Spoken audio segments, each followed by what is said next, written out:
An accident brings Chen Changxing to a side of the immortal world, while he himself is surrounded by a curse and dies in the morning. After that, he came to life for only one day every 3 years, and then continued to sleep and reincarnate. However, he was thus mistaken by all the gods and goddesses as a master of the way. By chance, he embarked on the path of cultivation, struggling to find a way to break the mayfly curse. Chapter 1, Born as a Mayfly. Mr. Chen. Autumn Moon Place is located in the southern region of the Great King, dozens of miles between about nearly 300 or 400 households, although less households, but also particularly lively. People come and go in the marketplace. Vendors sitting by the street shouted and yelled. The old man in the wine shop was giving out wine, his face smiling out of the folds. The butcher in the butcher store was stewing bones in an attempt to attract guests coming and going. Pedestrians walking down the street, stopping now and then and talking a few more times. Hit the booze. A pair of black and white soap boots stepped into the middle of the liquor store. The visitor had his hands behind his back, wearing a long green shirt, with a handsome face, with 2 strands of hair hanging down his cheeks, and a gourd hanging from his waist. Here we go, old man Zhang of the wine shop promised, then hurriedly ran over. After seeing the visitor, old man Zhang but paused for a moment. Chen Changxing smiled faintly, then handed the gourd tied around his waist to the other party. You. Old man Zhang's words came to an abrupt end, and he suddenly froze, pausing in place. Chen Changxing looked at old man Zhang in front of him and said, "Can't recognize me?" "Of course." Old man Zhang barred his lips and said somewhat dully, "Recognize it." Chen Changxing said, "Autumn Moon Brew. First serve a pot. Gourd topped up." "Good, good." Old man Zhang promised and took Chen Changxing's gourd. Then he turned around and went to fetch the wine. Except that there were a few more points of fear in his demeanor compared to just a moment ago. Later, when he hit the wine, he was also a little trembling, as if he was afraid that some of the wine had spilled out and upset this Mr. Chen. Chen Changxing came to sit down in the wine shop, and old man Zhang quickly served up a pot of autumn moon brew. "Take your time to taste it, sir," old man Zhang said, all respect in his eyes, and a little more timidity, seemingly unwilling to talk more to this gentleman. Old man Zhang turned around and went to fill his gourd with wine. Chen Changxing didn't care and proceeded to pour himself some wine. The drink went down his throat, accompanied by the wind that blew into the restaurant in March, and there was more than a little pain between his features. His gaze swept outside the liquor store, turning another 3 years. During these decades, the Autumn Moon Place also became more and more lively. When the old man Zhang beat the gourd of wine, sitting in that wine shop gentleman has already drunk half a pot down, and his face has more than a few points of redness. "Sir, the wine's hit the spot. Put it here." Old man Zhang wanted to leave after putting the gourd down. Instead, Chen Changxing said, "What's the hurry to leave? Sit down and talk." Old man Zhang paused in his steps, and despite the tens of thousands of reluctance in his heart, he did not dare to disobey this gentleman at this moment. He sat down carefully, but there was a timidity in his eyes that he couldn't hide. Chen Changxing smiled and said, "Is there such a fear of me?" Old man Zhang's face showed bitterness as he said, "I'm also a handful of years old, so don't scare me, sir." His tone was almost pleading, and more than a little helpless. Chen Changxing heard this but said, "I'm not a demon or an evil spirit, so how did I scare you again?" Old man Zhang glanced at him, but then quickly moved his gaze away. He felt uncomfortable. His hand slammed on the table and said, "I first saw you at the age of 16, and now it's been more than 50 years. My father and mother have long been in the ground, and I'm also 67 years old, and old as hell." He raised his head and continued, "But you,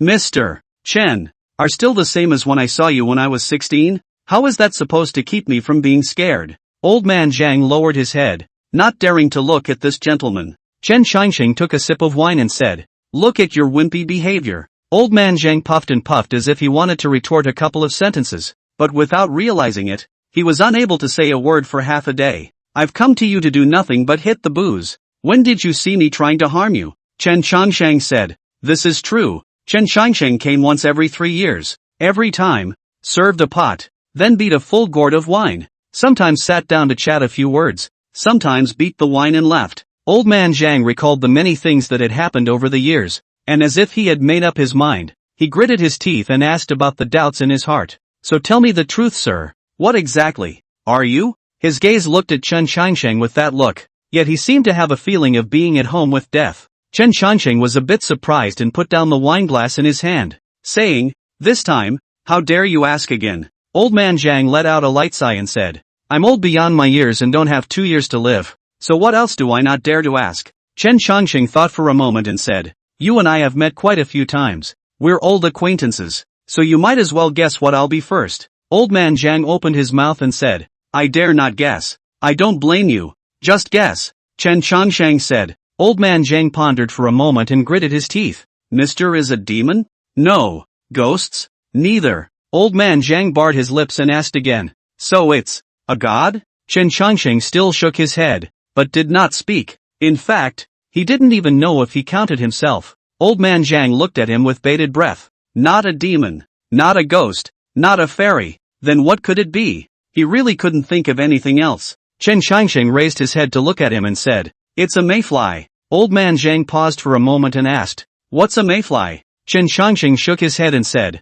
nothing. He wasn't actually from here. It was just an accident that sent him here. And the source of it all lies in a mayfly carving. That archaeology, after he touched a lifelike mayfly carving, he had an accident. His eyes suddenly blacked out, and his whole body fainted. When he woke up again, he was here. No opportunity, much less a fairy guide, and unfortunately, it was as if he was covered in a curse. Every 3 years, he can only wake up for 1 day. It was just like a normal person sleeping, except that he had to sleep for 3 years once he slept, and during those 3 years, Chen Changsheng only had the consciousness that was still awake, but he couldn't feel his own body, nor could he see anything, couldn't hear any sound, and could only think. Each time he woke up, at sunrise, by sunset, he would be dead again, like a mayfly. In his world, it had only been 18 days since he woke up, but 54 years had actually passed in this realm, just like old man Zhang in front of him. When I saw him before, he was still that ignorant and youthful teenager, but in the blink of an eye, he was already gray-haired and hobbling. All of this was like bad luck wrapped around Chen Changsheng. Old man Zhang's heart was filled with doubts. He wanted to ask again, but at this time did not have the same courage just now, and then feel, only to realize that his back but already cold sweat, wet clothes. Don't dare ask any more questions. And Chen Changsheng didn't explain what the so-called mayfly actually was in the end, and just drank his own wine. Old man Zhang just sat there and didn't dare to speak again. The liquor store was especially silent. It wasn't until Chen Changsheng finished the pot of wine that this silence was broken. Chen Changsheng asked, as I recall, it seems like you never married, so you don't have an heir, right? Yes. Old man Zhang replied. Chen Changsheng continued, didn't you ever think of passing on your craft of brewing wine? Old man Zhang replied, now that the world is getting better, the younger ones in the workshop have all gone outside, and there are a few who are happy to stay and learn my craft. That won't work. Chen Changsheng shook his head. If you go, this autumn moon brew, won't I have nothing to drink? Old man Zhang opened his mouth and said, you're not making things difficult for me. Chen Changsheng smiled and spoke, no hard feelings. The wine was also finished, and he lifted the gourd system and got up as if to leave. The moment Chen Changsheng got up, it was as if a big stone had fallen to the ground in old man Zhang's heart as well. Chen Changsheng took 1 foot out of the wine shop, but suddenly turned back to look at old man Zhang. I'll be back in 3 years. Chen Changsheng said, remember to prepare the autumn moon brew early. Old man Zhang hurriedly agreed and said, you take your time, sir. As he watched, the gentleman slowly faded into the neighborhood, never to be seen again. Old man Zhang took a long breath. When he returned to the liquor store, he sat down in a paralyzed trance for a long while. Chapter 2, Master of the Taoist Cultivation of Lu Yunguan. After leaving the restaurant, Chen Changsheng carried that wine gourd to the outside of the workshop, 10 miles away from the autumn moon place. There was a mountain range, and according to the rumors, there had once been a god inside the mountain, who had passed down his immortal magic and dropped 3 drops of dew, transforming it into a Taoist temple. The Taoist view is called Ryun. 40 years ago, the old master of the Lu Yunguan took in 3 children from the bottom of the mountain, and each gave them an extraordinary Taoist name, Xian Tian, Xian Di, and Xian Huang. The old master does not understand Taoism, but the tone is not small. Heaven and earth. 4 words, all thrown out. No rules to speak of. But it was such a big-mouthed old man who lived for a full 140 years. Chen Changsheng stood outside the mountain gate with his wine. After not coming for 3 years, the path up the mountain now had stone steps, and it was thought that San Xian had continually barricaded it up over the years. He took a step and stepped onto that step. Not a step was missed until he came to the door of the Taoist temple on that hill. San Xian has been waiting here for a long time. In the blink of an eye, so many years. They have long since not been the original teenagers. One face with wrinkles, hunchbacked, has reached the twilight of the age. Meet Mr. Chen. The three Xian spoke in unison and bent down respectfully. Chen Changsheng raised his hand and said, "No need to be polite." Xian Tian came and said, "Mr. Chen, Master." He hadn't finished his sentence, but he had lowered his head, with more than a few moments of despair in his eyes. The two senior brothers on the side did the same. Chen Changsheng suddenly reacted when he saw the three of them look like this. "He's dead?" Xian Tian closed his eyes and said, "Immeasurable Heavenly Father." Chen Changsheng was in a bit of a trance for a moment. He glanced at the wine he was carrying in his hand. He had thought of sitting down and chatting with that old Taoist priest for a few moments, and then taking a few sips. "I'm afraid there's no chance of that happening now." Chen Changsheng sighed and said, "Take me to see him." "Sir, please." Xian Tian led Chen Changsheng towards the Taoist temple. Following a path behind the Taoist temple, several people came to the back of the mountain, where stood a lone grave. Its monument reads, "Tomb of Hong Sanjie, Master of the Luyun Guan." Chen Changsheng stood in front of the tombstone in silence for a long time. Hong Sanjie should be the longest-lived person he's seen today. Chen Changsheng asked, "Did Elder Goddess Hong have any orders before she passed away?" Xian Tian said, "Master, he asked you, sir, to decide." Chen Changsheng then asked, "What else?" Xian Di came forward and said, "Master also left behind a doubt." "What was the question?" Chen Changsheng asked. "Master told us to ask you, sir." Xian Tian hesitated for a moment and said, "Is it possible to seek immortality?" Chen Changsheng didn't answer and asked again, "What else?" "No more. Master died of immortality after asking this," Xian Tian said. Chen Changsheng nodded his head to indicate that he knew, his eyes looking towards the tomb. After a long time, he opened the wine gourd he carried in his hand and poured it in front of the tombstone. The wine flowed down. It falls to the ground and seeps back into the ground. I didn't realize that the wine had called, but it became used for this purpose. Who would have thought that in the blink of an eye, things would be different? Chen Changsheng's heart was depressed, and he became more and more annoyed with the curse that was wrapped around him. The autumn moon grew and the gourd drained, and Chen Changsheng slowly came back to his senses. Chen Changsheng shook his head helplessly and said to the lone grave, "I thought you could live for another decade or so." Hong San Kai, Hong San Kai. Thanks for calling this name. Heaven, earth and man. You are not seeking any of the three talents. To the point of death you are still obsessed with such a problem.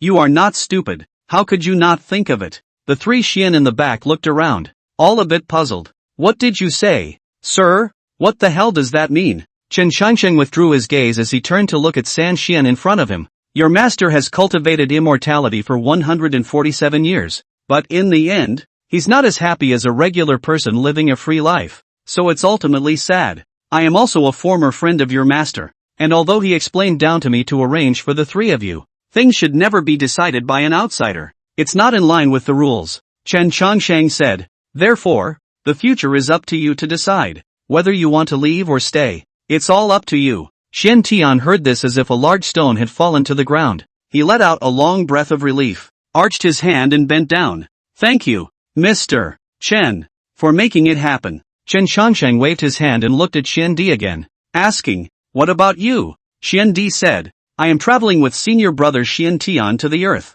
Chen Changsheng nodded, then looked at Xian Huang. "Xian Huang, of the three of you, you are the youngest. What are your plans?" Xian Huang was topped with white hair and a withered face, but he was different from those two senior brothers. "Xian Huang wants to stay and guard the Taoist temple." Chen Changsheng looked at the respectful Xian Huang in front of him and did not speak for half a day. In fact, Hong San Kai did not cultivate the immortal way, but simply lived a lone life, living for more than 140 years. To seek immortality? Chen Changsheng asked. Xian Huang shook his head and said, "For the inheritance." He continued, "It has been 48 years since I came to the mountain, so I think I should be able to have 48 more springs and autumns, like my master, and leave the legacy behind." "Enough." Chen Changsheng smiled and said, "You are most like your master." Xian Huang laughed. The two senior brothers always say the same thing. Chen Changsheng, however, said, "Your two senior brothers are both smart people. Only you are the dumbest."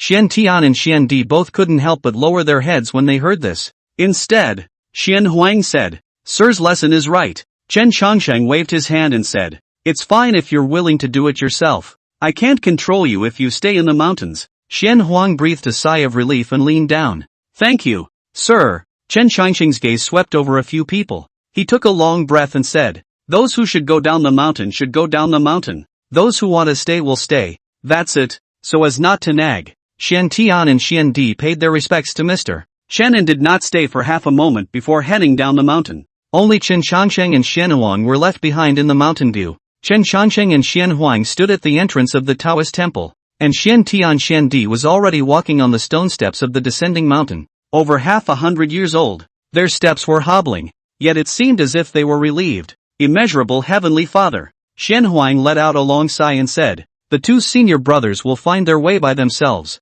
Chen Changsheng laughed. "That's the ultimate happiness on earth." Xian Huang said, "Sir, the ultimate happiness on earth should also be the way, right?" Chen Changsheng thought about it and nodded. "That's not a bad thing to say. What is not the ultimate bliss of the human world?" He glanced at the sky and saw that it was getting late. "It's getting late, so Mr. Chen should also leave." Xian Huang nodded and respectfully said, "Take your time, Mr. Chen." Chen Changsheng took a step and walked up the steps down the mountain. Xian Huang had doubts in his mind and called out to Chen Changsheng as he was about to leave. "Mr. Chen." Chen Changsheng paused in his steps and turned around. "Is there anything else?" "Xian Huang, may I ask you, sir, a question?" Chen Changsheng nodded. Xian Huang followed up by asking, "What exactly is sir's answer?" Chen Changsheng looked at him and said, "You don't seek immortality? What's the point of asking this?" Xian Huang smiled and said, "If there is an answer, I will also have a thought." Chen Changsheng glanced at him for a moment before saying, "The answer is in my words. Everlasting life." Chen took everlasting life as his character. Xian Huang paused for a moment. A trace of consternation flashed in his eyes as he asked, "So, did you seek immortality?" "Sir, never." Chen Changsheng, however, denied it. Mayflies are not considered to be immortal. Chen Changsheng saw Xuanhuang's persistent gaze, but then suddenly changed his words. "Rather, longevity is in me." Xian Huang froze for a moment, but he saw that Mr. Chen had already turned back toward the mountain, and that green shirt had already traveled to the corner, never to be seen again. He was suddenly in a bit of a trance, and the last words spoken by Mr.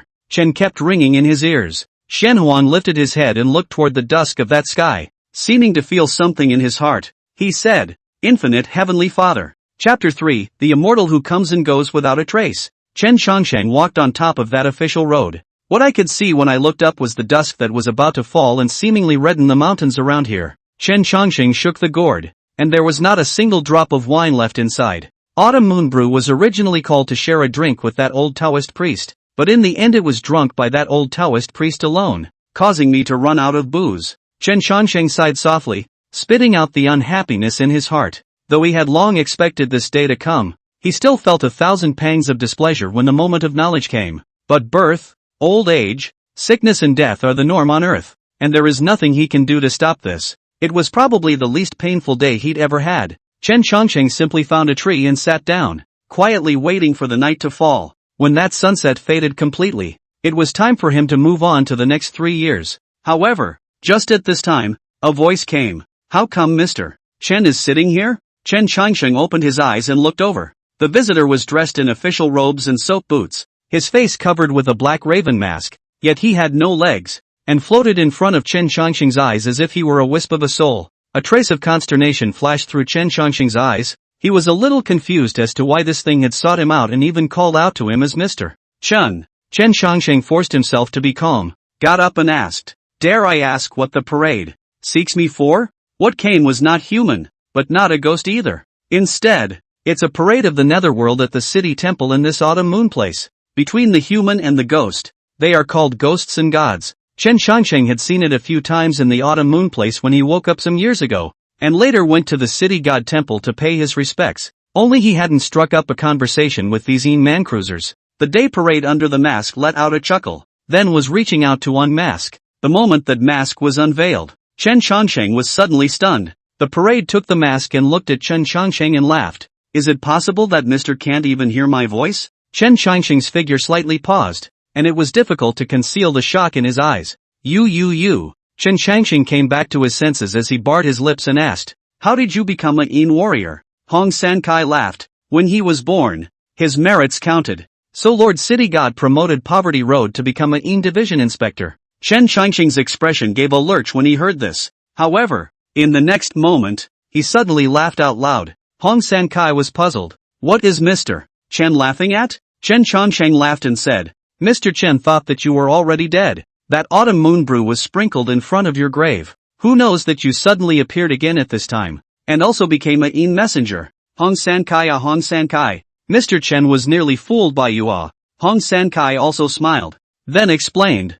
poor Tao is not intentionally deceiving Mr. Just that the parade also need to alternate day and night. Poor Tao can only take advantage of the dusk to take the time to come to see Mr. Do not blame. Chen Changxing's smile tightened a bit and said, it's good that you didn't die. Dead. Hong San Kai said. Chen Changsheng said, half of them are dead. Hong San Kai smiled helplessly and nodded. Whatever you say, sir. Chen Changsheng smiled, but suddenly looked toward the sky. That dusk-setting sun is already halfway down the mountain. He couldn't help but say, it's a pity that you didn't come at the right time. If you had come earlier, we would have been able to sit down and chat a bit more. The poor Taoist would think the time is right. Hong San Kai went up and sat down, sitting opposite Chen Changsheng. Chen Changsheng asked, just in time? Hong San Kai said, in past years today, the poor Taoist and Mr. Sitting in front of the Lu Yunguan, a gourd autumn moon, on the immortal path of longevity, but unfortunately the world is impermanent. Now the poor Taoist is not a person, but still able to sit with Mr. and talk about it, and what is not just right. Yes, extremely. Chen Changsheng nodded his head and smiled, saying, it's a pity that there's no autumn moon brew this year, or else we could still have a small drink. There's still time, and next time it's just as good to drink with the gentleman. Word to the wise. That's natural. The two of them smiled at each other. Old friends always have something to say when they see each other. Hong San Kai also could not have imagined that after his death he would become a Yin warrior, and could even see Chen Changsheng again. Everything has its own fate. Word. Hong San Kai asked, now become a tour. The poor road in turn is to figure out many things. The original is the poor road in life has never found that longevity immortal road, although living more than 144 years, but in the end it is only longevity. Only you, sir, is really found longevity immortal road. Hearing this, Chen Changsheng asked, how is that so? There is no other explanation. Hong San Kai said, poor Tao and Mr. I have known you for more than 50 years. Mr. I don't age, I don't die, and I can't even find Mr. I's name in the Netherworld's books. Only the Supreme Immortal can do that. Chen Changsheng shook his head and said, do I look like that to you? Not like, but just, Hong San Kai replied. If not, how could Mr. see me? I was born to see ghosts and gods. Chen Changsheng said. Hong San Kai, however, said, a unique eye, but also very human. Chen Changsheng joked, to put it bluntly, you just don't treat me like a human being. It's not that. Hong San Kai cried and laughed, then said, the poor Taoist is feeling sorry for the fact that in his life, he knew that the immortal was in front of him, but he never realized the immortal way, probably because he didn't have the immortal fate. I'm not an immortal. Chen Changsheng shook his head in denial, then brushed aside the topic and said, so what you mean by that is, resign to your fate? Hong San Kai nodded and said, resign yourself to your fate. Chen Changsheng nodded slightly and said, heroic in life, withered in death. People tend to resign themselves to their fate at the last moment. This is the way of the common man. What you say, sir, is very true. As he spoke, the setting sun went down another half. The sky is getting more and more cloudy. Hong San Kai paused for a moment, but then opened his mouth. Earlier when he was out of the workshop, Lord City God had asked Poverty Road about Mr. And the same had entrusted me with a matter to discuss with Mr. Chen Changsheng froze. Lord City God? Trust you to discuss with me? Hong San Kai said. In fact, Lord City God has known of your existence a long time ago, sir, and has been trying to find an opportunity to meet with you for so many years, and was afraid of disturbing you, so he has been hesitant, and this is why he has entrusted the poor Taoist to come to ask you to do so. Chen Changsheng was a bit flattered to hear this. Honestly, he really wasn't an immortal. It was purely the curse on his body that gave these people some illusions.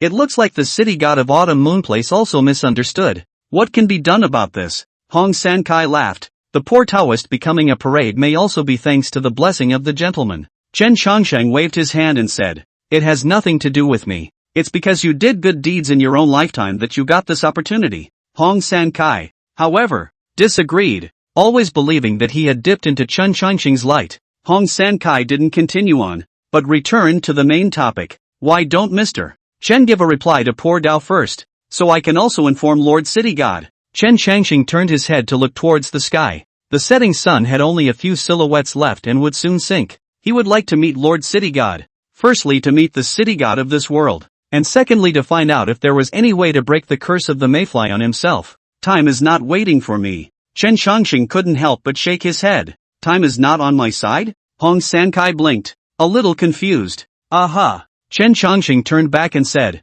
since Lord City God has invited me, Chen Mao will go currently, but I'm afraid that won't be possible today. When was that? Chen Changsheng replied, I'm afraid it will have to be 3 years later. Hong Sankai nodded after hearing this. It was pretty much what he expected. Mr. Chen had always been like this, coming to see him every 3 years. The last of the afterglow is about to fall. Chen Changsheng yawned, a wave of sleepiness coming over him, and said, I should go. Today, 3 years from now, Chen will definitely go to the banquet. I'll deliver first. Hong Sankai was about to get up to see him off. Yet the next moment, he was suddenly frozen. As that last afterglow fell, Chen Changqing's figure suddenly turned illusory. Hong Sankai blinked thinking that he was blinking. However, all of this, yet again, was really happening in his eyes. The sky is dark. Chen Changqing's figure was actually like flying sand, scattering away as a gust of wind blew by. In the mere blink of an eye, there was no trace of it again.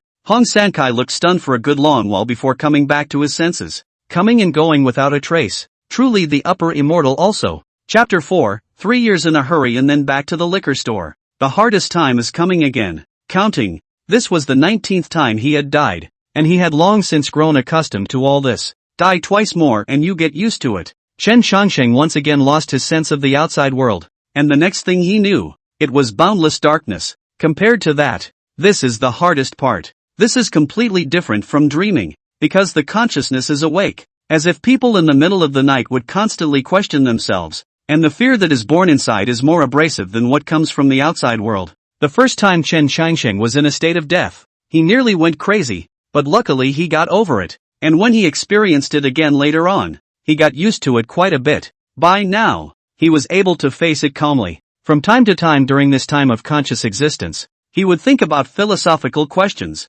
either reminiscing about his last life or looking ahead to what was going on out there. Sometimes I get bored and figure out how to get rid of this curse. In short, I just can't let myself be idle. In this way, it will survive another cycle. In front of that city hall, Lord Xing Wang rolled around in the doorway, looking out now and then with some anxiety in his heart. It wasn't until a day parade figure appeared in his eyes that the city god looked up and greeted him with a quick step. Hong Sankai said respectfully, Lord City God, what did that gentleman say? Lord Shingo asked anxiously. Hong Sankai got up and replied, back to Lord City God. Mr. Chen, he promised, but what? Sir, he said that he would have to wait until 3 years from today to come to the feast. The heart hanging in the heart of the city god finally fell down after hearing this. It's good to be here. It's good to be here. A smile appeared on Lord City God's face as he gently stroked his white beard, and he was no longer as nervous as before. He turned his gaze to Hong Sankai and said, well done. The last Een Ghost Envoy has completed his merits and has entered reincarnation.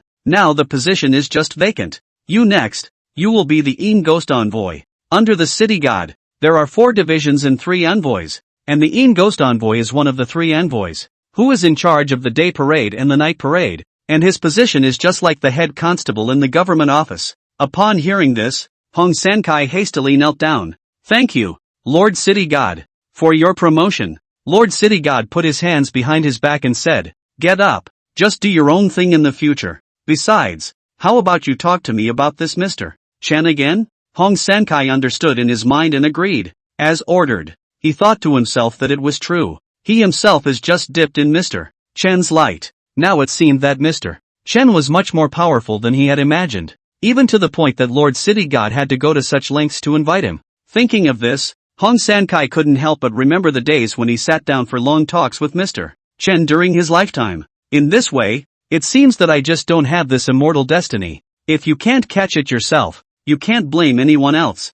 Time rushes by and the years turn. Old man Zhang still opened his liquor store that day to see Mr. Chen. He asked his own for a long time, did not dare to ask out the words, for which he was worried for some days, but when he slowly backed to the time, but feel not so afraid, he remembered what Mr. Chen said. Think about it, indeed should find a person to pass on this craft to himself, but now he is old. Heir is impossible. Only slowly find. The original Lu Yun Guan Yuan master, Hong San Kai, led a group of day and night patrols, wandering between people and ghosts, maintaining the peace of Autumn Moon Place. That being said, this would be considered immortality, just no longer human. And that Xianhuang who was left behind in the Luyun Guan became the new Guan master of the Luyun Guan, in the first year after Mr. Do, Anning County, where Autumn Moon Place belongs to, was hit by a heavy snowfall. This heavy snow is extraordinary. Just Autumn Moon Place, there are more than 10 families whose houses were crushed by the heavy snow.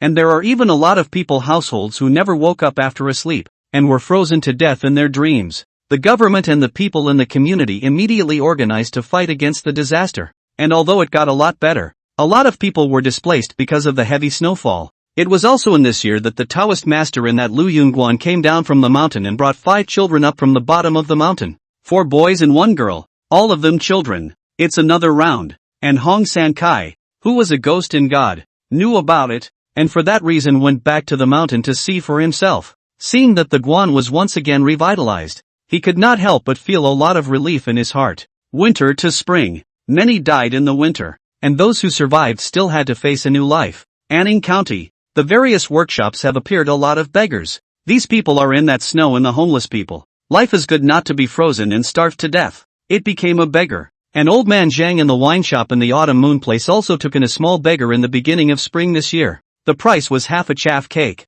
Zhang old man vision is good. The little beggar is very capable of suffering. Only early spring when the weather is cold. Follow him to go outside the workshop mountain stream water. Did not say a word of fatigue. It's kind of a gem to pick up. After the catastrophe, people's livelihoods were gradually restored and Anning County returned to its former calm. There are always people sitting around under the trees in the neighborhood, talking about interesting things, and the tea house is full of people, bustling with activity, along with the noodle shop by the bridge, which is also bustling with activity. In the blink of an eye, it's 3 years. On one particular day, the city temple suddenly closed its doors. It is said that there are ghosts and gods to dream to the magistrate lord. The magistrate lord of Anning County personally came to a trip to the Autumn Moon Square, ordered people to blockade the perimeter of the city god temple. Within 3 days no one is allowed to approach the city god temple. It's all about waiting for someone to come along. When the old man Zhang took in the small beggar has now reached the year of the dancing elephant,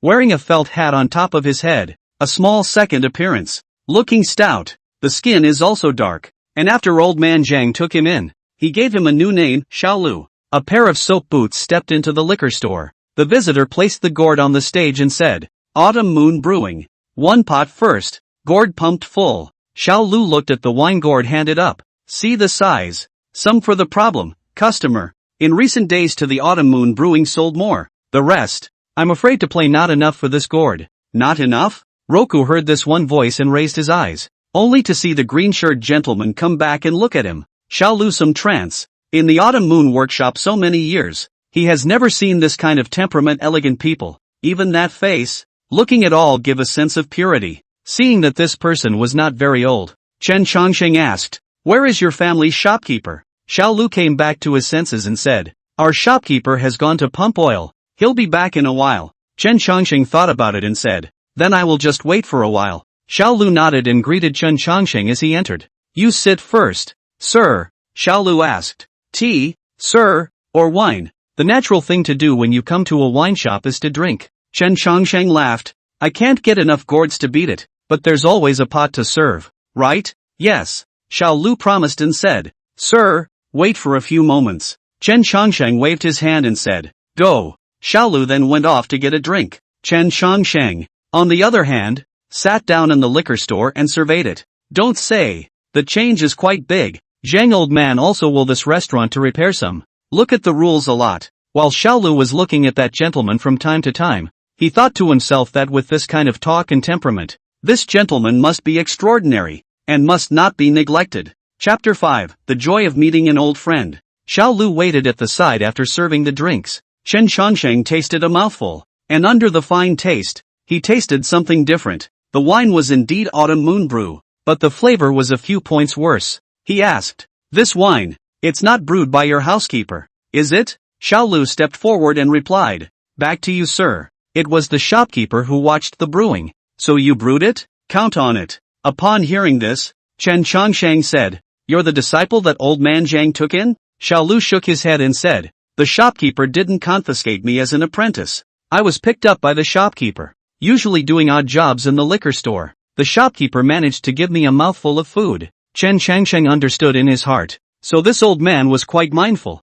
So it is. It was no wonder that old man Zhang had left it so open. Xiao Lu asked, "Listening to you, sir. It seems that you are old acquaintances with our shopkeeper?" Chen Changsheng took a sip of wine and said, "Sort of. I used to come for drinks often in the past." Xiao Lu nodded his head and continued, "I don't think Mr. is from Autumn Moon Place, right? Is it obvious?" "It's not obvious. I've been in the Autumn Moon Place since birth. From the county magistrate to the lord, down to the beggars on the street. I've seen all the big and small ones, but I've never seen someone with such an extraordinary temperament like you, sir. That's why I said that sir isn't a person from the Autumn Moon Place." Chen Changsheng laughed as if mocking himself. "Temperament? At best, a gangly temperament." Roku blinked, "But Mr. is really different." Chen Changsheng raised his hand and was about to speak, but then he heard an old voice from outside. "Xiao Lu, come and serve the oil." "Coming." Xiao Lu promised and said to Chen Changsheng, "Sir, please wait for a moment."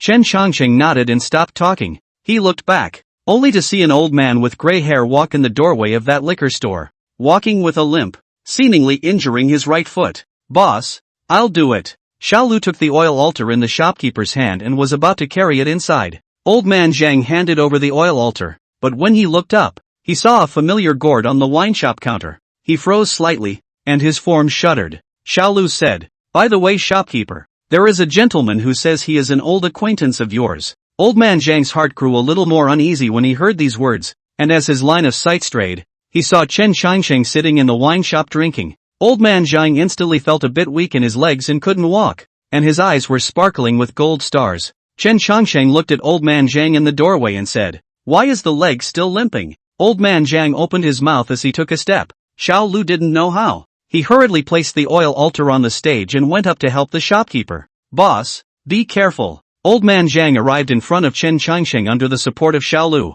"Mr. Chen, sit first," Chen Changsheng said. Old man Zhang looked at Chen Changsheng in front of him, and after hesitating for a moment, he sat down. After old man Zhang sat down, but he didn't feel so scared again, and there was even a rare touch of joy in his gaze as he looked at Chen Changsheng. He replied, "The year before last there was a heavy snowfall, and this leg got cold, and it was not cured, so it became lame." Chen Changsheng looked down and said, "You're getting old." Old man Zhang nodded his head and said, "I'm a mortal. Well, I'm definitely not as good as sir. That's not what I meant." Chen Changsheng laughed a bit, glanced at the wine on the table, and said, "I told you to keep wine on hand when we left last time. Did you forget?" Old man Zhang said, "I haven't forgotten. I purposely kept it for you, sir." With that, he greeted Xiao Lu beside him and said, "Xiao Lu, go and bring out that jar of autumn moon brew from the cellar." Xiao Lu paused for a moment and said, "Boss, you are not saying." Old man Zhang said,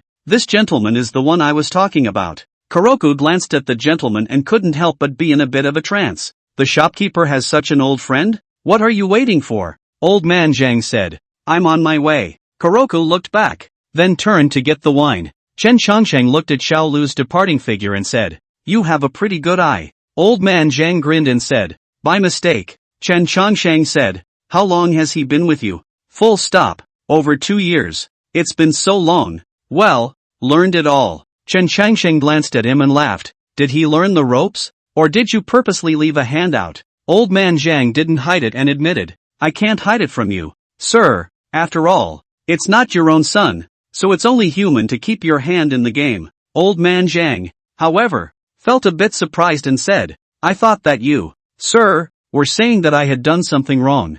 "What's wrong?" Chen Changsheng said, "If I were you, I would also keep a hand. It's not easy to live to this age. If you come up with a disciple starving to death of the master thing, not yet starved to death have to be alive to die of anger." Zhang old man after listening to the heart soothed a lot. In fact, he has been on this matter nagging. He felt that he is old. Do people also more petty? But in fact, this is just human nature. He cannot figure it out. Xiao Lu brought out the long dusty jar of wine. "Papa, hit the table with a pot first." Old man Zhang said, "Remember to fill up Mr. Gourd." Xiao Lu nodded his head in agreement. then began to unseal the sealing paper of the wine altar to beat the wine. Soon a pot of autumn moon brew was served. Chen Changsheng took a sip and said contentedly, "This is the right flavor." Xiao Lu said, "Every year the shopkeeper brews a jar by himself and puts it away, gives it to be sold when it's over, and then brews a new one again." Talkative. Old man Zhang gave him a cold look and said, "Go beat your wine."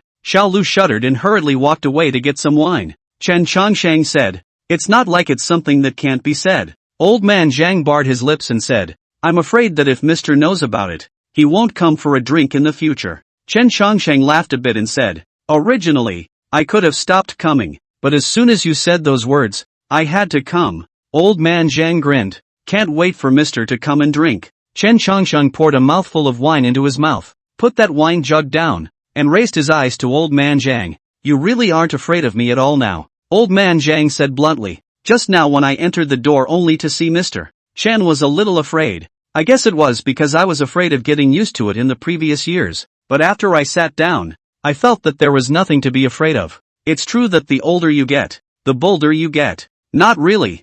Zhang old man took a deep breath and said, "This year, there are 70, nowadays in this world, can live past 60, are considered high life. This person, once live a long time to feel meaningless, because the original those deceased one by one have walked in front of their own. To the present day, there is only one person left, Mr. Chen Yu. In years past, I was afraid to look at it, but now I look at it, and instead I feel the joy of meeting an old friend." Chen Changsheng's heart was quite unfavorable when he heard this. When the feeling of loneliness fills one's heart, the old timidity and fear all let go at this moment. Just think of it as meeting an old friend. 10,000 joys. Chapter 6, City God's Dream to Welcome Mr. Xiao Lu had filled the bottle, and the jug of autumn moon brew on that table was at the bottom. Just in this moment of drinking, Chen Changsheng chatted with old man Zhang about many things, nothing more than some past events. Old man Zhang talked about the time when he was teased by Mr. Chen when he first met him, when he was only 18 or 19 years old, and about the time when he was in his 40s, when he gradually felt afraid because Chen Changsheng did not grow old, and he always had endless things to say. Xiao Lu, on the other hand, felt strange and muttered in his heart, "It's really strange, the shopkeeper didn't used to be so talkative." Chen Changsheng got up and took that wine gourd into his hands. He stood up, staggering a little in his steps, and said, "I'll see the gentleman off. You might as well sit down." Chen Changsheng said, "If your legs are bad, move less." Old man Zhang grinned and said, "Not moving, that's not dead." Chen Changsheng just looked at him and smiled as he took the wine gourd and said, "Let's go." Old man Zhang sent it to the door and said, "Take care, Mr. Chen." Xiao Lu stood by old man Zhang's side while looking at the gentleman who walked out the door. To be honest, he had never seen such a gentleman with such a temperament, no matter if it was the head of the Qingtian Lord, or the famous Wen Sheng everyone. All of them were not as comfortable as this gentleman looked. Old man Zhang paused for a moment and shouted, "Will you come back next time, sir?" Chen Changsheng paused in his steps when he heard this and turned back. "Come on." Old man Zhang laughed again. Chen Changsheng responded with a smile and carried that wine gourd far away. He walked, feeling some relief in his heart. Over the years, he had pressed few friends, and old man Zhang, who was afraid of himself at the beginning, now treated him as a friend. "It's good. It couldn't be better." Xiao Lu asked, "Boss, this gentleman is so different." Old man Zhang looked at Chen Changsheng's back and said, "If it was the same, he wouldn't be Mr. Chen." Xiao Lu listened with some comprehension and asked, "What's the same? What is not the same?" "Boss, I don't seem to understand." Old man Zhang said, "You'll understand later." Chen Changsheng's figure disappeared into the street. Old man Zhang also slowly came back to his senses. He thought for a moment and said to Xiao Lu beside him, "Come in with me." Xiao Lu nodded and honestly followed behind old man Zhang. He didn't realize what he was about to face, but after this day,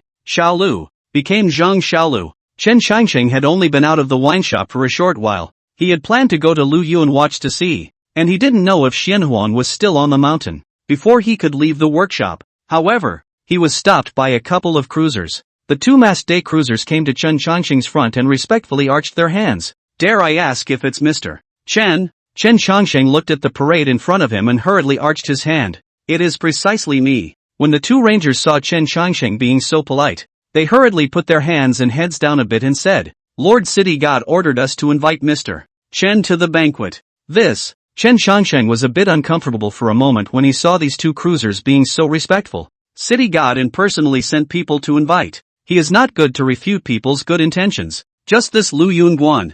I am afraid that only next time to go. Then I'll trouble you two cruisers to lead the way. Sir, please. Chen Shangsheng then so followed behind the two patrols towards the city god temple in Autumn Moon Place. The inspector spoke up at this time. If an official stops you on the way, sir, just say, I'm here today for a banquet, and the official will let you go. Chen Shangsheng nodded. Good. Autumn Moon Square is actually not too big. Add up, but only 100 or so families. After crossing a stone bridge you can see where the city god temple is. While close to the city god temple, Chen Shangsheng was stopped by a few officials. Stop. With a sword at his waist and a grim look on his face, the official said, the Yamen has ordered that no one shall approach the city god temple. Chen Shangsheng's gaze glanced at the two cruisers beside him. Even though the parade stood beside Chen Shangsheng, the officials could only see Chen Shangsheng alone. Chen Shangsheng then replied as he had said before the parade. Mr. Chen is here today for the banquet. Several officials looked at each other and then discussed the matter.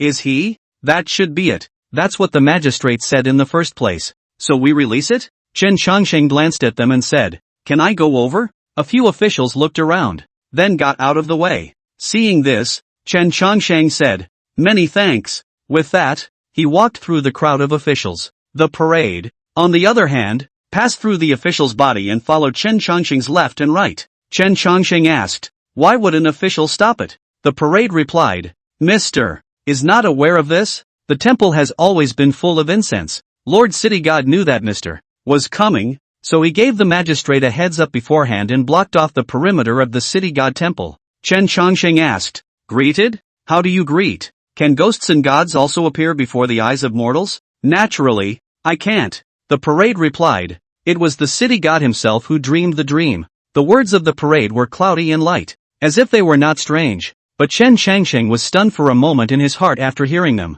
Dreams this is a demonic device. Today, the gates of the city god's temple are tightly closed, and no incense burners are allowed to enter. And when Chen Shangsheng arrived, the city god of Autumn Moon Place was already standing at the entrance of the city god temple to greet him. The city god of Autumn Moon Place had a white beard and was dressed in yellow and blue robes. His face was majestic, but when he saw Chen Shangsheng, that majesty was gone. Chen Shangsheng shook his sleeves and arched his hand. Chen Shangsheng, meet Lord City God. Lord City God was startled instead, and hurriedly went to help Chen Shangsheng, saying, I don't dare to dare. It's time for the little god to meet you, sir.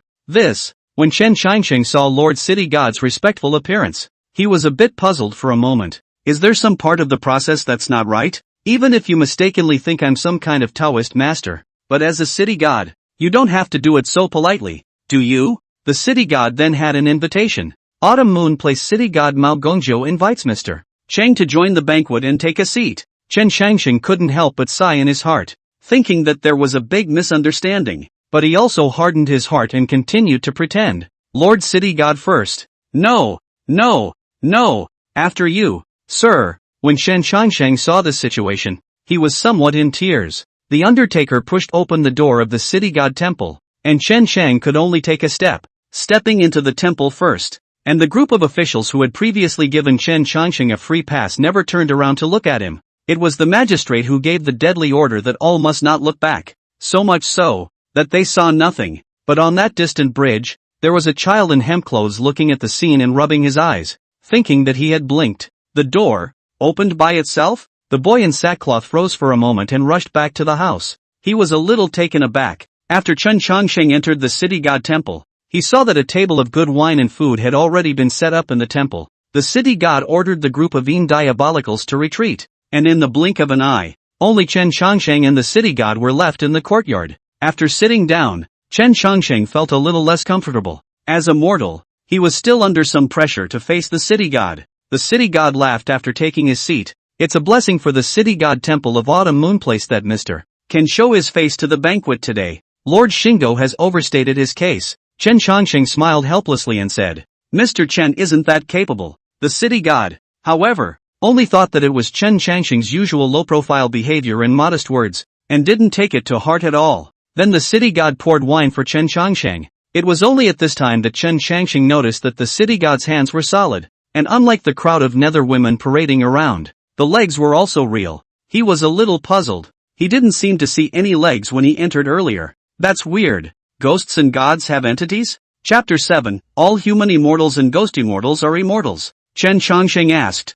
Lord City God can manifest himself? The city god replied, I'm not hiding anything from you, sir, although the small god's incense is meager, but manifesting his true body is still something he can do. Upon hearing this, Chen Changsheng hastily waved his hands and said, No, Lord City God has misunderstood. Chen didn't mean that. The city god, however, seemed not to care and said, It is also true that the incense is trivial, so there is no need for Mr. to be concerned about it. He seemed to think that Chen Changsheng should just say this about him. After all, how could the Hall of Immortals care about him? A small city god. Chen Changsheng sighed again in his heart after hearing this. Who to talk to about this? Now that it's all come to this, there's no choice but to play hard to get. I'll drink to the gentleman. The city god poured Chen Changsheng some wine. Chen Changsheng didn't dare to be slow, and after the two of them drank a cup to each other, city god then greeted Chen Changsheng and said, Sir, eat the food. Good. Chen Changsheng nodded and tasted the dishes set before him. There were 13 dishes in total, with chicken, duck, fish and meat of all colors. Not only that, there were also fresh and sweet fruits and vegetables on the side to relieve fatigue after the meal. This kind of rehearsal really made Chen Changsheng somewhat flattered. After Chen Changsheng tasted a dish, he opened his mouth and asked, How many years has Lord City God been in office? The city god thought for a moment and said, About more than 300 years. It is not long. The small god was originally the square of the autumn moon square in his life. And in his life he accumulated virtues and did good deeds, and still had merits. And after his death he succeeded the city god. However, sir, don't call me lord again. I really can't stand it. 300 years plus is not long enough. The corners of Chen Changsheng's eyes twitched slightly, but then quickly calmed down and continued. How about Chen Mao calls Lord City God as Old City God? This, the Old City God thought for a moment and nodded, is also possible. Good. Chen Changsheng placed that waist gourd on the table. Old City God specially came to the banquet to entertain Chen Mao, and also waited for 3 long years. Chen Mao is flattered, but Chen Mao only brought 1 gourd of wine. I hope that the Old City God will not mind. I dare not. I dare not. It has been a blessing for the young god to share a drink with the gentleman. The autumn moon brew was poured out, and the city god smelled the wine and tasted it. Then he reacted and said, This is the autumn moon brew from the West Bridge wine shop? Exactly. Chen Changsheng said, That old man Zhang who brews wine and Chen Mao are bonded by wine, and Chen Mao has to hit a gourd every time he comes here. The old city god said, Mr. is really easygoing and travels in the city, which is really the style of the immortals. Chen Changsheng shook his head after hearing this. Upper immortal cannot yet be called an immortal. The old city god didn't think much of it and raised his glass. Drink with the gentleman, please. Gobbling and pushing. Wine was served with this table and the conversation kind of opened up. Chen Changsheng and the old city god chatted about Lu Yunguan again. The old city god said, The year before last, during the heavy snowfall, the master of the Guan of the flowing clouds collected 5 downtrodden children in the neighborhood to go up to the mountain, which is considered to be a great merit. 5? Chen Changsheng couldn't help but say, All is still well now? The old city god, however, shook his head and said, Of the 5 children, 1 froze to death when the snow melted, while the other 4 survived safely and are now in the flowing clouds Guan. Fate is full of misfortunes. Chen Changsheng shook his head and couldn't help but sigh. The old city god nodded and said, Life and death have become the norm, and some people are destined to do so. Old city god also believes in destiny? Chen Changsheng asked. The old city god paused for a moment after hearing this, thinking that Chen Changsheng was testing him. He thought carefully, and then replied, Believe it or not, mortal destiny has long become a law, but there are also people who break the destiny and become, just like Mr. Just outside the destiny, and the destiny of the lesser gods is to wait for the day when their merits are fulfilled, to carry their blessings in their bodies, to reincarnate, and perhaps to be blessed with a good life. Chen Changsheng pondered for a moment after hearing this and shook his head. Old city god believes that he still has not jumped out of his destiny? The old city god nodded and said, Even if you become a city god, you can't escape this destiny. I will not hide it from you. Sir, the little god has been guarding this place for more than 300 years, and although there is incense and fire and a golden body has been cast, to the very end, I have not been able to leave this place. To find a way to invite Mr. to come is also to ask Mr. to show the little god a clear path on how to jump out beyond this destiny. Chen Changsheng was also clear that this would definitely happen today. But honestly, what does he know about that? What destiny? What longevity? All nonsense. What can he understand as a mortal? What to do? Chen Changsheng had some difficulties in his mind as he calmed himself down and pondered over a countermeasure. Mr. Chen, seeing that Chen Changsheng didn't answer for a long time, the old city god took a step back and said, perhaps the young god was abrupt. Sir, no offense. Chen Changsheng raised his head and said, that is not the case. If he didn't answer today, he might be suspected. And since Chen Changsheng had come today with a request, he couldn't just let go of this opportunity. Immediately afterward, Chen Changsheng spoke. In fact, in Mr. Chen's opinion, you may have thought wrongly, old city god. The old city god got excited when he heard this, and quickly asked, dare I ask you, sir, where is the difference? The destiny is determined by God. But, Chen Changsheng said, does the old city god think that it is in his destiny to become a city god? The old city god paused for a moment, looking dismayed. What does Mr. mean? Chen Changsheng continued. Perhaps that is not the case. The so-called Avenue 50, the sky reproduces 4-9. People recluse it's 1. Also 4, there is a line of opportunity. The old city god in his life to do good deeds. So there is an opportunity to become a city god. This is not from the millions of people to find that line of opportunity. Jump out of the destiny? Life and death are impermanent. And the word immortal is also from the millions of people. To get that one line of opportunity, the two are actually in essence there is no difference. Immortals cultivate with the energy of heaven and earth into the 5 viscera, so they live forever, while ghosts and gods cultivate with incense and fire as food, sheltering all the people, so there is merit into the body, achievement of merit and virtue of the golden body, the way to grow for a long time. Old city god pondered Chen Changsheng's words carefully. His brow was furrowed, as if he was somewhat confused about the reasoning behind it. Chen Changsheng then continued to speak. Immortals entering their bodies with their spirits is cultivation. And ghosts and gods entering their bodies with incense is not cultivation? The old city god was shocked to hear this. He raised his hand and said, are you saying, sir, that ghosts and gods also have the opportunity to attain immortality? Chen Changsheng nodded and said, the reason you can't walk out of here is actually like an immortal with a lack of cultivation who can't see the higher levels. When your incense merit goes further, where in the human world can't you swim? The old city god hissed, but on second thought, he asked, but over the years, this incense merit of mine has not grown much, so how can this be? Chen Changsheng said, immortals have a Tao heart, and when the Tao heart is firm, they can move forward. But you, old city god, have not firmly established your heart in Tao. Chen and ask old city god, human immortals are immortals, then ghost immortals, how can they not be immortals? The old city god paused in place, his lips were slightly parted, somewhat speechless. Chapter 8, Old City God, what are you shaking for? A human immortal is an immortal, but a ghost immortal is not an immortal? The old city god has never thought about the matter of attaining immortality. In his opinion,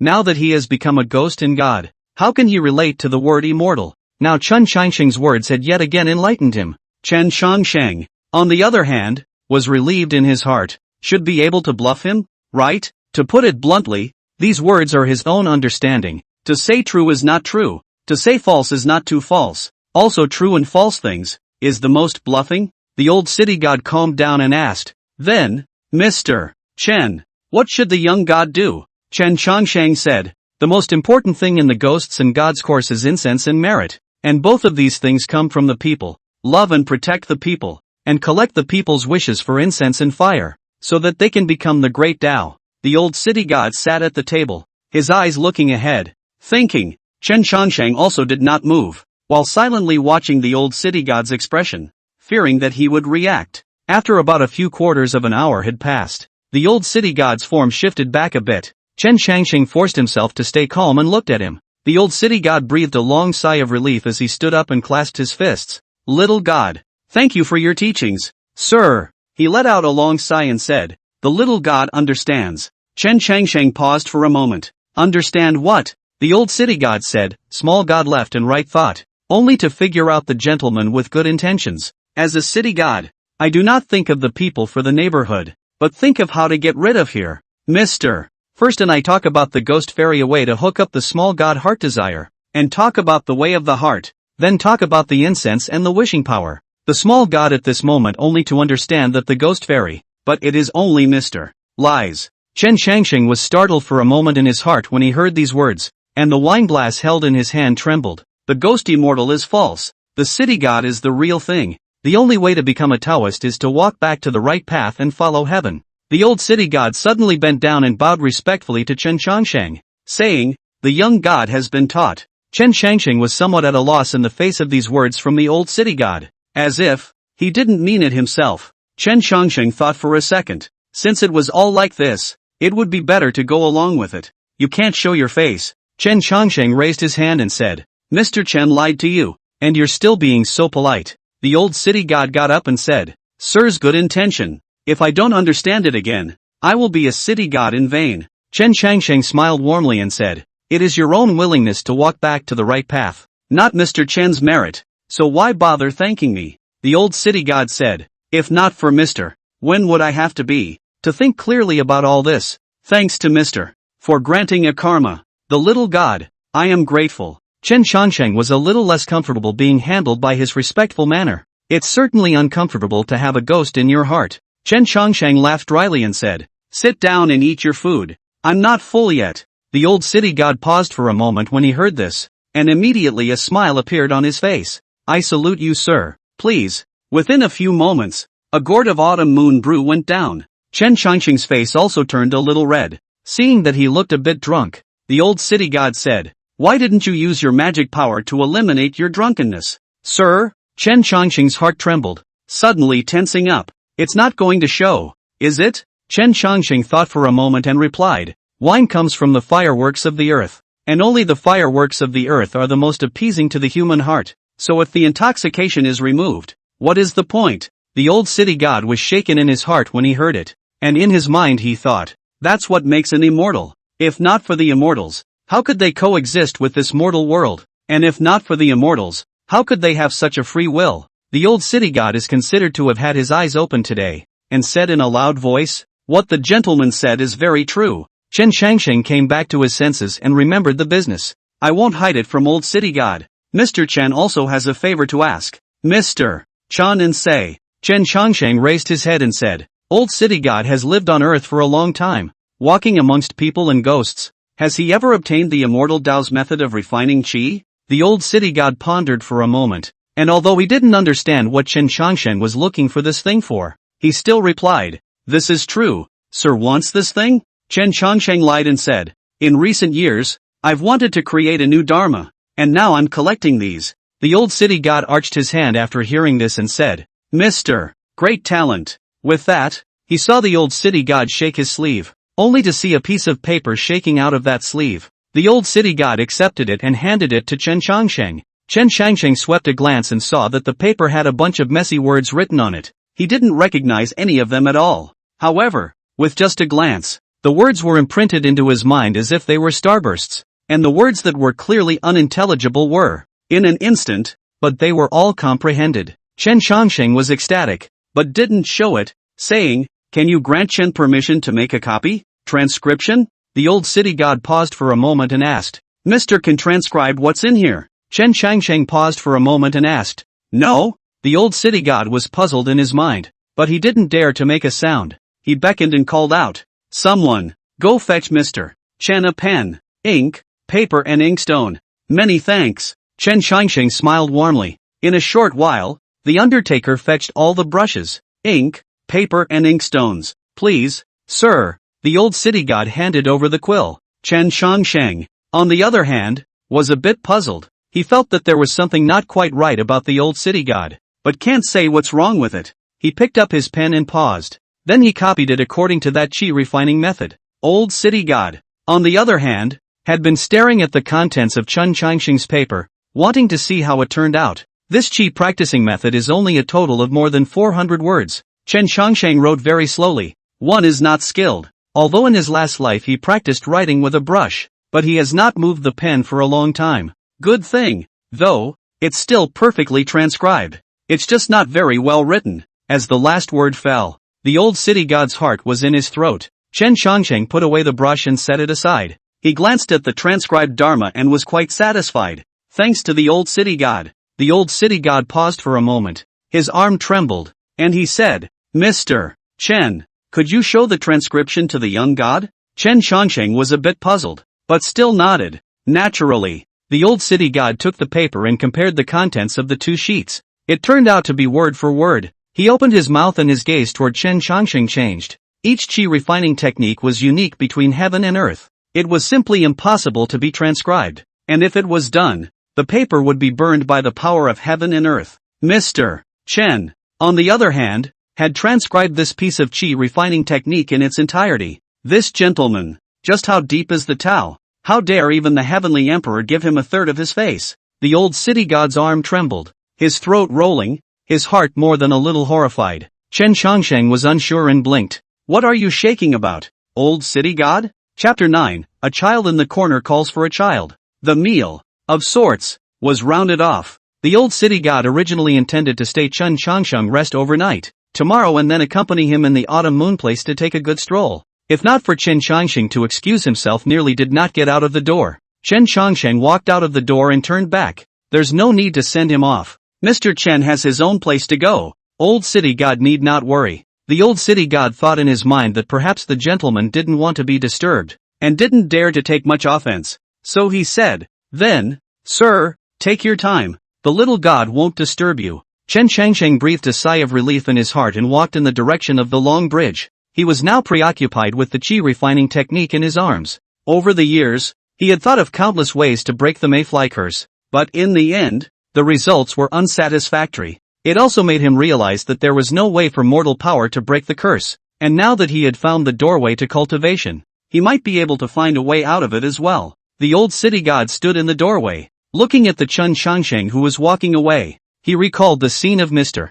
Fong transcribing the Dharma, and once again felt a shock in his heart. This Mr. Chen is too extraordinary. The old city god couldn't help but feel some fear. If he had known that Mr. Chen had such a great ability, he would never have dared to mess with it. But today it seems to have turned out just fine. The old city god stroked his white beard with relief. But at that moment, a parade of Yin warriors returned to the city temple. To the lord of the city, Hong San Kai, with a long sword at his waist, leaned forward and reported, the seal in the pool has been reinforced once more, and I think it shouldn't loosen again in a short time. The old city god gave him a satisfied look and said, well done, only you came back a little late. Mr. Chen he has already left. Hong San Kai paused for a moment and said, Mr. is gone? The old city god nodded and said, it's just gone on the front foot. Hong San Kai opened his mouth, his heart a little foolish. The old city god saw what was in his mind, so he said, go if you want to go,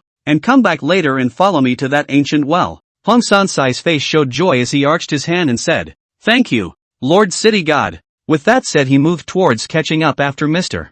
The old city god, on the other hand, was gently stroking his white beard and pondering in his mind. His friendship with Mr. Chen was far less than that between Hong San Kai and Mr. Chen, and the old city god knew in his heart that as long as Hong San Sai's friendship with Mr. Chen continued, then his contact with Mr. Chen would be just as good. At first, he also felt that it was because of Mr. Chen that Hong Sanjay became a parade after his death. The old city god smiled in his heart. He was very satisfied with this choice he made in the first place. Chen Changsheng had only stepped off the bridge with his front foot. Then it was a voice that was heard coming from behind. Mr. Chen! Mr. Chen! Chen Changsheng turned back and saw the visitor. Hong Sankai floated in front of Chen Changsheng and cupped his fists. Greetings, sir. Chen Changsheng laughed. I was wondering why I didn't see you today. I was delayed earlier with official business, but it was good to catch up. Hong Sankai smiled warmly. After not seeing you for 3 years, sir still hasn't changed at all.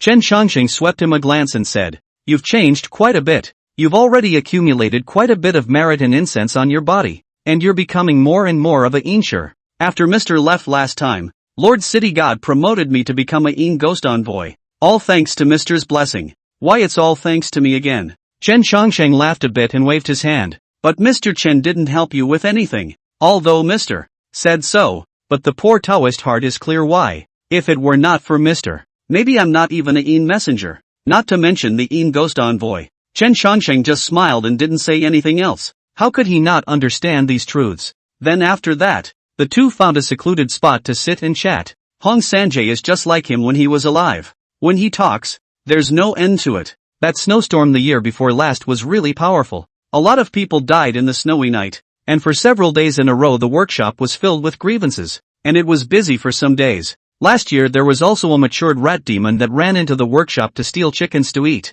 Sir, you don't know. That rat demon drilled holes really fast. I chased it for a few days before I caught it. And. Hong San-kai spoke of what he had seen and heard over the years he had become a Yin warrior. This was something new that even Chen Changsheng had never heard of. Don't look at him to this world for so many years, but when he really woke up, but only 10 days, listening to Hong San-kai, he did not feel bored, but rather curious about what the demons and evil spirits are like. You've had quite an interesting time all these years. Chen Changsheng laughed. Hong San-kai said, Autumn Moon Place can't produce any powerful evil spirits or demons. At most it's just some small demons, so it won't waste any effort. But in case if we run into any powerful demons, it would be a real killer. And have you ever touched one? Not bad, but there is a powerful evil spirit in the Autumn Moon Place. Only it has been sealed all along. And it was because I went to reinforce the seal today that I almost didn't see you, sir. Seal? Chen Changsheng blinked. How powerful an evil spirit. Surprisingly, it can only be sealed?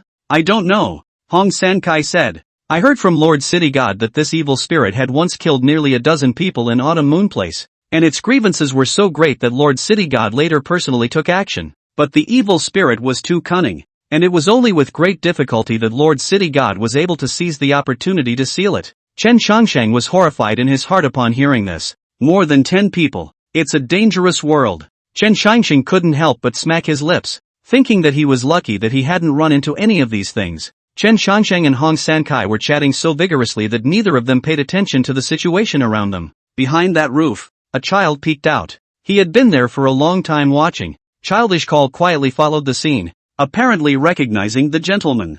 In his eyes, however, he could only see Mr. Chen, as if he was talking to someone, and it seemed that the person was right beside him. It's just that he can't see it. Tongji Call went first to run home and ask for Papa. Dad told him that the city god temple is inhabited by the city god, a ghost god. Doesn't that mean that this gentleman is talking to ghosts and gods? Could it be talking to the city god? Is this gentleman an immortal? Tong Jiru's little head was filled with many questions, and he stared at the gentleman for a long time. He wondered who the gentleman was really talking to. Chen Changsheng's gaze shifted and looked underneath that bridge, and it was only at this time that he noticed that there was actually something hanging underneath that bridge. Chen Changsheng took a look and asked, What's hanging under that bridge? Hong San-kai looked over and replied, Sir, that's the dragon chopper sword. The dragon sword? Chapter 10, Are there really immortals? It's just a local custom, Hong San-kai said. Legend has it that water vipers turn into jiao for 500 years and hide in lakes, deep pools, tributaries of rivers and caves in the ground.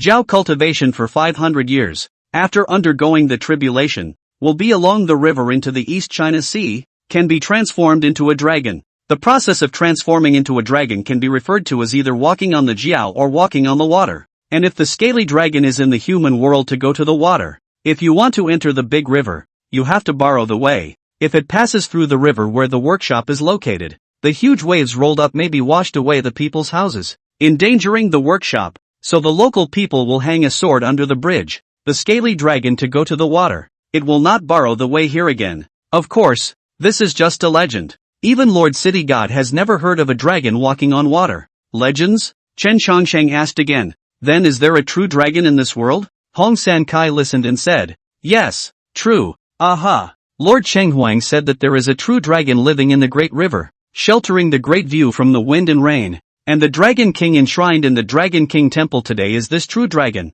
Chen Changsheng couldn't help but be a bit curious after hearing this. He had never really seen what a real dragon looked like. Hong San-kai said, With Mr. Chen's Dao, perhaps he can go and meet this dragon monarch. Chen Changsheng laughed a bit after hearing this and agreed. Let's talk about it. Let's talk about it. Still see the Dragon King. On my trick of fooling people, the Dragon King can drown me with a mouthful of spittle. Chen Changsheng lifted his head and glanced at the sky. Seeing that the sun was about to set, he also realized he was going to die again. He still wanted to try that chi refining technique, and he couldn't nag Hong San-kai any longer. So Chen Changsheng made an excuse and said, It's getting late, and Mr. Chen still has some small matters that he hasn't dealt with, so I'm afraid I'll only be able to sit and talk with you next time. Hong San-kai also realized at this time that he had delayed Mr. Too much time. He gave an appalled cry and said, Blame me for the delay. Sir, unhindered. Then I'll see Mr. Off. Don't bother. Chen Changsheng said.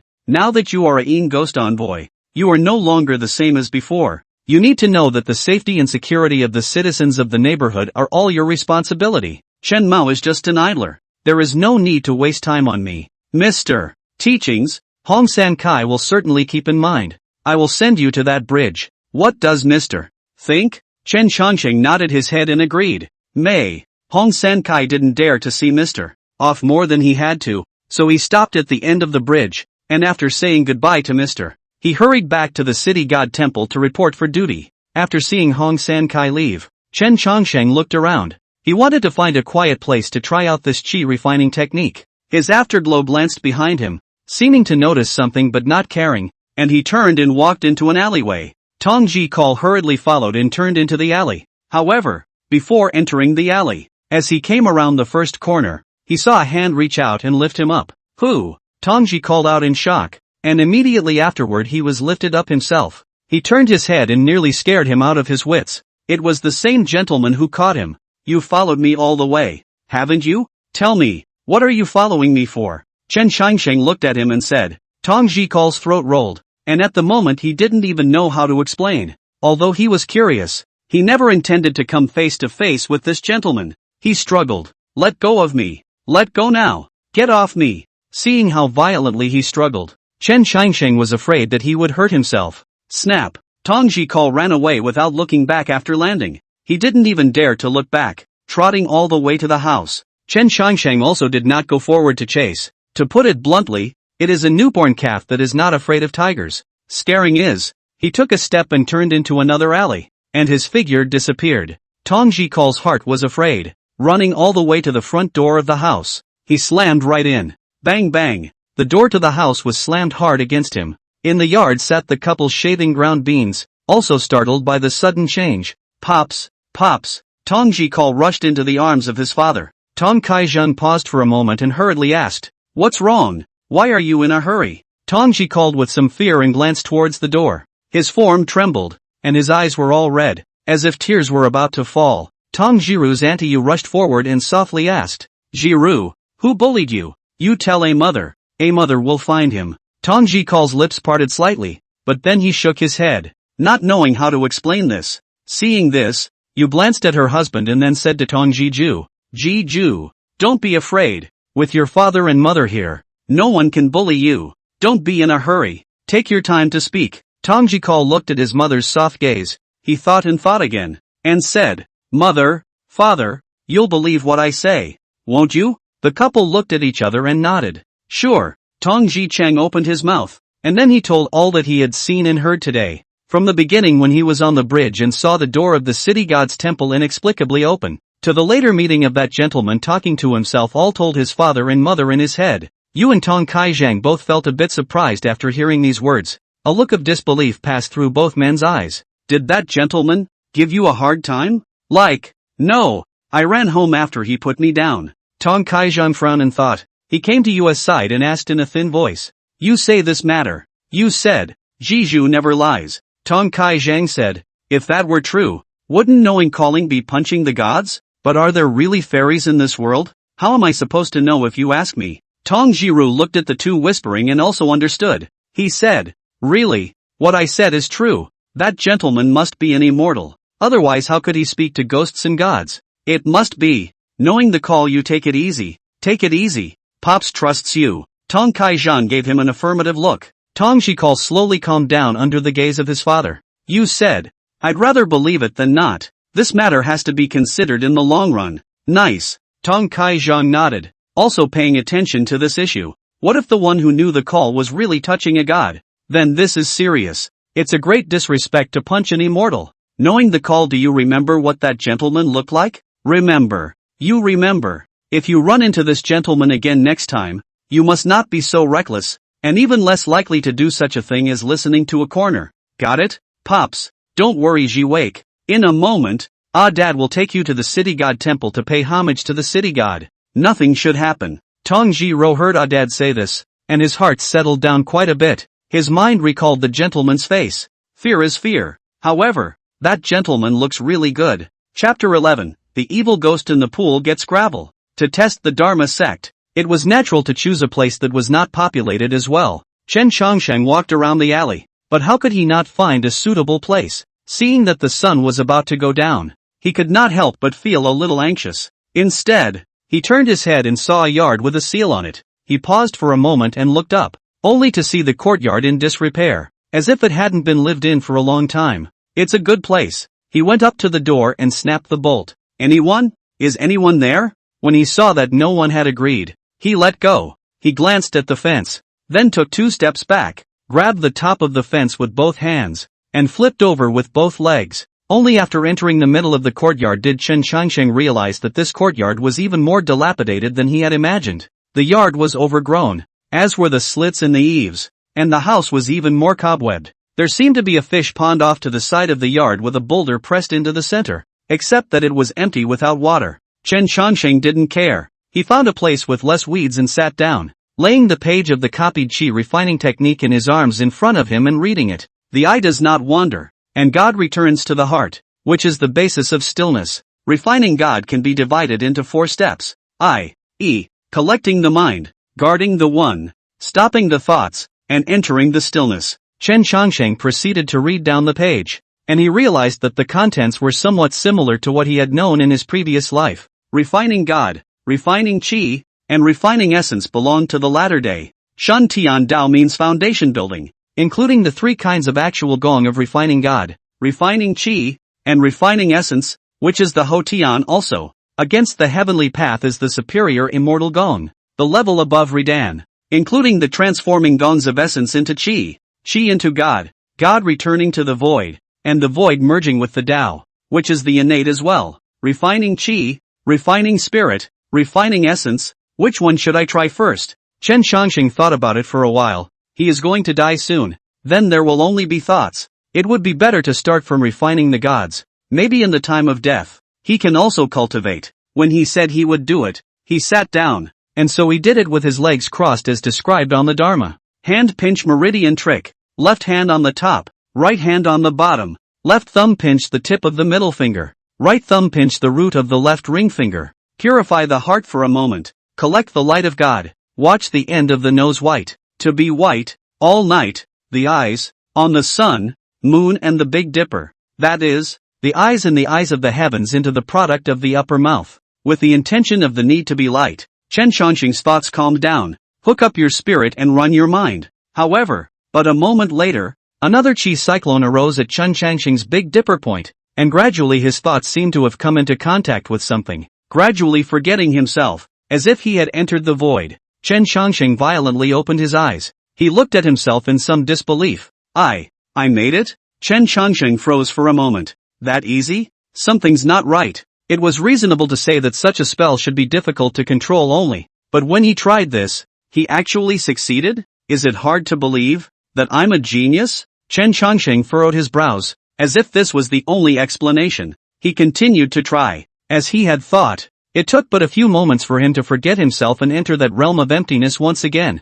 Forget about the body. That's not right. Chen Changsheng suddenly reacted. He could be all too familiar with that feeling. Isn't this similar to the state I'll be in when I die? Can't hear anything? Can't feel your body? Can only hear your inner voice? I told you. Chen Changsheng barred his lips and understood it this time. Turns out he's not a genius. It was just that this feeling of entering the forgotten void had been familiar to him for a long time, which was why it was so easy. As for why he couldn't refine the gods in the dead state before, Chen Changsheng guessed that it might be because he didn't have the heart method to support him. What he didn't realize, however, was that in a blink of an eye of the refined God, the sun had set that day. The last of the afterglow disappears. Chen Changsheng, who was sitting in the dilapidated small courtyard, was disorganized and dissipated into gravel, just like last time, and it happened in the blink of an eye. He's dead again. After Chen Changsheng died, slowly, he retreated from the state of God refining. When he couldn't open his eyes and couldn't feel the presence of his own body,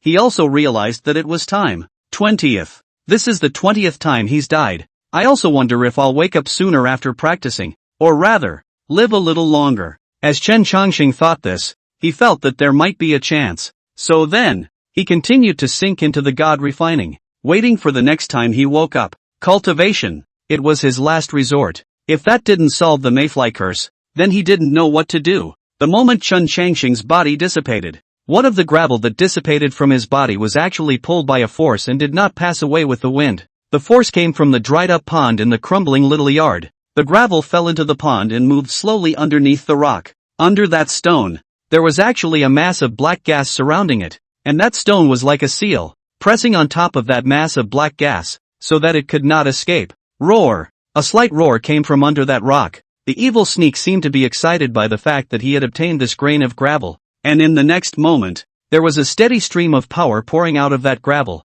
which began to nourish the evil sneak, causing his power to grow as well. However, the suppressed evil spirit seemed to be only able to absorb it bit by bit because the gravel power was too huge. It's a little slow, but it's better than nothing. After nightfall, Autumn Moon Place slowly calmed down. Until midnight, a group of underworlders showed up in that dilapidated little courtyard. The old city god stood in front of the depleted pool and looked at the stone that was pressing down on the evil spirit. He raised his hand and saw a golden light emanating from the stone, which was the power of incense and merit, specializing in suppressing evil spirits and evil ghosts. The old city god looked at the solidified seal, nodded with satisfaction, and said, "There shouldn't be any major problems." Hong Sankai said, "My subordinate checked 3 times, not daring to spare any loopholes. You are more and more powerful these days." Old city god said, "The last ghost envoy was not as attentive as you." Hong Sankai humbly said, "Lord city god is too kind for you to be appreciated by Mr.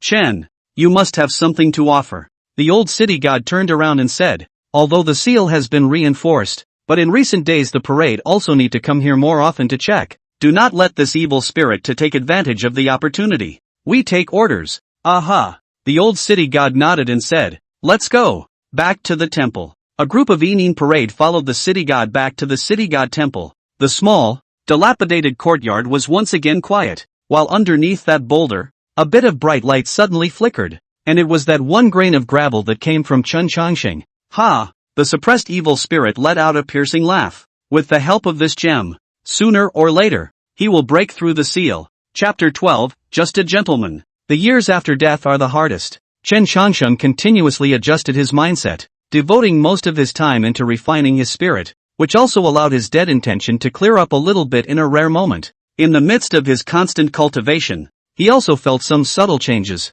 If it was in the past, it would have been difficult for him to control his thoughts after death. But now, he was able to think and not think, which sounded like a simple thing, but it was really a difficult thing. Sinking into that oblivious void once more, Chen Changsheng felt a peace he had never experienced before. There was no inner fear or any complaints. That subtle state mesmerized Chen Changsheng to the point of being somewhat addictive. Is this god refining? When it's really subtle. Chen Changsheng maintained his state of refining the gods, as in his opinion, this could make the time after death pass by faster. Waiting for the next wake-up call, the 3 members of the Tong family went to the city temple overnight. Tong Zhijiu kowed out several times in a row before the statue of the city god, while his father and mother were also apologizing sincerely. Lord City God listened to his heart, but he heard the 3 words Mr. Chen and also noticed these 3 people. Child knows the call, child is right. The old city god thought for a moment and looked at the few people kneeling under the hall. He saw that golden light surrounded that Tong Kai Zhang,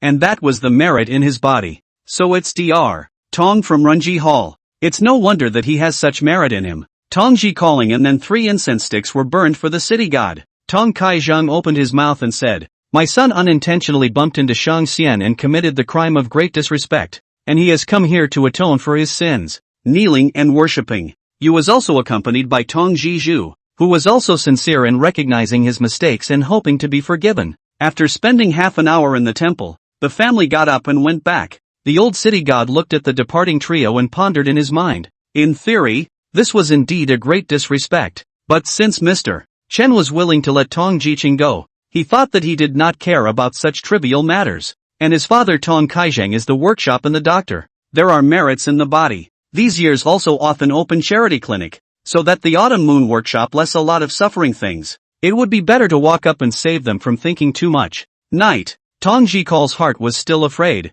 and he slept with his father and mother at night. Jiwake is not afraid. It will be fine. Sleep at ease Aang. A father and a mother are here. Aha. Auntie coaxed him to sleep again until late. The child knew that he had fallen into a dream after calling to sleep. In that dream, He seemed to see an old man dressed in yellow and blue robes. He recognized at a glance that this outfit was the general appearance of the city god in the city god temple. City god. Tong Jiqing, do you know your offense? Tong Ji calling trembled with fear in his dream, and after kneeling on the ground, he hastily admitted his mistake. City god, the kid knows he's wrong. He won't dare to do it again. Father, mother, where are you? Father, child knowing calling cried especially loudly in her dreams. The old city god who had entered the dream could not help but stare at this situation. Silence, the old city god rebuked. The dreamy Tongji calling suddenly realized that he could not even cry. He looked at the old city god in front of him with horror on his face. The old city god coughed lightly and said, although you have offended the upper immortal, but the good thing is that the upper immortal did not take anything into account with you, and you also know your own mistakes. From now on, remember not to make today's move again, otherwise, no one can save you. Tongji calling opened his mouth, but he couldn't make a sound. He had to nod his head to show that he knew. The old city god nodded slightly, then swung his sleeve. Tongji Call woke up from his dream. He took a big breath and sat up from the bed. Father and mother were asleep, and by this time, it was dark outside. Hoo. Tongji Call's throat rolled, and it took him a long while to come back to his senses. God! The gods! What a godsend! Tongji Call's gaze was a bit dull as he felt a pang of fear in his heart, but when he thought of what the city god had said just now in his dream, his hanging heart was completely settled. It's okay. Tongji Call patted his chest as he glanced at the sleeping Adad and Anyang. Then he honestly laid down and slept peacefully. Mist rose, the sky was gray, and there was the sound of chickens crowing in the neighborhood. Luyun Quan outside of Autumn Moon Place. There was a table in the center of the view, and on it were melons and fruits, and some candied fruits, which were used to entertain the guests. In Luyun Guan, these are the top things. Usually can't eat. The only time you can eat a peach is during the Shang Yuan festival. But today, this table is full of a pile. It was gluttonous to the 4 senior siblings in the Quan, and when he turned his head, he saw that the master was still standing at the entrance of that temple, seemingly waiting for someone to arrive. The youngest, Zisu, asked in a thin voice, Senior brother, who do you think master is waiting for? Changshan shook his head and said, Senior brother doesn't know either. The mist from the mountain streams receded a little, and a woodcutter came up the mountain just as it was fully light. Chaifumi arrived in front of Guan Master Xian Huang and said, Taoist Master, the officials outside the city god temple left yesterday afternoon. Xian Huang came back to his senses and asked again,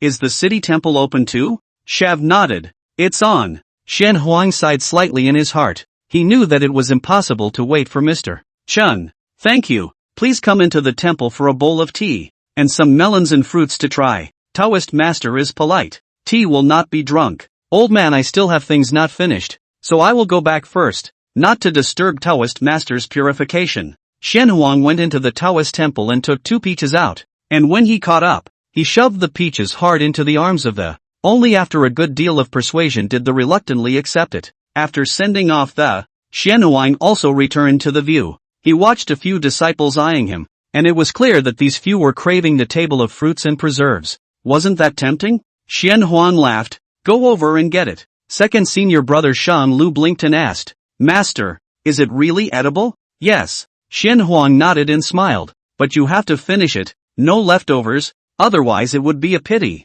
The 4 disciples were all smiles when they heard this, and one by one, they ran to the table and ate. The youngest senior sister, Zisu, hugged a peach and nibbled on it, with one tucked in her arms, while the eldest senior brother took a piece of candied fruit, and distributed the rest to the senior brothers. Xian Huang, on the other hand, found a place to sit down and rested with his eyes closed. Eldest brother Changshan stepped forward and handed a peach to the master. Master, peach. Xian Huang shook his head and laughed. Master won't eat. You guys eat. Third senior brother Xiansen came up, and as he munched on the candied fruit, he asked, Who exactly are you waiting for, Master? Xian Huang saw that all 4 disciples were curious. All want to know? Aha! Wondering. The 4 disciples looked at their master. Things not eating, just waiting for him to speak. Xian Huang just smiled warmly and spoke slowly. Just a gentleman. Sir? Well, just a gentleman. So the gentleman master said was not coming?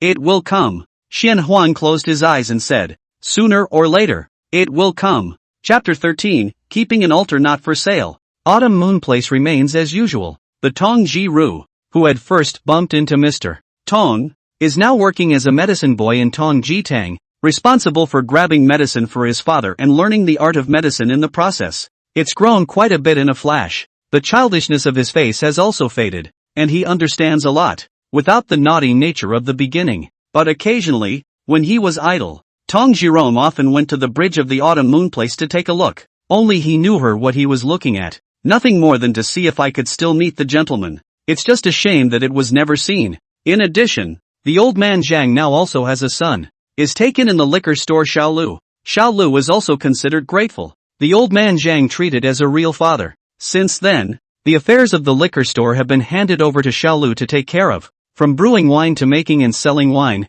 all of them are under Xiaolu's control. Old man Zhang also taught all the last bit of himself. It had to be said that Xiaolu had indeed put in the effort, and had even improved it a bit, causing the flavor of autumn moon brew to advance another layer. The wine is better and attracts more people. On a chance occasion, when a scholar from Anning County came to the autumn moon place to collect winds, he tasted this sip of autumn moon brew and called it a good wine, composing poems and praising this wine. After returning, autumn moon brew has also made a name for itself. Near and far after hearing that they have come, but all have drunk this autumn moon brew. There is no bad. The wine shop's autumn moon brew became in short supply, and Xiaolu got busy, multiplying the amount of wine to be brewed each year, and putting it out for sale when the time came, but it still turned out to be insufficient. Xiaolu doesn't care. He sells as much as he can brew every year. He just does his best. Despite the fact that the demand for autumn moon brew exceeded the supply, Xiaolu would still leave one jar unsold before each opening, and although old man Zhang doesn't care about the wine shop anymore, he will also brew a jar every year. According to his own method of brewing, Xiaolu said he had already left wine for the gentleman, and asked the shopkeeper why he was bothering. Instead, old man Zhang told him that, "I'm afraid that Mr. can't get used to drinking it. Come to think of it, no matter how good the wine is, it's nowhere near as good as it was in the old days." According to the usual practice of previous years, Mr. should be coming in half a month. Xiaolu, if you see Mr. You must not be neglectful. Got it? I know. Don't worry, pal. Aha. During these 3 years of refining the gods, Chen Shansheng would exit the state of refining the gods from time to time.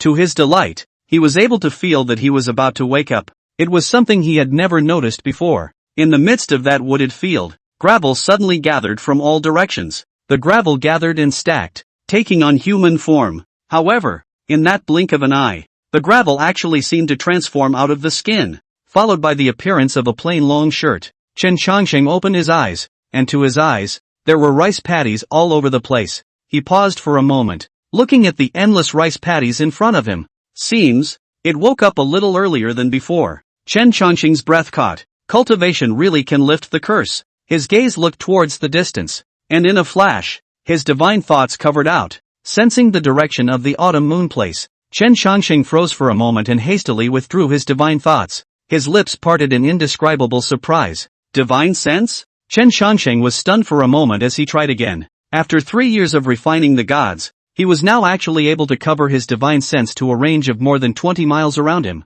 There must be another use for it besides divine sense. Chen Changsheng looked towards the tree in the distance and suddenly had an idea. With a thought, he focused on the tree. He wanted to try if he could shake the tree through his divine thoughts. Yet the next moment, a huge force crashed into the tree. Click! The tree shook violently for a moment, and then it fell in response, breaking in half with a rumble. This, Chen Changsheng withdrew his divine thoughts, his gaze widening. He's just trying to get a light bump. It actually broke right off. Chen Changsheng's throat rolled as he muttered under his breath. So, what realm am I in? He looked at the broken tree and couldn't help but gulp. It's a little scary. A carriage stopped in front of the liquor store. Soon on the carriage came down an old man in a long shirt. This person Xiao Lu knew. Is the next door Fong Yunfu's Rong butler? From time to time to buy autumn moon brew from him, the butler of Yunfu walked in the door, followed by 2 or 3 lads, and said, "Little shopkeeper, my master celebrates his birthday the day after tomorrow.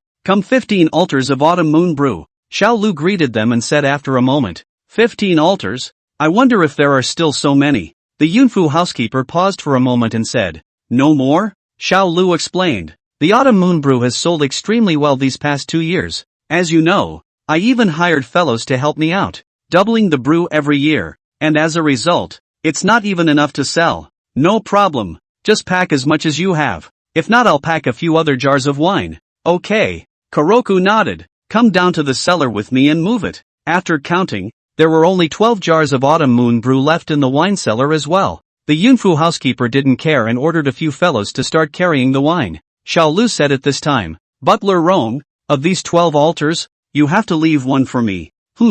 Butler Rong paused for a moment and asked, why? Xiao Lu said, it's not that I intentionally didn't sell you. Since some years ago, the last of the autumn moon brew in the wine shop has to be kept. This is a rule set by the old shopkeeper.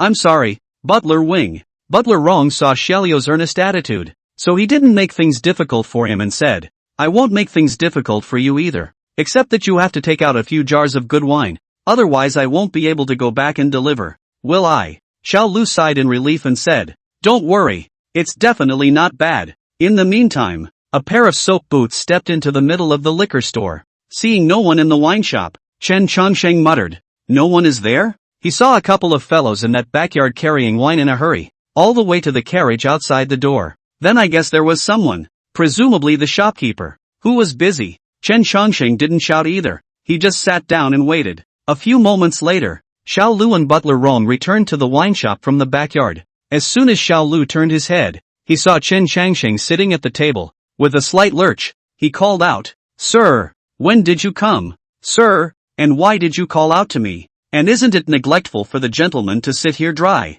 Chen Chongsheng laughed a bit and waved his hand. What's slowing down or not? I've only just sat down. Furthermore, aren't you busy? Right. Where's old man Zhang? Is he not at the restaurant? Xiao Lu's heart was so happy that he even forgot about Butler Rong beside him. Boss, he's probably gone to the theater this time. Butler Rong looked at the gentleman, and at that look, he couldn't help but freeze. Honestly, this gentleman should be the most dignified he had ever seen. Out of the dust. That's right, the clothes are not stained with half a bit of dust, and there is also an elegant atmosphere in the eyebrows and eyes, which must be extraordinary. I can't imagine he's quite laid back these days. Chen Chongsheng placed the gourd on the table and said, regardless of him, serve a pot of autumn moon brew and fill the gourd. Okay, mister. Wait a moment on the moment. The kid this will go to call. Xiao Lu picked up the gourd and was about to go to the cellar to get some wine. Butler Rong, however, stopped Xiao Lu and asked, wait, I say, little shopkeeper,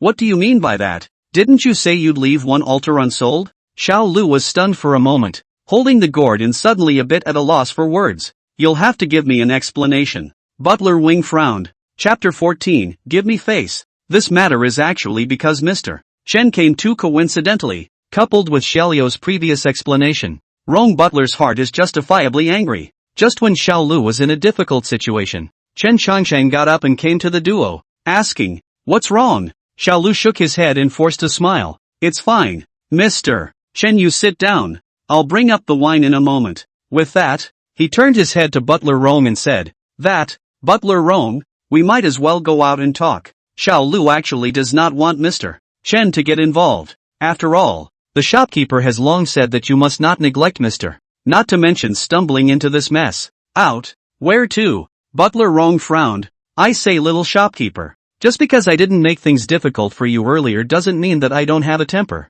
Do you really think that the butler of my Yun mansion is this easy to talk to? Xiao Lu's face was a bit embarrassed, and he quickly said, Boss Rong, I'm really sorry. In this case, I won't charge you for any of these wines today. Consider it my congratulatory gift to Master Yun. What do you think? Boss Rong was even more furious when he heard this, and said, my Rongfu is worse off than this amount of money? No, you must make it clear. Seeing that things were getting a bit serious, Xiao Lu was at a loss for words. When such a scene was stumbled upon by Mr. It was inevitable that he would be scolded by the shopkeeper for a few hours. How is this going to work? Chen Chongsheng stepped forward and blocked in front of Butler Rong, saying, this brother, you can talk about anything properly. Why get so angry? Butler Rong saw this extraordinary temperament of Chen Changsheng and understood that this gentleman was definitely not an ordinary person. He could not afford to have an attack, so he said in a peaceful and conciliatory manner, this gentleman, this matter is really not a certain family intentionally difficult. You may wish to comment on the reasoning. Just now he clearly told me that his wine shop traditionally have to keep an altar of autumn moon brew. Well, I did not say that I have to have that altar. The results of this door have not yet gone out. He is going to sell that altar of wine. Mr. You say, I cannot be angry? Chen Changsheng roughly understood after hearing this as well. So it is, Chen Changsheng explained. Actually, it's not his fault for this, it's mainly because of Mr. Chen. Butler Rong's chest rose and fell. Still angry, Chen Changsheng continued. Brother and sister don't know. Chen Mao and the old shopkeeper of this liquor store are old friends. Every few years I will come to the autumn moon place. Every time I come to the necessary 1 gourd of autumn moon brew. Old shopkeeper and I am very familiar. For this purpose every year specially left me a altar in the library. Xiaolu he is also according to the command to do things. Is not intentionally not sold to you. The blame is only in the Chen Mao today is not the time to come. When Butler Rong saw this gentleman take the matter upon himself, he thought for a moment and said, how can this be blamed on you, sir? His anger dissipated a bit and he said, in fact, I just want a statement, and now that it has come to this, it is not what I had hoped for. Chen Changsheng said, that being said, after all is said and done, this matter is still because of Mr. Chen. If we must have a statement. Chen Changsheng thought for a moment and said, how about this? Let Mr. Chen apologize to you, brother, on behalf of Xiaolu, as a way to give me face. What do you think? How can this be? Butler Rong was stunned, and quickly said, Mr. Extraordinary appearance. Eyebrows and eyes also have the air of Confucianism. I think the abdomen must have poetry and talent, and cannot be in front of me and other coppers stink of people to bend. 10,000 cannot. To be honest, he hadn't expected this gentleman to be so polite. This world nowadays there is no reason for a scholar to condescend to a merchant. Not to mention that this gentleman is so extraordinary that Butler Rong is even more afraid to accept it. Butler Rong sighed and said, that's just it. Sir, I can't be bothered with anything else if you're so biased. He looked at Xiaolu and said, little shopkeeper, you and remember, in the future to speak and do things, do not be like this today. If not for this gentleman, today I would have to make a scene with you. Xiaolu hurriedly apologized. Boss Rong's lesson is right. The kid also didn't mean to offend today. I hope Butler Rong won't take it to heart. Butler Rong nodded, then removed the money bag and placed it on the stage. My Rongfu is not poor in this silver. How much it should be, is how much it should be. Let's go. After saying that, Butler Rong led a few fellows out the door. Xiaolu escorted him to the door, and he didn't breathe a sigh of relief until after the carriage pulling the liquor was far away. He looked at Mr. Chen beside him and said, Mr. Chen, Xiaolu's hospitality was not good. And he even nearly made Mr. Lu's face. Xiaolu. Okay. Chen Changsheng raised his hand to interrupt him and said, what face or no face? What Chen doesn't care about the most is face. Furthermore, if you have this kind of effort, why don't you quickly go and fix my wine? By the way, just fill the gourd is all. And don't think too much of it, it's just that I have no one to drink with because your boss is away.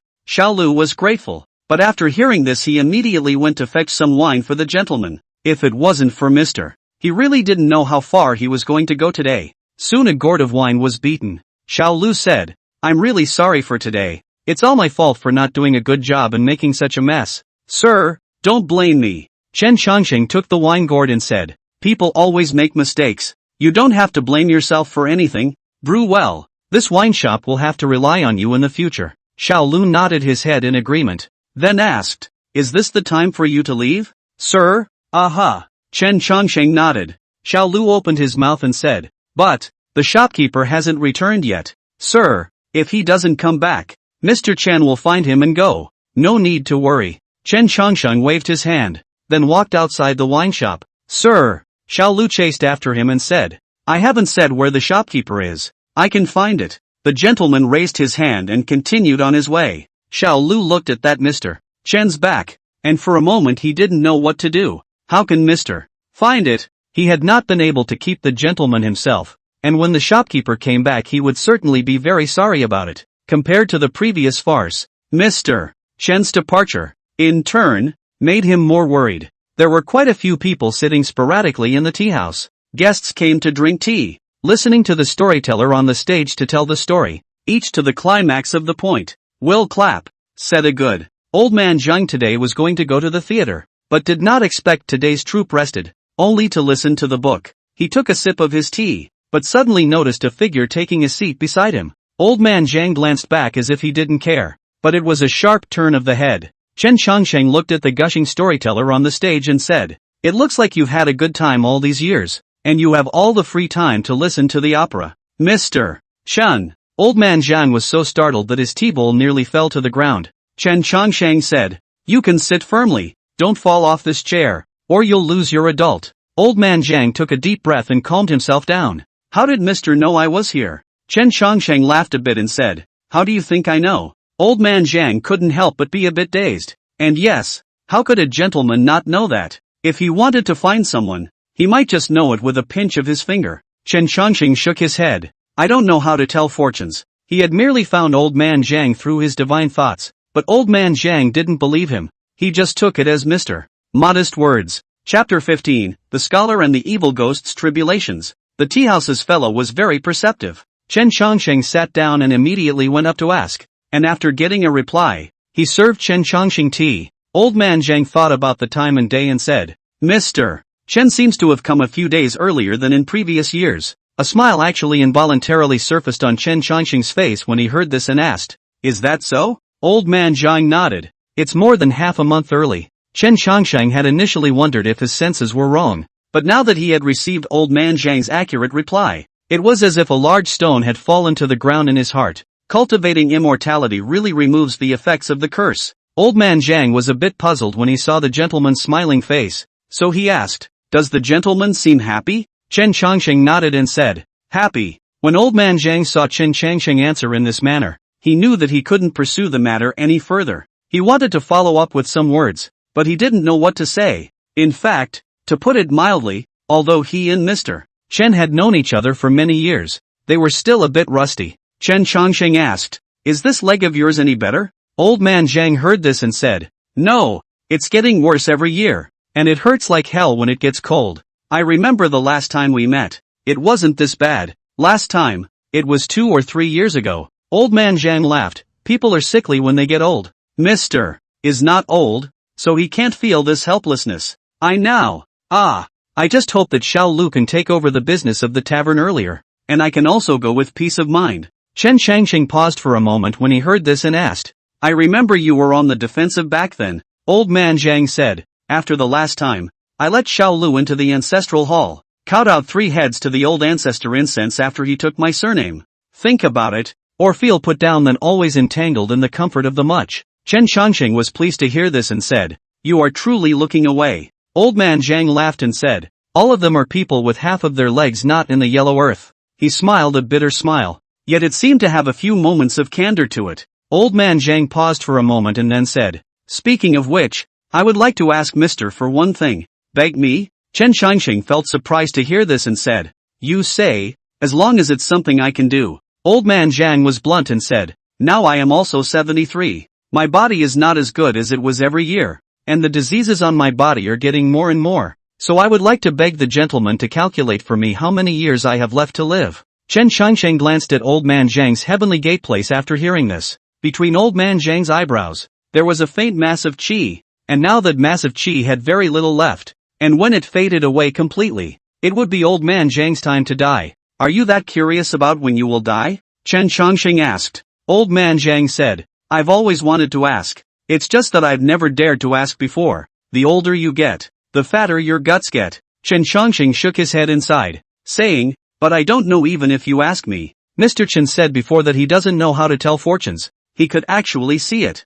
The anger on old man Zhang's brow was already very weak, probably not going to last until he came back. "Is that so?" Old man Zhang didn't continue to pursue this matter, but rather shut his mouth in a very sensible manner. Chen Chongsheng turned his gaze to the storyteller on the stage. Snap! With just a beat of that wake, the storyteller spoke slowly, said that the Wen family woman was brutally abused, but was set up by someone who had the intention to frame, resulting in a family of young people were killed alive in their own yard. Chen Chongsheng asked, "What kind of story is this?" Zhang old man explained, "The old story. When the Yang Lufang Hai family has a son, is a famous playboy, on the basis of his sister married to a big official on the capital on the local lawlessness. The then magistrate of Anning County is also in the way of his brother-in-law's face, has been indulged in this Hai family son. This is a true story?" Chen Chongsheng froze. Old man Zhang said, "What Mr. Storyteller said, is not all true. Naturally some of it has been changed." "What happened afterward?" Chen Chongsheng asked. "The Hai family gentleman fell in love with the daughter of the old man's house. The old man's family do cooking cake business. There is no dependence. naturally cannot fight the high gentleman. The magistrate and the square is no way to control. The Wen family daughter naturally fell into the hands of the high gentleman. Did not think that the next day, the Wen family daughter cannot stand the humiliation. Escaped in the night on the police. Who would have thought that the high son early on the way to the yamen ordered people to hit the yamen up and down, as well as the Wen family around all the neighbors who knew about it. Public confrontation. Everyone is biased in favor of the high son of the magistrate Fangzhang, as well as the Wen family around the neighbors all bite the bullet, and there is no such thing. Eunuch Gao is backtracking in the hall again, instead suing this Wen family's daughter for falsely accusing her of innocence. There's such a thing? Chen Shangsheng paused for a moment and said, such a person shouldn't still be alive, right? Of course it's dead. Old man Zhang said, the death was extremely miserable. How did it die? Died by an evil spirit that drained his young energy. Hearing this, Chen Changsheng froze. Ghost? Right. Zhang old man said, this is more than 50 years ago a thing. The Wen family female at that time cannot stand this kind of humiliation. Crashed in the public hall above the public hall, died. This is also a big deal. It is said that the back is that dude his father begged his son-in-law only to suppress this matter. Which this matter is so finished. Who knows that Duke Gao's anger didn't die down afterward and once again sought out the Wen family. And at that time present, in addition to an old man, there was another person. Is a scholar. This scholar and the Wen family daughter early bond. That year should have gone to the capital to catch the examination. But because of the death of Wen's daughter grief, this intends to deal with the funeral of Wen's daughter to go to the capital to voice their grievances. But the result of bumped into the just to come to find trouble with the Gao Gongzi. Enemies see each other. But that a scholar and how will be the opponent of the evil slaves of that family man. In the course of the fight, the old man and Wen went up to block. Unexpectedly the family man misses that stick smashed in the old man's heavenly gate. On the spot, no gas. Seeing this, Mr. Gao was also a little afraid, thinking that it was either do nothing or do absolutely nothing. So he ordered his family members to beat that scholar to death alive in the courtyard as well. So, that ghost, it's the scholar? Chen Changxing asked. Old man Zhang nodded his head and said, after the death of the scholar, his grievances did not go away and he transformed into a stern ghost, swallowing more than 10 members of the Gao family that night. And then after this incident was spread, a storyteller specially made up a book of words, and nowadays he still talks about it from time to time. Chen Changxing nodded his head and said, after slaughtering the entire Gao family, where did the scholar go? Old man Zhang smiled and said, naturally, he was taken in by the city god. His words fell. But I heard the storyteller on that stage say, I only saw that the city god forced that evil ghost scholar to the courtyard of the Wen family, and the golden light shook loudly, and a divine whip struck that evil ghost scholar and drew him to that pool. A group of duty officers formed a large formation and drew out a sacred stone, and in a flash, golden light shone brightly, and the city god recited a spell, and a golden light fell into the sacred stone, and subdued the evil spirit in the pool. And he could not turn over for all eternity. Chen Shangsheng was stunned in his heart after hearing this. The tea bowl in his hand paused in midair, and inexplicably he seemed to remember something. He seems to heard about this somewhere. Chapter 16, The Evil Ghost in the Pool Battles the Undertaker. Chen Shangsheng asked, the Wen family's small courtyard in the story is still in the autumn moon place today?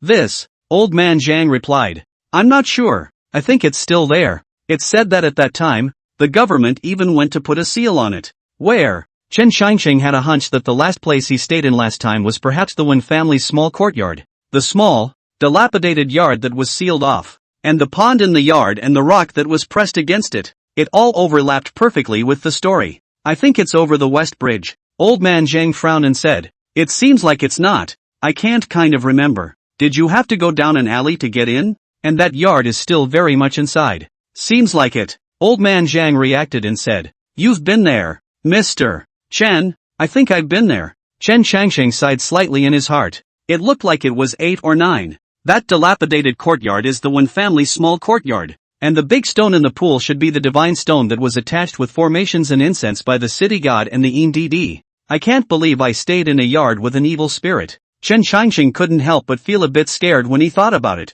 but he reacted on second thought. He himself was no longer a mortal now, so it seemed unnecessary to be so afraid. Only, Chen Shangsheng was a bit unclear about his realm, and he didn't know if he could beat that evil spirit. Chen Shangsheng thought for a moment and said, Mr. Chen still has some things to do today. I'll look for you at the wine shop later. Old man Zhang didn't know why Chen Shangsheng was so hasty to say goodbye, but he still nodded his head in agreement. Just go ahead and get busy. Mr. Chen, don't worry about me. A bad old man. Chen Changsheng got up and left the tea house. Then he headed towards the west bridge of Autumn Moon Place, following his memory from the last time, towards that shabby little courtyard. He couldn't figure out his realm nowadays. Of course he wasn't going to seek death. He was just going to see what it was like. That said, he had never seen what an evil spirit looked like. However, Chen Changsheng had only walked to the dilapidated small courtyard when he saw several warriors parading at the entrance. Chen Changsheng paused for a moment and did not care. And that parading man also looked towards Chen Changsheng's direction. Chen Changsheng had expected to be greeted by the underworlder. After all, he was considered someone who had shown his face in front of the underworlder last time.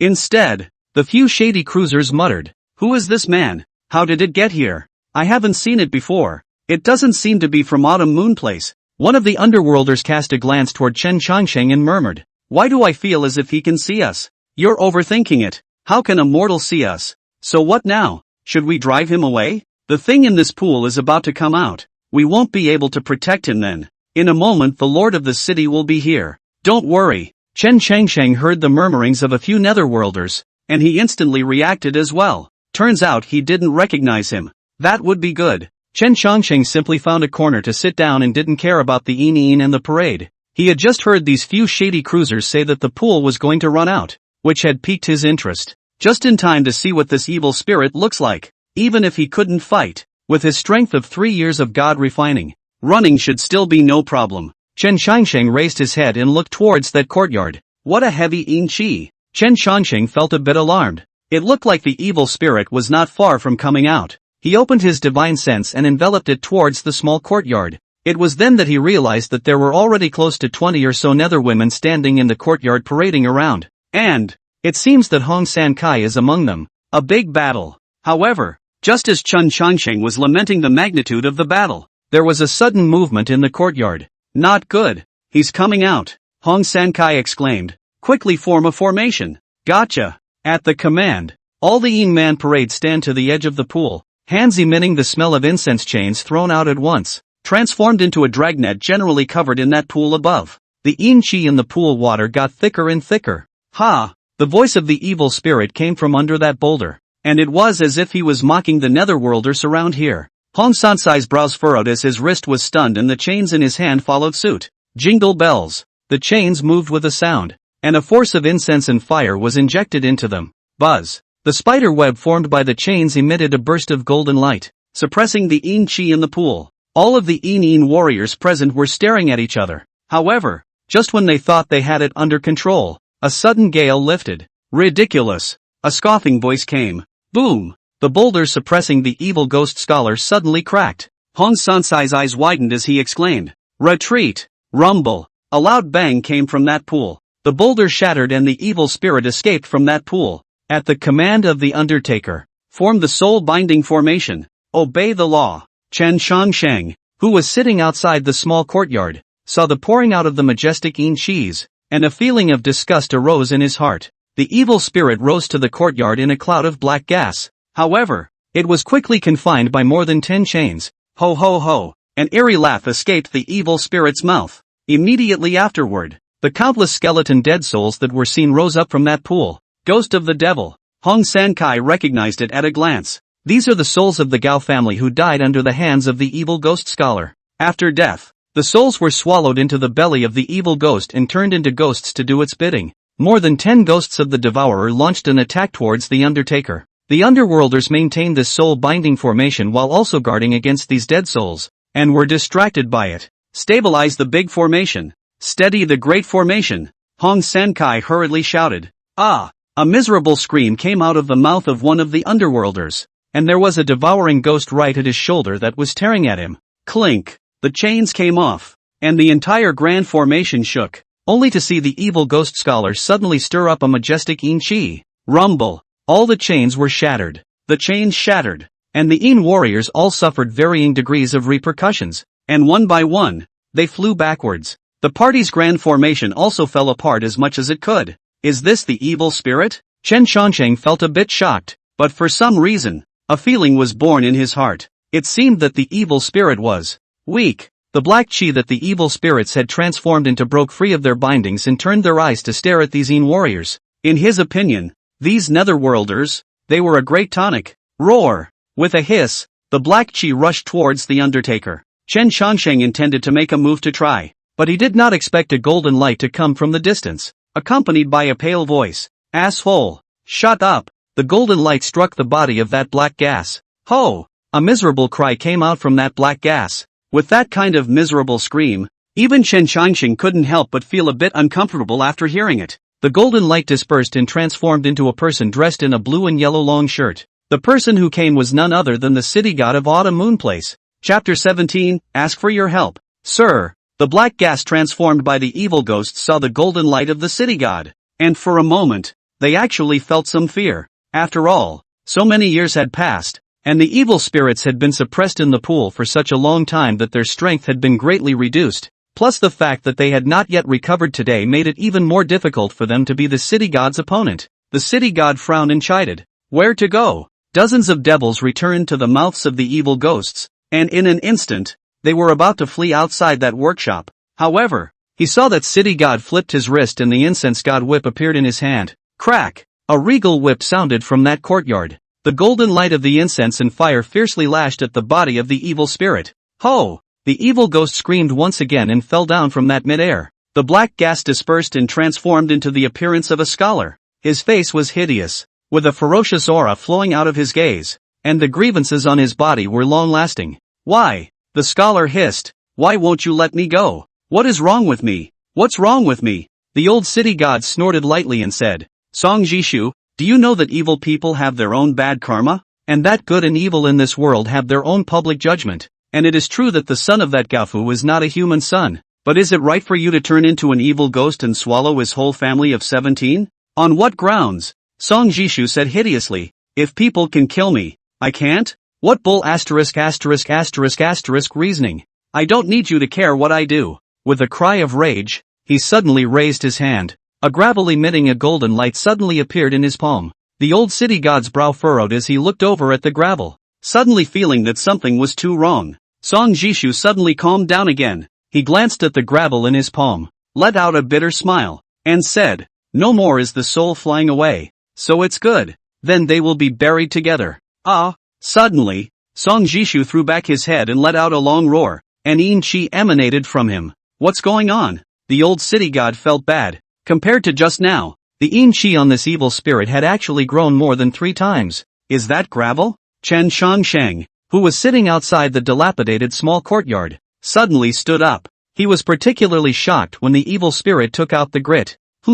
Wait, this gravel. Chen Changsheng felt a bit stunned. Wasn't this gravel the same gravel that he had emitted when he was about to die? How did it get into the hands of this evil spirit? He was pretty sure, even certain, that the gravel was something that belonged to him, or was part of his body, because he could feel that the grit was resonating with his own existence. The crowd of Een warriors froze in place in shock at this scene. This kind of Een Chi was no longer something they could deal with. Not only them, but even the old city god was staring at him, feeling some pressure. Song Jishu looked up to the sky and laughed. His laughter seemed to be somewhat despondent, and as if it carried some relief. Formation, old city god ordered. The Undertaker parade came back to his senses and agreed in a hurry. Receive the law. More than a dozen underworlders formed a formation again. However, this time, it couldn't help that evil spirit at all. Song Ziyuan only needed to gently raise his hand, and the large formation that had been formed would disintegrate in an instant. Die.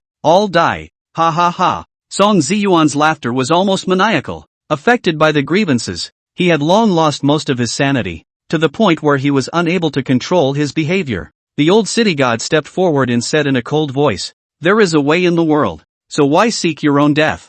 With that, a golden light chain appeared in his hand, compared to the chains seen just now but different. This chain is the incense merit illusion, specializing in the evil spirits. Beam. The old city god mouthed the edict, and the chain came out of his hand, encircling Song Ziyuan's circumference and quickly trapping it tightly. Chen Changsheng couldn't help but light up when he saw this tactic. This is a royal decree? The so-called royal decree, which explicitly means giving orders, has the effect of following the law with one's words? Song Ziyuan struggled for a moment, but immediately afterward, he urged up the grit. Give it to me. Shatter. the gravel crashed on top of the scented chain. What the old city god did not expect was that the chains made of incense and merit were as thin as paper in front of that gravel, which broke at the touch of a button. The old city god's face suddenly changed as the chains shattered, causing the backlash to add to his body. He stifled a grunt and covered his chest. Extremely bad. The old city god opened his eyes and said, "This gravel, where did you get it from?"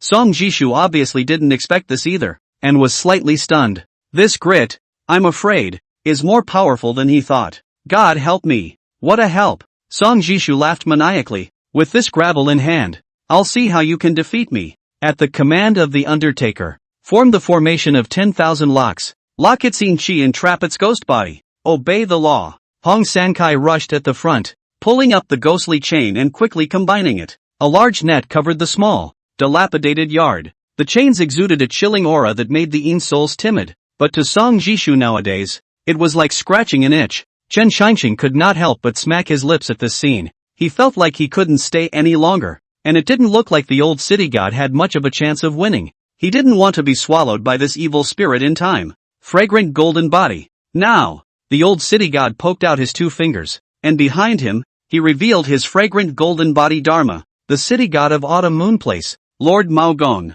wishes to cut down evil and remove it, so he invites the Dharma sword of heaven and earth to descend on his body and cut down this evil spirit. Heaven and earth Dharma sword. Now, at those words, a golden light fell from the sky above. A magic sword appeared in the old city god's hand, and the power of heavenly might emanated from that magic sword, which was extraordinary. This sword is from the heavenly Tao. Seeing this scene, Song Jishu hurriedly offered gravel to block his body. Chop! The city god swung his magic sword and chopped down. The sword chi carried the laws of heaven and earth, the power of merit and incense, and chopped straight at Song Jishu's ghostly body. Song Jishu immediately felt a heavenly might descend. However, this sword chi was blocked by the gravel. The gravel, in fact, formed a counterbalance to that heavenly mighty sword. Song Jishu struggled and froze with it by virtue of that gravel. What exactly is this gravel that even the land of heaven and earth can't help anymore? The old city god was surprised in his heart, and after returning to his senses, he spoke. Song Jishu, do you know you're wrong? I'm not at fault. Song Jishu gritted his teeth and said, all the people in the Gao mansion deserve to die. I am not at fault. Heaven and earth can't kill me. Ah! The might of the Dharma sword landed on Song Jishu's body through the gravel, and he let out a mournful cry from his mouth, and the ZZ sound emitted from the ground illuminated by the golden light. Song Jishu had obviously underestimated the power of this magic sword. His face was grave with consideration. If the stalemate continued, the one who died would definitely be himself. Only run! Get thee outta here! Song Jishu roared, stirred up all the Yin Chi, opened his mouth and spat out all the ghosts, all of them killing towards the city god. The old city god hastened to make a block. However, during this moment, Song Jishu actually turned into a ball of black gas about to flee. Evil ghosts don't go away. The old city god knew that he must not let this evil spirit escape, but now with the heavy Yin Chi and dozens of devils blocking him, he could not stop it. He hurriedly shouted, please, sir, make a move and stop this Fong. Chapter 18, Something's Wrong with Me. The old city god knew early on that Mr. was here. He thought that perhaps Mr. take a look at their strength, and that's why he didn't rush out. However, now that we are at a critical point, the old city god has no choice but to ask for help. Chen Changsheng outside the dilapidated small courtyard cursed in his heart when he heard this shout. What's that got to do with me? Chen Changsheng heart helpless, but before the grate are blown out, can not do nothing? That or is not it just reveal? He didn't dare to say if he could stop the evil spirit. Now that this was the case, there was no need for him to think so much. Chen Changsheng probed out his divine sense and focused his spirit on the massive black chi. However, without expecting it, the divine thoughts actually condensed into a large hand several feet wide. One grabbed the black gas. The black gas was squeezed tightly by that hand, with nowhere to escape. Song Jishu was horrified in his heart. Boom! A sound came from the center of that palm,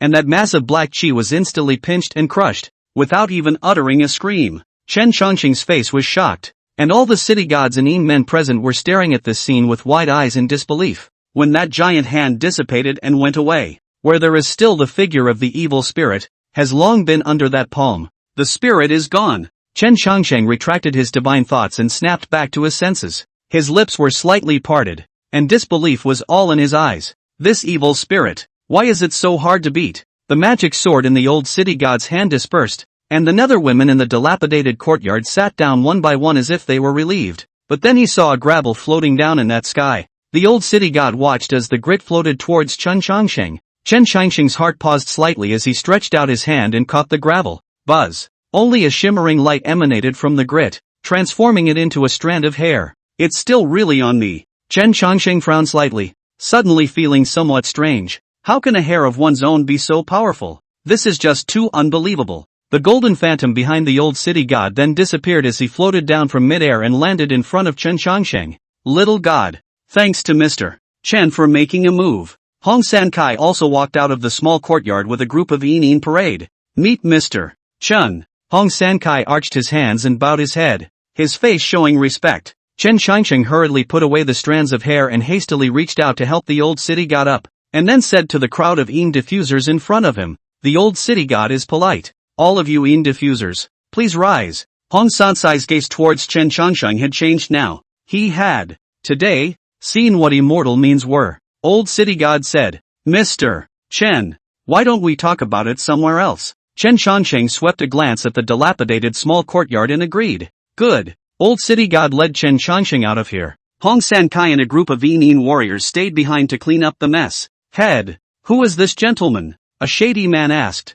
Hong San-kai turned back and said, "All you need to know is that Mr. Chen is someone that even Lord City God wouldn't dare to offend." The warriors could not help but shiver as they recalled that slap just now. Who would dare to offend such a person? While Hong San-kai was thinking in his heart, is this Mr. Chen's Dao? It's really daunting when it comes down to it. Chen Changsheng and Old City God arrived at a tea house in Autumn Moon Place. A remote place was chosen and 2 hot teas were served. The Old City God lightly sipped a mouthful of tea and said, "Thank you for Mr. Chen's hand just now." Chen Changsheng said, "I should. And since Mr. Chen is here, there is no reason to sit back and watch." The Old City God didn't break down Mr. He just thought that Mr. This is a test for them. The Old City God breathed a sigh of relief and continued, "It is really not right for the young god to leave such a scourge in Autumn Moon Place. If not for you, sir, I am afraid that today will be a big mistake." Chen Changsheng said, "Mr. Chen has also heard something about this evil ghost. Speaking of which, this Song Ziyuan is also seeking his own death, and this old matter is considered to be closed." The Old City God couldn't help but say even after hearing this, when he becomes a resentful ghost, there will be no turning back of things. Chen Changsheng heard this but said, "Mr. Chen has some doubts. If Song Ziyuan had not turned into an evil spirit, what would have happened to that Gao family's son in the end?" The Old City God heard the gentleman say this, naturally answered honestly, "Good and evil have their rewards. When he dies and enters the netherworld, the mistakes he has made in his life will have to be repaid one by one. In fact, relatively speaking, being swallowed by Song Ziyuan, on the contrary, it is cheaper for him." "Cheap him?" Chen Changsheng asked. Old City God nodded and said, "Taking the previous crimes of the Gao family's son, after entering the netherworld, he will be whipped for 80 years, not stopping for a moment, and then sent to hell for eternity." Chen Changsheng understood and nodded. "In that case, it is reasonable. Good is rewarded and evil is punished. When it comes to the city god, there should be a clear distinction between reward and punishment. And when it comes to Song Jishu, in fact, it is reasonable to have revenge and revenge. Only, after his death, he is no longer part of the humane way, and the ghost way and the humane way have their own rules. The grudges in the human path should be managed by the government, while the good and evil in the ghost path should be managed by the city god and the underworld. Like Song Jishu, this was already a mess. Moreover, his biggest mistake was actually not in killing people, but in implicating too many innocent people in the Gao family, which is why he ended up in such a situation. 1,000 wrongs lie in the heart. Chen Changsheng couldn't help but sigh and said, "If the Yamen had done things in an open and honest manner, the Wen family's daughter wouldn't have died unjustly above the public court, and Song Ziyuan wouldn't have come to such a pass." The heart is hard to read. The Old City God sighed, added some tea for Chen Changsheng, and said, "Mr. Don't blame me. As a city god, the little god only cares about what happens after a person's death, and what happens before they are born. The little god can't do anything about." Chen Changsheng smiled warmly and said, "Mr. Chen knows. He was just feeling a little sick. At the end of the day, there are such nasty things everywhere. Who made the world this way?" The Old City God asked at this time. "By the way, sir, there is one thing that the young god doesn't understand. What is the origin of the treasure that Song Jishu is using? And why can't even the heaven and earth Dharma sword chop it up? This. Chen Changsheng thought for a moment and raised his hand, displaying the hair in front of the old city god. This hair is what the gravel is made of. Chen Changsheng said. A hair? Nice. Whose hair? Chen Changsheng replied. If Mr. Chen says that this hair is mine, does old city god believe it? The old city god glanced at the hair and then at Chen Changsheng as he said, Believe? How can I not believe? But how did this hair come to be in the hands of that evil spirit? I'm to blame for this, Chen Changsheng said. When I left the autumn moon place last time, I stayed in that small courtyard for a moment. Perhaps I left it behind at that time, and it happened to be picked up by that evil ghost. The old city god said. So that's how it is. Chen Changsheng actually still had questions in his mind. Why does one of his own broken hairs have such power? This is too much of a stretch. It wasn't just the broken hair that puzzled him, but also the divine thoughts. Chen Changsheng then asked. There's one more thing Chen would like to ask old city god. Sir, please. What realm can a cultivator in this world reach after 3 years of cultivation? 3 years. The old city god replied. This little god isn't too clear. But the little god had read some accounts on a certain immortal book, which said that after stepping into the immortal path, it would take 100 years, to say the least, before the foundation could be built. He paused for a moment, puzzled. What is the gentleman asking for? Chen Changsheng's face was calm as he replied. Just asking. He didn't move and took a small sip from his tea bowl. It seemed that this divine thought of his own was not right either. Chapter 19, Can I have it all? This series of events happened to Chen Changsheng as if there were several mysteries wrapped around him. The old city god was likewise pondering. In fact, he watched clearly as the grit transformed into hair. The fact that the hair didn't float somewhere else, but instead landed in Chen Changsheng's hand was enough to explain everything. The old city god just felt that Mr. Chen was too unbelievable as a person. It took no effort to kill the evil spirit, and a single hair could fight against the might of the heavens. And such a being, but from time to time wandering in the mortal world, in the end is to swim in the red dust. And what other ideas? The old city god, however, threw away the thoughts in his mind again. He felt that perhaps he was thinking too much. A few interactions. He could feel that Mr. Chen had a clean mind. There was no place to pick out any faults. It's better not to think about it too much. The old city god came back to his senses and saw that Chen Changsheng seemed to be thinking out loud about something. So he asked, What is Mr. thinking about? Chen Changsheng put down his tea bowl and said, When I saw old city god tussling with the evil spirits earlier, I saw that the edict's method was quite mysterious. So I wanted to ask old city god for advice on this edict's technique. Monsieur does not learn? It's like this. Mr. Chen was obsessed with swordsmanship in his early years, and is actually not proficient in the piece of divine arts. So it is. The old city god was quite generous to Mr. Chen, and with a flick of his wrist, he handed Chen Changsheng the Dharma door that contained the edict's one. Chen Changsheng slightly scanned through it and said, Mr. Chen made a copy as it is, so there should be no problem. And transcribe. The old city god was startled for a moment. Chen Changsheng thought it was because the other party was unwilling. So he said, No? Then Mr. Chen will just take it and look at it. No. The old city god hastened to say, If you wish to copy it, sir, you can just copy it. Saying that, he summoned the teahouse's fellow, and after handing over a few grains of broken silver, the fellow went to fetch a pen, ink, paper and inkstone. As usual with the last time, Chen Changsheng copied against the above. The old city god then sipped his tea and bit by bit watched Chen Changsheng transcribe the Dharma. Even though I had already seen it once last time, I was still feeling a bit stunned today. This Mr. Chen is truly extraordinary. The old city god sighed slightly in his heart, and then thought of what he was capable of, that he could sit and drink tea with such a great power. After copying it, Chen Changsheng returned that original book in its original form to the old city god. The old city god put away the edict spell and said, Mr.'s Tao is profound. The little god admires it. Chen Changsheng was a bit puzzled. Why was he talking about deep Taoism? He said, Old city god has praised me too much. Mr. Chen's trivial Taoist skill is not worth mentioning. Old city god smiled meaningfully and said, Mr. Chen is really modest. Chen Changsheng laughed dryly, while in his heart he thought, What's all this talk about? Chen Changsheng then asked, Other than this edict method, are there any other techniques here? The old city god said, There are some. How many do you want? Sir, may I borrow a copy of all of them for Chen to transcribe? The old city god was even more puzzled and said, Yes, of course. It's just that apart from this edict method, the rest of them are all minor disciplines. Do you want all of them? Sir, can I have them all? Chen Changsheng asked tentatively. All of them? Well, all of them. Although the old city god couldn't figure out what Chen Changsheng wanted these things for, he still took out as much as he could. It also spared Chen Changsheng a little bit of transcription, so he simply sent all of them out. After all, there is no use for these things to stay in his hands. Chen Changsheng pushed back a bit at first, failing to argue with the old city god. The old city god said, I'll add up then, I'm afraid some more. Mr. Chen, you alone, I'm afraid it's difficult to take. Sir, you see, is it I give you directly, or is it? Chen Changsheng thought about it for a moment, as if it wasn't convenient for him to take it himself, so he said, how about this? I'll trouble the old city god to send the two wing warriors to Lu Yunguan. That's fine. The two sat and chatted some more off topic,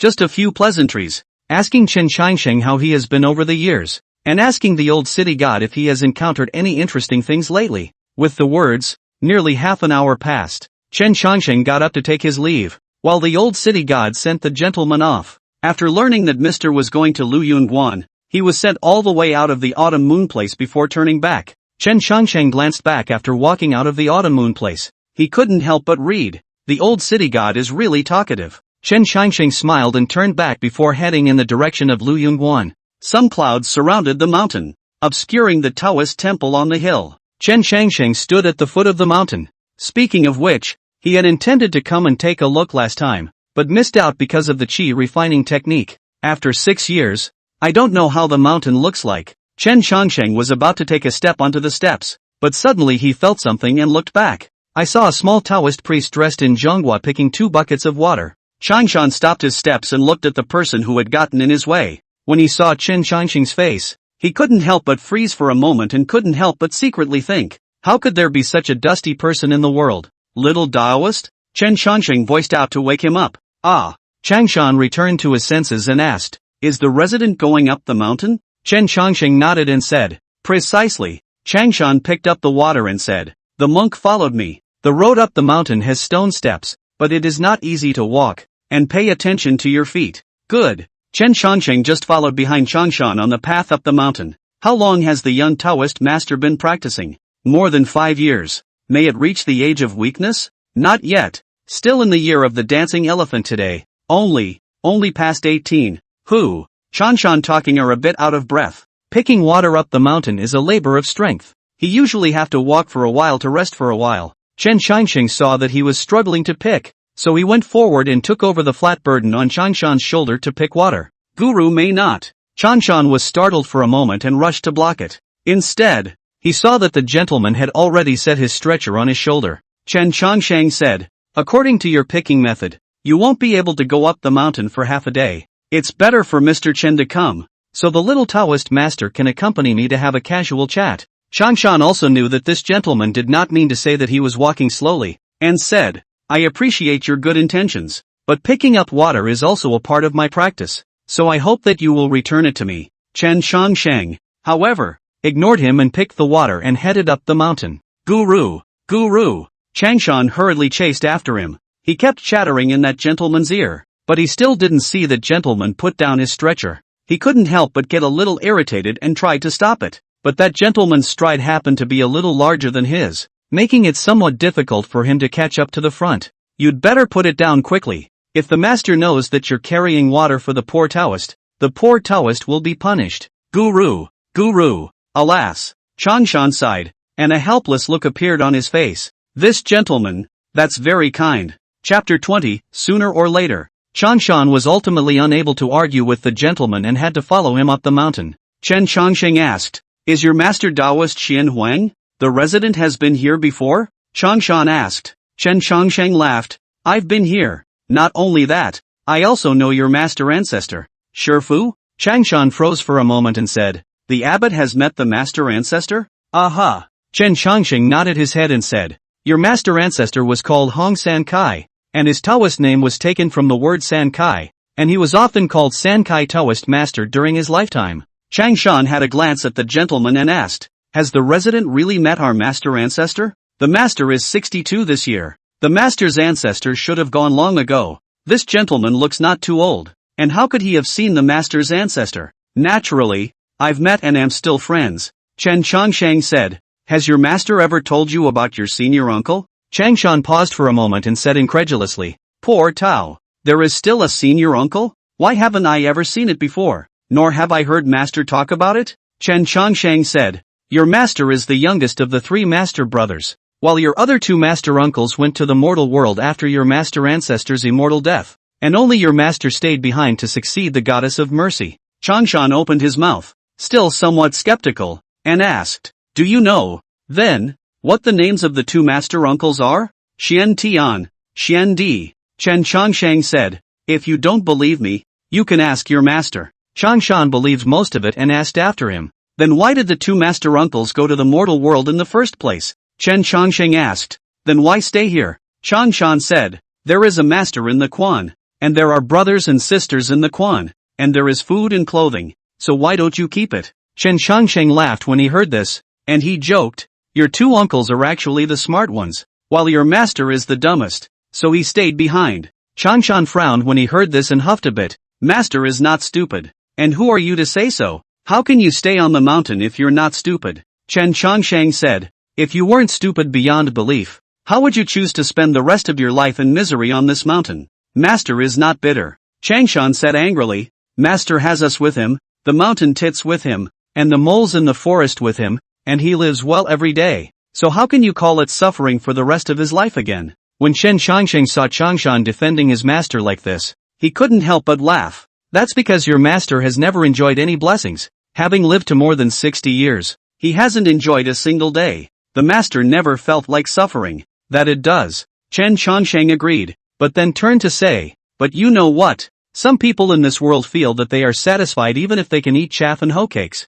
while others feel that it is not enough even if they are eating mountains of delicacies and seas of flavors. And the blessing that your master thinks of himself is actually in the eyes of the outsiders. It is the purity of suffering." Changshan asked, "Then what would you say is not bitter?" Chen Chongsheng asked, "Let's not talk about big fish and meat, wearing clothes and eating without worrying. Can your master ever do that?" Changshan opened his mouth to retort, but when he thought of the patches on his master's Taoist robe, he didn't know what to say. Clothing is not something the master ever did. Eat without worrying. Sometimes the view of food in short supply. Often cannot eat, only in the forest to pick some wild fruits to fill the hunger. And the master is always the one who eats the least. A brain all to the disciples. He only said not hungry. Eating doesn't seem to have done it either. Chen Chongsheng glanced at him and said, "Can't answer. Can you?" Changshan pursed his lips, not knowing how to retort. He looked up at the gentleman. "That." Changshan opened his mouth, but he didn't know how to ask the question.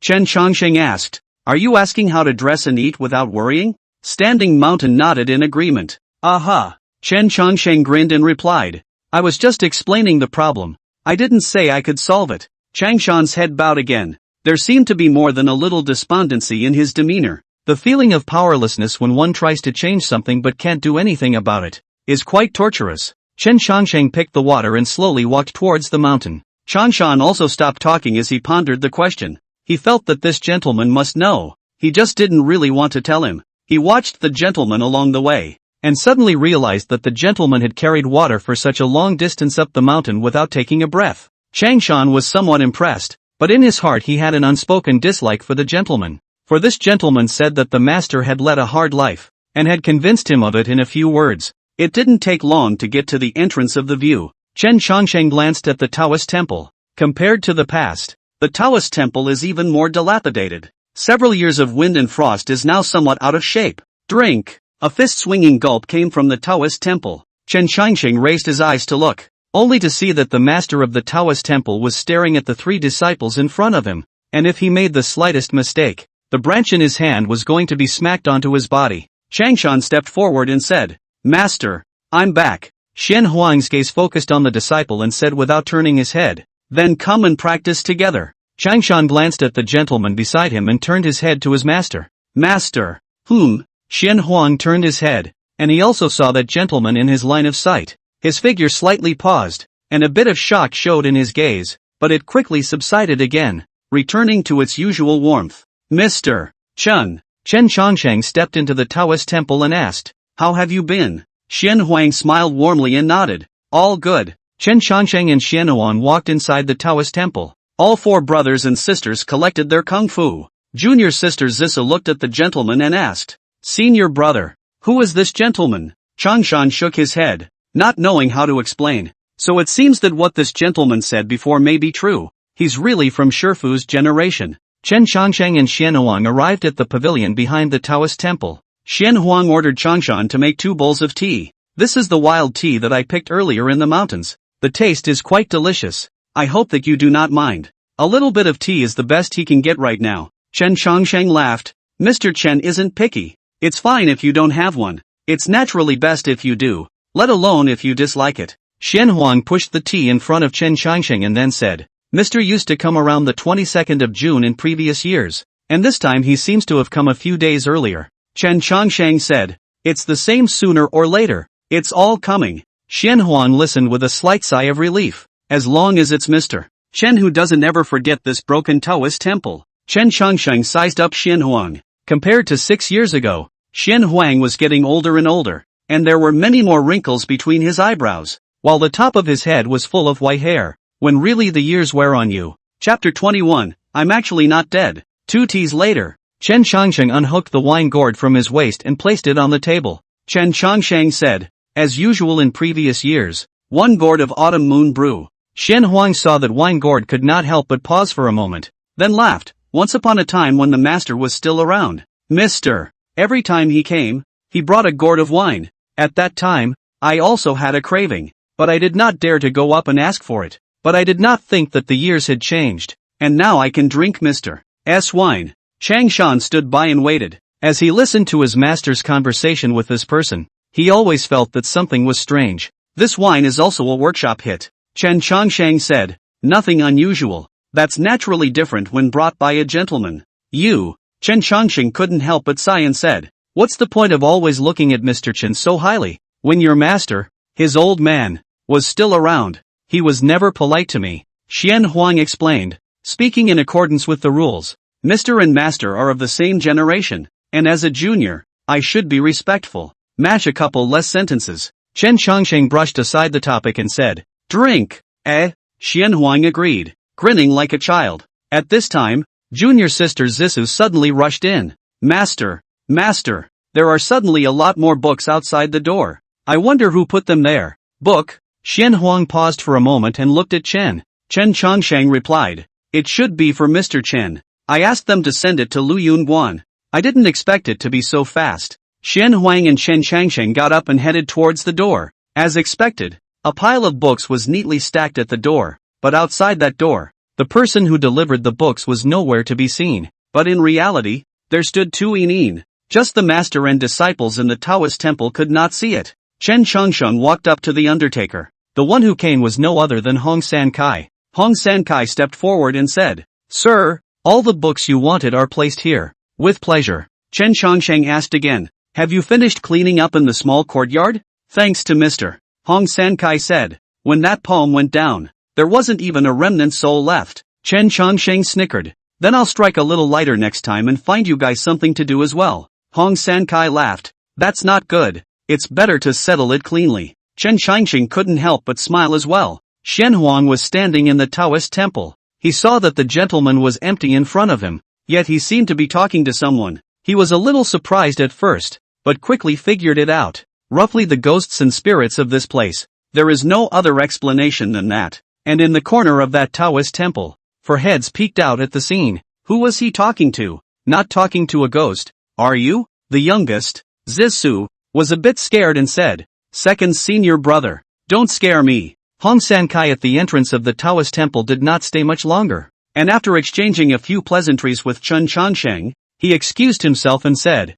Sir, the items have been delivered, so I'll go back to resume my duties first. Chen Changsheng asked, not taking another look? These are all your disciples and grandchildren. Hong San Kai shook his head and said, now that Mr. Hong has become a Yin warrior, he must not stay in the mortal world. Chen Changsheng sighed softly and said, it's good to be like this, so as not to have more obsessions. Sir, farewell. Farewell. Hong San Kai went down the mountain with one of the other underworlders. Xian Huang walked up to Mr. Chen Changsheng looked at Hong San Kai's back as he descended the mountain. This person had died on this mountain in the first place, but now he was actually walking down the mountain. Xian Huang spoke out and asked, was that Master Feng? Aha. Chen Changsheng nodded and said, Your master did good deeds in his life, and after his death, he was promoted by Lord City God and entered the Een division, and is now the Een ghost envoy of the Autumn Moon Place. Xuanwang's heart was filled with emotion, and he closed his eyes and murmured, Infinite Heavenly Father,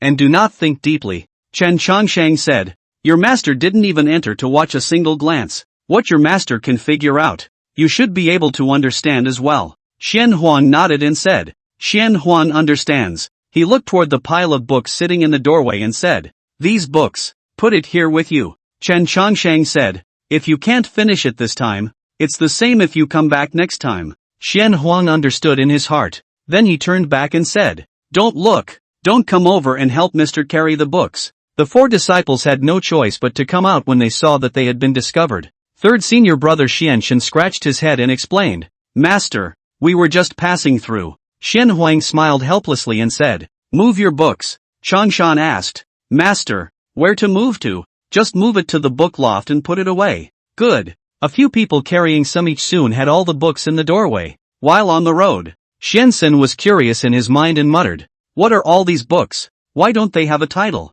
With that, he was about to turn it over and look at it, but suddenly a hand struck. Snap! Xiansen hastily retracted his hand and looked at his senior brother. Senior brother, what are you doing hitting me? Changshan said, Didn't master teach you? You can't touch the things of the others. If that gentleman knows about it, he will lose his master's face. Xiansen saw the situation also did not turn over to see the heart. Said, Do not see then do not see well. Chen Changsheng held a copy in his hands. The things recorded in this book belonged to the category of recluse, mainly about the 5 elements spells. Chen Changsheng had only been in contact with cultivation for a short while, and it was still a bit of a struggle to read it, but it wasn't difficult to understand it. While in Xian Huang's perspective, the book that Chen Changsheng was reading was a page of white paper, and nothing could be seen. He was a little puzzled and said, Why is the gentleman holding a blank book and reading it? Chen Changsheng smiled and said, There are no words in the book, but there are words in Chen's eyes. Xian Huang was stunned in his heart when he heard this and said indistinctly,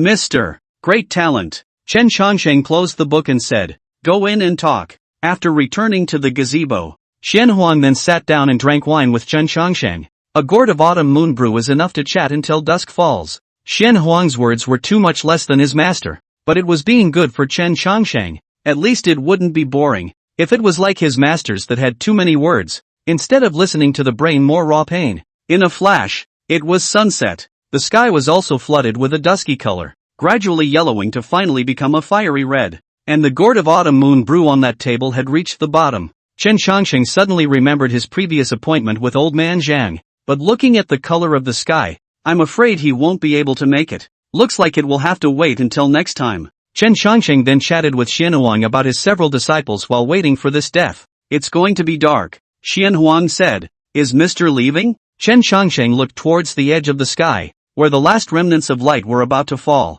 I think so. When that sun sank completely under the mountains, it was completely dark. Chen Changsheng paused for a moment, some consternation passing through his eyes as he stood up and looked into the distance. A little puzzled, Xian Huang asked, What is sir looking at? The sky. Is it completely dark? Chen Changsheng asked sluggishly. Xian Huang replied, Back to you sir. It's dark. Chen Changsheng was stunned in his heart, and as he looked into the dark night, his figure trembled slightly, and his lips involuntarily trembled. I can't believe. Not dead? Chapter 22, Borrowing the Law for Hair. Chen Changsheng was a bit unsure at first. He stood at the door of that Taoist temple looking at the dark as ink sky. Standing straight like that, he stood for half an hour. Xian Huang has been accompanying him, not daring to disturb Mr. He thought to himself that perhaps the gentleman was thinking of something, but then he could not see the slightest fluctuation in his eyes. Changshan, go and light the oil lamp in master's house and bring it. Changshan gave a slight lurch and nodded his head in agreement.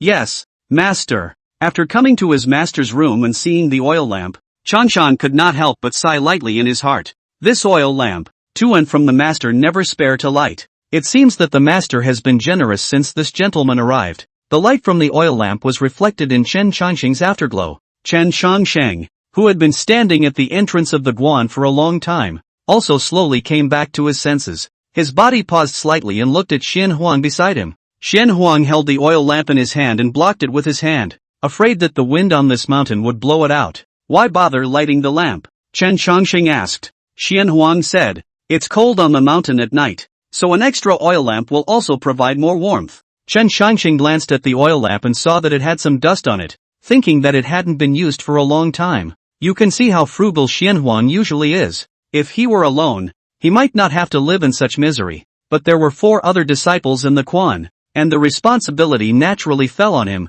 The master. You. Chen Xiangxing shook his head, but he didn't know what to say. Xianhuang smiled warmly. If there is a bright light to guide you, you may be able to see the Great Way. The Great Tao? Chen Xiangxing blinked. Xianhuang replied. The Great Way. Near at hand. Chen Xiangxing shook his head and denied. It's nothing more than gravel in a sea of people. So what's the point of having a Great Tao? He reached out his hand and took the oil lamp in Xianhuang's hand. Xianhuang said, It is windy on the mountain. Sir, beware of the wind blowing the oil fire. The fire in the oil lamp scuttled. Between shakes, the oil in that lamp seemed to spill out. Chen Xiangxing stretched out his hand and made a remote point towards the oil lamp. Set. 1 word of edict, and the decree comes forth. The oil fire in that oil lamp was instantly calmed. Mr. No cover, even if there is a big wind blowing, that pillar of fire. But all of them are not moving. Xianhuan was stunned in his heart when he saw the scene. Chen Xiangxing explained. This is the method of edict.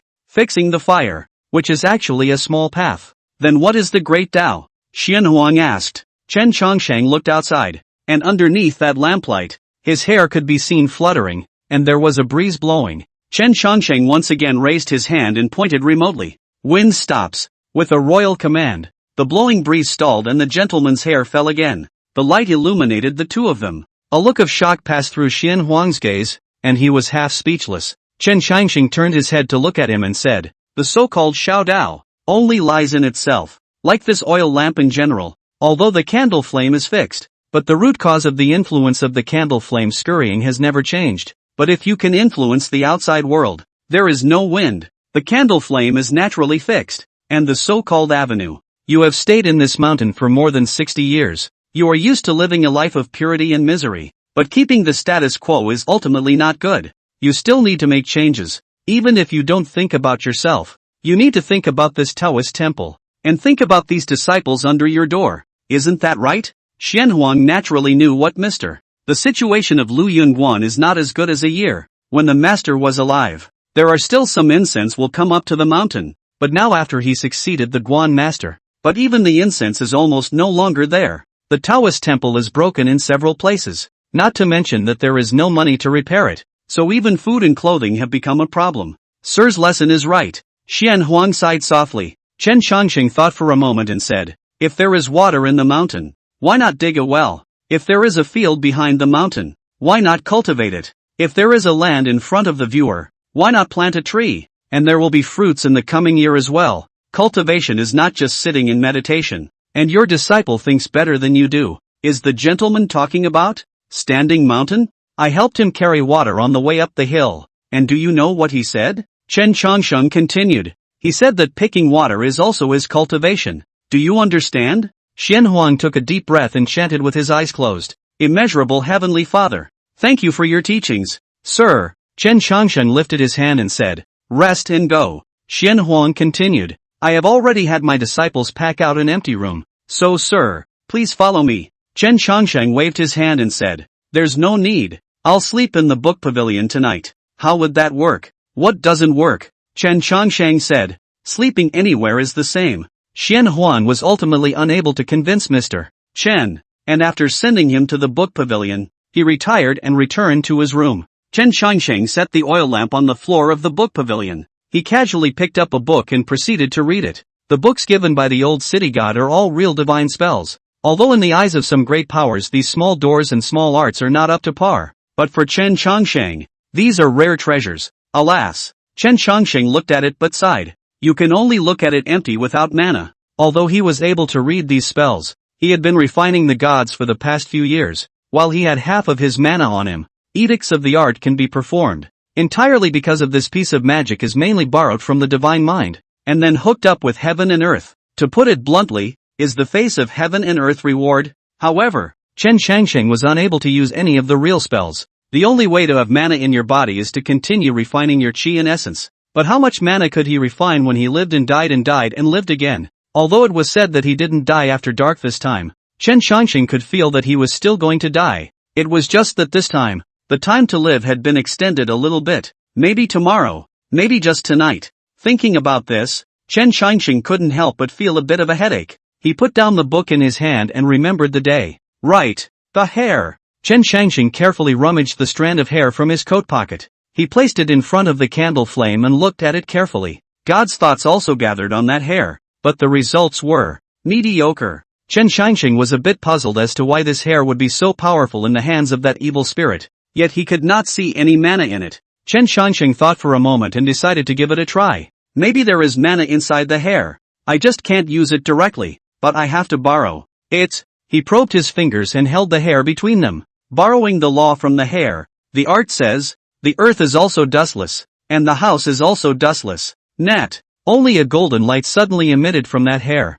Borrowing mana from it, the pure dust technique was able to be performed. Buzz. Only to see the ray of golden light swept across the upper and lower parts of the book pavilion. All the miscellaneous things in the upper and lower parts of the house were all swept up by the golden light. In just the blink of an eye, that golden light faded. The dust in the house, on the other hand, gathered into an orb and finally landed in front of Chen Xiangxing. Chen Xiangxing opened his eyes and said, "It's still really possible." Chapter 23, Thank you for your kindness, sir. This discovery surprised Chen Xiangxing. He thought to himself that it was probably because the hair was something of his own that caused him to be unable to see anything, the so-called only in the middle of the mountain. Perhaps that was what he meant. Chen Xiangxing once again looked at the hair. Then why is there mana in my hair? Chen Xiangxing was surprised, then thought, is this true for every hair? He thought for a moment and simply pulled another one off his head. Another spell was cast as the party had done. Borrow the law from the hair. The oil rises and the fire burns.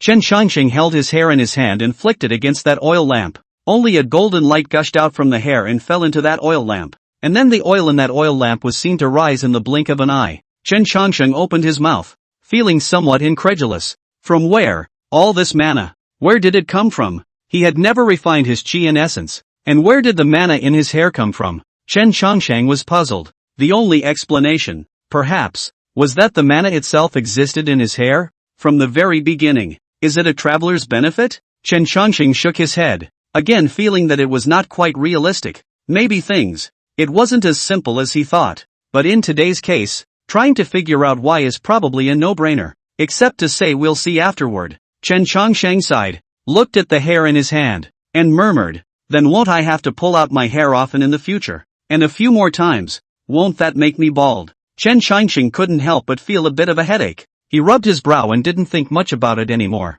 Whatever. It's still important to learn spells. Chen Xiangxing picked up the book that was placed on the floor and proceeded to read it through the candlelight. That look was all night long. At night, the insects in the mountains are constantly chirping. And every time after dark, the sound of cicadas and caddisflies does not stop for a moment, ringing throughout the night. The fourth night of the day, the youngest sister Zissou out to relieve themselves. But when they came back to see that the light was on in the pavilion, her person, who was still a little less conscious, woke up in shock. Zissa calmed her mind for a moment, then took a step towards the book pavilion. Look through the doorway and look inside. It's the gentleman from daytime. Zissa saw Chen Xiangxing sitting on the ground, using the candlelight to look at the book, and seemed to be particularly mesmerized by it. She pursed her lips, finding the gentleman particularly odd. I can't believe you're here reading a book when you're up all night. Zissou didn't dare to look at it too much, and after withdrawing her gaze, she went back to her room. Once back in bed, he lay down and went to sleep. Whoa whoa whoa. The sound of chickens crowing resounded at the foot of the mountain. The sky was gray and overcast, and the outline of the sunrise could be seen vaguely above those distant mountains. June days should rarely see fog, but today it was rare to see layers of thick fog, and dew could be seen coalescing and dripping from the leaves on the mountains. Little sister Zissou got up the earliest because she had to get up early to cook for master and her brothers. The pot is simmering rice porridge, but it is simmering very thin. It is not even too much to say that it is rice soup, and the other is some wild vegetables, all of which were picked inside the mountain yesterday, and some mushrooms, which can be dealt with for a couple of mouthfuls after being boiled in the pot. After Zissa put the rice in the pot, she planned to go and shout at her senior brother and master to get up for dinner. The result was to see that the lights in that book pavilion had not yet gone out. Zissou froze for a moment and murmured, "It's not still being watched, is it?" She went up for another look and saw that the gentleman was still flipping through his book. Zissou thought about it, so she knocked on the door of the book pavilion. Knock knock. Chen Changsheng, who was reading a book, came to his senses. He paused for a moment and raised his head to look outside, and through that window, Chen Changsheng could vaguely see the rising sun. Sir, it's time to eat. When Chen Changsheng heard the sound coming from outside the door, he put the book back and stepped outside. LOL. The door to the book loft opened. Zissou couldn't help but take 2 steps back in fear when she saw the gentleman in front of her who was several feet taller than her. Shisa watched as she was about to fall. Chen Changsheng's heart lurched as his divine thoughts came out. Zissou felt a force hold her back and stabilize her form. Zissou froze and looked back, but there was no one behind him. Chen Changsheng said, I'm sorry to have you come all the way here to shout at Chen Mao. Is the meal cooking? Do you need Mr. Chen's help? Anon. Zissou came back to her senses and shook her head. No, it'll be ready in a minute. Wait for Master to get up with his brothers. Then we can eat. Chen Changsheng nodded and agreed. Good. Go sit in the courtyard first. Sir, in a moment. Good. Chen Changsheng took a step to the courtyard and found a stool to sit on. Zissou looked to the gentleman. She couldn't help but scratch her head, remembering what had just happened, and couldn't help but mutter. That's weird. I was obviously going to fall. Zissou shook her head. She just thought it was her illusion, so she didn't care too much anymore. After that, Xian Huang, as well as a group of brothers and sisters, got up. The 5 members of Guanli's master and disciple plus Chen Changsheng were crowded at a square table, which was obviously a bit cramped. Xian Huang said, It's just some rough tea, don't mind if I do. Sir, Chen Changsheng said, all grains and chaff are meals, compared to mountain treasures and seafood. Chen Mao still feels that these simple foods are much more refreshing to the palate, and there is even less to mind. So be it. The second elder brother, Shang Lu, heard the conversation between Mr. and the master, and talked about it with his elder brother after the meal. Senior brother, this great gentleman speaks all so differently. He must be someone with great knowledge. Changshan said, it should be a reader. Maybe it's a schoolteacher? Jensen said. Zissou remembered last night's incident at this time and said, I also saw this gentleman reading in the book pavilion in the middle of the night yesterday, as if he had been reading all night. All night? Aha. Zissou nodded her head and said, I heard Xiao Lu at the bottom of the mountain say that the scholars inside the workshop are all sleepless when they do their studies, and this great mister must be very powerful if he can stay up all night. Yes? Shang Lu couldn't help but feel some admiration, and in his heart, he had a little more respect for this gentleman. After eating, Chen Changsheng played chess with Xian Huang in the pavilion at the back of the mountain. Xian Huang asked, What do you think of these disciples of mine? Sir, Chen Changsheng said,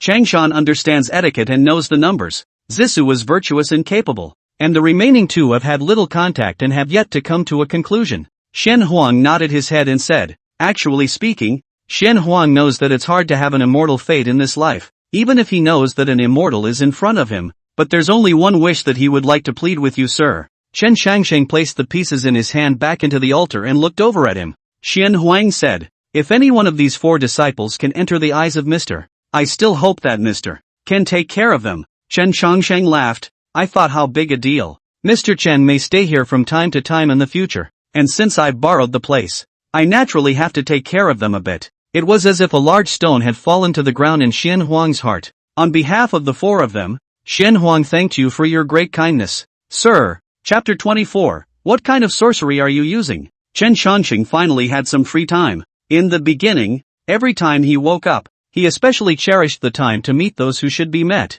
always running around, moment by moment. But now that he had found a solution to the curse, he was much more at ease, doing things that he had previously found extravagant. For example, playing chess, or sitting idly reading a book, or sitting in front of a viewpoint blowing the June wind and listening to the cicadas in the mountains. For him, it was luxury. The 4 senior siblings in the Guan spend most of their time practicing kung fu every day, except for picking water and meditating. It practiced internal kung fu for cultivating the body and cultivating the mind, favoring the category of martial arts. It's true that in this world there are not only immortals and ghosts, but also martial arts. Changshan, who was boxing, saw that the gentleman was sitting at the table looking at a book. After glancing at it, but then seeing that there was not a single word in that book. No word? Changshan wondered in his heart, thinking what book to read without words. It was like that yesterday, and it's still like that today. and I don't know how this gentleman can read this much into a blank book. Xian Huang frowned slightly and spoke. Shan Shan. Yes, master. Shan Shan looked back and didn't dare to look at the gentleman again. Chen Xiangsheng closed the book and watched the four of them fight. Xian Huang let them practice on their own. And when he saw that the gentleman was idle, he stepped forward and said, "What does the gentleman think? It's like 7 or 8. Chen Xiangsheng said, "It's far worse than the 3 of you senior brothers. They're still young." Xian Huang said, 7 or 8? The punching Xianchen heard this and was a bit displeased, muttering in a thin voice. Obviously the fight wasn't that bad. Xian Huang heard this and said, "Xian Shun, don't be smart." Xiansen heard this more unconvinced. He simply did not practice boxing, got up and said, "Master, I have not been smart." Taijiquan disciple also played for more than 3 years, not to say 10 points. 9 points look should also have it. To put it bluntly, it's not convincing. Xian Huan looked at Chen Changsheng and said, "Sir, Xianchen he's been a bit naughty." Chen Changsheng interrupted with a wave of his hand and said, "I'm not a petty person. Besides, nowadays they are in the prime of their youth, so it's normal for them to react like this." Xian Huang looked at his 3 disciples. He opened his mouth, a bit exasperated, and pointed at him. "Do you know who taught you the 24 styles of Taijiquan that you are learning today?"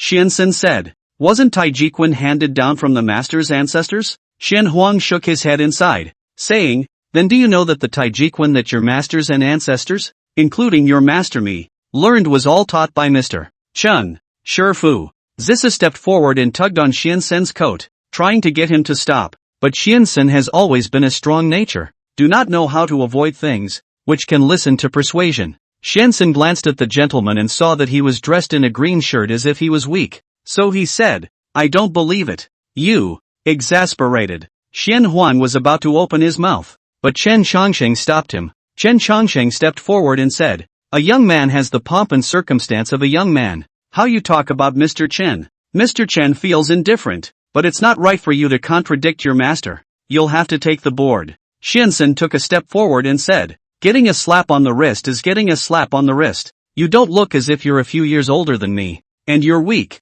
So how is it that you're teaching the master ancestor? I don't believe it anyway." "Then you don't believe it." Chen Changsheng didn't think it mattered and said with a smile, "Anyway, you're bound to receive this punishment." Hearing this, Xiansen was a bit irritated and said, "Why are you like this? Shouldn't you be angry when I make things difficult for you like this? So what do you think I should do? Compete with me? Then what? Cut the martial arts?" Chen Changsheng shook his head when he heard this and said, "I don't know martial arts. I can't compare myself to you." "Then how did you know Taijiquan?" Xiansen said. Chen Changsheng placed his hands behind his back and laughed. "When did I say I would?" Xianchen paused for a moment and said, "If you don't know how to do it, how can you teach master ancestor and master?" Chen Changsheng said, "It's true that I don't know Taijiquan."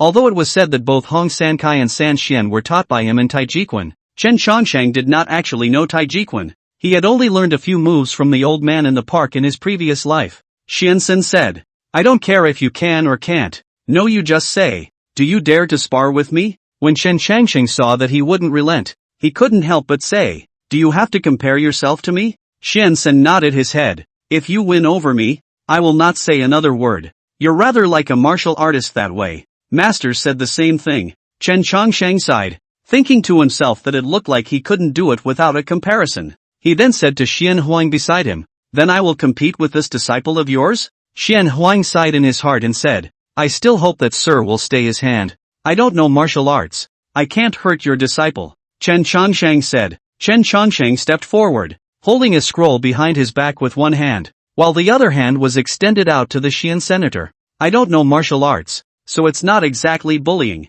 Chen Changsheng said, "Attack as much as you can." Seeing this, Xiansen was not polite as he swung his fist up, astral energy surrounding his fist as he attacked straight towards Chen Changsheng. The hand Chen Changsheng stretched out rested on where Xianshen's wrist was, gently pushing it outward and using the inertia to pull it back again. Xian grazes Mr. Na and the punch falls short. He paused for a moment. Just now, that felt like he had some control over his force, it was as if he was being controlled by the person in front of him. Chen Changsheng reached out and said, "Again?" Seeing this scene, Shan Lu said to the senior brother beside him, "Senior brother, do we really not care about senior brother?" Chan Shan calmly said, "What do you care? If he wants to make a scene himself, How can we stop him? Shan Lu sighed. Thinking about it, among the several senior brothers, it was the third senior brother who was the most reckless. Xianxin then stepped forward and attacked Chen Changsheng once again. This time, Chen Changsheng was still using one hand,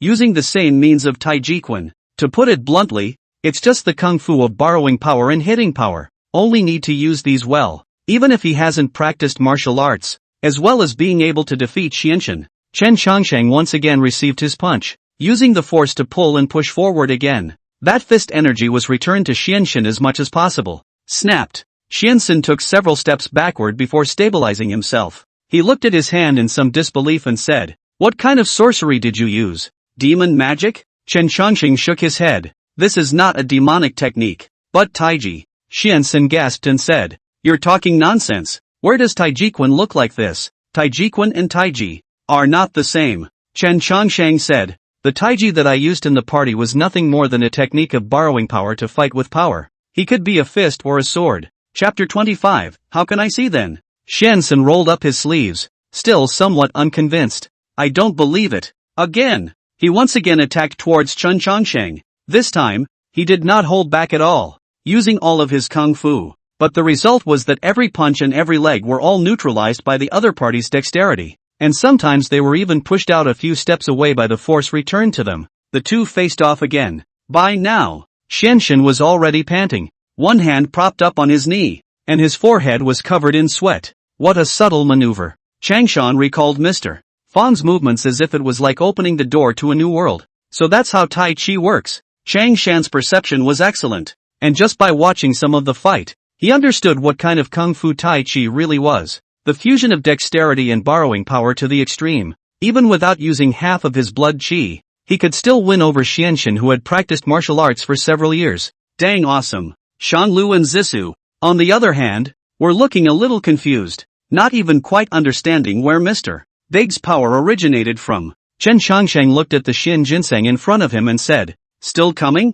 Xianxin opened his mouth, but he didn't know what to say. He realized that there was no point in fighting any longer. There was no way he could win against this gentleman anymore. He pursed his lips and lowered his head. "You win." Xian Huan couldn't help but feel relieved in his heart. He was afraid that this child would be too stubborn and refuse to admit defeat. Xianxin raised his head and said, "How, exactly, did you dissolve my force? Want to learn?" Chen Changsheng asked. Xianxin nodded and agreed. "I want to." Shang Lu also came up at this time and said, "Mr. Big, I also want to learn." Seeing this, junior sister Zissou also stepped forward and said, "I want to as well." Changshan simply stepped forward and stood in line with the three. Chen Changsheng swept a glance at the four people in front of him and laughed. "Aren't you guys already learning? Already learning?" Shanglu was a bit puzzled. The epitome of Taiji is in Taiji Quan. It's just that you guys have been thinking of this style as too simple. Practice hard and diligently and you'll naturally get it,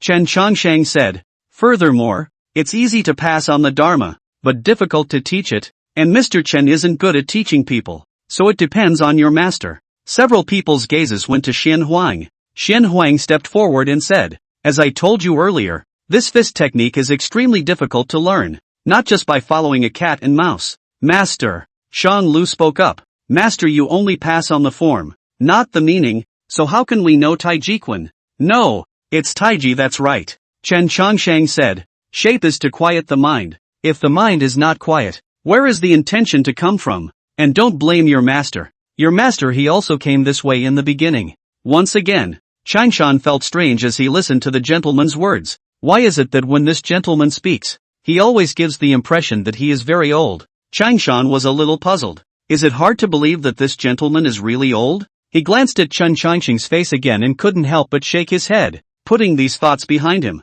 Looking all this young, how old can one be? There must be something wrong there. Changshan stepped forward and looked at Chen Changsheng. "Great sir, can I have a match with you, senior?" The senior brothers and sisters all looked at him, and Xian Huang's eyes were also gathered on Changshan. Chen Changsheng looked at him and asked, "How much did Fong understand?" Changshan was shocked in his heart. Why did he always feel as if this gentleman could guess what was going on in his mind? 30%, Changshan said. Chen Changsheng shook his head. "I can't defeat you, eh?" Changshan froze and looked at him. Chen Changsheng explained, "There is one thing that Mr. Chen didn't lie to you. I indeed don't know martial arts. and I don't know it at all. I was able to defeat Xian Sanal because the blood qi in his body wasn't too overpowering, thus allowing Mr. Chen to take advantage of the situation. But the blood qi in your body is far stronger than his. Although Tai Chi is a kung fu of borrowing power to fight power, but in the face of absolute suppression, power can also break all laws. Changshan understood after hearing this. He let out a long sigh and arched his hand. Changshan knows. He couldn't help but feel admiration in his heart. This Taiji discipline alone could make an ordinary man more formidable than a Xianxin who had practiced martial arts for 3 years. This gentleman, he is really something. Still, on second thought, he felt some pity for not being able to cross this gentleman's path. Too bad. While Shang Lu on the side muttered, "Force can break all laws. Force can break all laws." The words lingered in his ears for a long time. After ending the farce, calm was once again restored to the Taoist temple, and a few masters and brothers began to figure out Tai Chi, fighting back and forth but never quite getting it right. Although Changshan can see the meaning of 3 points, but the actual hands, but it is difficult to feel more difficult. Once he started to move his hands, his thoughts could not keep up at all, and he finally understood why he needed to meditate to learn Tai Chi. Chen Shangsheng, on the other hand, went on reading his book.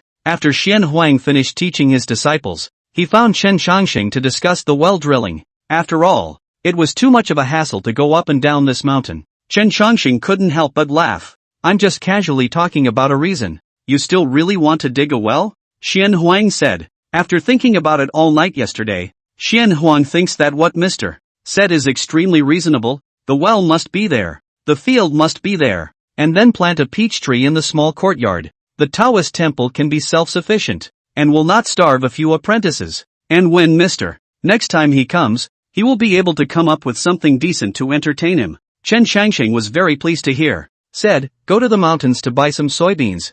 3 a group. Sprinkled in the courtyard in 4, and then covered with a bowl. Every other day which group of soybeans the most up. It will show that the underground water source here is plentiful. You can open the well. Behind the mountain there is a piece of barren land. More than hoeing, you can open the field. As for this peach tree," Chen Shangsheng had an idea and laughed. "Just bring Chen a peach up the mountain on the way when you buy the soybeans." Xian Huang was overjoyed to hear this and bowed his hand in thanks. "Thank you, sir." Xian Huang then went down the mountain alone to buy soybeans and peaches. Chen Shangsheng stayed in the pavilion in the backyard of the Taoist temple and did nothing but read books. At the midway point, Changshan came to the backyard to look for his master, and seeing that Chen Shangsheng was here, he inquired, "Has Mr. Big seen the master?" Chen Shangsheng replied, "Your master went to the workshop to buy some things. Perhaps he won't be back until sunset." Changshan nodded. He had wanted to leave, but after a moment's thought, it was a step forward. He glanced at the book the gentleman was reading, and it was the same blank slate as he had glanced at earlier. Changshan couldn't help but ask, "Why does Mr. Big always stare at a blank book?" Chen Shangsheng said, "There are no words in the book you see, but in Mr. Chen's eyes, there are words in this book." Changshan listened with some confusion, and then asked, "Then how can I see it?" Chapter 26, but some mundane reasoning. What would it take to see? Chen Shangsheng closed the book and said to Changshan, "Some people are born with the ability to see, while others spend their entire lives trying everything they can to not be able to see the words on this book. If you were to choose, would you spend your entire life for the words of this scribe?" Changshan thought for a moment and said, "That depends on what's in the book. What if there is a Baiyu Jing?" Chen Shangsheng asked with a smile. Changshan paused for a moment and asked, "Mr. is talking about the immortal way? It can also be interpreted that way." Changshan didn't think deeper than that, and only took it as a metaphor made by the gentleman, and after thinking carefully, said, "Then Changshan would rather not see it." "Why?" Chen Shangsheng asked. "Time goes and does not return, and if you gamble your whole life on an unknown ending, it is clearly not worth it. You don't think it's worth it even when you have a chance to become immortal? It's not worth it." Changshan said, "It would be better to live a free life." Chen Shangsheng laughed after hearing this. Standing Mountain was puzzled. "What is it that you are laughing at, sir?" Chen Shangsheng said, "You're way smarter than your master." Changshan was blunt and said, "Actually, sometimes I think that master is not too smart, and some truths don't make sense to him." Chen Shangsheng said, "Your master is obstinate, just as if he chose to stay on the mountain in the first place." Changshan blinked. "But if I were master, perhaps, I would have chosen the same way. And Mr. Big would have thought me stupid? Tell me the reason." Changshan said, Chanshan thinks that something has to be done by someone, and one should not think about why it is me, but why it can't be me, and it is only right that the right way should be like that. Chen Shangsheng's hand holding the book paused for a moment. He was a bit surprised when Changshan said these words. Changshan saw that Chen Shangsheng did not open his mouth for a long time, so he called out, "Sir, Aang." Chen Shangsheng came back to his senses and then asked, "Has your master taught you to read and recognize words before?" Changshan said, "It was taught, but it was only Taoist teachings, and besides that, how many books have you read?" Changshan shook his head. "Never read a book. There are no other books in the Guan besides the Taoist scriptures." Chen Shangsheng couldn't help but sigh. In today's world, books are all in the hands of the great families, and it is indeed difficult for people at the bottom to find books. In fact, to put it bluntly, it's those at the top who are stifling the way up from the bottom by restricting books. It's sad. Chen Shangsheng took a deep breath and continued to ask, "After reading the Taoist scriptures, you should recognize the characters as well. So can you write them?" Changshan said, "Some simple ones remember." The fact that it would not, recognizing the words but not writing them, just seemed absurd. As if people who had not touched their pens for years would forget how to write a certain word from time to time. Not to mention him, who had rarely touched his pen from the very beginning. "Call your senior brothers and sisters over. Today and tomorrow. Mr. Chen will teach you all something." Changshan asked, "Is Sir going to teach us to write?" Chen Shangsheng shook his head. "No. Some worldly truths are just that." Changshan quickly called the other three over. Chen Shangsheng stood on the steps of the pavilion and scanned over the four disciples in front of him. "You enlightenment from the Taoist scriptures. The Taoist scriptures. Although there is a great righteousness, but the described is the way of heaven, not the way of man. Both as a human being, when you know the reason of the teachings of the humane way, barbaric growth, a real pity. Today I will teach you the truth. If you hear it and understand it, then listen to it. If you don't understand it, then write it down and think about it in the future." Chen Shangsheng thought for a moment and asked again, "Is there anything you don't want to hear? If you don't want to hear it, you can go do something else, and Mr. Chen won't make things difficult for you." The four disciples below all shook their heads. Chen Shangsheng nodded his head and said, "Say in advance, in this teaching, you may not talk to each other or interrupt me.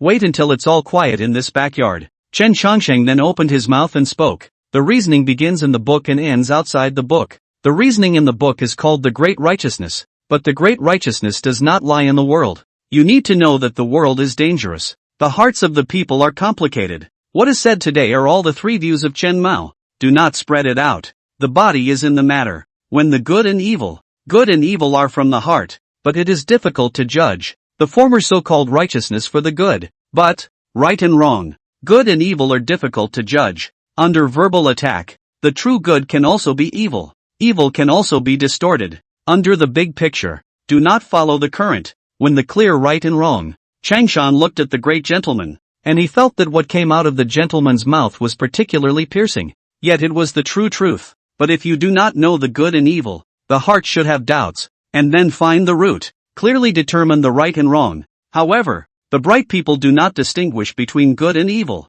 The only good, pushed to others. This is the policy of preservation, but if you are in its position, you need to determine the good and evil, but also think twice before you act. Changshan was mesmerized by what he heard, yet the other three senior siblings were somewhat confused. For one thing, because the three of them did not ponder too much on reading, Changshan himself thought a lot. When he read the Taoist scriptures, he pondered over the reasoning in the book from time to time, and nowadays, even though it sounds a bit strenuous, he was able to understand the fundamental truth of it. Chen Shangsheng then kept on speaking in this manner. Shanglu had something unsettling in his mind, and he always felt that something was wrong with what Mr. This is contrary to the great righteousness he saw in the Taoist scriptures. Almost everything Mr. Big preaches speaks of the darker side of this world, the things that are offensive, yet true. In Shanglu's reasoning, his good and evil came from his fists, and in Xuanzan's reasoning, his good and evil came from a word of righteousness. The reasoning of the youngest senior sister, Zisu, on the other hand, came from the three senior brothers, and what the senior brothers said was what they said. Chen Shangsheng only told what he knew altogether. He didn't expect the few people in front of him to understand either. He just hoped that someday when something happened to them they would think about what he had said. The sun was gradually moving westward, and the hot midday sun was slowly dispersing, and the wind blowing through the forest was much cooler. The song of insects in the mountain stream accompanied by the sound of Mr. Teaching in that gazebo, This moment in the Taoist temple is particularly peaceful. At dusk, Xianhuang carried a small bag of soybeans and took a peach back to the mountain. when he entered the middle of the Taoist temple he heard voices coming from the backyard. After he entered the door, he first put down the soybeans and peaches, and then he walked slowly towards the backyard. Xianhuang saw that Mr. is talking about the reasoning, also cannot bear to disturb, so he stopped here, accompanied the 4 disciples to listen together. Some people rule the world with the book of learning, but do not know that the world is suffering, although it is easy to talk on paper, but really practiced, but it is much more difficult to do. To do things, need to know the practice, and the export is to come. There is no difference between noble and lowly people, and not more than the reasoning to understand. It feels superior. Example, if there is a day of drought in a certain place, no harvest, if you as a court official, when the relief of the victims, the court allocated food, but because of the large number of victims, food is obviously not enough. There is a thing that can be used instead of bran for the food of livestock, but a caddy of grain can be exchanged for 3 pounds of bran. If you use the bran, it will be spurned, but the victims can still fill their stomachs. If you are you, how do you choose? Do you choose grain or bran? If you are in your place, think of your duty. Do not care about what outsiders say. Chaff can save several more people. Human life is important. Elected chaff. Chapter 27, blink of an eye, peaches and plums fill the courtyard.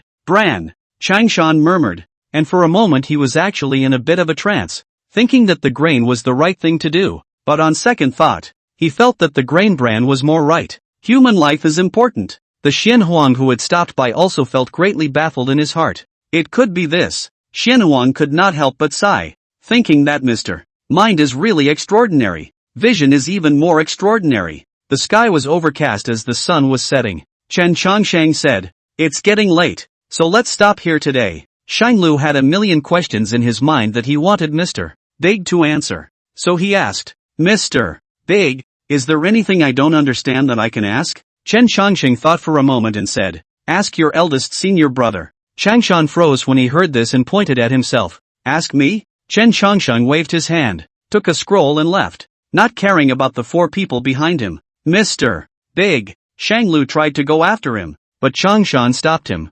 Changshan said helplessly, "Senior brother, Mr. Big should be tired of speaking. Don't you see that it's dark now? The whole afternoon. If you don't understand anything, ask me. If I understand, I'll tell you, but if I don't understand either, then you'll have to go and ask master." Shanglu opened his mouth, couldn't help but sigh and could only say okay. When Xianhuang saw the gentleman approaching, he raised his hand and said, "It is a blessing for them to be taught by the gentleman." Chen Chongshang said, "I'm just saying it out loud. The key has to depend on how they understand it themselves." If Mr. Chen could have stayed for a few more days, he might have been able to answer them one by one as well. But unfortunately, time is not waiting for me, so I can only say it all together. "It's enough," Xianhuang said. He was pleased for his 4 disciples, when they had not been taught by Mr. What Mr. Today will certainly benefit them for life. Xianhuang will be sprinkled with soybeans on the ground in the front yard, and then covered with an empty bowl. The bowl is not enough as to find a few pieces of broken tiles,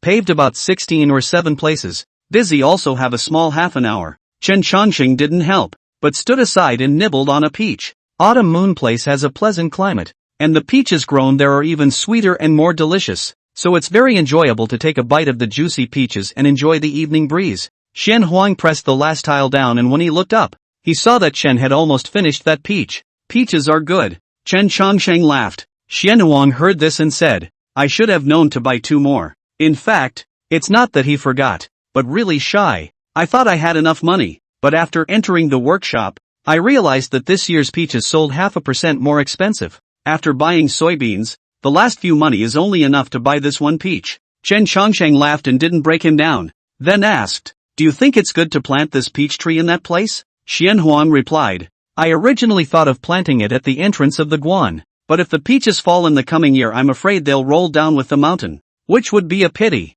so it's better to plant it at the corner of the courtyard." Chen Chongsheng nodded and took out the hair that he had pulled out last night. He tied his hair around the kernel. Chen Chongsheng shook his head inside, saying, "1 peach can't fill Mr. Chen's belly. A few more should be about right." Xianhuang paused after hearing this and said, "Poor Taoist will go down the mountain again tomorrow to buy some." Chen Chongsheng looked at him and laughed. "Who said to let you buy it?" Xian Huang froze. Ha! Chen Changsheng probed out his fingers, only to see the kernel of the fruit in that palm suddenly float up. Light flashed in Xian Huang's eyes as he froze at the scene. Chen Changsheng pointed both of his fingers towards the core of the fruit, opening his mouth to murmur. The edict came out, and the hair amongst the strands of hair actually gave off a hint of golden light. The golden light slowly blended into the kernel, looking especially bright under that moonlight. Drop! Under the opening of Mr. The kernel suddenly descended, and as Xian Huang watched, the kernel just melted into the earth. His lips parted in some trepidation,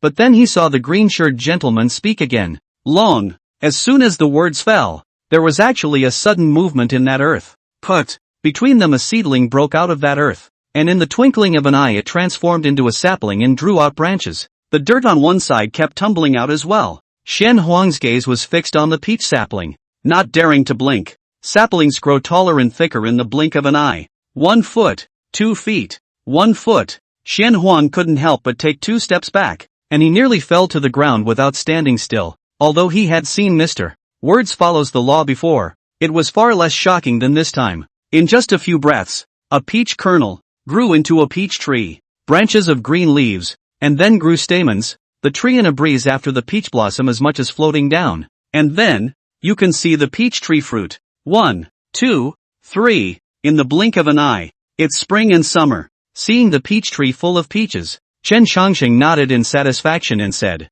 in that case, there will be peaches to eat. He lifted his hand and gave it a flick. 2 peaches fell into his hands. Chen Changsheng looked to Xian Huang, who was staring blankly at the side, and handed over that peach. Xian Huang froze and took the peach. He looked at the peach in his hand and his trance was pulled back to reality. It's all true. Taste how it tastes, Chen Changsheng said. Xian Huang took a deep breath and brought that peach into his mouth. Biting into it, the peach's sweet juice lingered in his mouth along with the flesh. Chen Changsheng asked, is it sweet? Xian Huang looked back and ghostly replied, sweet. Chen Changsheng let out a laugh, then ate the peach in his hand. Satisfied with his peach, he walked to the book pavilion. Xian Huang, on the other hand, stood there in the yard watching the peach tree, even forgetting to eat the peaches in his hand, just standing dumbfounded, thinking back to the early years. After entering the acacia sequence, the master would always go down the mountain to buy a peach for the 3 of them. It was the most delicious thing in Xuanhuang's opinion,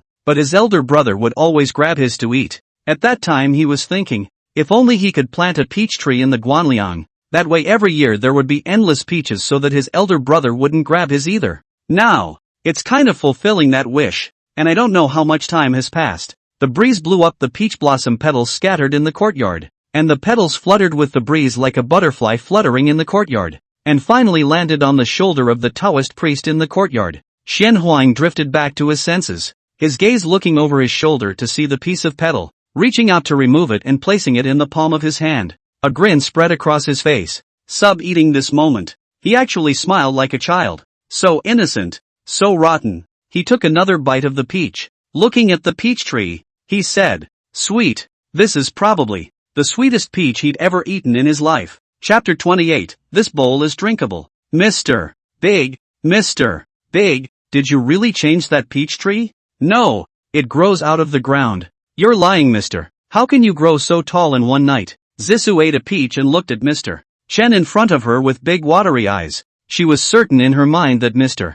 Big must have conjured it up. Chen Changsheng laughed. Things in this world are not all certain. Just like if you look at this piece of heaven and earth that you see today. What shape do you think it is? Zissou said, heaven is round. Master said that a long time ago. Chen Changsheng, however, shook his head. No. Hearing this, Zissou retorted, don't lie to me, Mr. Big, how come the sky isn't round? How come the earth is not square? It's not that the sky is round. In fact, this heaven and earth is a round ball wrapped in one layer. But this ball is just too big. So big that you can't even notice it. That's why it feels like your feet are flat. Zissou deflated. Mr. Big is talking nonsense. Chen Changsheng laughed a bit and said, consider me to be talking nonsense then. Zissou, this child was cute and had a childish heart, much more interesting than her 3 elder brothers. I won't talk to Mr. Big, I'm going to find my senior. Go on. Chen Changsheng saw Zissou walk out of the courtyard, then picked up the book and read it. Xian Huang returned to the gazebo carrying a hoe. In the course of a morning, he had tended to a spot in the back of the mountain, getting rid of the weeds at least. Xian Huang heard Mr.'s previous conversation with Zissou, so he asked, Mr., this heaven and earth, is it really a ball? Chen Shangxing saw that he was curious, so he replied, it should be. Should? Xian Huang asked. Chen Shangxing said, if one day when standing on a high place, what you see when looking into the distance is an arc, then it is true. If not, then Mr. Chen is wrong. How high should the high place be? As the gentleman said, let's say this mountain at the bottom of your feet. 3 mountains this high stacked together should be about right. Xian Huang nodded after hearing this, and then pondered over Mr. Words. The words of Mr. should not be false, but if he hadn't seen it with his own eyes, it would still be a little hard to accept in his mind. Chen Shangsheng picked up the book intending to continue reading, but was suddenly reminded of something. Speaking of which, I had promised old man Zhang the day before, and I had forgotten it in the cold. Chen Shangsheng closed the book, got up, and said, Chen remembered something, I have to make a trip down the mountain. Hearing this, Xian Huang asked, then will Mr. still return to Lu Yunguan tonight? Chen Shangxing thought for a moment and replied, it's impossible to say, but if I'm not back after dark, I guess it's going to be a long time before I'm back. Like this. Aha. Chen Shangsheng walked towards the outside of the Guan, and Xian Huang got up to see him off. When he walked to the entrance of the Guan, Chen Shangsheng paused for a moment, turned around and said, please help Mr. Chen take care of those books in the book pavilion. I'll have to read them when I come next time. Good. Xian Huang agreed and watched the gentleman descend the mountain. He had probably guessed in his mind that Mr. Chen was going to leave, and he guessed that it would be the same as in previous years. Once they are gone, it will be a few years. Chen Shangxing descended the mountain and then went straight to the Autumn Moon place. The Autumn Moon brew was sold out, and the customers of the wine shop were much less. Xiao Lu was idle, sitting on the table of the wine shop and dozing off. Chen Shangsheng walked into the liquor store and came to sit at Xiao Lu's table. Propping his chin up, Roku woke up with an unsteady hand. When he opened his eyes, it was to give him a shock. Ouch! Xiao Lu sat up in shock. He looked at the gentleman sitting in front of him, and hastily patted his chest, saying, how come you walk without a sound? Sir, it scared me. Chen Shangsheng laughed a bit and said, it's you who sleeps too much. Xiao Lu slowed down and said, sir, you can wait for a moment. I'll go shout at the shopkeeper. Chen Shangsheng had wanted to call out to him. However, he saw Xiao Lu flying fast steps towards the backyard of the liquor store, shouting as he walked, boss, Mr. Chen is here. Old man Zhang, who was swaying in his rocking chair in the backyard, instantly sobered up when he heard the words Mr. Chen. He sat up from his rocking chair. By now, Xiao Lu had already reached him. Who did you say is coming? Old man Zhang asked. Xiao Lu said, it's Mr. Chen. Help me out of here. Take your time, boss. Old man Zhang was assisted by Xiao Lu to come to the wine shop. After sitting down, old man Zhang spoke. Mr. actually didn't leave? I thought I would have to wait until 3 years later again. Stay a few more days this year. Chen Changsheng laughed. Old man Zhang laughed out loud. Now that he had lost one of his incisors in his old age, he looked a little funny when he laughed. Chen Changsheng said, the day before yesterday, I originally said that I would come back to the restaurant to look for you in the afternoon. Who would have expected to run into some things to be delayed? A night late 2 days, but at least I still came. Old man Zhang smiled and said, it's a blessing for me that sir can remember me. How could I dare to ask for more? Chen Changsheng also smiled and continued. Autumn Moon Brew. Is there any more? Old man Zhang paused for a moment and said, if Autumn Moon Brewing, I am afraid. Chen Changsheng didn't care and waved his hand. If you don't have it, then you don't have it. It's the same if you come back to drink it next time. Old man Zhang looked at Xiao Lu and ordered, Xiao Lu, go get me that jar of aged wine in the house. Xiao Lu went to get the wine. Chen Shangsheng, on the other hand, chatted idly with old man Zhang. Later Xiao Lu brought wine and served 2 plates of dishes to drink. Xiao Lu saw the shopkeeper's drink was extremely enjoyable, so he held his tongue, but watched the shopkeeper drink a bowl and then another bowl. He was worried in his heart, so he opened his mouth and said, boss, you'd better drink less wine. Dr. Tong said right before that you can't drink anymore now. Hearing this, old man Zhang was not happy and said, shut up. I don't have many years left to live, so why don't you let me have a drink? Chen Changsheng said, the words of the doctor should still be listened to. Chen Changsheng moved that wine jar to the side, pointed to the wine in old man Zhang's bowl, and said, last bowl. Old man Zhang said, how can that be? If you don't enjoy yourself, won't I be slacking off? No. Chen Changsheng moved that wine altar back a bit more and said, wine can be drunk at any time. A small drink is good for the soul. A large drink hurts the spirit. 2 bowls less is good. Old man Zhang smashed his mouth and looked at the wine craving. But the gentleman had said so, and there was no reason for him not to listen, so he could only sigh helplessly. Chen Changsheng asked, what kind of disease is it? Can't even drink wine nowadays? Old man Zhang stretched out his leg and sighed helplessly. It's still this leg ailment. Chen Changsheng shot a glance and saw through his skin that the old man's leg bones appeared like vesicles amongst them. It does look like you can't drink anymore. It's actually this bad. Chen Changsheng continued. In your condition, I'm afraid that after a while, it will be difficult to stand up. Old man Zhang, however, wasn't very concerned and said, if you can't stand up, then you can't stand up. After all, I'm so old that some minor illnesses are common. Chen Changsheng pondered for a moment as he brought old man Zhang's wine bowl to the front. Then he picked up the wine jar and filled that bowl with wine. Push it in front of old man Zhang. Old man Zhang was a bit puzzled and asked, isn't Mr. not allowed to drink anymore? Chen Changsheng smiled warmly. This bowl is drinkable. Chapter 29, Unspeakable. Unspeakable. Old man Zhang thought for a moment and picked up the bowl of wine. He glanced at the gentleman again before pouring down the bowl of booze, taking a small sip before he would have put it down. But suddenly I heard the gentleman say, drink it all. Seeing this, old man Zhang gritted his teeth and poured down all the wine in that bowl. Xiao Lu opened his mouth and turned his head to look at Mr. Chan again. There was something he couldn't figure out. Phew. After a bowl of wine went down, old man Zhang's let out a long sigh of relief. His eyes were a little red, as if he was spiced up by the wine. This aged wine, it's really strong. Old man Zhang wiped his face and sobered up. Chen Changsheng smiled warmly and said, strong wine in the throat can strengthen the guts and heat up the 5 viscera. But it is only 1 bowl. Sir is right, but I'm afraid I won't be able to drink more than a few bowls. That's not necessarily true. Chen Changsheng said, who can say what will happen in the future? Xiao Lu, who was standing to the side, sighed in his heart. He didn't understand why the gentleman was trying to persuade the shopkeeper to drink the bowl of wine. Now he is not good to say more. Wait until the gentleman left. He must be to take the shopkeeper to the Tong doctor's place a trip. Then the gentleman and the shopkeeper chatted until Shenzhen, when the sun overhead moved westward, and a shadow pressed upon the door of the tavern. Seeing that it was getting late, Chen Changsheng got up to take his leave. It's getting late, so Mr. Chen should also leave. Take care, sir. I'll see you off. Old man Zhang got up and then escorted Chen Changsheng to the door. Xiao Lu saw that the shopkeeper was not half sluggish after getting up, and even walked like a normal person.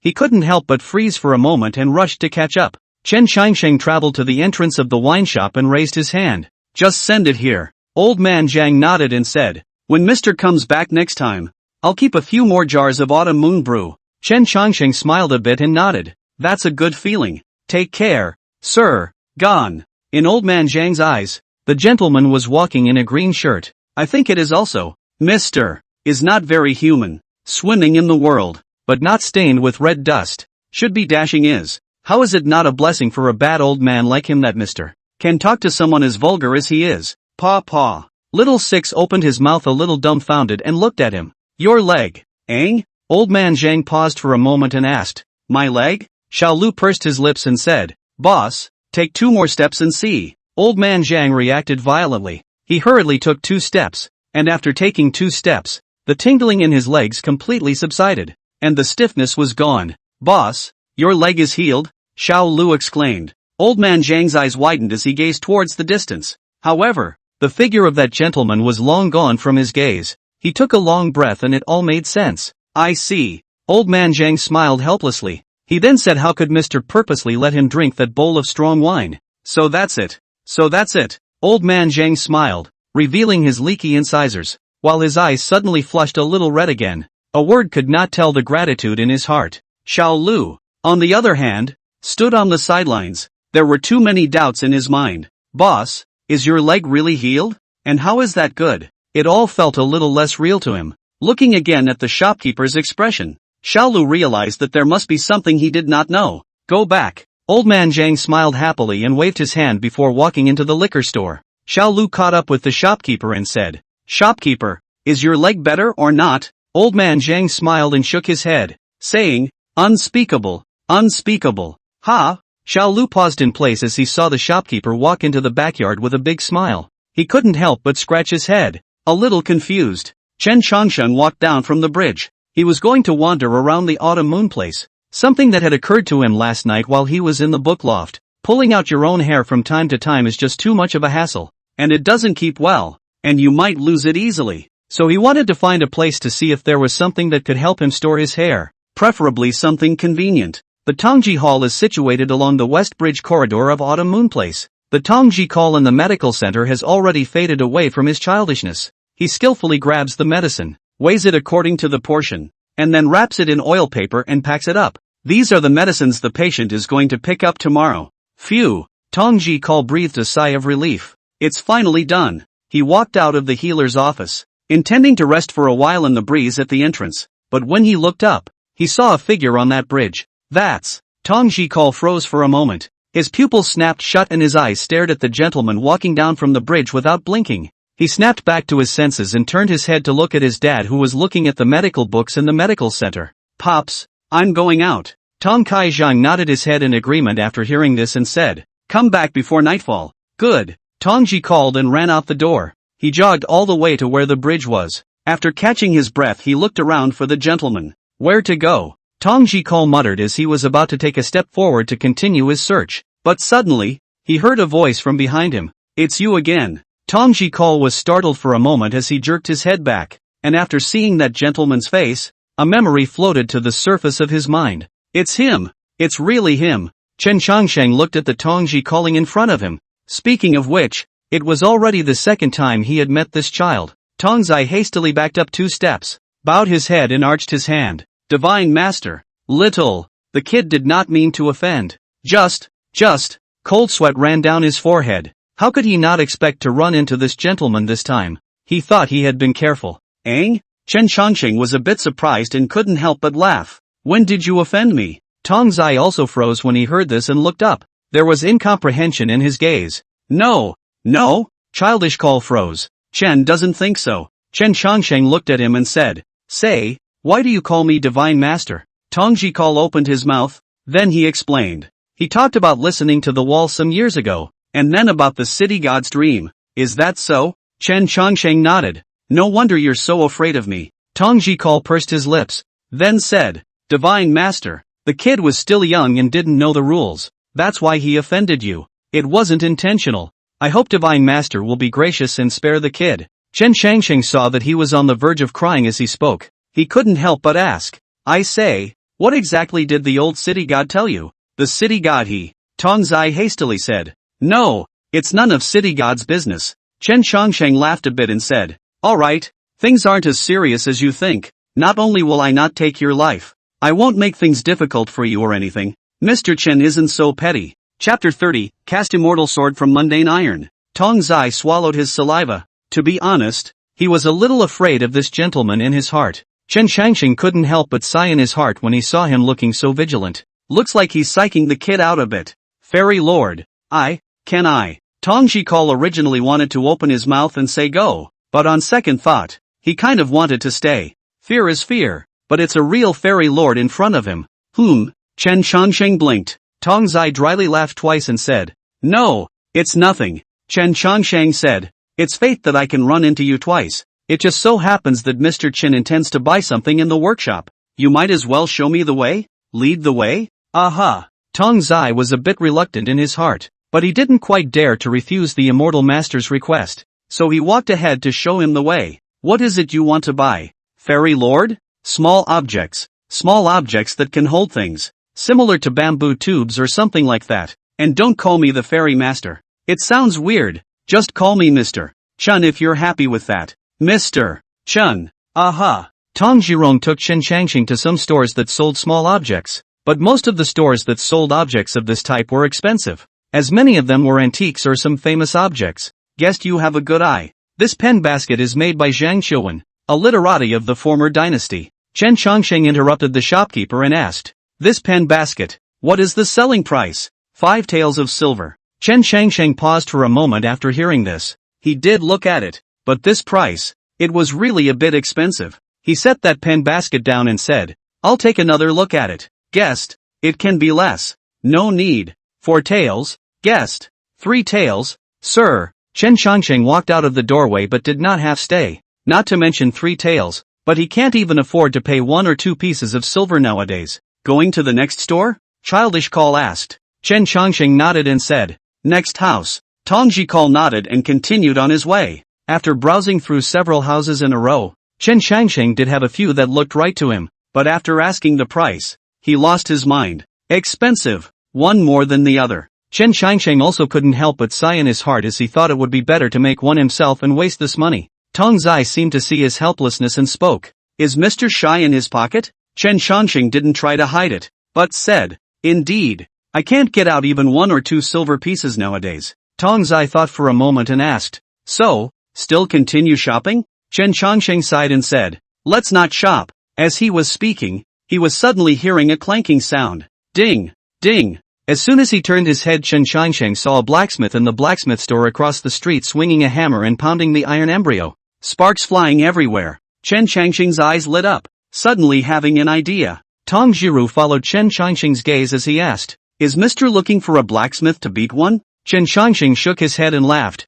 I have another idea. You come with me. Tong Zai nodded and followed Chen Changsheng to the blacksmith store. There was no way to stop the blacksmith from beating iron, and when he saw Chen Changsheng, the sweaty blacksmith took the time to say, and wait for a moment, until I finish beating this piece of iron. There's no rush. It was probably a couple of quarters of an hour later. The blacksmith threw the iron embryo into the furnace to forge again. He wiped a handful of sweat from his forehead and came in front of Chen Changsheng. It was then that he noticed the extraordinary air of the gentleman before him. Is it for weapons? The blacksmith asked. Chen Changsheng shook his head and said, I would like to ask you to forge a sword for me. Good point. The blacksmith said. Depends on what material you want to use. If it's green steel, then 5 taels of silver will be able to beat it down. 5 taels ah. Chen Changsheng pondered after hearing this. Tong Ji called to know looks like it is not working again. But he has some doubts in his mind. The beginning is not to buy objects. How now to cast the sword? When the blacksmith saw the gentleman hesitate,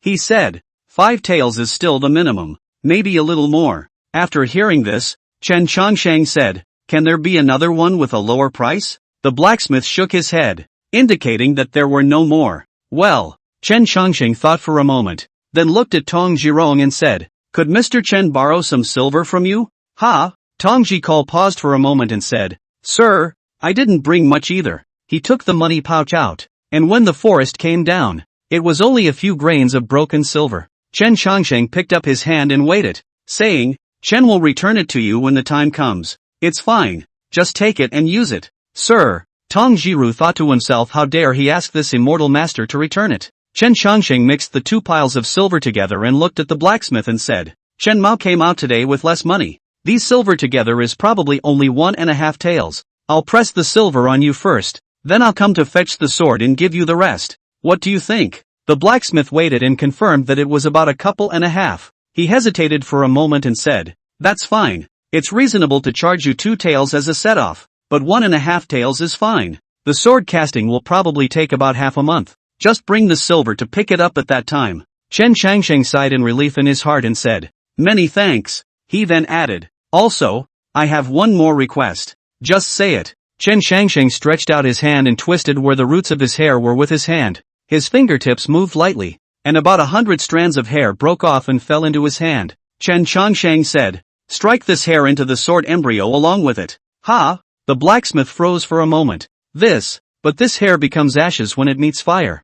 I'm afraid. Just feel free to fight. Chen Changsheng laughed. The blacksmith opened his mouth and said, I'll try. Although he said he didn't understand why he had to beat his hair in. He had encountered more than enough strange people in all his years of iron working, so his reaction wasn't that great. He asked again, how long is the sword? And the hilt? What about those? Sword body. Chen Changsheng thought for a moment and said, 3 feet 3. That's probably going to require more materials, and I'm afraid it's going to be more expensive. I'll make up for it when the time comes. When the blacksmith received the reply, he answered the request to forge the sword. After it was settled, Chen Changsheng left the blacksmith store with Tong Jiqing. Walking on the road, Tong Zai opened his mouth and asked, why does Sir want to forge swords again? Chen Changsheng laughed, because there happens to be a shortage of weapons. Tong Zai blinked and asked, so the object that holds the stuff, do you still buy it? Isn't it already set? Ha! The stuff that's loaded is Chen's hair. Fitting hair? Nice. Tong Jikal scratched his head, somewhat not quite understanding. A sword for your hair? So he asked again. But, immortal master, shouldn't you be using an immortal sword? How can a sword made of mortal iron be in your eyes? Chen Shangsheng laughed a bit and said, who said that mortal iron can't forge immortal swords? Chapter 31, the answer is what you don't dare think about. Tong Jirong's heart was sprouting an illusion. He always felt that the one in front of him was not a god. How could a god be shy of money? And how could he let a blacksmith store forge a sword for him? All in all it was strange. Tong Zai then asked, are you really an immortal, sir? When Chen Shangsheng saw him ask up so, he replied, no. Tong Zai raised his eyebrows slightly and said, the more you say that, the more I believe it instead. Chen Shangsheng couldn't help but ask at his words, then tell me, where do I look like a god? Tong Jikal sighed and said, it's just that it doesn't look like anything anywhere. That's why it feels strange. Chen smiled and touched his head, saying, it's best to pretend that I'm not, and besides, with my meager Taoist skills, I can't yet be called an immortal. Tong Jirong sighed slightly in his heart. He couldn't figure out what kind of identity this gentleman had now. As he walked, Chen Shangsheng but suddenly stopped his steps. Tong Jikal paused for a moment and turned back to ask, why did sir stop? Chen Shangsheng gazed into the distance. The dusk-setting sun was just about to fall over the mountains, and a feeling was vaguely born in his mind. Dying again. Chen Shangsheng was somewhat helpless in his heart. In the past he had already controlled his emotions and tried not to feel too sorry for himself, but this time there was an indescribable unhappiness. But on second thought, surviving 3 days this time was always so much better than before. Chen Shangsheng came back to his senses and looked at Tong Jirong. I'm afraid that Chen can't stay much longer. Could Junior Lang Jun Tong help Cheng to fetch his sword at that time? Fetch the sword? Tong Ji calling thought for a moment, but felt a little difficult. Said, but Mr. Chen Shangsheng said, if the silver is not enough, Tong Xialangjin can make a trip to the city god temple, and after burning 3 incense sticks sue the city god statue, and say that it was borrowed by Chen Mao. Tong Jikal was a bit hesitant, but finally agreed. Chen Changsheng followed up with another reminder. Remember, once you get the sword then wrap it in cloth and don't take it out. Either that or you can just hand it over to the old city god and let him keep it for you. Tong Jikal also paid attention after hearing this and promised, don't worry sir. Chen Changsheng nodded and was relieved in his heart. He took a step and continued on his way. Tong Ji called and asked, Mr. Is leaving? Gotta go. Oh, Tong Ji called out a promise and said nothing more. There were many things he wanted to ask in his mind, but he didn't know how to speak. The two made their way to the West Bridge. Standing at the head, Chen Changsheng looked at Tong Ji and called out, go back early. You and I have not yet finished our destiny. See you next time. Tong Jiron's lips were slightly open, but he saw that gentleman waved his hand, as if bidding farewell, and walked onto that western bridge. Mr. Chen, Tong Ji called out. Chen Changsheng looked back at him. Tong Jikal's words came to his mouth but didn't come out, and in the end, they only turned into one sentence. Take care, sir. Chen Changsheng smiled warmly and nodded his head before continuing forward. In Tong Jikal's line of sight, as Mr. Chen walked onto that bridge, his figure had turned illusory. The last vestiges of the sky dissipated. Chen Changsheng's figure transformed into a bit of gravel and dissipated on the bridge with a gust of wind. Tong Jiru stared at this scene with wide eyes, and he couldn't help but be stunned in his heart. Standing under the bridge, he didn't look back for a long time. It was completely dark. The sound of insects in the mountains gradually became arrogant under that night,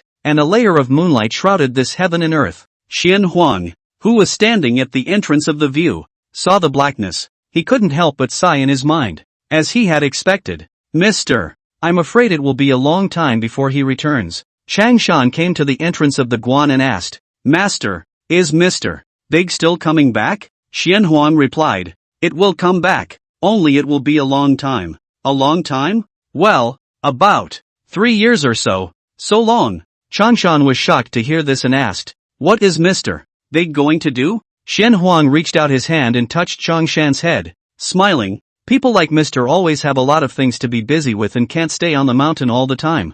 Changshan opened his mouth. There was some reluctance in his heart, but when he heard what his master said he felt that it should be so. Mr. Big, as it should be, is a busy man. Master, Changshan said, does Mr. Big really know Master Ancestor? Recognize. Xian Huang said, moreover, your master I am also a descendant of Mr. Standing Mountain asked, but, you are thinking that Mr. Looks too young, aren't you? Right. Xian Huang laughed and said, sometimes seeing is not real. Changshan was puzzled and looked at his master. However, Xian Huang didn't say anything further, turned around, and went back into the Taoist temple. Standing alone in the doorway of the Taoist temple, Changshan pondered the meaning of his master's words. Seeing is not always believing? What does that mean? Changshan frowned slightly, always a little puzzled. Or maybe it was actually that he was afraid to think about it. His eyes went to the peach tree in the courtyard, and his instincts told him that perhaps what he dared not think about was the answer. Changshan took a long breath and looked toward the bright moon overhead. Infinite Heavenly Father. A clanking sound rang out from the blacksmith store. Sparks splashed down to the ground. The blacksmith, Nyo Air, hammered the iron embryo in front of him with great vigor, then percolated the water, and then put it into the furnace to burn. He wiped the sweat from his eyes and turned his head to a handful of hair that lay to the side. Nyo Air picked up the hair. He laughed a little and said, strike the hair into the sword, or the first time I have seen such a... But soon, he realized something was wrong. When the iron embers came out of the furnace again, he tried to melt that hair in, but underneath the red-hot iron embers, that handful of hair didn't even show the slightest sign of being burned. Nyoji's eyes widened as he rubbed his eyes again. Feeling a bit incredulous, he pinched the hair out with an iron pliers. As is, no change at all. Is this hair? Feeling a twinge of consternation, Nyoji tried again. He started pounding, but no matter what it seemed he couldn't get that hair into the iron. Nyo Air gulped and muttered, what a hell! He thought this thing would never be any hair. There is no such thing as hair that can't be burned by fire or beaten by a hammer. He tried several more times over the following days, even going so far as to skip the iron embers and just burn his hair. Once he burned it straight for a day, and the hair actually came out of the oven in its original form. Nyo Air finally had no choice but to come up with a solution. It would be better to just wrap it into the iron embers. You can't see it anyway. So, Nyo Air first beat an iron box out, and then put the hair into it, and then pounded it, so that the two pieces of iron embryo were bonded together, and the hair was embedded in the middle of the sword. Chapter 32, the scenery remains the same. Chen Shangshang had been in a state of God refining since his death. He had already given up on Qi refining and essence refining. These two cultivations that concerned the physical body were something he simply couldn't sustain. Unless say he survives a little longer next time and maybe tries it. He was not happy to spend his precious time doing something with such minimal return.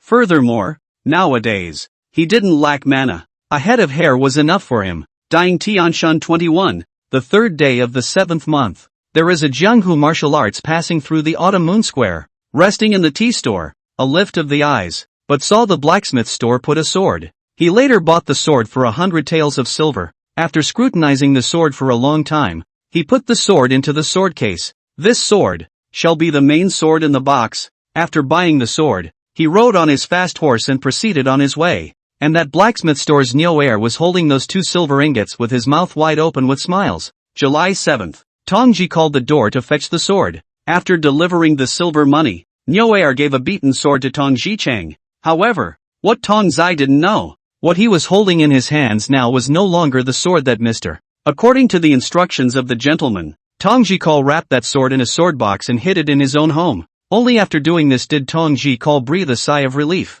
And I don't know when the fairy lord is going to come and get it, Tongji Call muttered. And at the thought of it, he couldn't help but curse himself twice more for being indisputable. I could have asked something, but I didn't have the guts to say anything. That's a shame. And again to the coming year. The peach trees in the flowing cloud view were already in full bloom. Junior sister Zissou was now standing in a pavilion, sitting under that tree and enjoying the peach blossoms. It's that time of year again, Chang Shan muttered, now that he had grown a few wisps of beard around his mouth. In another year he would be crowned master. Changshan turned back to him and asked, will Mr. come this year? Xian Huang shook his head. It should not. Changshan sighed and said, I'm afraid Mr. Big won't be able to see such beautiful peach blossoms. I'd still rather have a peach, Zissou said. Changshan smiled helplessly and said, eat, just know how to eat. Zissou said, then how about if elder brother doesn't eat it then and leaves it all for me to eat? Changshan shook his head. That's not good.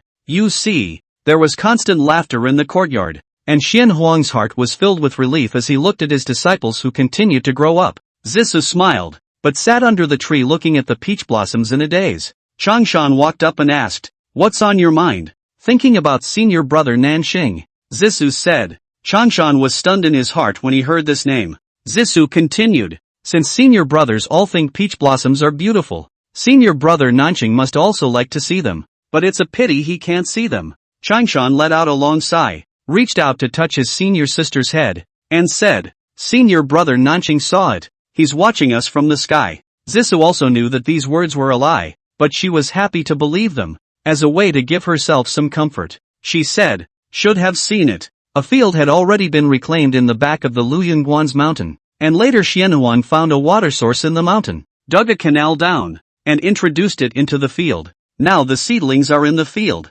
neatly arranged. Xianhuang looked at the field and said that his heart was unspeakably satisfied. When summer comes, there will be food to eat, and, not only food, but peaches as well. Nowadays, there is a well in front of the temple, so you don't have to go down the mountain to pick up water. Xianhuang especially enjoys this moment. In his opinion, rice paddies, wells, peach trees, are all gifts. The next year, Xianhuang gave his first disciple Changshan and his second disciple Xinlu the rite of coronation in the temple, but did not give them a name because Xianhuang thought it was out of order. Although he is the eldest, but in terms of learning, but not compared to Changshan, natural talent, and Mr. Instruction, understand more than him, so by him to give the number of the most uncomfortable, to avoid discussion. So Xianhuang then no one gave the number, saying that when Mr. return in the coming year, by Mr. decided. Whoever expected the years to fly by, the spring winds are dispersing and the summer winds are blowing. Lu Yunguan busy in full swing. Changshan's special trip down the mountain, to buy some new tea. The little sister Zissou also began to clean up the Taoist temple. The cobwebs and dust all swept away. Xianhuang was getting older and his legs had become a little less flexible, so he just wiped down the idol in the cannery. After finishing all this, the master and disciples looked at the brand new Taoist temple. All of them had an indescribable joy. That's a lot cleaner, Xianhuang murmured. Changshan said, I'm afraid that Mr. Big will also be shocked when he sees it. Probably don't even recognize it. Shanlu joked. Changshan asked again, Master, how much longer until Mr. comes? Xianhuang said, the other day was June 16th, counting the days. I guess it's just these days. Is Mr. Big so punctual? Zissou wondered. Xianhuang nodded. Mr. Ta has always been like that. Tian Shan year, June 13th. Chen Changsheng woke up again. He stood on top of the official road leading to Autumn Moon Place, and with a sideways glance, he could see the rice paddies amongst the countryside. The landscape remains the same. Chen Changsheng laughed a little as he shook his sleeves and took a step in the direction of Lu Yunguan. Having been dead for another 3 years, he clearly felt that the area covered by his divine thoughts had expanded a lot this time, at least more than twice as much as the last time he woke up. Chen Changsheng stood at the foot of that mountain. As he looked up, he could vaguely see the peach tree that had sprung up in the middle of the Taoist temple. Good growth. Chen Changsheng laughed a bit, then stepped onto the steps and walked towards the mountain. Upon arriving at the flowing clouds Guan, Chen Changsheng realized that the Guan was a lot cleaner inside and out. He couldn't help but feel dismayed. Getting it so clean? Chen Changsheng saw that no one was in the Guan, so he snapped the bolt on the door. Knock knock. Coming. A voice came from the backyard. Zissou ran to the courtyard with gusto. She had thought that it was her master's brother who had returned, but when she looked up, she saw the gentleman standing in the doorway. Big, Mr. Big. Chen Changsheng smiled warmly, grown quite a bit taller. After Zissou was stunned, she hurriedly went forward and greeted him. Mr. Big, come in and sit down. Are you alone in the view? Master Shifu has gone to the workshop and should be back soon. Zissou went to the house and brought out 2 peaches. A little overwhelmed, she sat down and said, Eat the peaches, sir. Chen Changsheng nodded, picked up a peach and said, This peach has grown big enough. Zissou laughed. Every year it bears so many peaches that you can't even eat them all. Yeah. Chen Changsheng looked towards the peach tree. With that one hair there, it was impossible for this peach tree to grow poorly. How has your master been? Asking about this, Zissou's expression visibly changed and said, Master, his old man is getting older, and indeed he is not as good as he used to be. Chen Changsheng sighed slightly in his heart after hearing this. Flowers falling and blossoming have become the norm. Xianhuan was not as long-lived as his master after all. Chapter 33, A mountain and a view are small in the end. About half an hour passed. Xianhuang took the 2 disciples back to the mountain. When I saw him this time, I clearly felt his old age. The wrinkles on his face gathered into folds, and 2 of his teeth had fallen out. Eating became a problem after getting older, and he had slimmed down quite a bit, and even his bones were balding out. Walking is also slow. When going up the mountain, walking is also slow. All Shanlu and Shanshan assisted up. He was ultimately old. In the end, Xian Huang was still an ordinary person, not as good as his master who could live for so many years. However, the moment he entered the door and saw Mr. Chen, the bitterness on Xian Huang's face suddenly disappeared, turning into a face full of smiles. Mr. Chen, you're here. Chen Changsheng looked at him, and for a moment, he actually didn't know what to say. Chanshan brought all the candied snacks bought from the mountain to the table. These were all bought after Master had picked them for a long time. None of them were cheap. It is estimated that only when Mr. Chen came to buy some of them, Mr. cannot finish eating by then will fall into the belly of the teacher's brother and sister. There were a couple of other good teas, and they were made for the gentleman. Xian Huang coughed and said, all of you go ahead. Master, I'll have a good chat with Mr. Chanshan took his senior brother and sister to go and work on something else. Only Chen Changsheng and Xian Huang remained in the gazebo in the backyard. Chen Changsheng took a sip of tea and asked, why is there someone missing? The year after Mr. left, Jensen went down the mountain. Xian Huang gasped and said, he aspires to the red rivers and lakes. So let it be. Chen Changsheng said, he has a heavy Jianghu aura on him. He won't be able to stay on this mountain, and it's only to be expected that he'll come down. Xian Huang is also clear about this. So when Xian Sen went down the mountain, he did not stop, just told him that, if one day want to come back, Guanzhong certainly have him a house to live, a bowl of rice to eat. In fact, Zuana Wangson has had something in his heart for the past 2 years that he couldn't let go of, and he wanted to ask for advice. Sir, just ask. The matter of Xianshen going down the mountain made the poor Tao think a lot. The poor Tao actually wanted them to stay on the mountain all the time in the first place. The poor Tao knew deep down that it was just my own selfish desire. But in recent years, the poor Tao has been thinking more and more that the outside world is where they should go, rather than staying in this Quan and burying them. Xian Huang sighed and said, but, the time is also fate. The poor road these 2 years more and more feel powerless. I'm afraid that is going to be the end of the day, and fear that none of the three of them are willing to stay in the view. Broken incense inheritance. So, has not been mentioned about this matter. Chen Changsheng understood in his heart and asked, then do you think all 3 of them, all of them, want to leave? Xian Huang shook his head and sighed. I don't know. Chen Changsheng straightened up and said, Mr. Chen thought that Changshan would definitely want to go down the mountain, but if Shanglu and Zissou also wanted to go down the mountain, he would definitely choose to stay in the Guan. Xian Huang closed his eyes and deliberated, murmuring, Infinite Heavenly Father. Chen Changsheng pondered for a moment and said, what do you think the best outcome would be? Best results? Xian Huang thought for a moment, but once he thought about it, his heart was in turmoil. After so many years of purification and cultivation, he seldom had his heart in turmoil like this, but when he touched this matter, he was in turmoil. Sometimes he really envied his master for being able to live for so many years. If he could live for a few more years, it wouldn't be so difficult to choose. Changshan's heart is soft. If he stays, you don't want to. Shanlu, if he stays, you think it's unfair to him. Zissou is a daughter. You're afraid she can't bear the burden, so you're not as good as you want to be. The gentleman hit the nail on the head. Xian Huang raised his head and said, Xian Huang has cultivated the Tao for his entire life, yet he is indecisive over such a trivial matter. It's really ridiculous. Chen Changsheng said,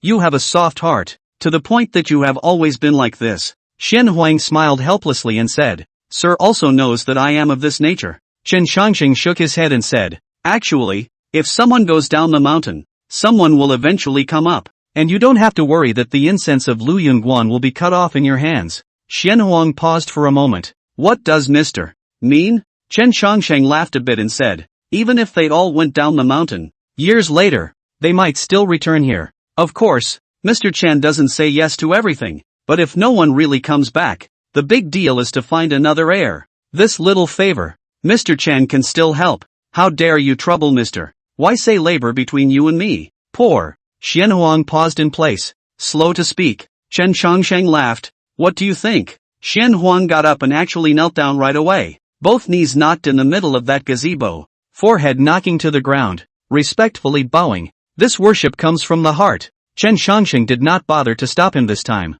If he stopped it, Xian Huang might feel even worse in his heart. In the eyes of a monastic, the thoughts are more important than anything else. At noon that day, Xian Huang summoned all 3 disciples before him. You guys, get off the mountain. Changshan recited why 1,000 times before his master. Yet Xian Huang didn't say a word, and after blowing the 3 of them out of the Taoist temple, he didn't care. Changshan kept on gouging the door, and even the bolt of that kanmun was snapped, but there was a delayed response. He then knelt like this and waited. Shanglu and Zissou also knelt down. Shanlu was quite calm, just kneeling quietly without saying a word. Zissou on the other hand was crying hard and kept asking why the master was kicking them out. In the middle of the gazebo, Chen Chongsheng landed a piece and said to Xian Huang, "You, for once in your life, are ruthless." Xian Huang said, "If there is an argument to be made, let it be that I, the master, drove them down the mountain ruthlessly. At a time like this, you're actually still looking out for these few disciples of yours. Really?" Chen Chongsheng no longer judged anything. Xian Huang the man had always been this stubborn. In this game of chess, without a doubt, it was still Xian Huang who lost. Xian Huang said, "Mister, do me another favor? The poor Tao's ears are soft, cannot hear them read." Chen Changsheng agreed and proceeded to the entrance of the Guan. As soon as he opened the door, he saw the 3 disciples kneeling in front of the door of the temple. Mister, beg you quickly persuade the master. Why is master kicking us out, Mr. Beg? Zissou's face was covered in tears, and Changshan's eyes were also red. Chen Chongsheng said, "The 3 of you, each with your own destiny. A mountain and a view is ultimately too small, and there is no need to kneel here any longer. It is your destiny to enter the world." Changshan opened his mouth as if he understood something, and he asked, "There's no turning back?" Chen Chongsheng said, "Years from now, if you still want to come back, the door of Luyun Guan is always open." Chapter 34, Counting with One's Fingers. At sunset, Shanglu took Zissou down the mountain. For his part, Changshan was still kneeling in front of the door of the Taoist temple. "Master, the apprentice understands you. The apprentice will not disturb your mind. Kneel a little longer, and make up for that which is not finished kneeling." All together, Chen Chongsheng went down the mountain at sunset. As he walked past Changshan, he said, "How can a dragon be called a dragon when it is trapped in the wild?" Changshan paused for a moment and looked over at Mr. Big, the green-shirt gentleman. However, had turned his head and stepped down the hill. The Guanman of the flowing clouds Guan closed once again. Only Changshan was left alone, kneeling at the entrance of that mountain. And Xian Huang this time is really ruthless. Even if Changshan again how to kneel outside the mountain gate, have not opened the door to see on a glance. Chen Chongsheng went to the autumn moon place after descending the mountain. Have not yet entered the workshop. Will have seen the old city god waiting here, perhaps early to get the news. So waiting here. It's been a long time, Mr. Chun. I haven't seen you in 3 years. How has the old city god been? After some pleasantries, the old city god led Chen Chongsheng into the workshop. Chen Chongsheng's arrival made the old city god feel especially happy, and he walked a few points more freely. The old city god said, 3 years ago, Tong Xiaolangjian approached me to borrow silver, and I wondered how he could be so bold. And then I realized that it was originally Mr. Opening. Chen was shy at the time, so he could only think of you. The old city god joked. Together with what you owe Tong Xiaolangjian, it's a total of 5.5 taels, so it's time for you to pay back the money. Can you not return it? Chen Chongsheng laughed. The old city god also smiled and waved his hand. Since it was borrowed by the gentleman, why would he need to return it? Chen Chongsheng waved his hand and said, it has to be paid back. It has to be paid back. When Mr. Chen has money, he will naturally pay you back. The old city god responded by refusing. In short, he didn't want him to pay back. Chen Chongsheng couldn't argue with him. Anyway, he couldn't afford to pay back now. The two made their way to the Tongji Hall. Upon entering the door, he saw Tong Kaizhang who was checking his pulse. Chen Chongsheng opened his mouth and asked, "But Dr. Tong?" Tong Kaizhang raised his head and looked at the visitor. The gentleman was dressed in a green shirt with an extraordinary temperament, while the old man followed by the side was also decently dressed, although he did not recognize the two, but also understand that these two must be not small. "That's exactly what I am. Are you two here to see the doctor?" "Not to see a doctor." Chen Chongsheng shook his head in denial and said, "Mr. Chen is here to pay your son a visit today. Know the call?" Tong Kaizhang was puzzled in his mind as to why he had never heard Zhizhuan talk about having such a friend. "Wait a moment. Both of you. I'll go and summon him out." Tong Kai was walking towards the back room and called out Tong Jiqing who was reading a medical book inside. Tong Jikal was at first puzzled as to where the friend came from, but as soon as he went out the door and saw the two men standing in front of him, His legs went weak with fear. God! God! Tong Jikal's lips slightly opened, but he saw that the fairy lord winked at him. Tong Jirong understood the situation and hurriedly changed his words. Mr. Chen, why are you here? He turned his head again, only to be surprised. The old man standing next to Mr. Chen. Tong Xiaolangjian, long time no see. Old city god laughed. Tong Jikal couldn't help but feel his legs shaking a little. What virtue and ability did he have that he could make the divine master and the city god personally come to invite him? Tong Jiru turned his head to look at his dad and said, Dad, let me introduce to you. This is Mr. Chen. I have never told you about before. Tong Kaijan was still a bit confused, but still greeted. Mr. Chen, come in and sit down. Chen Changsheng raised his hand and said, there is no need to go through the trouble. Mr. Chen would like to have Junior Lang Juntong take me on a stroll around the marketplace. I would also like to ask Dr. Tong to oblige. Tong Kaizhang glanced at his son and saw that there was nothing wrong with him, so he agreed. After fooling his father, Tong Jikal went out of Tongji Hall. Tong Jikal hurriedly arched his hands and bowed his head, calling out, Tong Jikal has met the two lords. You're welcome. Chen Changsheng laughed. After not seeing you for 3 years, you've grown quite a bit. Tong Jikal smiled, touched his hair, and said, when you eat well, you grow taller. Chen Changsheng patted his shoulder and said, not bad, and his muscles and bones are much stronger. Tong Jiru was a little embarrassed by the compliment, and turned to say, speaking of which, once Mr. left for 3 years, I thought that Mr. had forgotten all about it. It's just been a long time going. It's still coming.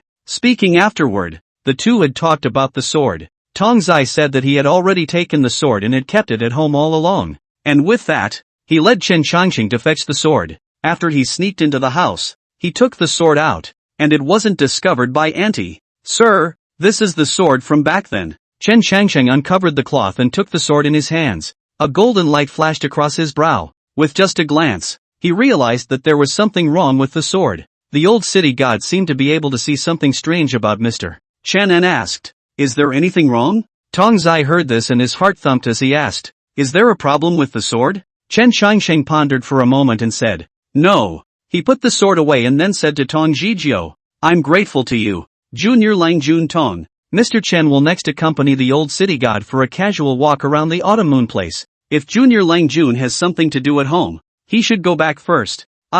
Tong Ji called reacted and agreed. Oh, good. Sir, I'll come back to seek out my youngest son when I have time.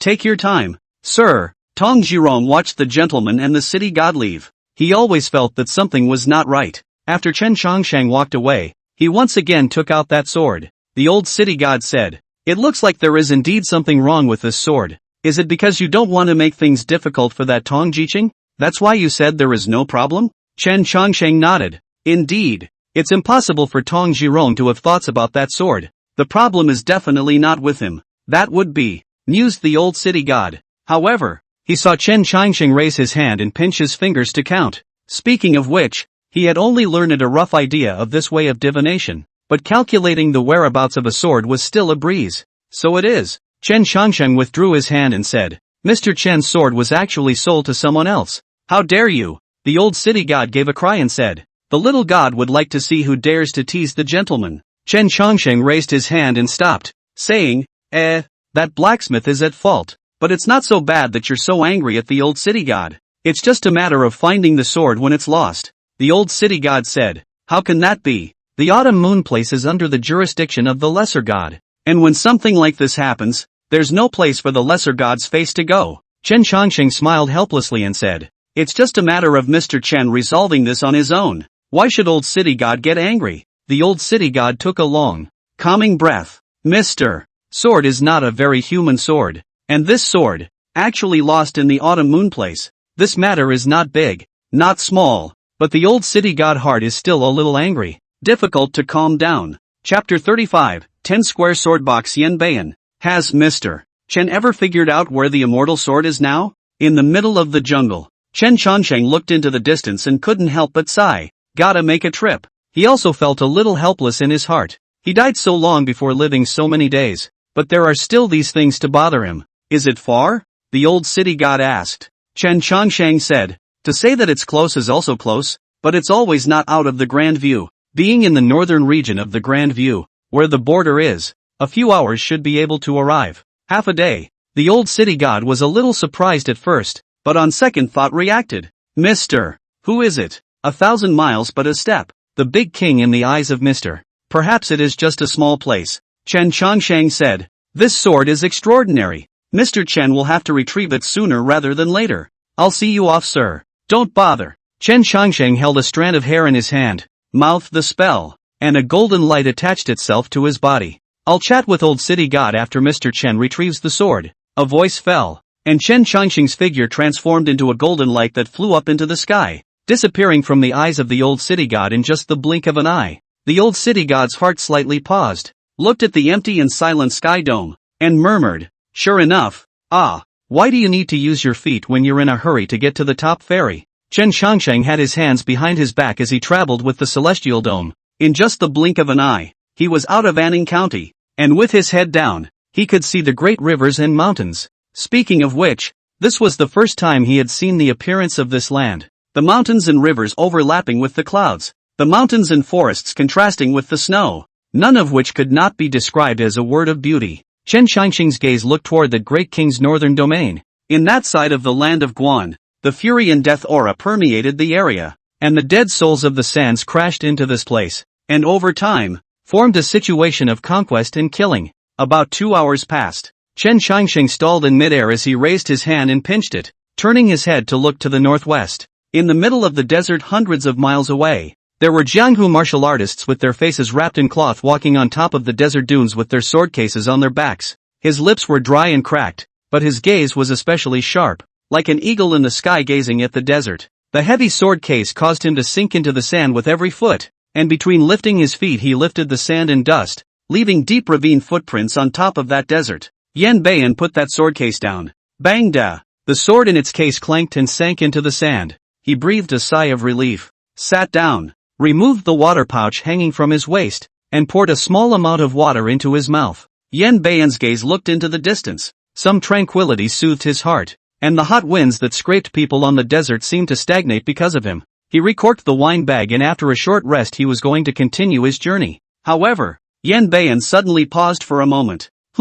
He pressed one hand on top of his sword case and looked into the distance, only to see that on top of the opposite sand dune, there was a man in a green shirt walking slowly. The man's pace was gentle, as if he were floating on top of the dunes, leaving no trace. Yan Beiyan's expression became grave. Mastery. He set his sword case down by his side. Alert! A few moments later, Chen Chongsheng arrived in front of this Jianghu martial artist and asked, Jianghu swordsman? Yan Beiyan looked at this green-shirt gentleman in front of him. He felt strange. It was impossible for such a clean-clothed and clean-faced person to appear in the middle of the desert. It was as if the man had just appeared out of nowhere. Just swordsman, Yan Beiyan said. Chen Chongsheng said, regardless of the jungle? Not bad. Yan Beiyan nodded. Chen Chongsheng looked towards the hand he had placed on the sword case. Seeing that gaze of his, Yan Beiyan said, did your excellency not come here for the 10-square sword box? Chen Chongsheng pointed at the sword box and said, inside this sword box of yours, there is a sword that belongs to Mr. Chen. Yan Beiyan was calm, as if he had seen it all before, and said, anyone who once tried to take this sword box has already died under Yan's sword. Your excellency has come here for this reason, so please be prepared to receive your death. Hearing this, Chen Chongsheng paused for a moment and said, I'm just here to get my sword back, and you're about to kill someone? There's no need for words. Yan Beiyan raised his hand and slapped it on top of that sword case.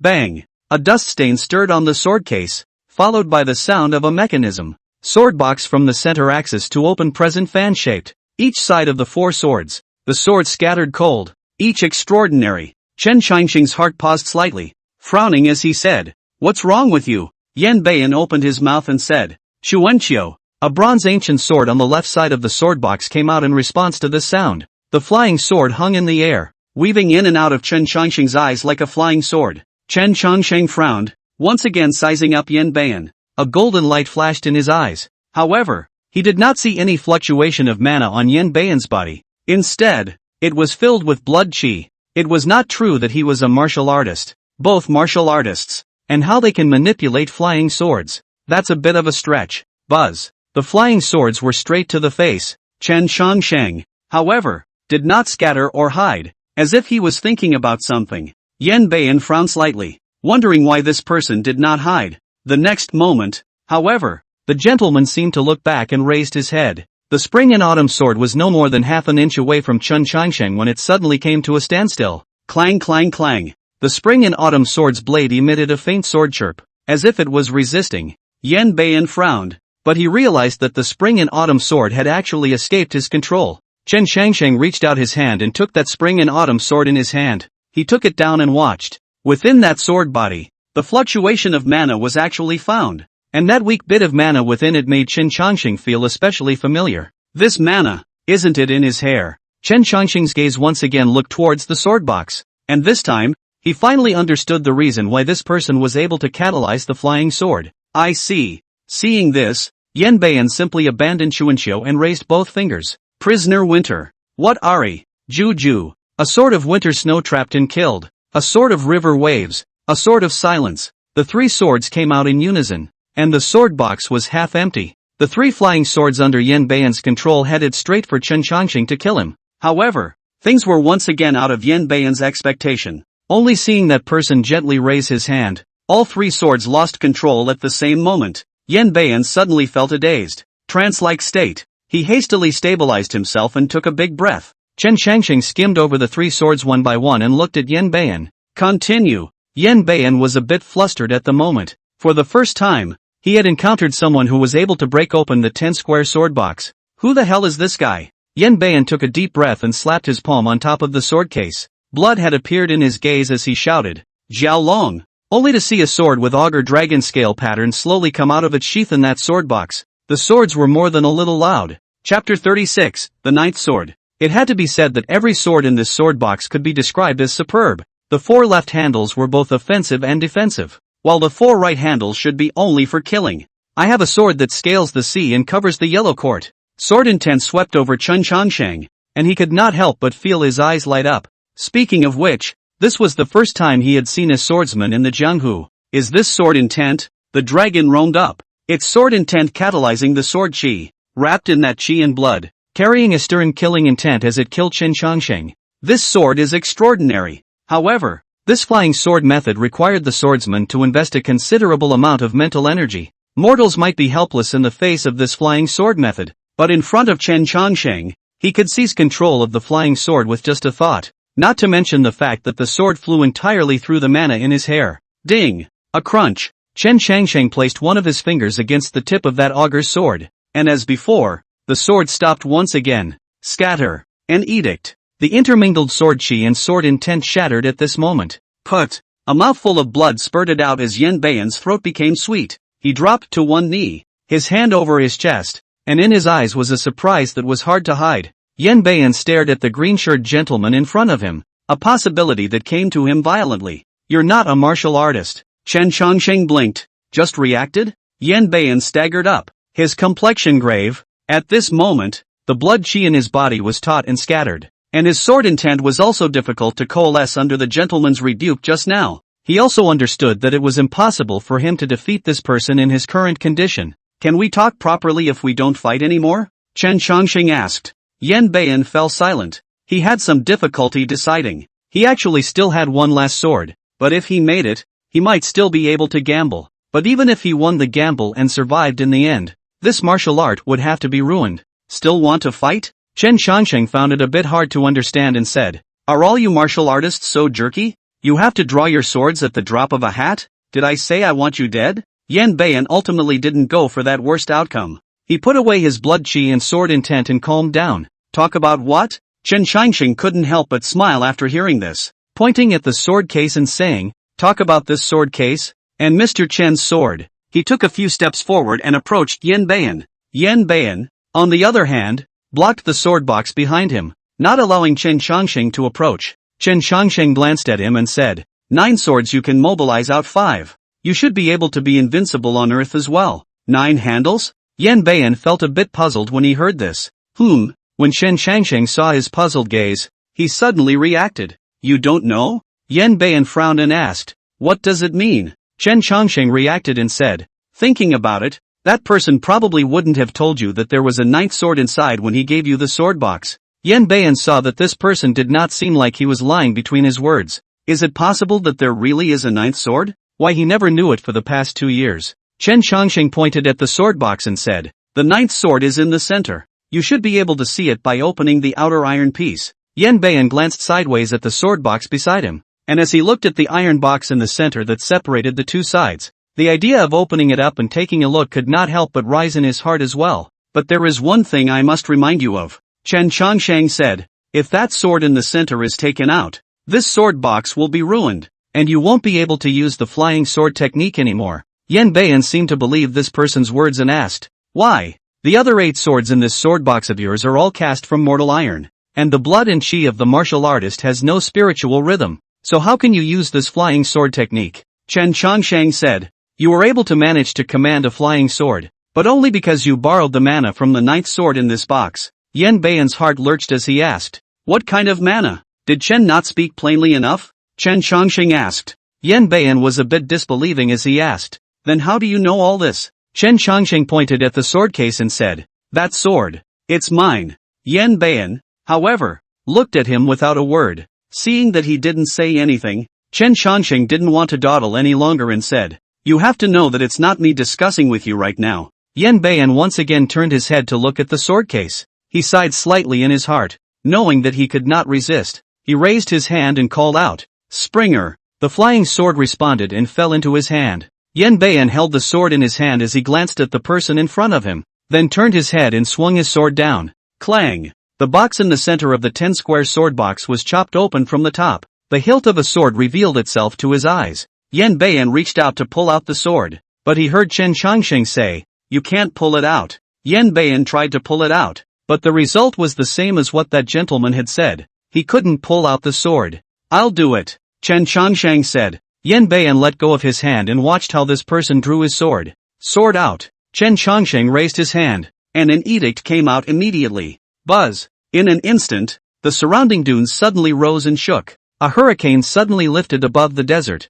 gradually spreading out from where the sword box sat. A vision? Yan Beiyan was stunned in his heart and turned his head once more. Clang! Clang! Clang! The 10-square sword box shook. The sword hidden in the center was sheathed from that box. As soon as Yan Beiyan raised his hand, he saw a flying sword floating in front of him, and the sword fell into the hands of the person in front of him in response. Chen Chongsheng extended a finger and flicked it on top of that sword. Ding! The crisp sound of a sword chime rang out in the middle of the desert. But who knew that it wasn't just a sword sound either? In that Mr. Snapping his fingers, a fluctuation spread out, transforming into a gale that blew away the surrounding gravel. When it all calmed down, only then did Yan Beiyan come back to his senses. He looked at the sword in Chen Chongsheng's hand. That sword, as far as the eye could see, was nothing more than a mediocre mortal sword. Not as good as Chuanqiu, not as good as Juju, not as good as any of the swords in this sword box. But why? A tremor of the sword would be this powerful? For this sword, Chen Chongsheng was naturally satisfied. The only drawback was probably that there was no spirit in the sword. But it didn't matter. The purpose of casting this sword was to store mana without having to pull out his hair from time to time. Yan Beiyan looked at the sword. He was a little stunned, and for a moment he was a little speechless. Chen Chongsheng put the sword away. All go back. With a wave of his raised hand, the other few swords scattered around obeyed and returned to the sword box one by one. Click click click. The sound of the mechanism sounded again, and the sword box closed, standing steadily at Yan Beiyan's side. Yan Beiyan snapped back to his senses as he asked, This sword, what kind of sword is it? Chen Chongsheng thought for a moment and gave him a reply. One broken sword. Chapter 37, Old Sword Cultivator with Minor Taoist Proficiency. I'll take the sword. Any comments? Chen Chongsheng inquired. Yan Beiyan shook his head. Compared to that, a sword was always less important than a life. No is good. Chen Chongsheng nodded slightly.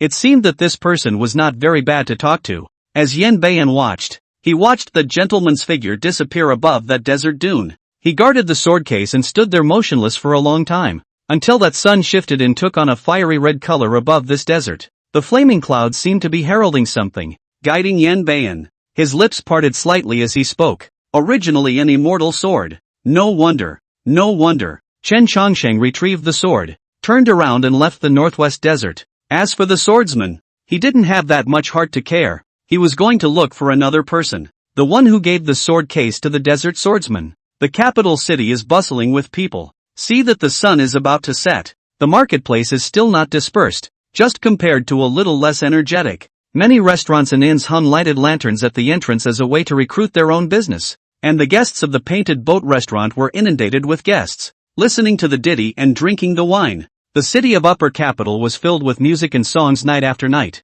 but there was only one place that was quiet to the core. That is the palace grounds. On top of the hundreds of steps before that great hall was lying a person. The man seemed to be a swordsman, only because he had a sword by his side, but it was as if he were a man of this great house, but with a ruffian air about him, lying on top of the steps with his legs crossed and a weed pinched from nowhere in his mouth. This person is not young. The face is already full of wrinkles. A pair of eyes is unable to hide the vicissitudes of the years. The old sword cultivator suddenly had a heartbeat. He opened his eyes and looked into midair. He raised his hand and pinched it, and felt bad. The wind is tight and tugging and whirring. The old sword cultivator muttered and hurriedly got up to bolt. However, there was a figure that had already fallen from above that sky dome and blocked him. Mr. Greenshirt held a sword in his hand as he looked at the person in front of him and asked, "Where is your excellency heading?" The old sword cultivator immediately turned around and ran in the other direction when he saw this scene. When he took a step, he reached dozens of paces away in one step.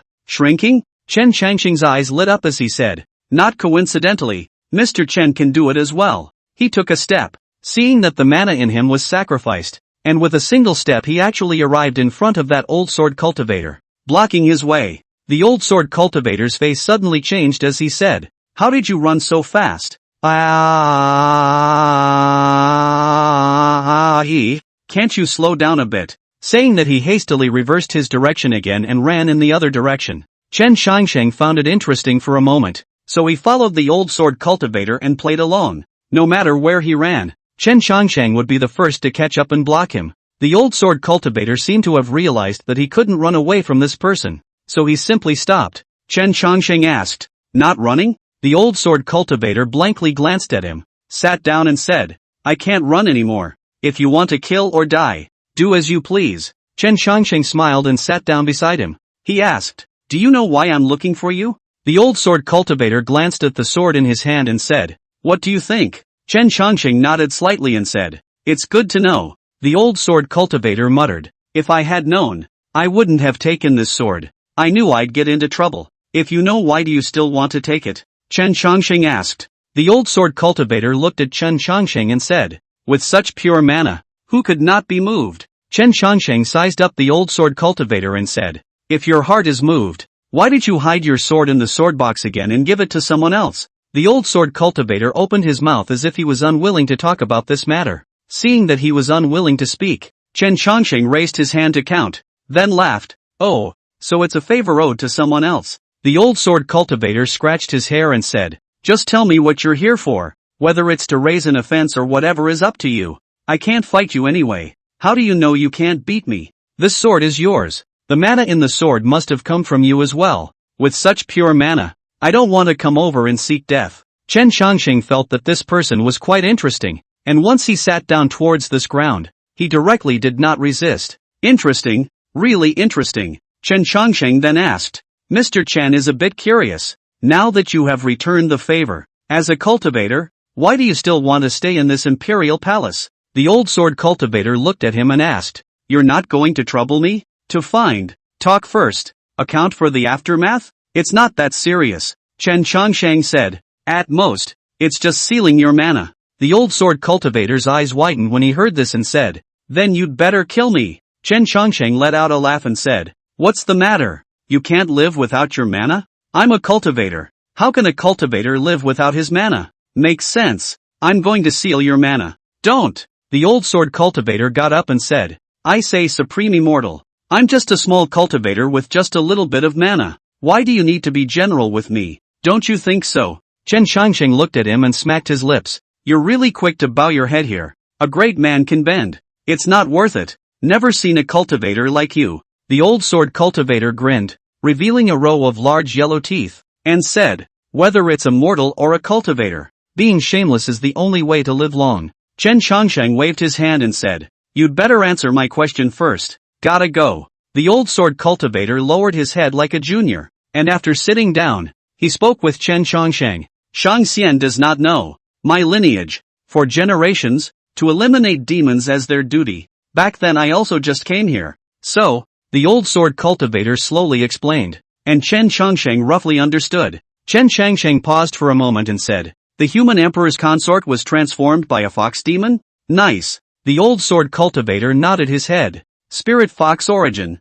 4 tails? Pretty much right on the money. Chen Changsheng paused for a moment and said, What does this have to do with whether she is proper or not? Ahem. The old sword cultivator coughed and continued. It's all beside the point. All in all, my purpose of staying here is actually just to keep an eye on her. Chen Changsheng voided up his eyes to look at him and asked, You didn't kill that fox demon? Tried that before. And then what? Let her go. Spared? Well, because I was convinced by this fox demon that she was truly in love with the Emperor of Dying. Chen Changsheng became interested when he heard this. Carefully. Chapter 38, The Union of Man and Demon. The old sword repair said, This pile of things is really a little long ago. When the second Prince Yan Sun has not succeeded to the throne is still in the early years. Autumn hunting when the late emperor hit a fox. Chen Changsheng interrupted when he heard this and said, Stop. Is it true that the second prince later saved that fox and years later that fox came to repay the favor? The old swordsman blinked. You did the math? Chen Changsheng said. What's the point of counting? Are there fewer stories of this kind of fox demon repaying favors? Yes? The old swordsman blinked. Why haven't I heard of it? Chen Changsheng barred his lips for a moment, seeing that the old sword cultivator didn't seem to be pretending either. And then he reacted. Has no storyteller ever told such a story? Chen Changsheng asked. The old sword cultivator shook his head. I've never heard of it anyway. Chen Changsheng opened his mouth and said, Is that so? It's that he knows so little about the world. The old sword repair then said, Speaking of Yan Sun can succeed to the throne also thanks to this fox demon in the back for him to remove a lot of obstacles, or else he would have died in the hands of his brother, and then succeeded to the throne. He will be established as a concubine of Yeo, because not ever set up the queen, so now all the matters of the harem are concubine of Yeo monopoly. Chen Changsheng asked, No queen? It was Princess Yeo herself who requested it. The old sword cultivator said, The emperor wanted to establish Consort Li as the empress in the beginning, but there were too many voices of opposition from the ministers in the court, and then there was a rumor that Consort Li was a demoness who wreaked havoc on the country and the people, so Consort Li didn't want to give the emperor a hard time, so she gave up her position as the empress, and the emperor was so furious because of this incident that he simply stopped establishing a queen, and it was useless for anyone to persuade him. Chen Changsheng said, In that case, this fox demon is indeed not that bad. The old sword cultivator nodded and said, Indeed, ever since I encountered this fox demon, I have not found her to have done anything out of the ordinary, and really, I cannot find a reason to kill her. Chen Changsheng laughed a bit and said, Then what are you still staying here for? The old sword cultivator sighed lightly and said, I stayed here for a while more than 10 years ago. It was that time that I almost killed her, and then after I put down my guard I traveled in the clouds, and this time I came back because of another matter. What is it? That fox demon is pregnant. Chen Changsheng also frowned upon hearing this. The old sword cultivator turned his head and said,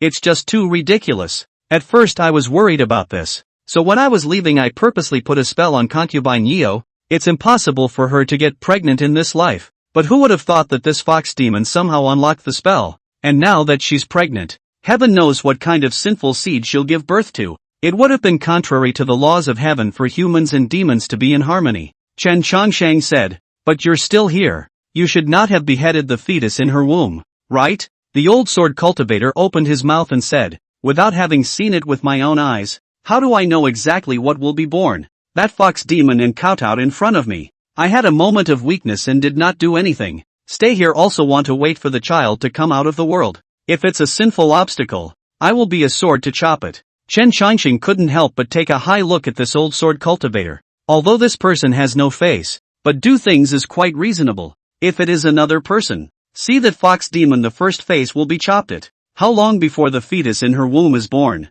Counting the days. It should be soon, probably in the next few days. The old sword cultivator said. You came just in time to catch up. Chen Changsheng became interested and said, Why don't you show me around? The old sword cultivator asked, Are you going to intervene as well? Right and wrong have been made clear to you. Why should I interfere? Mr. Chen is purely curious. The old sword cultivator thought for a moment and agreed to Chen Changsheng's request. After that, he took Chen Changsheng to the harem. The two of them cast a hidden magic door and traveled all the way to the bedchamber where Consort Li was unhindered. In that bedchamber, dressed in a red luan long shirt. Li Fei is lying in a chair with her eyes closed to rest her mind. A side of the palace maid is waiting to fan the screen fan. Princess Li felt something in her heart and opened her eyes. Go down, all of you, one by one. The palace maids withdrew from the bedchamber, and only concubine Li remained in the palace. The moment the palace maid opened the door, Chen Changsheng and the old sword cultivator went into the middle of the bedchamber together, and also met the fox demon who had sole control of the harem. Concubine Li rose, holding her stomach about to curtsy. It's not necessary, the old sword cultivator said. You are pregnant, so just sit properly. Concubine Li was grateful in her heart and said, many thanks to Sword Immortal. Her gaze went to the green-shirted gentleman beside the old sword cultivator.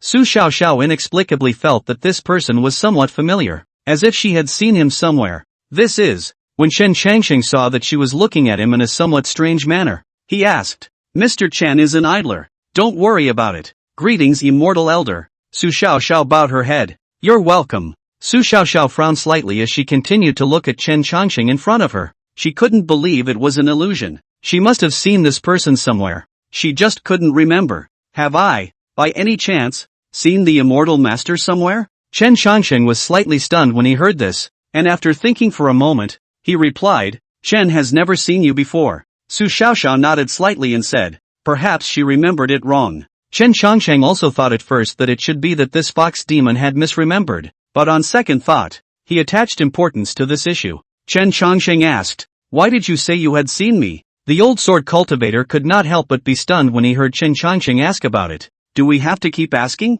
Su Xiaoxiao said. Little demon always feels that Immortal Master has a familiar aura about him, and it always feels like he knows you. Chen Changsheng's gaze was fixed on this fox demon. In that instant, Su Xiaoxiao was stunned in her heart and subconsciously wanted to resist, but under that divine thought, she had no room to resist at all. With just one glance, it was as if she was about to see through all that was hidden within her. Chen Changsheng withdrew his gaze. He did not see any useful information. Perhaps it's really an illusion, Chen Changsheng said. The reason he was so sensitive about it was because there were some mysteries about him that had been bothering him. One was this divine thought, and the other was the pure mana in his hair. These two things had always plagued Chen Changsheng. He thought that maybe there was something else before that he didn't remember. Su Xiaoxiao sighed in relief and asked, Immortal Elder seems to be obsessed with this matter. It's just a matter of answering a question. Chen Changsheng said, there's no need to be too concerned. The old sword cultivator glanced at Chen Changsheng and asked, could Supreme Immortal have looked at the fetus in her womb just now? Su Xiaoxiao instantly tensed up when she heard this, and she subconsciously blocked her stomach with her hand, fearing that the duo in front of her would strike out and injure the child in her womb. Chen Changsheng said, took a look at it in passing. It's not a big deal. Chapter 39, the person in front of me is no longer the same as before. When these words came out, both the old sword cultivator and Su Xiaoxiao froze for a moment. Not a big deal? The old swordsman blinked. He somewhat didn't quite understand the meaning of Chen Changsheng's words. Chen Changsheng said, according to reason, the demonic nature is suppressing the human nature. It is not certain that this child can be born peacefully, but I don't know what method you used to actually make this child's human nature and demonic nature maintain a balance. And there should be no problem with a safe birth. Su Xiaoxiao was thrilled in her heart when she heard this. She said, Immortal Master, can my child really be born safely? Chen Changsheng nodded. It should be fine, but it's hard to survive. Su Xiaoxiao didn't seem surprised to hear this. Only a worried look appeared in her eyes. Chen Changsheng smiled warmly and said, it looks like you've already thought of a solution. Can you tell Mr. Chen whether it's ultimately the extinction of humanity or demonic nature? Su Xiaoxiao raised her head and glanced at Chen Changsheng. She didn't think that this supreme immortal could even see this. The old sword cultivator, on the other hand, was somewhat surprised by Chen Changsheng's words. He hasn't seen anything in all these years. And with just a glance, Chen Changsheng had even thought of what would happen in the future. Su Xiaoxiao looked at Chen Changsheng. She took a deep breath and said, since when? Extinguish humanity. Chen Changsheng nodded. Being a demon is quite good. Otherwise I'm afraid that after this child is born, he will be discussed by the world, so it would be better to stay away from this human world. Su Xiaoxiao nodded her head and said, the Supreme Immortal has a great way of doing things and can see through all of this with a single glance. However, the little demon is not afraid of the world's comments before letting him become a demon,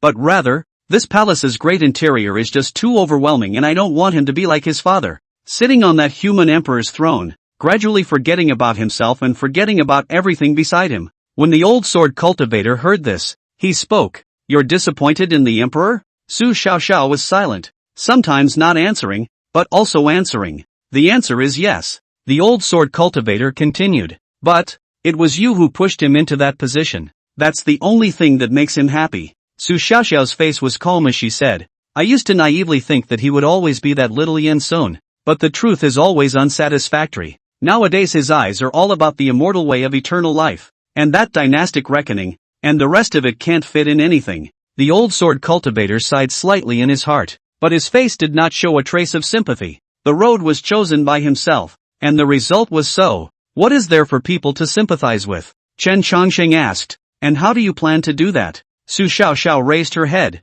She took a long breath and said, when the child in my belly is born, I will send it back to Qishan to be raised by the elders of the clan, and as for me, I'll probably still stay here. Accompany him in his last years? Chen Chongsheng asked. Su Xiaoxiao nodded her head and said, life between heaven and earth is like the passage of a white horse. Suddenly, the old swordsman was silent and said nothing. He thought the fox demon was ridiculously stupid. Chen Chongsheng instead calmly said, life on earth is but 100 years, but in the eyes of a demon it is but the blink of an eye. You have accompanied him for this round of years, and you are considered to be benevolent. He reached out and removed a strand of hair. Su Xiaoxiao took it in her hands and said in confusion, immortal this is. It's fate that Mr. Chen is here. The fetus in your womb will certainly have an uncertain fate after its birth. Although this hair can't save his life, it can save him from some suffering. Su Xiaoxiao got up and was about to kneel on the ground. Chen Chongsheng helped her up and said, there's no need to kneel. If there's fate in the future,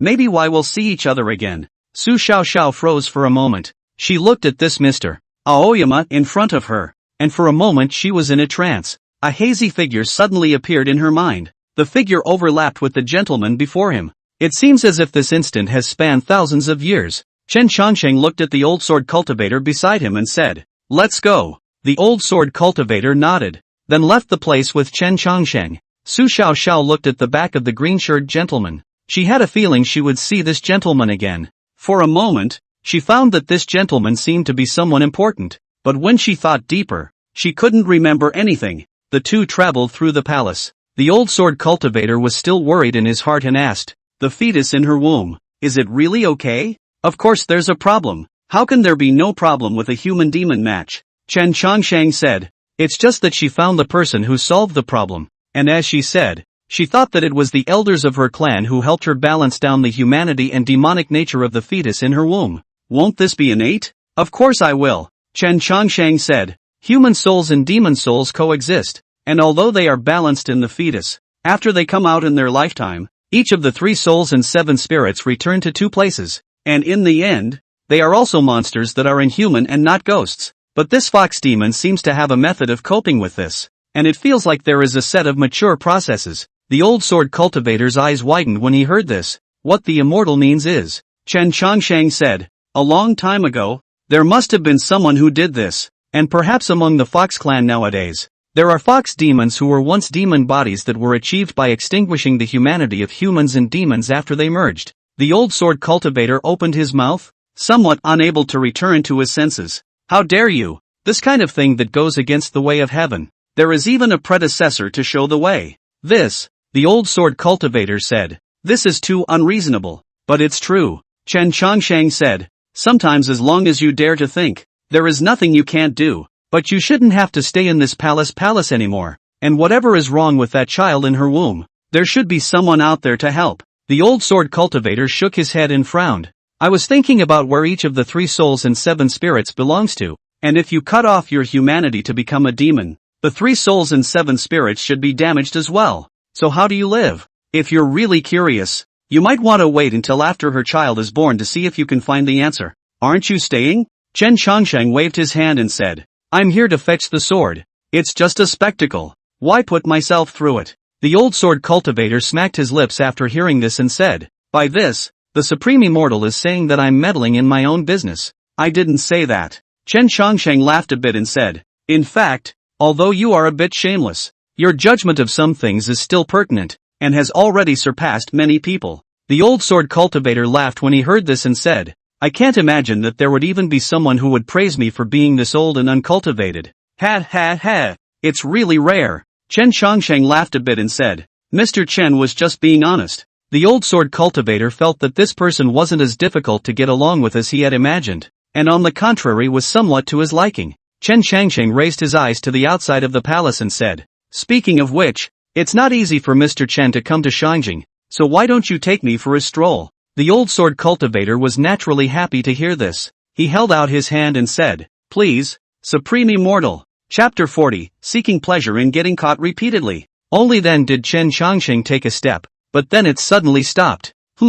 His gaze went to a high tower in the palace. The old sword cultivator said, That's the Cton supervisor. Does the Supreme Immortal want to go and take a look? Chen Shangsheng shook his head and said, There's no need. Just seeing an acquaintance. Acquaintance? The old sword cultivator paused for a moment and asked, But that supervisor of the heavenly superintendent, Taoist Xian Tian? You recognize it? Chen Shangsheng asked. Recognize? The old sword cultivator said, After all, after staying in the palace for so long, there will always be people who know. Before that, I did come into contact with him once or twice, and when I saw that he knew what he was doing, I taught him some of the art of feng shui observing. I do wonder how he became a supervisor. The emperor is obsessed with longevity, and this Xian Tian is most skilled in the alchemy of pills, so he took this position. Refining pills? I'm afraid it's not a poison pill that you're making. It's the poison pill. The old sword cultivator walked slowly with his hands behind his back and said, Cinnabar, red mercury, pills made from this kind of stuff have to turn people into cripples even if they don't poison them to death. Chen Shangsheng said, It seems like there have been emperors throughout the dynasties who believed in the term immortal pills. The old sword cultivator let out a long sigh and said, Who says it is not? The world wants to live forever. If there is an immortal destiny, it is just a step, but if not, then it is until death can't touch half of the doorbar. And the emperor of the world. It is even more impossible to have an immortal destiny for all eternity. Chen Shangsheng nodded his head in agreement. The human emperor represented the humanity's qi, and after sitting in that position, it would be impossible for immortal fate to descend upon him. There is a providence in the world. Chen Shangsheng did not stay within the palace any longer. He and the old sword cultivator exited the palace and walked in that upper capital. Where are you taking me? Camping place. Chen Shangsheng paused for a moment and looked at the old sword cultivator. The old sword cultivator grinned, revealing a row of yellow teeth, and said, Immortal doesn't like these earthly fires? You call a place of smoke and mirrors the fireworks of the world? Isn't it? The old sword cultivator is really an old man who is not a cultivator. These words will Chen Shangsheng said, also a little helpless. Seeing that Chen Shangsheng wasn't very happy about it, the old sword cultivator changed his mind and said, Just go to the hookah and listen to the tunes. Nothing else. Chen Shangsheng thought for a moment after hearing this and nodded. Listening to the song, he was fine with it, but when he got to the place, he realized that it was a little different from what he had imagined listening to the song to be. Beside the old sword cultivator stood two thinly clad women waiting on him, one refilling his wine, the other plucking grapes for him, and from time to time he even mixed a handful of oil on the girl, so it was not a good time. Chen Shangsheng took a sip of tea and couldn't help but shake his head. This guy is actually a monk too. After enjoying himself, the old sword cultivator let the two girls retire, and as he listened to the little song, he turned his head to Chen Shangsheng and said, There's something that I wonder if the Supreme Immortal is interested in? Chen Shangsheng turned his head and asked, What is it? The old sword cultivator laughed a little and said two words, Transform the dragon. Water vipers 500 years into a jiao, hidden in lakes, deep pools, tributaries of rivers, holes in the ground. Jiao cultivation for 1,000 years. After experiencing the tribulation, it will be along the river into the sea. You can turn into a dragon. It is not a rumor that the dragon walks on water. And there was a dragon that had been cultivated for 1,000 years in the middle of Lake Bibo in one of the mountains in the southern region of the Grand View. The old sword cultivator said, This augur has already experienced 3 times of tribulation, but each time it was bombarded by the heavenly tribulation and ultimately failed. Who would have thought that the 3 times of tribulation still didn't wear down its determination of tribulation, and this time it will be the time for him to tribulate again. This persistent? Chen Shangsheng asked. Exactly. The old sword cultivator nodded his head and said, Generally speaking, if a scaly dragon is defeated in a robbery, there is no more possibility of transforming into a dragon, but that black scaly dragon has lost many battles, many times. I'm a bit impressed. Chen Shangsheng asked. When? The old sword cultivator said, Counting the days. Should be at the end of the year this augur will pass through the robbery. If it passes through, Then it will go through the water to transform into a dragon. But, he shook his head. The likelihood of success was just too small. Chen Xiangxing shook his head when he heard this. If it's the end of the year, I'm afraid Chen won't be able to catch up. I guess I was dying at that point. That's quite a shame. The old sword cultivator said. A dragon crossing the threshold is also a spectacle, and Shang Xian will only be able to see it next time. Chen Xiangxing asked. There seems to be a true dragon within the grand view, right? The old sword cultivator said. That dragon monarch of the Tongtian River has been transforming into a dragon for 500 years, and has always been worshipped with humanistic incense. Chen Xiangxing nodded and said, rather, I would like to pay a visit. The old sword cultivator shook his head and said, it is said that old dragon doesn't have a good temper, so it's better to go less into it. He paused for a moment and said, however, with the immortal's Dao skills, it is possible to go and take a look, and that old dragon shouldn't be able to help the immortal. Chen Xiangxing took a sip of tea after hearing this and replied, tell me more. He was indeed a little curious about what a true dragon looked like, but when the old sword cultivator said so, he didn't have the guts to do so. It's a question of whether you can beat it or not. Chen Xiangxing remembered something and turned his head to ask the old sword cultivator. Say, what realm have you reached nowadays? The old sword cultivator said. I can't compare to the supreme immortal, and I'm only at the harmonized god realm. There's still a long way to go before I reach the cave void. Chen Xiangxing paused for a moment and asked, Mr. Chen hasn't been out in the world for many years, so it's rare to hear about the immortal Dao. So why don't you tell Mr. Chen if there are any outstanding talents in recent years? Outstanding talent? The old sword repair said. If you want to talk about it, Tianji Pavilion's Lu Yuanshan should be counted as one. 400 years will enter the god of transformation. 100 Flowers Valley has a female child what is called I forget. And that Lu Yuanshan is not the same. Chen Xiangxing's face was calm. For the characters in the old sword cultivator's words, he did not recognize any of them, and had never even heard of this sect. What about you? Chen Xiangxing asked. The old sword cultivator gave a dry laugh and said, has the superior immortal ever heard of Sword Mountain? Chen Xiangxing shook his head and said, I rarely pay attention to these things. The old sword repair said, I am precisely from the Sword Mountain. When the time of the grandeur of the year, the Sword Mountain has tens of thousands of disciples. The big bell ringing time, visible tens of thousands of sword cultivators to defend the sword. But now, there are only a few hundred people left in the mountain as well, and I was once one of the elders of Sword Mountain. Chen Xiangxing's hand holding the tea bowl paused for a moment and turned his head to look at him. The immortal doesn't believe it either. The old sword cultivator laughed a little and said, but I did used to be an elder, only to be deposed. Chen Xiangxing was again stumped when he heard the second half of this sentence. He looked at the old swordsman and asked, what did you do? He went to the mountains for pleasure,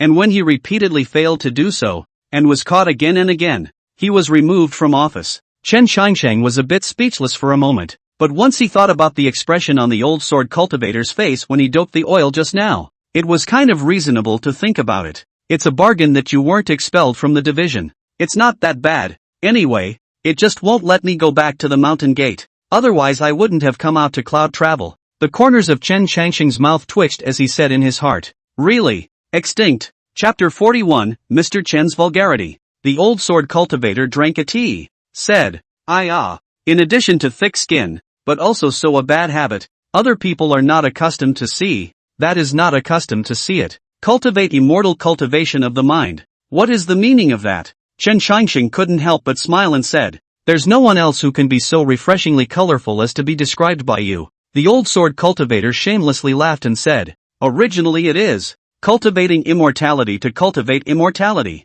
is not a process of extinction of human nature. Chen Xiangxing agreed with this and said, this is not untrue. Since he was cursed, every time he woke up he would feel his mind would be much calmer, and it would be hard for him to have any more mood swings when he encountered many things. Cultivation is probably the same. Meditation, asceticism, over time, the 7 emotions and 6 desires will certainly slowly dissipate. Even this is irreversible. Chen Xiangxing had foreseen that such a situation would arise in the first place, so he had also put in some hard work after his death so that he would not fall out of the category of human. Then what do you think if we keep our humanity? Chen Xiangxing asked. The old sword cultivator spread his hands and said, it's fine to keep it. It's just that you can never become a true immortal. True immortal? The old sword cultivator nodded his head and said, I don't know how many cultivators in this world wanted to step across this cave void realm to step into true immortality, But the result was that they all fell on this path without exception. The immortal path is hard to find,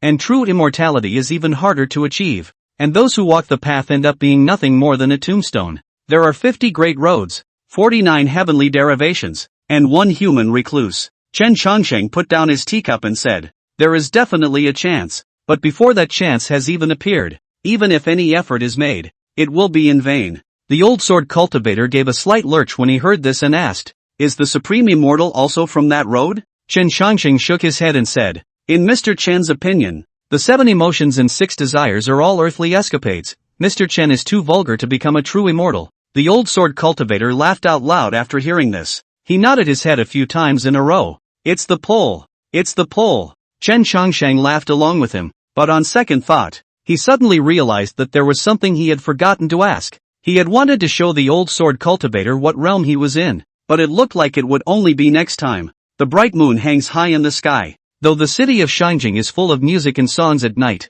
it slowly calms down after the hour of midnight. The old sword cultivator and led Chen Changsheng to finish listening to the song, but Chen Changsheng was in no hurry to leave. He wanted to take another look at this upper capital city. Later, the old swordsman took him to a gambling house in the capital city, and as a result, the old swordsman had a bad hand, lost a few hands, and lost all the silver in his pocket. Why doesn't Senior Immortal try too? The old sword cultivator looked towards Chen Changsheng and said. Chen Changsheng shook his head and said, "Shy. He could still have debts on him now, and he couldn't feel a dime in his pocket. Pity." The old sword cultivator sighed and said, "I was hoping that Shang Xian would lead me on a killing spree tonight." Chen Changsheng couldn't help but laugh. "You don't have a lot of good fortune on you. You can definitely win at gambling, so why don't you use it?" The old swordsman said, "If you know you're going to win, then there's no fun in gambling." "That makes sense." Chen Changsheng said to him again, "Where to next? Hookers, gambling houses,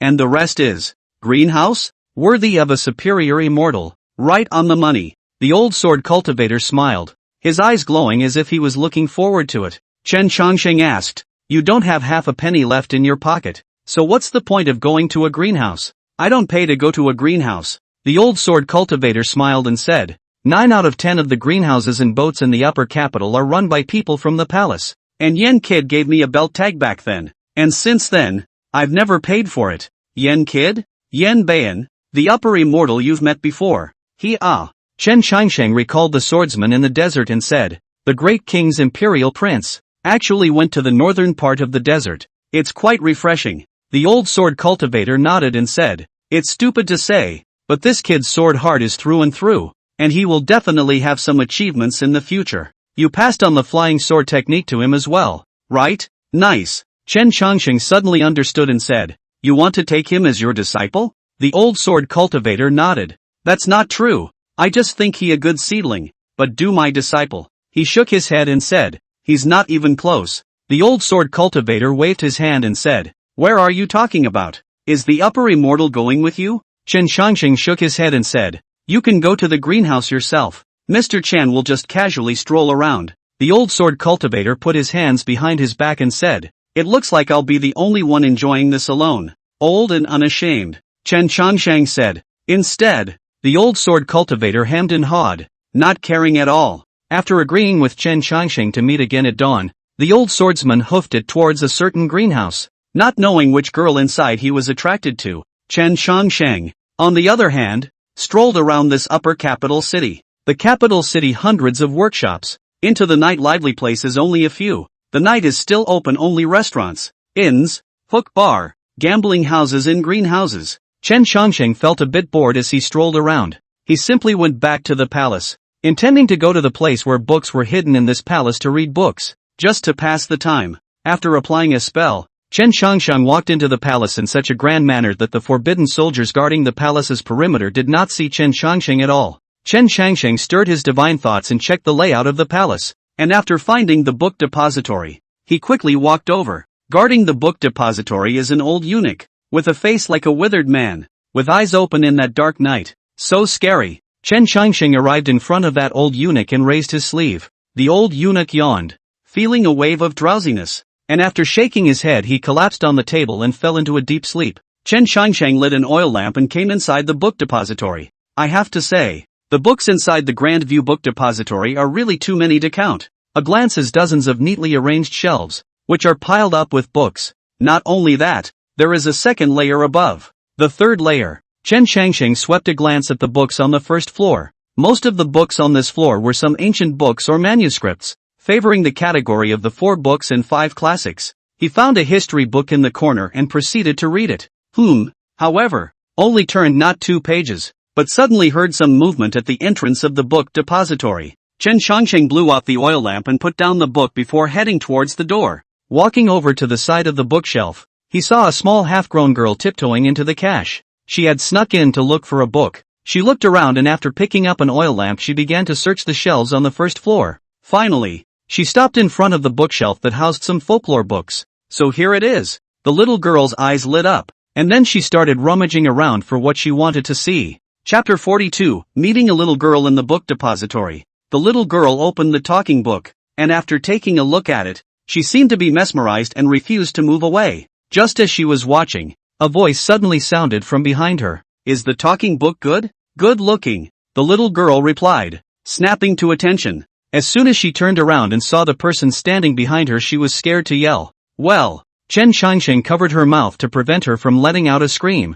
and then pretended to look at the old eunuch slumped over on the table of the book depository. Under the illumination of the oil lamp, the little girl could see the face of the person in front of her. Chen Shangsheng said, Don't shout. If you wake him up, we'll all be arrested. The little girl nodded in agreement. Chen Shangsheng let go of his hand and crouched down. The little girl caught her breath and asked in a thin voice, Are you here to steal the book too? Chen Shangsheng laughed a little and nodded. Right. With a twinkle in her eye, the little girl continued, How come I've seen you in the palace before? I ran in from outside the palace. Chen Shangsheng laughed. The little girl was still young and didn't know fear at all, so she didn't show a trace of timidity in the face of Chen Shangsheng. Instead, she was very happy to strike up a conversation with Chen Shangsheng, probably because she felt the two had the same purpose. The little girl lit up and said, You're awesome. Why do you say I'm awesome? Because no one can sneak in here. Chen Shangsheng looked at her and asked, What about you? Are you from the palace? Why did you come here at night to steal a book? The little girl said, They wouldn't let me read these talking books, so I only came to steal them. Aren't you afraid of being found out? It won't. I know my way around. So it's a repeat offender. Chen Shangsheng laughed. The little girl gave him a look and said, I'm pretty good. Okay. Chen Shangsheng nodded and said, To be able to sneak here from the harem without being discovered by the guards is indeed impressive. Right. The little girl raised her head proudly and grinned, but it was to reveal one of her missing teeth. Chen Shangsheng first thought that since the child lived in the palace, he thought that it was a noble status. Perhaps it was a princess who had not yet left the palace, and the courage was really big enough to break into the book depository cabinet at night. And if he wasn't paying attention, maybe the child would be killed as a thief. The little girl dropped her guard in her mind and lowered her head to continue reading the talk again. Chen Shangsheng came forward to take a look and saw that the talking book was about a folk tale of ghosts and monsters. Chen Shangsheng asked, You like to read about these ghosts and ghouls of the Chi-Chi?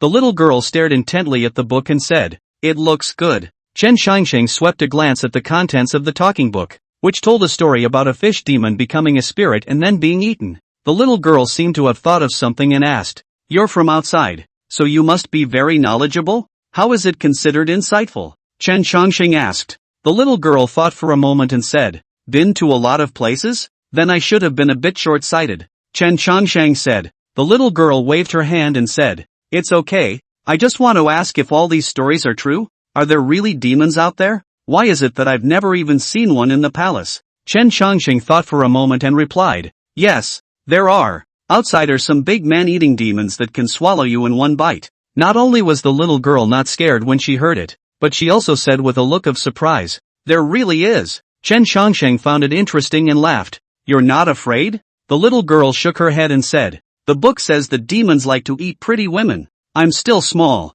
not enough to stuff my teeth. Which book did you read that in? Chen Shangsheng asked. The little girl pointed to the pile of talking books in front of her. Chen Shangsheng was amused by her naivety and said, What is written in these books may not always be true. As far as I know, what demons like to eat the most is children and boys and girls. The scent of a small child's body is clean and fluffy to chew on, especially one such as you, the sweet and savory little girl. The little girl's face changed when she heard this, and she became a little frightened. Really? Really? Really? Chen Changsheng continued. So don't go looking for any demons, or you'll be sending them to the door to be eaten. The little girl shook her head repeatedly and said, I wouldn't dare to go. Chen Changsheng nodded, stroked her head, and said, That's good behavior. No touching my head. The little girl huffed. Big brother said that if you get your head touched, you won't grow any taller. Your big brother lied to you. Chen Changsheng touched her head again, not to mention that it felt really good. Touch me again and I'll get mad.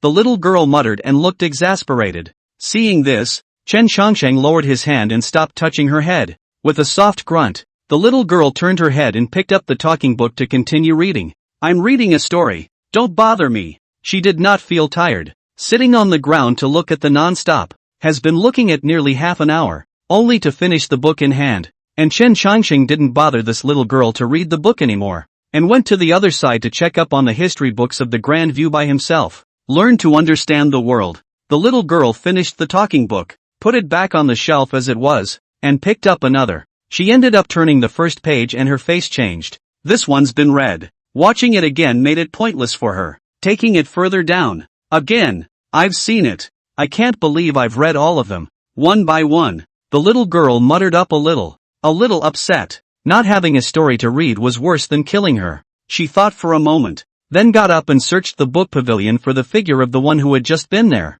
Chen Changsheng, who was in the middle of reviewing the historical facts, suddenly felt a tug on his robe. As soon as he turned his head, he saw a little carrot head looking at him blearily. What's wrong? Chen Changsheng asked. The little girl said with a wink, Have you read many stories? Chen Changsheng put down the book, squatted down and said, Yes, have read many. What's wrong? Can you tell me about it? The little girl said, I've read all the talking books. There's nothing left to read. Chen Changsheng gave a beat after hearing this and asked, There are dozens of books on that bookshelf. Have you read them all? Aha. The little girl nodded. I've seen them all. Chen Changsheng couldn't help but say, Indulging in talking books. But you'll be slapped on the hand. I'm not afraid. The little girl said, If you don't say anything, no one will know I read it, and you'll keep it a secret, won't you? Chen Changsheng smiled and said, Of course. The little girl said, How about you tell me a story and I'll give you a stroke on my head? She felt that touching her head was also something that would attract the other person.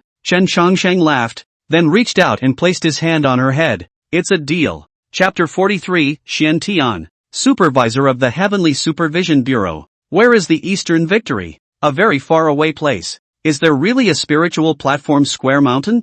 Are there really immortals on the mountain? That's hard to say. I want to learn the 72 changes too. It's awesome. The weapon is so heavy. Can the Monkey King really pick it up? Still listening? Chen Changsheng said. And the little carrot head instantly became honest and stopped asking questions, closing its little mouth. Chen Changsheng continued on. The little girl listened to especially fascinated. Said Qi Tian de Shang Battle 100. 000 Heavenly soldiers and generals when excitedly waved his little hand. His mouth has been muttering so powerful. However, after she heard that the great sage of Qi Tian was crushed under the Five Fingers Mountain, her complexion immediately collapsed. How? The little girl let out a loud chortle and said, How could my Qi Tian de Shang lose to a monk? I don't believe it. That's not unusual and... Chen Changsheng raised his hand and was about to explain, but he suddenly heard a footstep coming from outside. Who's in the stash? A chortle came through the door, seemingly elicited by a chortle from the young girl. Crap!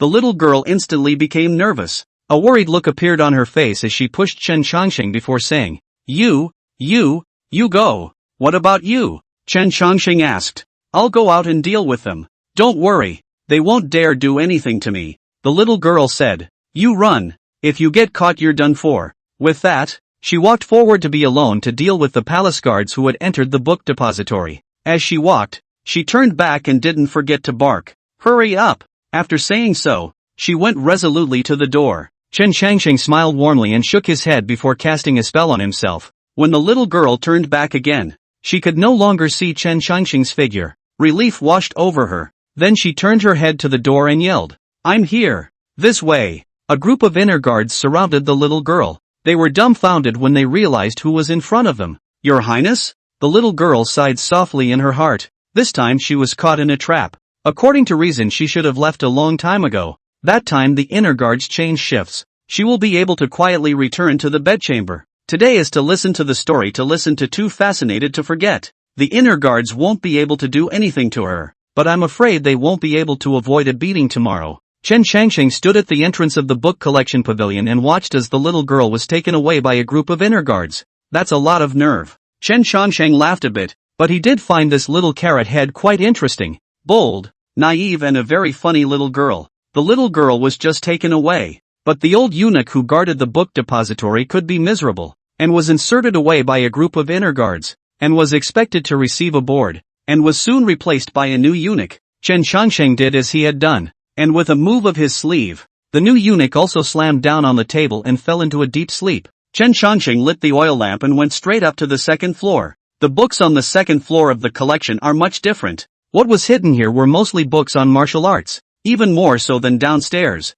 I think it's because martial arts flourish in this world. Otherwise, how could it be possible to pile up this second floor? Chen Shangsheng went up and randomly pulled out a book and read it. The books on the second floor were like an encyclopedia of martial arts. And this floor covered many martial arts in the jianghu: legs, fists, fingers, methods, guns, swords, knives, all of them. Chen Shangsheng swept through, then came to the bookshelf where the sword techniques were stored. Indeed, one must learn swordsmanship, Chen Shangsheng said in his heart, otherwise this sword would not be buried. A glint of gold flashed in his eyes, and with each sweeping glance he etched all of the book's contents into his mind. But it was at this speed that he had gone through all the books on this shelf for more than an hour. Chen Shangsheng closed the last book of sword techniques as he took a long breath and recalled the pile of sword techniques he had read. All of these sword techniques are considered exquisite, but they should be far inferior to those used by the sword immortal. Chen Shangsheng thought that perhaps he could take the best from it and create a sword technique out of it himself,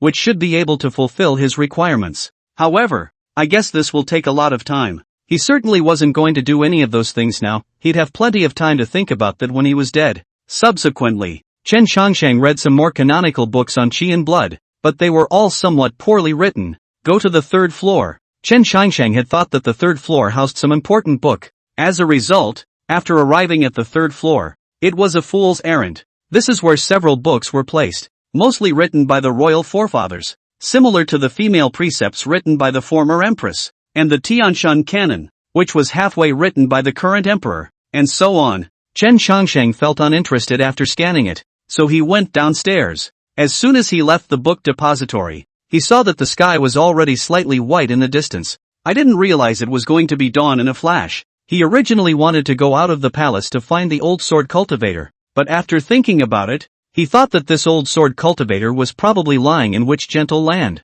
Then, he turned his head towards that divine constabulary. There was a large Dan furnace standing inside the Si Tianjian.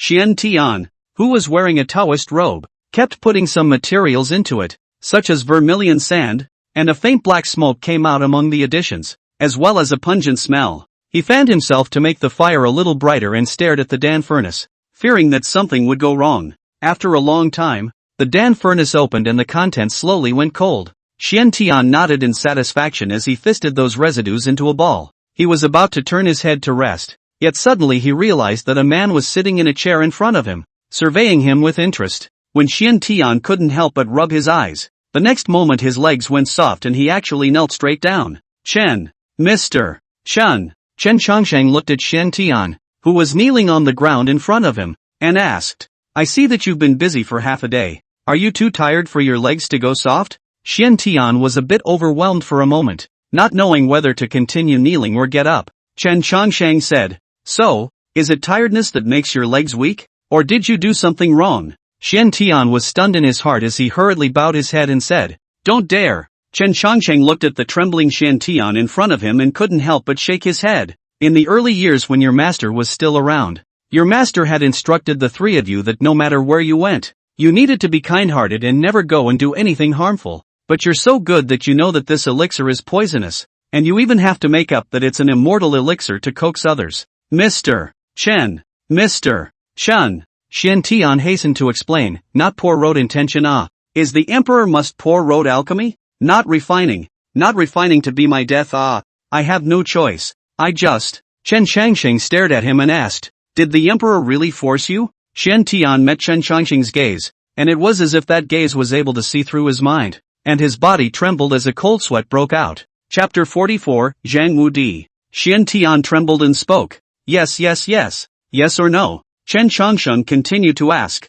His tone was calm, but when it reached Xian Tian's ears, it was so cold that he couldn't help but tremble every time he opened his mouth. Xian Tian's throat rolled as he admitted. No, it's not. Chen Changsheng sighed after hearing this and slightly raised his hand. The kneeling Xian Tian was lifted up by a force. Xian Tian could no longer calm down. He said fearfully, Sir, spare your life. Xian Tian will never dare again. First, Chen Changsheng did not pay attention to him. Stood up and surveyed the division of heavenly supervision internal. Each are so rich and beautiful value. Even the teacups placed on the table are fey jade casting. Xian Tian looked at this gentleman and saw him walk to where the connecting corridor was. Chen Changsheng turned his head back and spoke. All under the high hay is for profit. All under the world is for profit. In fact, there is nothing wrong with you. Xian Tian saw that gentleman turn his head back, and the figure of that gentleman gradually dissipated in his gaze. It was calm again inside the Seth. Puff. Xian Tian was paralyzed on the ground.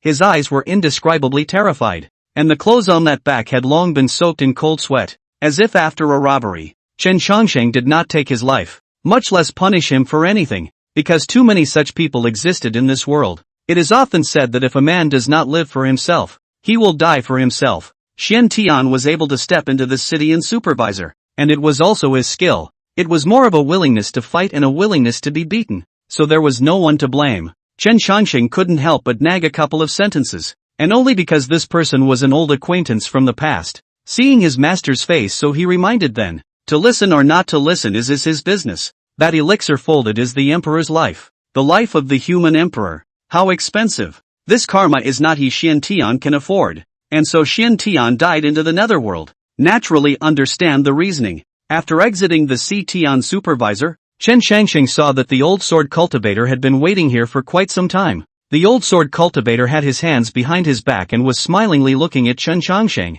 Supreme Immortal, this is just coming out of the Scythian supervisor? The old swordsman has only just come out of the gentle land? The old sword cultivator smiled and said, That's natural. Old uncultivated. Chen Changsheng shook his head and said, There's nothing interesting about this upper capital. After staying all night, it's time for Chen to leave. You're leaving at this time. Immortal? Why don't you play for 2 more days? It will come back in the future. The old sword cultivator shook his head and sighed, saying, It's a pity. Even though he was a mouth of a superior immortal, but in his heart, he has already regarded him as a friend. Nowadays, this world, it is not easy to find a person who shares the same odor. This is going to go. The old sword cultivator will feel a little bit of a pity. Chen Changsheng said, If you come back to Shangjing next time, remember to treat Mr. Chen well. That's natural. After thinking for a moment, the old sword cultivator fished out a talisman from his pocket and handed it to Chen Changsheng. If the Supreme Immortal wants to find me,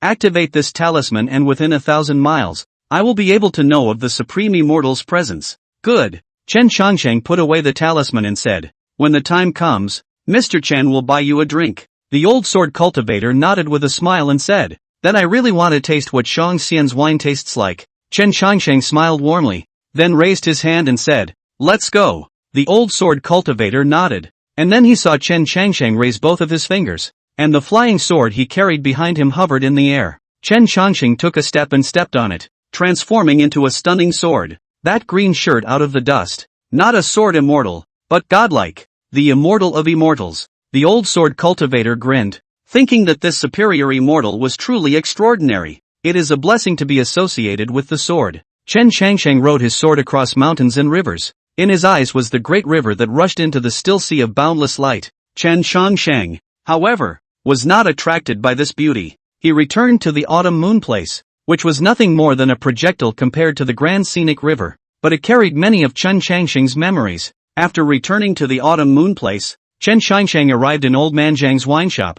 3 years of age, Xiao Lu has matured more and more. His mouth has grown 2 mustaches, and he is no longer dressed as the original Xiao heir. Today, he is the owner of the liquor store. Kuroko raised his eyes and saw a gourd being handed to him. The green-shirt gentleman looked and said, As usual, the gourd is full. Roku froze for a moment, then laughed. There you are, sir. Chen Changsheng smiled warmly and nodded. Xiao Lu guided Mr. Chen into the wine shop, and after serving the autumn moon brew, he served 2 plates of dishes to go with the wine. Xiao Lu wasn't as enthusiastic as he thought he would be. He seemed to be holding some words in his heart, but he didn't know how to say them out. Don't be busy. Sit down, Chen Changsheng said.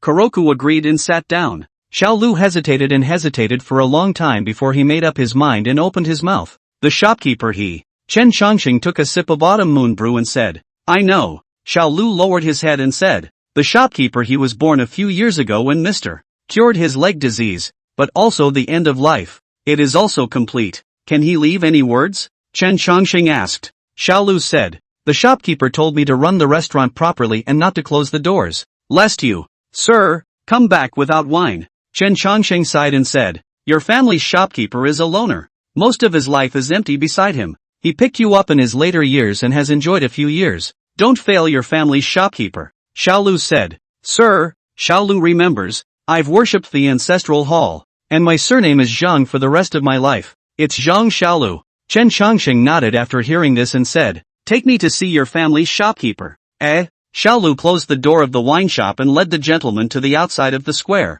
Old man Zhang is buried on a hill outside the autumn moon place. He said that the scenery here is good, just to see the road into the place. When Mr. come, he can also know. When I came to old man Zhang's grave, it was written on it, the grave of the fifth brother of the first examiner Zhang Gong. Zhang Wudi. Chen Changsheng muttered. Why did he pick such a name? Speaking of which, this was the first time he knew old man Zhang's name. He hadn't asked before. He had just shouted old man Zhang, old man Zhang. Xiao Lu said. Listen to the shopkeeper said. When the family is less people, Tai Gong initially gave the shopkeeper this name, but also want the family more prosperous. Did not think that in the end there is only the shopkeeper one. Like this. Chen Changsheng looked on silently as he opened the gourd, walked up, and poured the wine from that gourd onto the tomb. Xiao Lu brought paper money and joss sticks, and burned them in front of old man Zhang's grave. Chen Changsheng didn't say anything. He came here and only asked for old man Zhang's name. Zhang Wudi. Sometimes things don't turn out the way you want them to. You want to be prosperous, but you end up being alone for half of your life, and you don't even have an heir. Chen Changsheng looked at the small hill. Deceased people are fading one after another, like leaves falling in the wind. Chapter 45, The Dragon King Dancing in the Rain. On the occasion of Xiao Lu's paper burning, one more person came. Old City God stood next to Chen Changsheng and said, old age, sickness, and death are already the norm, so why should you mind too much? Sir? Chen Changsheng turned his head to look at the old city god and said, as one is in the red dust, it is natural that one would also be tainted by the red dust. The old city god couldn't help but give a start when he heard this. Does Mr. Chen also dabble in red dust? Will. Chen Changsheng looked at the old city god and said, why not? The old city god heart frustrated. He suddenly understood why immortals rarely walk on earth. Probably because of this red dust sad. He came back to his senses in a trance and continued. Zhang fifth brother has already gone to the afterlife, so there's no need for you to be overly worried. Sir, Chen Changsheng thanked. Many thanks to city god. You're welcome, sir, old city god said. It is his good fortune in this life that he has met Mr. Perhaps, Chen Changsheng said. After the incense and candles burned out, Chen Changsheng left the place. After old city god sent Chen Changsheng away, he naturally returned to the city god temple. The door to the liquor store was still open. Zhang Xiaolu sat inside, also like Zhang Wudi back then, in that position. After that it will be another spring, summer, fall and winter. Chen Changsheng stepped onto that ladder and returned to that Lu Yunguan step by step. Standing mountain is gone, and seems to have come down this morning. When Chen Changsheng pushed the door and walked into the Taoist temple, there was also no more laughter from the past. The peach tree in the corner of the courtyard wall was rustled by this summer wind, and the peaches on the tree shook with it. And no one cleaned up the leaves that fell in the courtyard. Xian Huan was sitting in front of the stone table under that peach tree, propping up his head with a lax gaze, seemingly thinking about something. Chen Changsheng went up and sat down. Xian Huang slowly turned back to Mr. Mr. is back. Thinking about what? Chen Changsheng asked. Xian Huang didn't think anything of it. Xian Huang said, it's just a little uncomfortable for a moment. The Taoist temple that used to be bustling became this silent. This silence, making Xian Huang feel as if he had aged even more. Chen Changsheng didn't follow up with a question, but said, I went to the upper capital last night, and I saw Xian Tian. Seen your brother Xian Tian? Right. Chen Changsheng said, there are countless halls in the palace, and the only one that is higher than even the great halls is the Si Tian supervisor that your senior brother is in. Sito. Xian Huang reacted and said, Senior brother Xian Tian is now the supervisor of the heavenly superintendent? Chen Changsheng nodded and said, The current emperor is obsessed with longevity. Your senior brother is smart, and with a handful of alchemy that is out of this world. He has become the supervisor of the heavenly superintendent. Alchemy Dan? Xian Huang frowned and said, A real immortal elixir. Or, Chen Changsheng looked at him and said, What do you think? Xian Huang reacted, his lips slightly parted, half unable to speak. Alas. A sigh came from Xian Huang's mouth as he said, Senior brother, he's confused. Chen Changsheng shook his head and said, He wasn't exactly confused. He knew exactly what he wanted, which was nothing more than glory and wealth. And he did get it. Xian Huang looked into the distance and said, If a person is good, although the blessing has not yet arrived, the trouble is already far away. If a person is evil, although the trouble has not yet arrived, the blessing is already far away. I'm afraid that he is in trouble.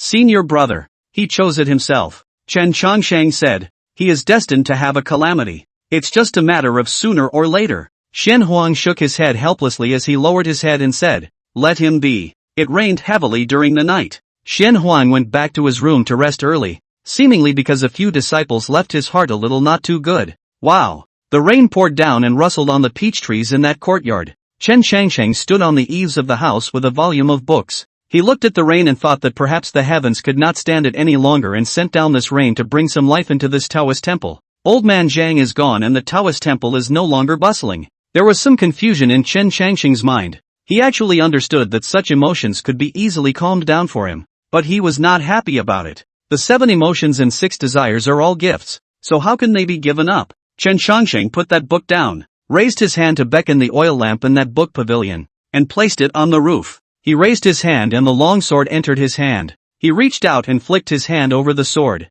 Ding! The sound of the sword chiming was crisp and pleasant. Chen Changsheng walked into that rain with his sword. He waved that sword, his hand pulling the sword flower, flashing one cold light after another in that rainy night. Clang! The tip of the sword broke through the rain that fell into the world. The rain stained his robes for the first time, and the sword contained many grievances, intermingled with the emotions of the gentleman swung out in one fell swoop. Snap! His feet splashed the ground as he came out of the sword. Chen Changsheng's movements were particularly fast, that stance traveling through the courtyard, the sword in his hand, not like a mortal sword. A figure suddenly landed at the entrance of the Taoist temple. In the darkness of the night, there seemed to be a pair of eyes looking into the Taoist temple. This kind of sword intent. There was consternation in the hearts of the people peering at the door of the Taoist temple, and their eyes were attracted by the person dancing with a sword in that courtyard. And they could not help but stop here. All of Chen Changsheng's hair was soaked with rainwater, but he didn't care. The rain had come just in time,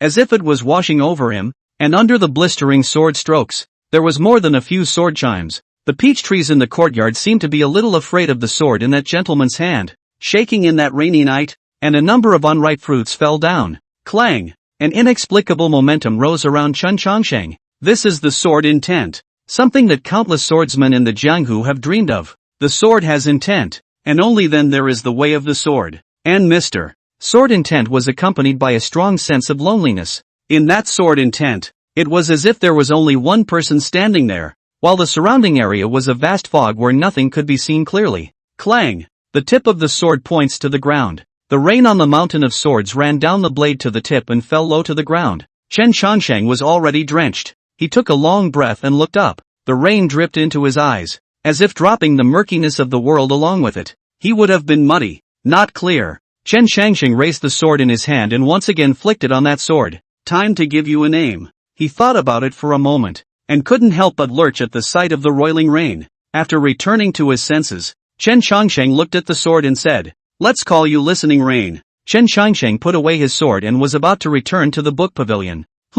But he suddenly felt something and looked towards the entrance of the view. The door of that can was opened at some point, and in Chen Changsheng's eyes, there was actually a person standing at the door of that can. To be precise, it wasn't a person standing in the doorway. Human body with a dragon's head. A pair of dragon horns stood on top of his head, and his gaze seemed to have the power of a true dragon. Chen Changsheng's heart was shaken as if he was facing a great enemy. The old dragon king frowned and met Chen Changsheng's gaze. When he saw that Chen Changsheng's eyes actually had his own silhouette in them, he suddenly reacted as well. You can actually see old me? You're not mortal? Chen Changsheng was stunned in his heart as he recognized the origin of the one in front of him. If nothing else, this is the old Dragon King in that Tongtian River. Chapter 46, The Man Who Disappeared from Memory. Chen Changsheng arched his hand and said, Mr. Chen has met Dragon Lord. He was a bit wary of this sudden old Dragon King. After all, he had heard the old sword cultivator talk a bit about it before. The old Dragon King said, How did you know that I am the Dragon King? Coinciding with the heavy rain, and the visitor being a human body with a dragon's head. Apart from the Dragon Monarch, Mr. Chen can't think of anyone else. The old Dragon King let out a laugh, and then he took a step forward to Chen Changsheng. The corners of the old Dragon King's mouth hooked into a smile as he said, Indeed, you are no mortal. In that case, your sword intent makes sense. Chen Changsheng looked at the old Dragon King in front of him, somewhat puzzled. The old Dragon King said, The sword intent has the sea and the mountains in it. This is not something that an extraordinary person can achieve. The old me had some doubts earlier. Chen Changsheng smiled warmly and said, Long Jun is too kind. Mr. Chen is just slightly unhappy in his heart and is dancing with a sword to disperse his mind. While Chen Changsheng was calm on the surface, he was pondering in his heart. Previously, the old sword cultivator had told him that the old Dragon King's temper was not very good, but now it seemed that it wasn't the case. He was just a little confused as to how he had recruited this old dragon. But I wonder what the Dragon Lord is here for? Chen Changsheng asked. The old Dragon King shook his sleeve and said, The old man came here to reign by the will of heaven, but also to see you dance the sword into the will, and for a moment felt interesting to stop and watch for a while more.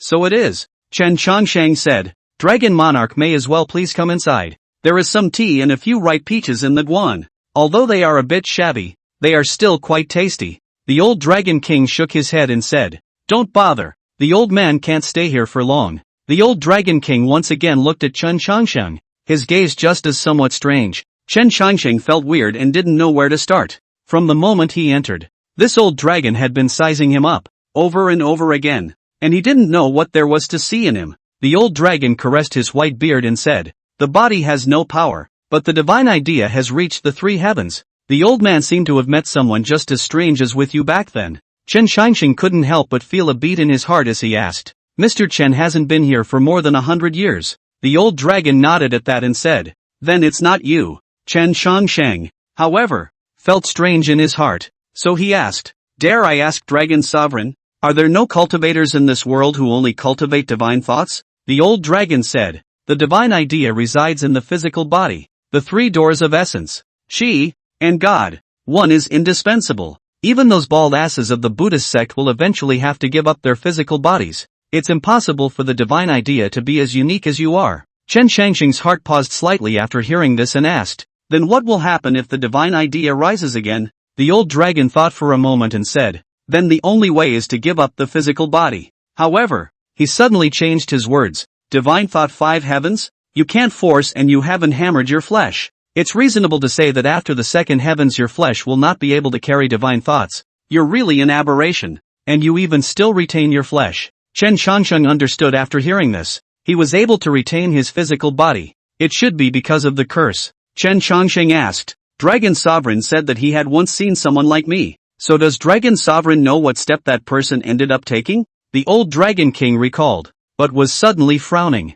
It didn't make sense that it shouldn't. He remembered that there was indeed such a person, but couldn't recall it anyway. This was the most wrong thing. Although it was said that it was a long time ago, but he was also an augur back then. It was impossible for there to be such a thing as forgetting. Oddities. The old Dragon King coughed and said, I forgot. Chen Changsheng just assumed that it didn't quite want to say it, so he didn't ask much and said, Is that so? It's still a bit of a shame. Seeing that he didn't seem too convinced, the old Dragon King added, I really can't remember, and didn't lie to you. Chen Changsheng was a bit puzzled upon hearing this, not understanding why the old Dragon King had to make a special effort to explain a sentence. So he said, Chen did not feel that it was because the Dragon King did not want to tell me. The old Dragon King nodded, not explaining anything more. He turned his head to look at this rain, and after flinging his sleeve, he said, This rain still has half a teacup of work left. Counting the time old man should also leave. You are quite good at playing with this sword.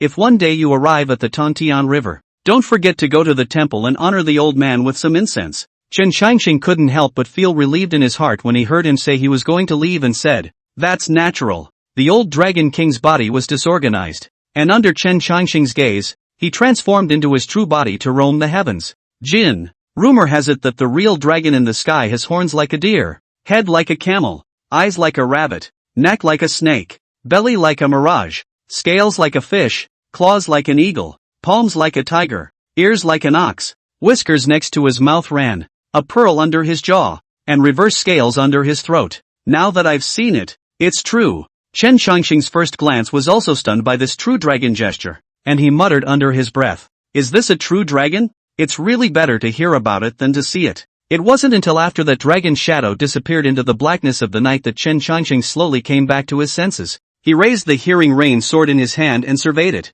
There is a vicissitude in the sword. Chen Shangxing said a dark sentence in his heart. If he could, he'd rather not. Not long after the old Dragon King left, the rain stopped in Anning County, and at this moment, the old Dragon King was still thinking about the person he remembered. He definitely did not remember wrongly that a long time ago, there was indeed a divine thought solitary cultivator, but when he thought back, he was unable to even recall the person's face. Oddities, the old Dragon King muttered in his mind, but could not find an answer. I'll have to go back and ask the old turtle for a divination. He's also trying to figure out how someone could disappear in his memory. Chen Shangxing returned to the middle of the book pavilion. In that case, divine concept perfection should be the fifth sky, and I'm already at the third sky today. The words of the old Dragon King would certainly not be false. Chen Shangxing, on the other hand, wondered how he had reached the three heavens when he had only been refining the gods for a few years. Could it be that all the cultivators in this world, refining their gods, are at this speed? I should have known to ask the old Dragon King. Chen Shangxing sighed, unable to help but feel pity. He also stopped thinking about these things and turned his head to his book. Chapter 47, Fox Zune of Yuan Shan. Xian Huang woke up early in the morning and saw Mr. Chen practicing his sword in the courtyard. The strange thing was that Mr. obviously brought a sword back, but took a bamboo in his hand. Xian Huang could not figure out why, but did not dare to ask. After finding a place to sit down, he watched the gentleman practicing his sword. Mr.'s sword is sometimes very calm, as if slowly falling autumn leaves, and sometimes like a blistering wind and rain with a fury, so fast that Xian Huang can only see the remnants of the shadow. Not only that, the further down the line, Xian Huang, but the more he felt that the gentleman's swordsmanship has become more subtle, looking at him a bit of a headache, because it is too fast to see, and a little bit unable to understand. Chen Shangxing put away his sword, and the wind in the courtyard calmed down. He looked to Xian Huang and asked, "It's better to get up early in the morning or move around a bit so that you can live longer." Xian Huang heard this and replied, "It's nothing more than just so 2 years. Sooner or later." Chen Shangxing shook his head and said, "That's what the words say, but if one stays seated like a withered tree, one might actually become a withered tree after a long time." Xian Huang also stood up after hearing this from the gentleman. He went to the view and took a wooden sword out. So then he practiced his sword in the courtyard with Mr. Said good. Early in the morning to move a really comfortable a lot. After practicing a pass, Xian Huang will feel his body slowly have strength. The feeling of dullness also slowly dissipate. It lasted until the sun was high in the sky, when the gentleman slowly put away his sword. Xian Huang went ahead and washed up, while Chen Shangxing went to the book pavilion and took a book to the courtyard to read. Compared to that, Xian Huang in the daytime is especially boring. After practicing the sword, he goes to the Guanli to meditate, either flipping through the Taoist scriptures, and sits for a day. Chen Shangxing sat under the peach tree, flipping through the book in front of him. When the old city god sent that pile of books, he has only read about half of them now, and the old city god said in general, "The Taoist laws written down here are some small doors and small arts. They are not difficult, and it is quite easy to learn them." It was a day that went by not so busy. The peach tree above Mr. Head swayed in the summer breeze. Chen Shangxing was mesmerized by the book and inexplicably felt thirsty. Just in time, a peach fell. Snap! The peach landed impartially on the table. Chen Shangxing paused for a moment, picked up the peach and glanced at it, and didn't pay much attention to it, just treating it as a coincidence. But still, he smiled and said to the peach tree, "Thanks a lot." The peach tree didn't respond. Chen Shangxing turned his head and picked up that peach and ate it. Reading a book while eating a peach was especially pleasant. Great King's second princess Knight break into the library. This matter said serious but also not serious, because she is a princess, so cannot be punished, and finally just be grounded in the chambers, where can not go. When she's bored she sits on the windowsill and stares, thinking about the story the man told. Speaking of Qi Tian de Shang, there was no follow-up after he was crushed under the Five-Finger Mountain. The little girl felt tickled. She felt there should be more to follow. The man must not have finished, but there was no telling when the man would come back again. She wanted to finish the story. Later, when her royal brother came to visit her, she pathetically begged him for a long time, and finally her royal brother agreed. Qi Tian de Shang? What kind of talkbook is that? Imperial brother, you help me look for it. Imperial brother. Imperial brother. Fine. Fine. Imperial brother will help you find it. Help you find it. But the result was certainly not to be found, for it would have been a story that never made it into the world. The old sword cultivator wandered around the upper capital all day long, sometimes sleeping soundly in the trees of the palace, sometimes in the gentle land of the greenhouse and boat, so leisurely. However, it was not to be expected that there was suddenly some movement in the palace. The old sword cultivator sleeping soundly in the tree frowned and looked towards that harem. He counted on his fingers, but they fell short. How did you go into premature labor? He turned into a swordlight and arrived at the bedchamber where Princess Li was. But I didn't expect to be stopped without entering. In front of him stood a handsome gentleman with a fancy dress and a slightly two-pointed nose, with a tail vaguely seen hidden underneath that robe. 6 tails. The old sword cultivator frowned. That 6-tailed fox demon said warmly, "Sword immortal, please return. The Yuan Shan Fox clan will keep this son safe." The old sword cultivator glanced into the bedchamber, and he sensed that there was an even more terrifying presence inside. Maybe 7 tails, or even 8. He also knew that he wouldn't be able to get in today. So he said, "If there is any discrepancy, I will go to Yuan Shan to find a reason." Sword immortal, don't worry is all. The old swordsman dismissed the idea of going in and found a tree to sit down. About 2 hours later, accompanied by a cry, the child was born. But the voice came to a screeching halt in a flash. The old sword cultivator raised his eyes and saw that the door to the palace was wide open. Boo! A demonic wind suddenly rolled up. The 6-tailed fox demon in front of him also turned into a gust of wind and disappeared in front of the palace entrance. The old sword cultivator didn't go after him, but he was certain that the child was definitely taken away. He walked into the bedchamber, only to see Su Xiaoxiao holding a child in her arms, lying on the edge of the bed with her eyes closed and taking a nap, and the ground a group of court ladies all fainted. To this day have not woken up. The old sword cultivator glanced at the child in her arms and asked, "This isn't that child, is it?" Su Xiaoxiao nodded and said, "I'm going to stay. I can't let the child disappear for no reason." The old sword cultivator sighed helplessly and said, "Why bother?" He actually wanted to say that the emperor was no longer the same as he was in the beginning, but on second thought, well, Su Xiaoxiao understood this in her heart, but despite this, she was still willing to stay. It's really a lot of sins. Just then, a figure suddenly walked out from behind a pillar on the side. The old sword cultivator turned his head sideways and frowned. Yatsuo. The demon in front of him was dressed in a black robe with long sleeves of gold silk, and his face was pale, but when he stood in front of him, the old sword cultivator clearly felt a pressure. This demon has an extraordinary origin. The 8-tailed fox demon arched her hand and said, "Fox clan Su Junhan, meet sword immortal." The old sword cultivator's expression was grave as he eyed the demon in front of him. That fox demon took another look and said, "Old me wants to inquire about someone with sword immortal." The old sword cultivator gazed at him and saw him take out a hare. The lord of this hare has a great affinity with the Yuan Shan Fox clan. Does sword immortal know where he is now? The question was asked by Mr. Chun. The old sword cultivator was a bit wary and asked, "What are you looking for him for?" "It's not a grudge. No need for the sword cultivator to worry." The old sword cultivator shook his head and said, "The upper immortal left yesterday, and I only met him in passing and did not have the rest of the connection. I cannot help you." "Is that so?" The 8-tailed fox demon pondered for a moment and said, "Offended." The old sword cultivator looked into his eyes, but he saw a golden light suddenly flash up in his eyes, and the old sword cultivator was fiercely stunned, as if his divine mind had been shocked. The shock yet again faded quickly and he regained his senses. "What have you done?" "Sword cultivator, don't blame me. This honored one is just trying to see if sword immortal is telling the truth." "You." The old sword cultivator's words stuttered as he suddenly reacted. "Han, is this 8-tailed fox demon? His grandma's leg. The fox father of Genzin." Chapter 48, Why did you escape? Fox Zun also did not make things particularly difficult for the old sword cultivator, and after knowing that the old sword cultivator did not tell a lie, he spoke out to apologize. So it was evident that Fox Zun was still very patterned. The old sword cultivator was upset in his heart, being probed into his mind, but there was no way to resist. He really couldn't figure out why this Yuan Shan Fox Zun would make this trip on purpose. Could it be that it was just to explore the trace of that Shang Xian? but he really didn't know. This thing gave out. He had never been so stifled. When his anger subsided, he couldn't help but ponder. Is it possible that that gentleman has some kind of grudge against the Yuanshan Fox clan? The old sword cultivator shivered. It was none of his business anyway.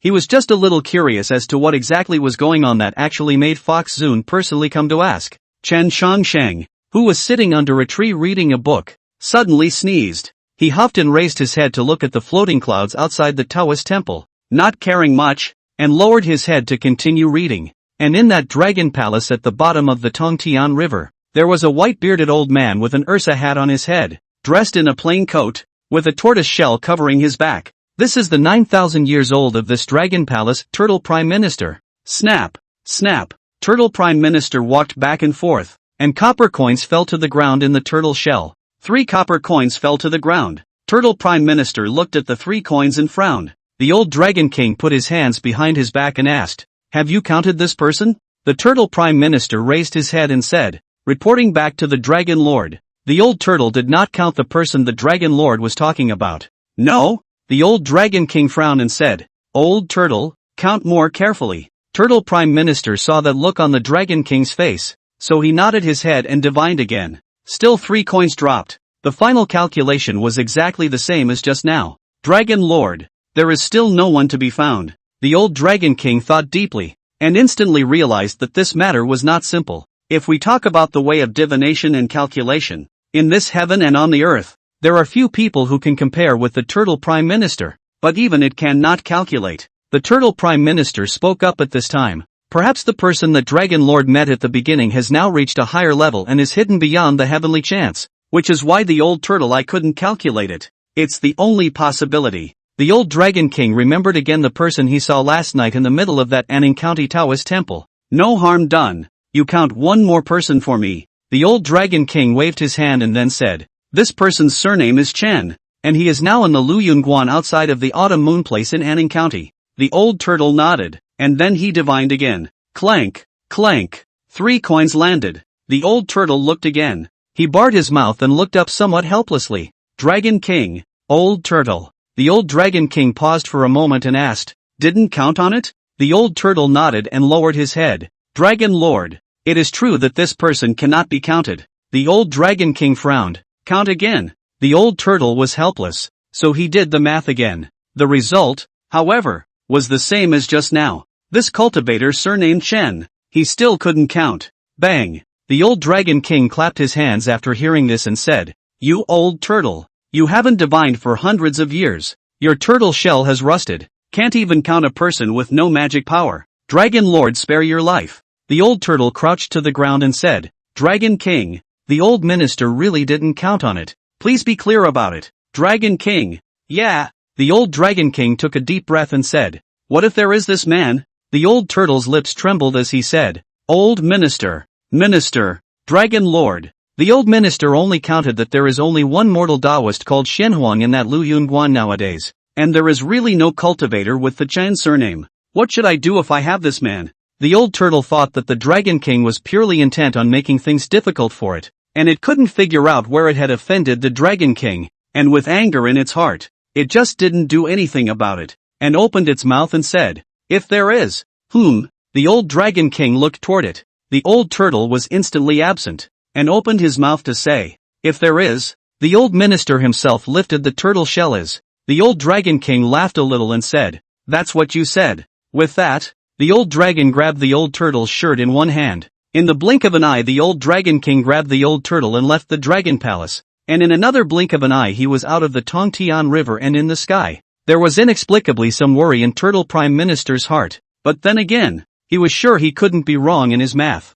The big deal was a beating and kicking, and although the old Dragon King's words were tinged with anger, he would still show mercy when it came down to it. Chen Shangsheng, who was reading a book, raised his head and looked toward that distant sky. In the midst of his gaze, 2 black dots seemed to fall. Only when those 2 landed on the hilltop did Chen Shangsheng see who the visitors were. It was the old Dragon King from last night, and on top of that, he was carrying a turtle demon in his hand. Chen Shangsheng put down the matter in his hands and got up to welcome him. Dragon Lord suddenly paid a visit. Is there something wrong? The old Dragon King threw out the old turtle he was carrying in his hand. The old Dragon King chided. Open your eyes and see if it's this man. The old turtle stumbled and steadied himself. As soon as he raised his hand, he saw Chen Shangsheng standing in front of him. The turtle prime minister's heart stuttered with consternation. In this view, there really is someone else. How is this possible? Chen Shangsheng wasn't quite sure what this was about, so he asked, "This is..." The turtle prime minister coughed and said, "Dragon Palace Turtle Prime Minister." Chen Shangsheng arched his hand and said, "Greetings, Turtle Prime Minister." The turtle prime minister sized up Chen Shangsheng and asked, "Is your name really Chen?" Chen Shangsheng was a bit puzzled, but still replied, "Precisely." Does the turtle prime minister have any doubts? The turtle prime minister lowered his head and thought, "Strange." The old dragon king came forward and grabbed the back of Turtle Prime's neck once again. The turtle prime minister hung in the air, shaking his arms and legs, saying, Dragon King, spare your life. Dragon King, is the old man giving you a hard time?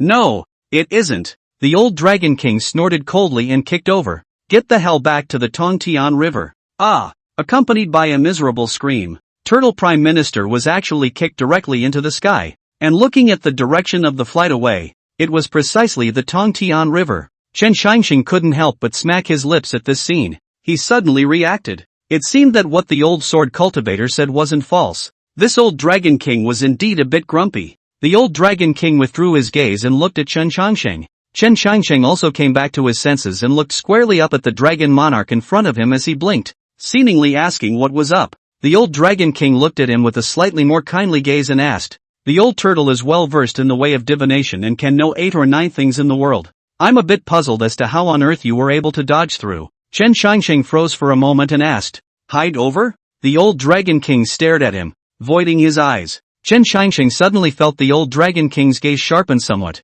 Chen Shangsheng was a bit puzzled in his heart, but then, the gaze was kind. "Just." The old Dragon King waved his hand and said, "May there be time, I happen to have nothing to do today. Do you have any wine here?" Chen Shangsheng was also relieved in his heart after hearing this and said, "Since Dragon Lord Ran has opened his mouth, there must be one even if there isn't." The old Dragon King couldn't help but smile when he heard this. This was something he loved to hear, and immediately said, "No problem. The old man still has some here." Chapter 49, Stonegate Lotus Pond. The old Dragon King waved his sleeve, only to see that 2 more wine jars had then appeared on the table. Chen Shangsheng fixed his eyes on it and could not help but light up. The altar contained what must be good wine. "It's just some spirit wine. It's not considered good." The old Dragon King raised his hand and opened the altar. An aroma of wine gushed out. "How about a taste?" The old Dragon King spoke. Chen Shangsheng poured a bowl and tasted some of it, then said, "The entrance is mellow and thick, and the smell is fragrant. It should be made by aging 100 fruits. Isn't it monkey's wine?" When the old Dragon King saw his words, he instantly understood that this person must be a good drinker, and he became interested. So he asked, "Can I taste the vintage?" Chen Shangsheng laughed a bit and said, "One more taste is needed." The old Dragon King laughed. "Wine, plenty of it. Feel free to drink." Chen Shangsheng drank the wine in that bowl, and under the fine taste, he then said, "Well, if Chen's guess is good, this altar of wine is about 30 years old. I don't know if that's right." The old Dragon King then smiled and said, "Not bad, exactly 30 years. Chen Shangsheng then raised his wine cup and said, "Please, please." The old Dragon King raised his bowl and under the tilt of his head, the 2 of them drank the wine in the cup. The old Dragon King couldn't help but be a bit curious and asked, "It looks like you're also a good drinker. I wonder what kind of wine you drink on a regular basis." Chen Shangsheng said, "Chen Mao's drink is perhaps quite a bit worse than Longjuan's. There is a wine shop in the Autumn Moon Place which has a wine called Autumn Moon Brew, which Chen Mao often drinks. Mortal wine? Nice." The old Dragon King was a bit puzzled and asked, "How can mortal wine be ingested when it is bitter?" Instead, Chen Shangsheng said, "If you were to compare Autumn Moon Brew to Dragon Monarch's spirit wine, it would naturally be a world of difference. But sometimes drinking isn't just about drinking. What is the meaning of this? Chen Mao resides here but 100 years. Chen Mao watched that wine shopkeeper by the young man gradually line to twilight. He regarded me as a former friend of friends, talked to each other. Compared to the wine, this red dust is more let Chen Mao feel interesting." Hearing this, the old Dragon King couldn't help but look at Chen Shangsheng one more time and said, "I've never seen a cultivator like you before." Chen Shangsheng laughed a bit and said, "It's Mr. Chen who is too vulgar." The old Dragon King, however, denied it. "I think it's ya." Chen Shangsheng laughed. How can Mr. Chen say it's elegant? I guess I can't even touch the edge. The old Dragon King did think that this person was good. This man is so much better than those unapproachable cultivators. Drink! The old Dragon King picked up his bowl. The two clinked their bowls again, and after a few glasses of wine, both of them were somewhat refreshed. The wine was good, and the more the two drank, the less they talked. When it came to the later part of the day, they didn't even want bowls anymore and just sat in the courtyard holding the altar and drinking. Laughter was heard from time to time in the Taoist temple, but in half an hour, the 2 jars of wine were empty. Chen Shangsheng didn't know what was wrong. Today's wine was especially intoxicating, but after a few bowls of wine, he felt drowsy. He just thought that it was because of the powerful strength of this spirit wine, so he didn't pay too much attention to it. Whoops, it wasn't about the wine at all. The old Dragon King felt that this man was quick and human, and that alone was worth giving him a high opinion. As Chen Shangsheng drank, his mind seemed to be in a trance. Chen seems to be a little drunk. The old Dragon King didn't care about this, but said, "This is drunk? That's only how much? Come. Chen Shangsheng couldn't shrug it off and continued to drink with the old Dragon King. No! He suddenly felt that something wasn't quite right and wanted to use his mana to retreat from his drunkenness. But who would have guessed that in that instant? A wave of drowsiness struck him, and he slumped down as soon as his eyes went black. Bang! The sound. Chen Shangsheng slumped onto the table, unconscious. The old Dragon King couldn't help but snort coldly when he saw that Chen Shangsheng had passed out drunk. Setting that wine jar down, he looked over again. Though the old man quite admires you, the old Dragon King murmured under his breath, but I'm still curious as to what you really are. With that, he placed his hand on top of Chen Shangsheng's head. There was a sudden flash of green light in the center of his palm, and he saw that it was about to fall into Chen Shangsheng's sea of consciousness. Yet just at this moment, suddenly a voice rang out. Enlisted. The old Dragon King was shocked in his heart, and his arms stopped in midair. Who? Buzz. Suddenly, Chen Shangsheng's body shook with golden light. Only a shadow suddenly appeared behind him. The old Dragon King fixed his eyes to see, only to see that the shadow gradually cohesion. That shadow holding a red tasseled lance, eyes transporting the essence of light, ong brow, behind seems to stand a lotus flower. The silhouette smiled faintly at him and then faded. The golden light dissipated. The old Dragon King froze in place for a long time. He withdrew his hand and let out a long sigh. So it is. In that instant, many more memories seemed to pop into his mind. Well, the golden light returned to Chen Shangsheng's body. Chen Shangsheng suddenly woke up and shook his somewhat dazed head. Why the Dragon King? Chen Shangsheng was a bit wary. The old Dragon King returned to his senses, and before Chen Shangsheng could react, he grabbed the lapel of his coat. Come with the old man. Chen Shangsheng was stunned, and immediately afterward, his entire body was lifted up. Now that the drunkenness was still there, he realized that he didn't seem to be able to fight back in front of the old Dragon King. Chen Shangsheng was alarmed,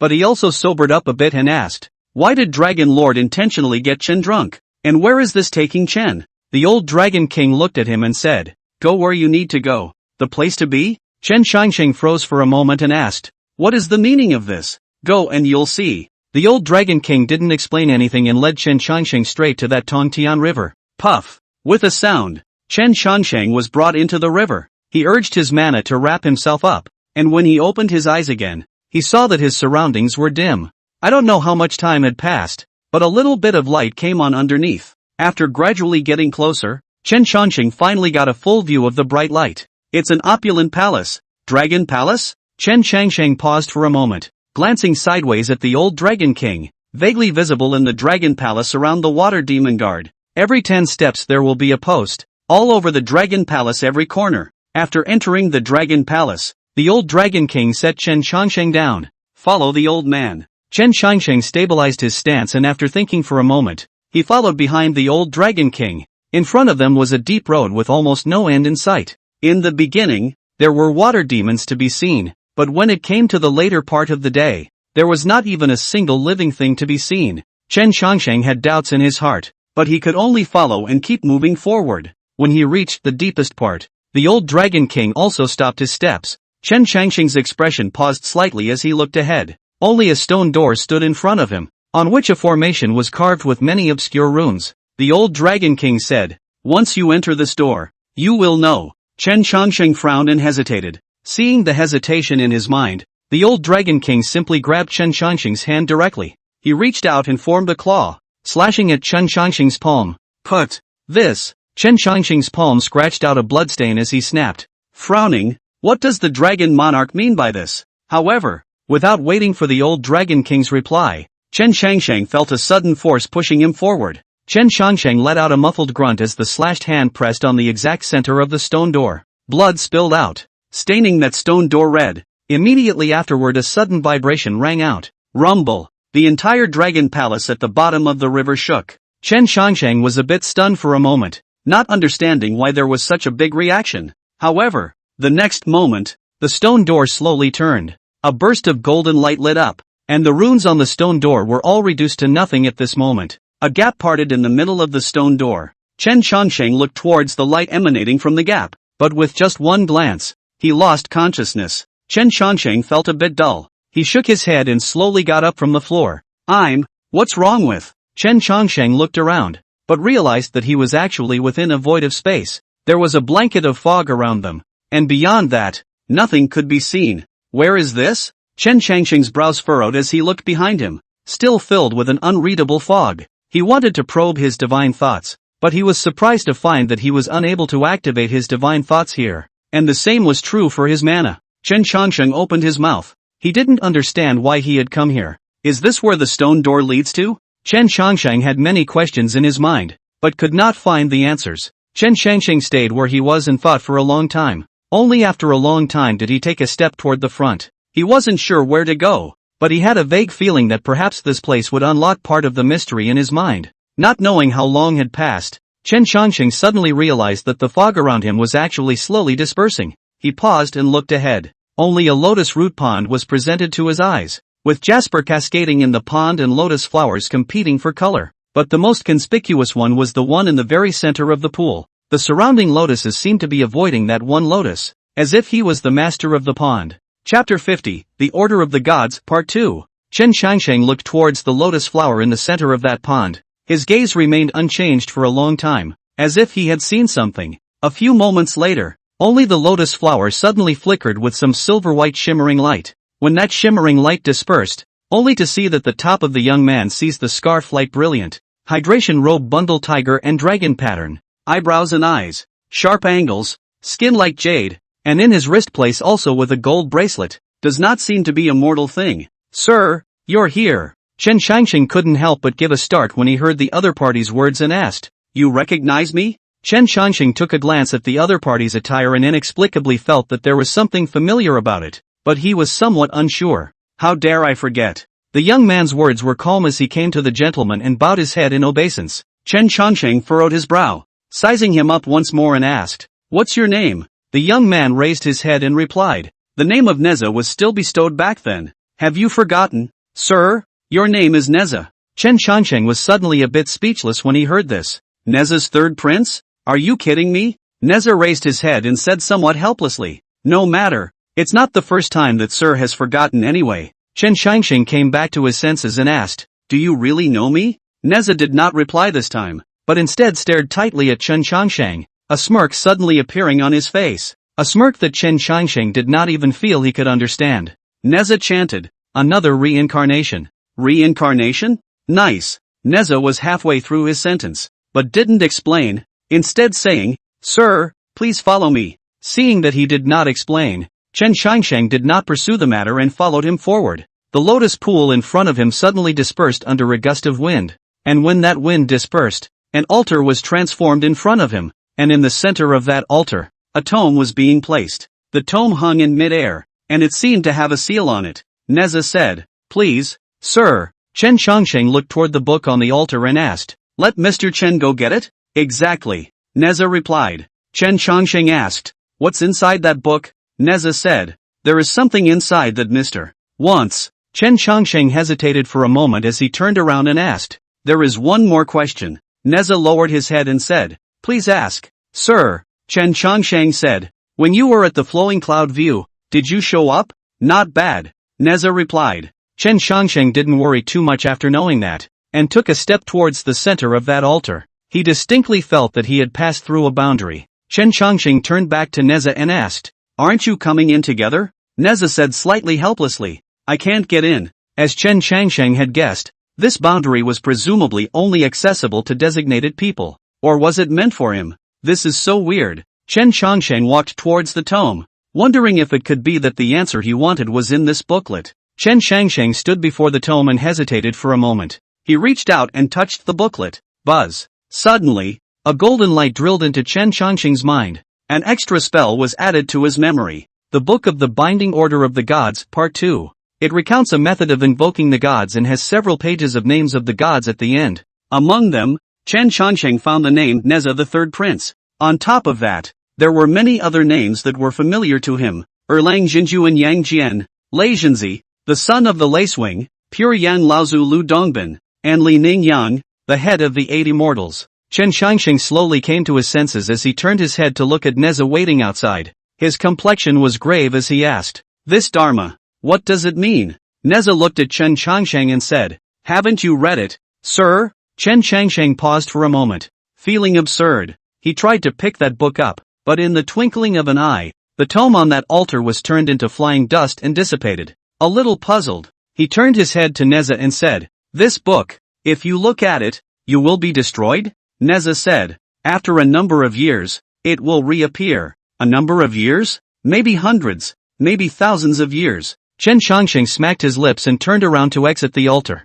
He crossed the boundary and came to Neza, saying, "It's time to have a chat." Neza smiled warmly and nodded. Then he spoke, "There is no need for you to ask more questions. Sir, I cannot answer you. Sir, because it is not yet time. So you just can't tell me?" "Nice," Neza said. "This is the rule that you, sir, set in the first place." Chen Changsheng's eyes moved slightly as he said, "Back then? So I'm more than just me?" "Nope," Neza said. "Mr. Today. It's not all Mr. But Mr. is still Mr. It sounds a bit convoluted, but it makes sense when you think about it." Chen Changsheng said, "Do you mean to say that I'm not quite me yet?" Neza seemed to have realized that he had said the wrong thing, so he simply shut his mouth and lowered his head. "Chen understands." Chen Changsheng then pursued, "Was it my past life?" Neza didn't say anything, still keeping his head down. Chen Changsheng continued to ask, "You said that I made the rules, so why did I make such rules in the first place?" Neza still didn't answer. Seeing this, Chen Changsheng did not ask any further questions, but said, "Alright then, I won't ask anything else. You only need to tell me one thing. Where did all the names recorded in that booklet come from? And where were these people born from?" After telling Mr. Chen will not ask any more questions. Neza heard this but pondered. He was a little hesitant to tell Mr. Seeing his appearance, Chen Changsheng said, "The fact that you are hesitant like this means that your origin is actually not simple, and it is possible that it came out of thin air, or perhaps, it was fabricated by someone, am I right?" Neza couldn't help but sigh when he heard this. He simply admitted, "Exactly. Mana made?" Chen Changsheng asked. Neza, however, shook his head and said, "Neza is the man of Mr. Dream. Not a man forged by manpower. Dream." Chen Changsheng paused for a moment when he heard the words, initially feeling that it was a bit unbelievable, but on second thought, he felt as if it wasn't impossible. After all, in this world, it is not supposed to be determined by common sense. Neza turned his head to look behind him, only to see the fog suddenly lean in. He turned his head to the gentleman and said, "It's getting late. You should go." "Sir." Chen Changsheng raised his head to look, only to see that the thick fog in the distance was shrouding towards this place. He reacted in a trance and looked at Neza. Neza gave a start at the gentleman's gaze. Chen Changsheng said, "You are not the lord of this place?" Neza didn't say anything, and immediately afterward, he saw the fog enveloping him. Chen Changsheng gave a slight lurch, and immediately afterward, he felt a heavenly rotation and fainted once again. When he woke up again, he was already back before that stone door. Chapter 51, I am not me, nor are you and you others. Chen Changsheng exited that space. When he opened his eyes again, he saw that the old Dragon King was already waiting for him at the same spot. The old Dragon King seemed to be smiling, and when Chen Changsheng saw this, he opened his mouth and asked, "I wonder why Dragon Lord brought me here today?" Instead, the old Dragon King simply said, "You are the one who should fulfill your destiny, and only you can enter behind this door." Chen Changsheng furrowed his brows and secretly pondered. He was puzzled as to what involvement the old Dragon King had with Neza in that fog that made him so afraid.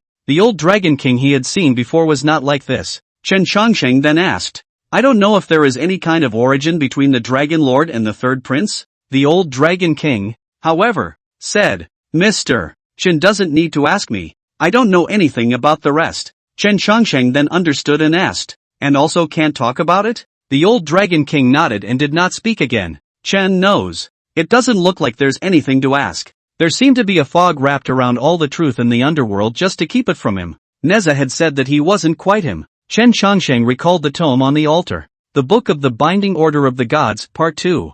Since there are 2 of them, there must be several others. Meaning that what he knows today is only part of it. And where is the other one? Chen Changsheng turned his head to look at the stone door behind him. Now that stone door had changed its appearance, and the runes on it had become messy and devoid of charisma. Guess what? There's no way to get back in. The old Dragon King inquired about Chen Changsheng's intentions, and originally said that he would let Chen Changsheng stay in the Dragon Palace for some hospitality, but Chen Changsheng had too much confusion in his mind nowadays and didn't have the heart to stay here. And after explaining the reason, the old Dragon King didn't make things difficult and let him go. After getting out of the Tongtian River, Chen Changsheng then went back to the Autumn Moon Place. While on the road, he was still thinking about what Neza had said to the old Dragon King. There's too much doubt. The more Chen Changsheng recalled, the more he felt that none of it was true. The flowing clouds Guan was clear and uninterrupted. Mr. Chen, Xian Huang sat in the courtyard. He thought that Mr. Chen had already left,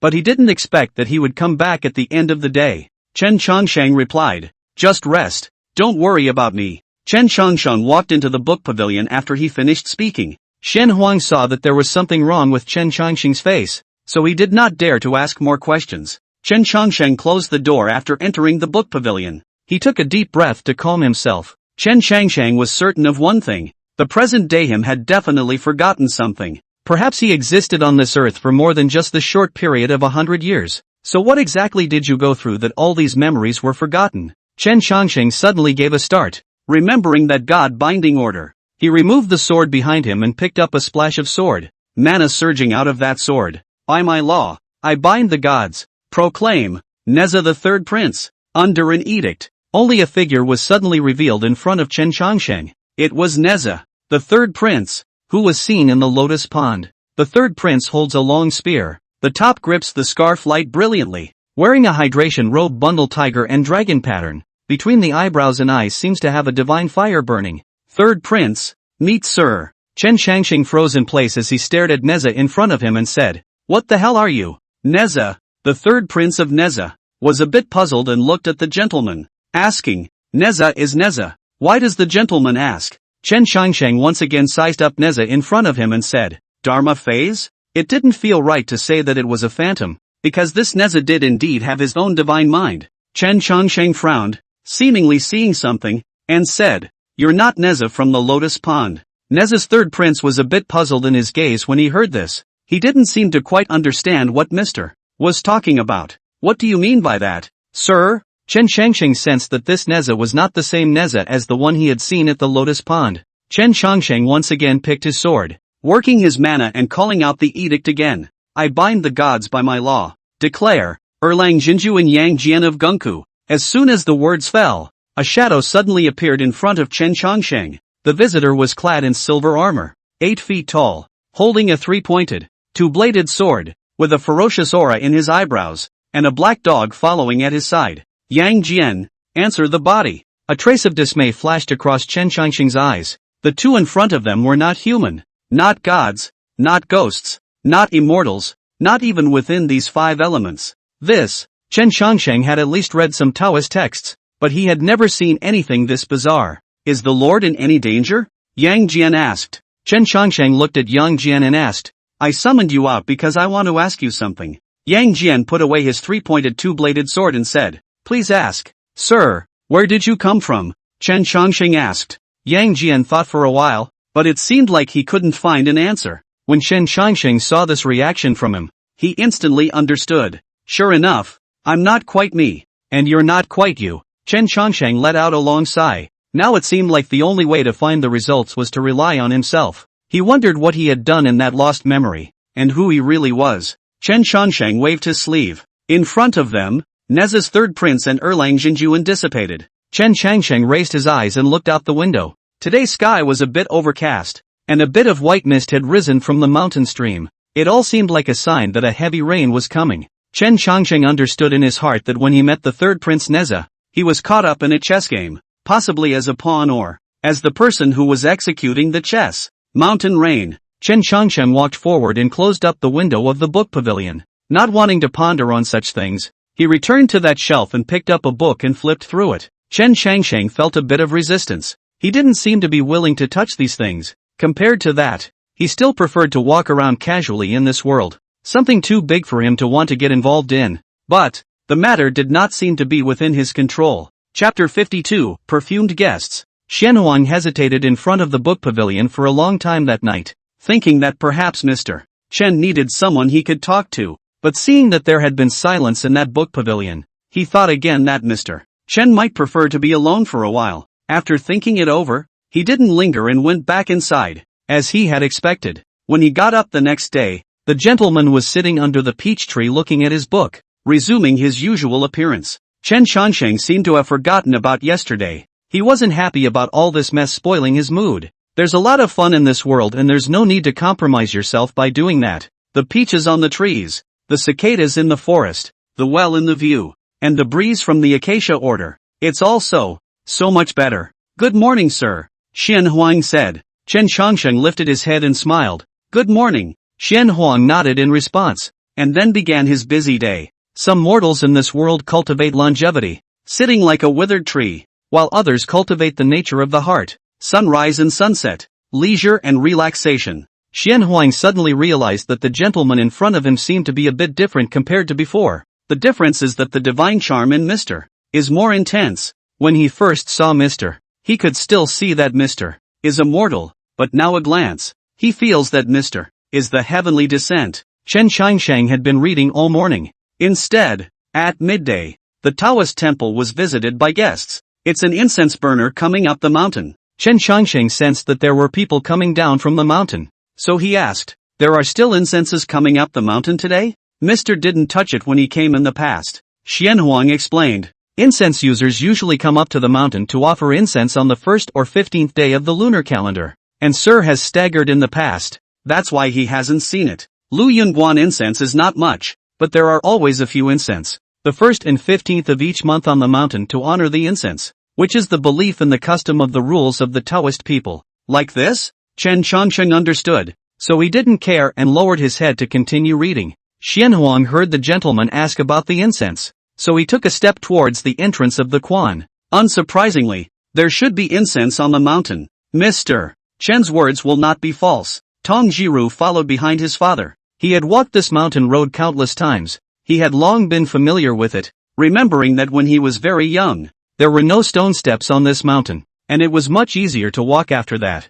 Tong Kaizheng took a breath and turned his head to look at the Zhirong behind him and said, this time is different from the past. When you enter the temple, you should sincerely bow down. No sloppiness. Got it? Got it, father. Tongji called out in reply. Ever since the day before yesterday when he told Afei about Mr. Chen together, Afei had been chanting for several days. Firstly, to urge him to be respectful when he met Mr. Chen again. And secondly, to urge him to go to the Taoist temple outside the mountain on the first day of the year to pay homage to the gods. Tong Kai was raising his head, but he saw that Taoist Qianhuang was standing at the entrance of the mountain, seemingly waiting there. Tong Kai Zhang stepped forward and said, Taoist Qianhuang. Tong Jiru also followed his father and bowed his head. Greetings to Taoist Qianhuang. Qianhuang nodded his head warmly and said, resident and follow me into the temple. Tong Kaizhang nodded and led Tong Jiju into the Taoist temple. Tong Jikal's gaze was drawn to the peach tree planted in the courtyard, and his eyes glanced to the side.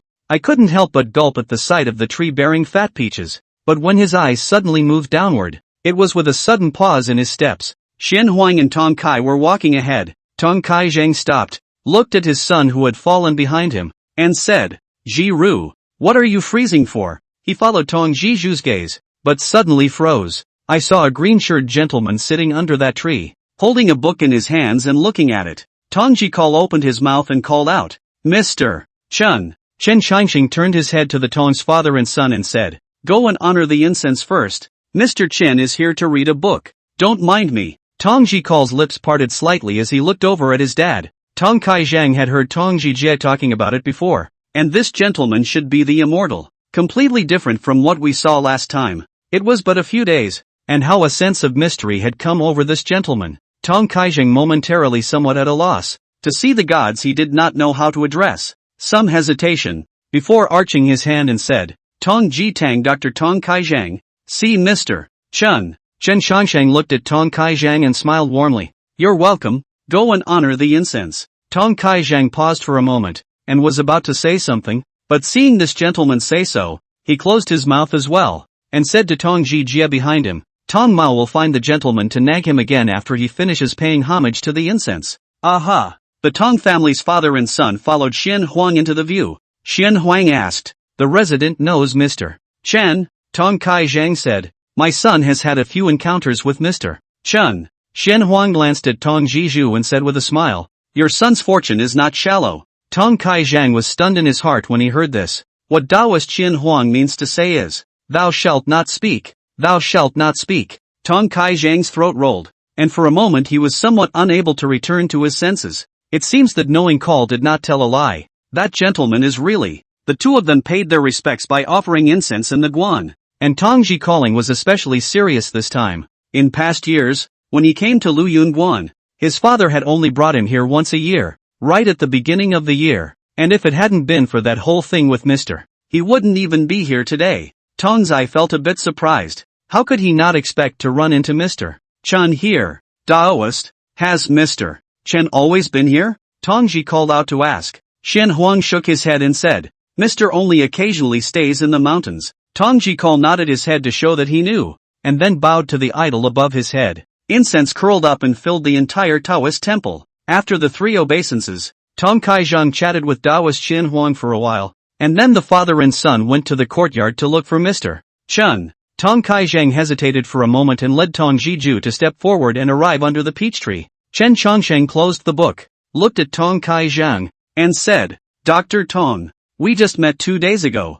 Have a seat. Tong Jaeyoung sat down. Chen Chongsheng looked at Tong Jiqing again and said, you sit as well. Can I sit? Tong Ji Calling seemed a bit hesitant. Chen Chongsheng laughed a bit and said, what's not to like? Tong Ji called with some delight. So he sat down. Tong Kaijing opened his mouth and said, years ago, my youngest child was young and ignorant and offended Mr. Chen. Fortunately, Mr. Chen was generous and did not take this matter into account. Mr. Tong thanked Mr. Chen for not investigating. Chen Chongsheng smiled warmly. Dr. Tong is overstating the case. Mr. Chen is very easygoing many times and does not dwell on such trivial matters. But it is this child, who is gifted and has the heart of a red-blooded child, which is rare and precious. Tong Zai was a bit embarrassed and scratched his head. Mr. has complimented me. The kid is actually not as good as what Mr. said. Chen Chongsheng smiled and said, you and I are destined to be together. Chapter 53, Moving with the Heart.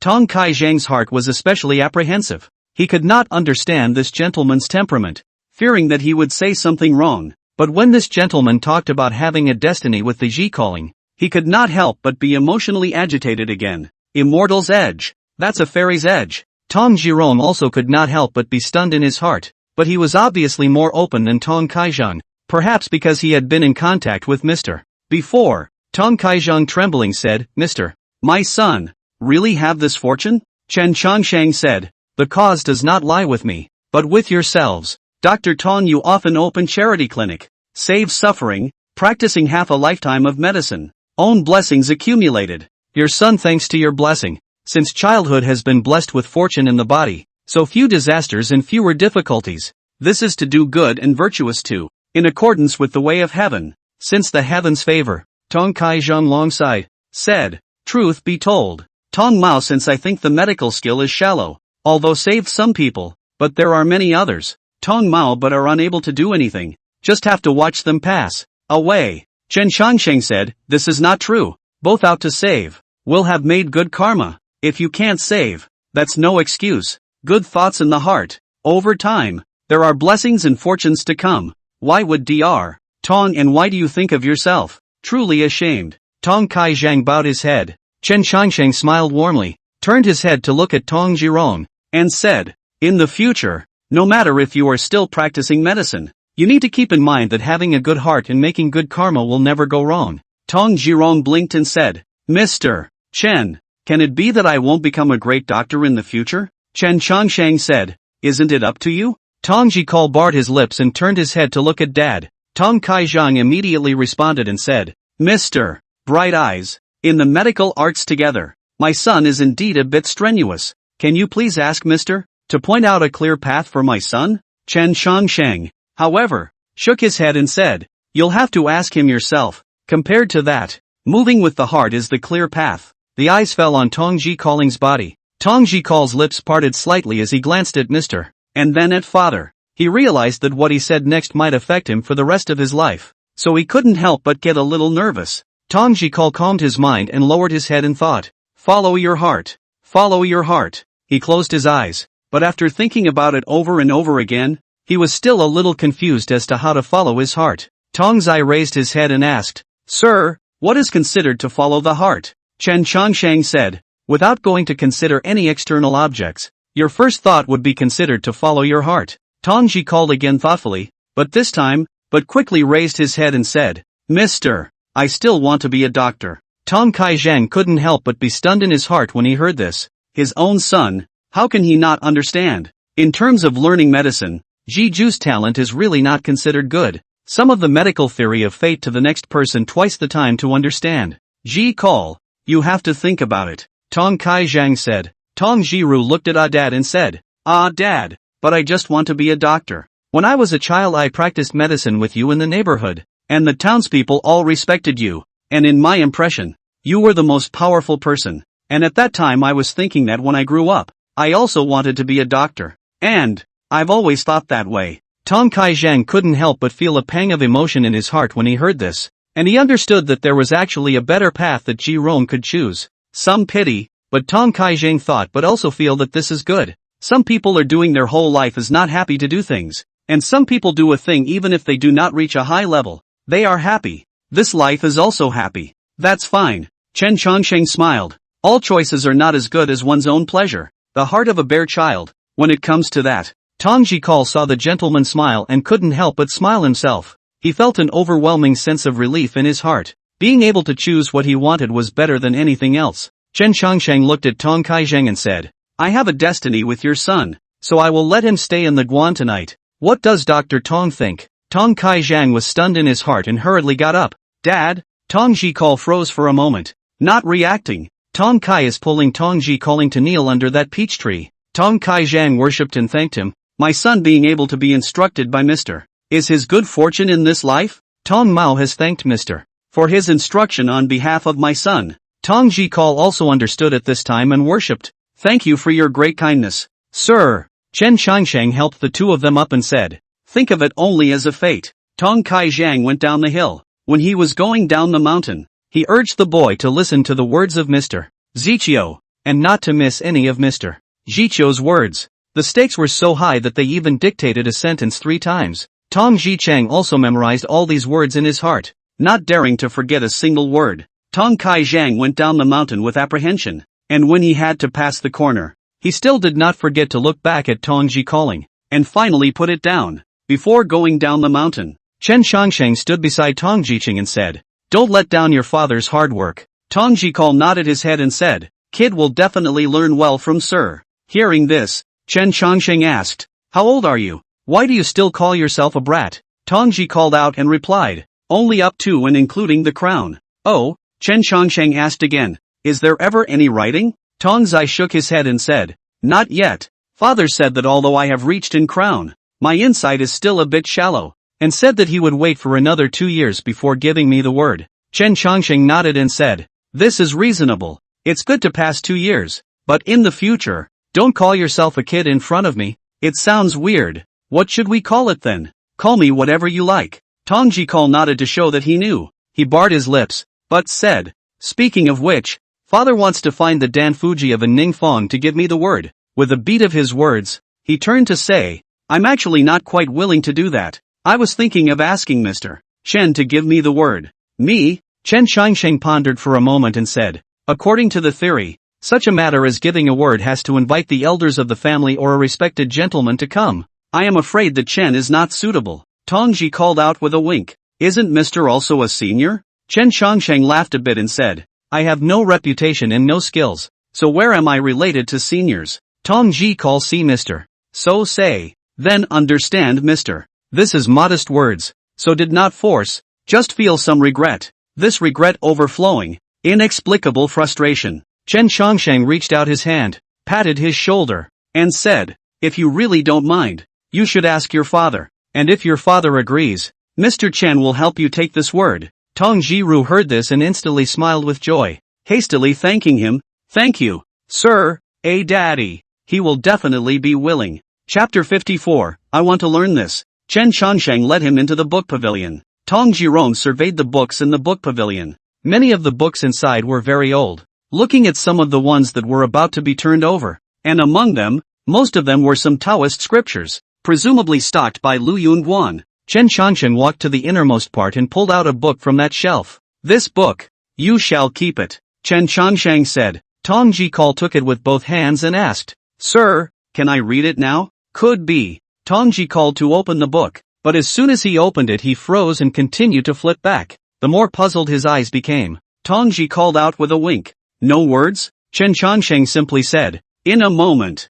Tong Ji call nodded with seeming understanding and put the book away. Chen Chongsheng said, concerning the medical path? What Mr. Chen knows is only some yin and yang adjustments and the theory of the 5 elements of birth and death. And concerning the pharmacology of medicinal formulas, Mr. Chen can't teach you anything, so all of this will have to rely on you to learn it yourself one step at a time. Tong Zai paused for a moment and replied, Mr.'s willingness to teach me is a great favor. I dare not ask for it. Chen Chongsheng waved his hand and said, it's not that I won't teach you the pharmacology and prescription, but I won't be able to either. Tong Jikal froze in place. Chen Chongsheng laughed. It's true that I won't. He hadn't studied medicine, so how would he know about this stuff? While Tong Jirong was frozen in concentration, he heard Chen Chongsheng say, next, Mr. Chen will tell you about the 5 elements yin yang wei. Tong Ji called back to his senses in a hurry, and his expression became serious. Yin and yang are mutually exclusive. All that is cold, descending,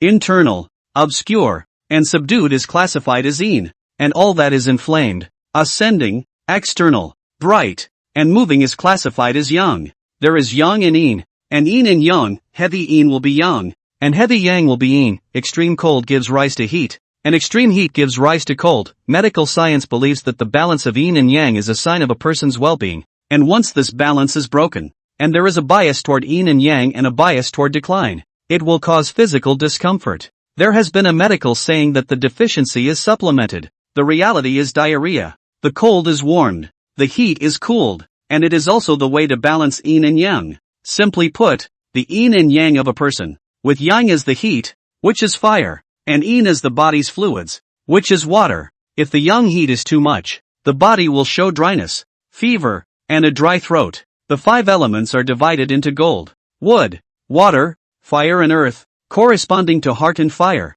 wood and liver, water and kidney, gold and lung, and earth and spleen. Tong Ji Chang listened attentively. All these things, in fact, he had read in the medical books, and did not feel too surprised. However, as Chen Changsheng spoke further back, Tong Jiqing felt that something was wrong. People have qi and blood, corresponding to yin and yang. Unusual people have uneven yin and yang, which need to be cured by medicine. But here there is a method of controlling qi and blood, so that the fundamentals remain unchanged, and there is nowhere for the disease to come from. Tong Ji calling froze. Mister, means that yin and yang can be controlled. This, and hear me out. Chen Chongsheng said, have you ever seen a Jianghu martial artist? Tong Ji called and shook his head. Since ancient times, it has been said that practicing martial arts can be healthy and strong body. The actual more than that, to a certain level, martial artists will be able to control their own qi and blood. If subjected to cold, qi and blood from the overflow of cold from the retreat. If subjected to fire and heat, qi and blood from the level of the fire and heat can be resolved, but also follow the balance of yin and yang. Tong Ji Calling was greatly shaken when he heard it, and he was exposed to these things for the first time. Chen Chongsheng continued on. He then talked about how martial artists use their luck to control their qi and blood. Tong Zai suddenly reacted and said, if one can control one's own qi and blood, is it not also possible to control the qi and blood of others? Nice. Chen Chongsheng nodded his head and said, there are doctors in Jianghu who use qi and blood to perform needles, which can solve diseases that are not cured by ordinary medicines. Tong Zai opened his mouth. This refreshed his knowledge of medical skills. Ever since he was a child, He had only thought that studying medicine was only about prescriptions and pharmacology, but he had never heard of such a cure. Sir, I want to learn this. Autumn moon placed Ton's family. Tong Jae-young went back home alone. When his wife, Yu, saw him return alone, she couldn't help but ask, "Where is Jiju?"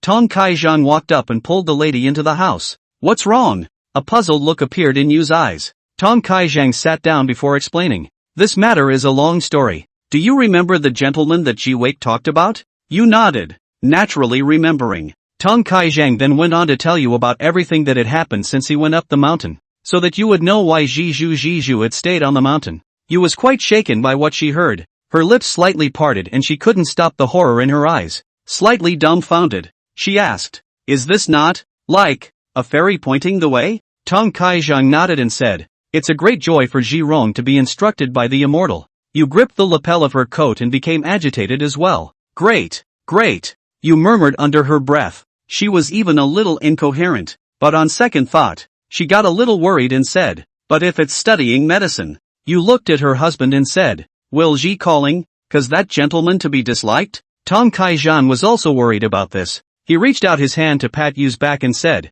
"That gentleman is not a strict person. I also informed in advance. Nothing should happen. Wait for tomorrow when Jiju came back. We will know the result. I'm still a little worried about." Yu frowned, unable to let go. Why wouldn't Tong Kai-jang be worried? So this night, both husband and wife could not sleep, and until the latter part of the night, they were not half sleepy, so they just stayed up. When the day dawned, the husband and wife went directly to the outside of the workshop and waited at the bottom of that mountain. Early morning, there are insects and birds chirping in the mountain streams, and the sound of chickens can be vaguely heard in the distant neighborhoods. The morning dew dripped down that leaf drop, and in the middle of that Lu Yunguan's book pavilion, the oil lamp was still on. Tong Jikal held a book in his hand and looked at it meticulously, not even noticing that it was dawn. Chen Shangsheng, who was sitting under the peach tree, put away his pen, and in front of him was a copy of a transcribed method of practicing martial arts and luck. This was the same thing he had seen back in the Grand View Book Depository.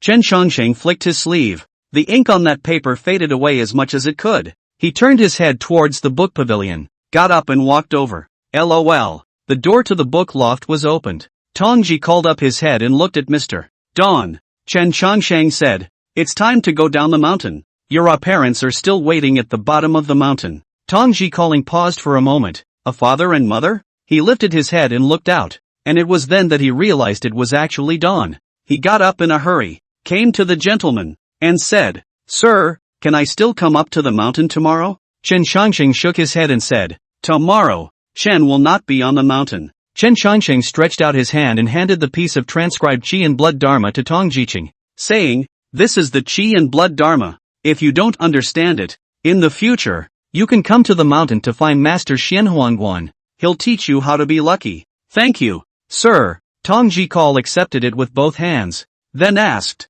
"Where does sir plan to go after that?" Chen Shangsheng smiled warmly and said, "Very far away." Chapter 55, With this sword, 100 years of immortality. Tongji called walking down the steps of the mountain. As he rounded that corner, he turned back to the green-shirted gentleman standing in the doorway of the Taoist temple. He pursed his lips, trying to say something. Chen Shangxing nodded slightly at him without saying anything. Tongji call hesitated for a moment and spoke. "Sir." Chen Shangxing gave a slight start and asked, "Ha?" Tongzai gathered enough courage and opened his mouth. "Am I considered a disciple of Mr.?" Chen Shangsheng did not reply and said, "Go down the mountain." Tongji calling was silent for a long time after hearing this. He lowered his head and said, "Knowing call understands." With that, he took one last look at Mr. Then he stepped down the hill. He understood that he might not see the gentleman for a long time after this trip down the mountain. And he liked the gentleman. With no frame, a kindly disposition, and as much sense as he could put into his words. Xianhuang walked out of the view and came over to Mr. Xianhuang asked, "Mr. seems to have gifted him a book?" Chen Shangxing nodded his head and said, "Miscellaneous books only." With that, the gentleman turned back and walked into the Taoist temple. Xianhuang, on the other hand, was thinking about Chen's answer in his mind. Miscellaneous books? He didn't believe it anyway. If there are words in that book, then perhaps it really is a miscellaneous book. But if there are no words in the book, that's not good enough. Tongji Kal met his long-awaited father and mother at the bottom of the mountain. Tong Kai-sheng and his wife Yu rushed to welcome their son when they saw him coming down from the mountain. Know the call. Know the call. Auntie. Tong Jikal's expression was a bit frustrated. Tong Kai-sheng saw this situation and his heart felt bad. Asked, but it has upset Mr. Tong Jikal shook his head and said, no, that's Mr. He. Tong Jikaling thought for a moment and said, Mr. Although he taught me some things, he did not accept me as a disciple. Tong Kai-sheng couldn't help but give a start when he heard this. He sighed in his heart, but he didn't accuse anything, and went up to pat Jiju's shoulder. Mr. is an immortal who descended to earth. It's not easy to be Mr.'s disciple. It's already a blessing for you that Mr. is willing to keep you on the mountain. Don't be presumptuous. Pops. Tong Zai opened his mouth and lowered his head. I know. You dotingly touched Jiru's head and asked, what has Mr. taught you? Mr. spoke of the yin and yang, the 5 elements, and the martial artist's line of needles. Tong Jikaling summarized what Mr. last night had talked about and told a dad and an yang. Tong Kai-sheng was also a bit shocked upon hearing this, murmuring, using qi to execute needles? He had practiced medicine for so many years, but he had never heard of such a way of practicing medicine. However, Tong Kai-sheng turned his mind and combined it with what he knew about the medical theory of needling, and realized with a jolt that this seemed to be feasible. Tong Jikal spoke again. Mr. also gave me a book. Book? Tong Kai-sheng paused for a moment and asked, can you show father? Tong Jikal was a bit puzzled and said, dad can see it if he wants to. He took the book out of his arms and handed it to Pop. Tong Kai-sheng took it in his hands and turned it over, but there were no words. No words? Child talent said in a daze. Tong Jikal explained. At first, there were no words inside the book even when my child turned it over. But then when I turned it over again, there were words inside. A book about pharmacology. Tong Jiru took the book from the hands of the father. Once opened but froze for a moment. Tong Kai-sheng asked, what's wrong? Nope. Tong Zai opened his mouth and continued to turn the page down. He snapped and said, it's different. It's different. The couple looked at each other with some confusion. You then spoke up and asked, what's different? Tong Jiro raised his head and said with a horrified face, last night what was clearly written in this book was pharmacology, but today it has become a prescription for medicine. Father and mother, look at this. On this page yesterday what was clearly written was the medicinal effects of poria, but today it has become a stitch to drive out the cold. Tong Kai-sheng momentarily some did not react, but see the Tong Jikal at the shock in the eyes of the particularly true. Also understand Jikal is certainly not telling lies. In the eyes of Tong Kai-sheng and you, on that book, there was not a single word. You looked to her husband as if inquiring. Tong Kai-sheng seemed to understand the reasoning behind it, and said to Tong Jiju, a dad and a mother can't see what's in the book. You have to remember that the book given to you by Mr. is definitely not a mortal object. This book must not be left behind, and even more so, it must not be handed over to outsiders. Got it. Tong Jikaling paused for a moment. He felt that dad must have seen something. Father, child knows. Tong Kai-sheng nodded and closed that book, placing it into Tong Jikal's arms to carefully put it away. Is Mr. still on the mountain? Tong Kai-sheng asked. Tong Zai paused for a moment and said, I think it's still there. When I was leaving, Sir said that perhaps if I go back to Guanli tomorrow, I won't be able to see Sir. Sir, he said he was going to a very far away place. Is that so? Tong Kai-sheng withdrew his gaze after hearing this and said, Mr. should not want to be disturbed much, so let's not go up the mountain again. Tong Jikal looked at the book he was holding in his arms, and there was an indescribable melancholy in his heart. The family walked towards the road back to the workshop. In that Luyun Guan, at the entrance of the Guan, when Xian Huang saw the 3 figures at the bottom of that mountain, he then retracted his gaze and looked towards that distant mist. Immeasurable Heavenly Father, the word fate is really wonderful. As Mr. Chen said, this time, it is a fate. Xian Huang turned his head to look into the view. He looked at Mr. Chen, who was sitting under the peach tree reading a book, and spoke. Is Mr. Chen leaving? Chen Changsheng raised his head and nodded. I suppose so. He felt like he was going to die again. Last time he survived for 3 days. This time he survived for 5 days. The curse was fading away little by little. Being able to live for 2 more days, Chen Changsheng was already very content. Xian Huang nodded. Will it still be 3 years from now when we see each other next time?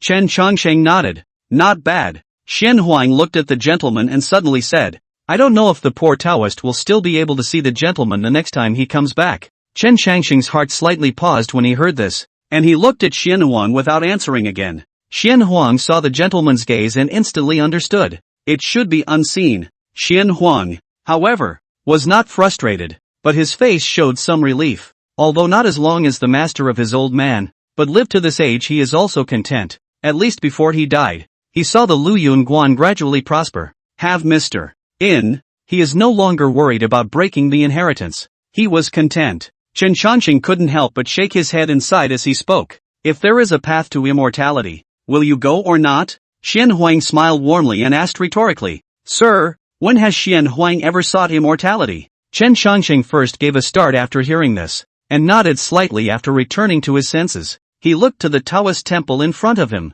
and after a moment's thought raised his hand in a gesture. Buzz! The immortal sword in the book pavilion fell into the hands of Mr. Chen Changsheng raised his hand and picked up a splash of sword. In a flash, a breeze blew Xuanwang's eyes. He closed his eyes, and when he opened them again, he was frozen in place. The original dilapidated Taoist temple has become new. The moss on the eaves and steps are all gone. The broken roof tiles are also made up. There seems to be a golden light around the view, with a little charm. With this sword, you can keep the Lu Yun Guan from rotting for 100 years. Xianhuang took a long breath and lowered his head. Thank you, sir. Chapter 56, Want to eat peaches. As the sun sets, Xianhuang, who was busy fertilizing the garden in the back of the mountain, put down what he was doing, and when he returned to the Taoist temple, he looked under that peach tree again. The figure of the gentleman was no longer there, and the book pavilion was calm as usual. Xianhuang understood that Mr. should be gone. In fact,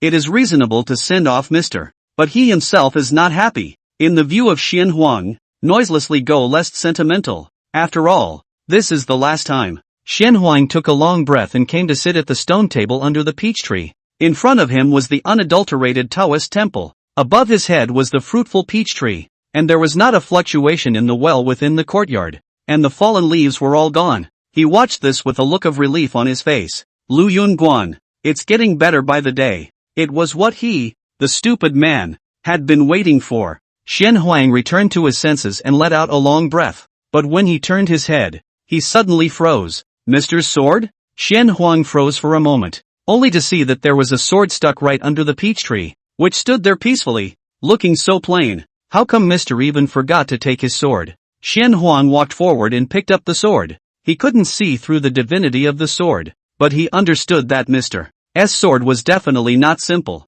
He remembered again the sword blossom that Mr. had picked up in the courtyard earlier. It was so stunning to the crowd. He put the saber away, thinking that the gentleman should come back for it when he remembered it. But who would have guessed that the cicadas in that mountain stream faded away? And after autumn, Mr. Surprisingly, he didn't even come back to get his sword. Xianhuang understood at this point that Mr. Probably wouldn't be coming back. It was expected that the Taoist temple would fall silent. Xianhuang also intended to take a break in these countless not many days. But who had expected that after the gentleman left, that Tong family's youngest Langjun came up to the mountain from time to time and asked him about the luck of martial arts. Because of Tong Xialangjun's arrival, the Taoist temple was also a little more lively, and Xuanhuang's face was also a little more smiling. Let Xianhuang feel a little surprised. The child knows the call has reached and crown, has long passed the age of practicing martial arts, but in the martial arts together, enlightenment is not bad at all. Although the speed of some of the said slow, but many problems are a little on the spot. Xianhuang turned his thoughts to be clear. After all, Mr. S vision is never bad. Taoist master, am I really talented in learning martial arts? Tong Jikal was a bit curious. Talented, Xianhuang then said, it's a pity that you entered too late. Otherwise, according to your age,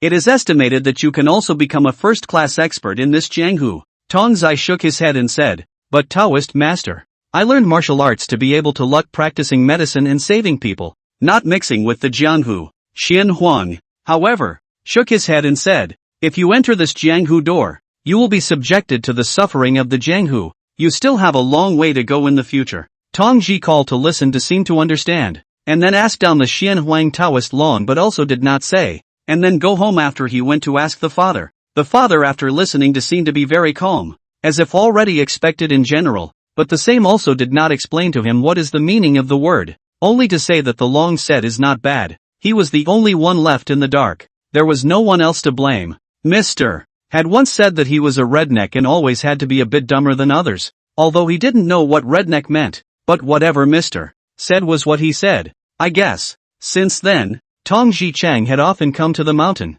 sometimes even staying there to rest. Xian Huang slowly adapted to his presence as well, teaching Tong Jiju as if he were a disciple. During the winter after Mr. left, Tong Jijiao had then talked about wanting to worship the Taoist master, but was rejected. At that time, Taoist Xian Huang told him, Mr. Chen has taught you. The poor Taoist is not qualified to be your master, but you can come and ask the poor Taoist anything you don't understand, and the poor Taoist will teach you. Tong Ji calling was depressed and said, but Mr. Ji didn't confiscate me as a disciple. Confiscation won't work either. Xian Huang said. Tong Ji Call could only sigh, and never mentioned this matter again. As usual, he came up the mountain every 3 days to learn luck from Taoist Xian Huang, and when he was down the mountain, he spent the whole day warming up and reading up on the art of medicine, the book given to him by Mr. He has not finished reading it till today. That's more than just a book. Whenever he reads the contents of the main book, the words on the book change and become another book. Sometimes it was pharmacology, sometimes it was acupuncture, and sometimes it was a prescription. And many of the contents of the book were things he had never seen before, including many difficult diseases in which they were written down. This also allowed Tong Jiju's medical skills to skyrocket in a short period of time. So it was in the spring of the following year. Dad then began to get his hands on the patient to check his pulse. The effect is surprisingly good. Sometimes the father cannot cure the disease, but Tong Jiju know how to cure. One after another, the name of the little miracle doctor will be spread in the community. Later on, some patients with difficult and complicated diseases came to the door to seek medical treatment, and Tong Jijio also had many more opportunities to learn, and slowly accumulated experience, and gradually achieved results. Not only Autumn Moon Place, but even the next few towns and villages were talking about this little Dr. Tong one after another. On this day, Tong Jikal went to Lu Yunguan as usual. He carried a bag of medicines in his hand. These were brought for the Taoist priest, some nourishing medicine. Cough cough cough. Since the beginning of the year, Xuanwan's cough had gotten worse and worse, and even many times a cough seemed to take half his life. Xian Huang said weakly, the poor Taoist has actually been clear for a long time that his days are numbered, so you shouldn't waste these herbs on the poor Taoist. This herb is not worth a few dollars. Taoist, don't feel bad about the money. Hurry up and drink it. Alas, Tong Jikal saw him drink it himself before he gave up. For more than 300 days a year, this medicine was almost never broken. And also because of Tong Jikaling, Xian Huang had at least half a year more. But a cold wind cut that off at the beginning of the following fall. This fall wind is coming in hard. Xian Huang fell ill in bed after being inadvertently blown by this cold wind. By the time Tong Jijia came to the mountain again, Taoist Master Xian Huang was already dying. Know the call. Xian Huang was lying on the bed. His face was withered. His eyes were lifeless. And he was at the end of his rope. Michinaga, Taoist priest. Tong Jikal was a bit flustered and said, Taoist priest, wait. I'll go down the mountain to get the medicine. It'll be fine. It'll be fine. Xian Huang reached out a frail hand to stop him. Ahem. He opened his mouth and said, poor Tao has something to say to you. Tong Jiru's eyes were red, and his tears could not stop flowing out. Besides Mr. Wu, the Taoist priest was the one who taught him the most. He had actually expected this day to come. He just didn't dare to face it. So much so that it took until this moment to sob. Going forward in the practice of medicine, remember, it's best not to. Don't split the difference, but don't, either. Rant. Tong Jikaling nodded with red eyes and said, I remembered. I remembered. Xian Huang nodded his head gently. Then there was a relieved smile on his face. The poor man still wants to. Tong Ji called to the Taoist master's mouth and asked, thinking about what? Xian Huang spoke nearly with all his might. Want to eat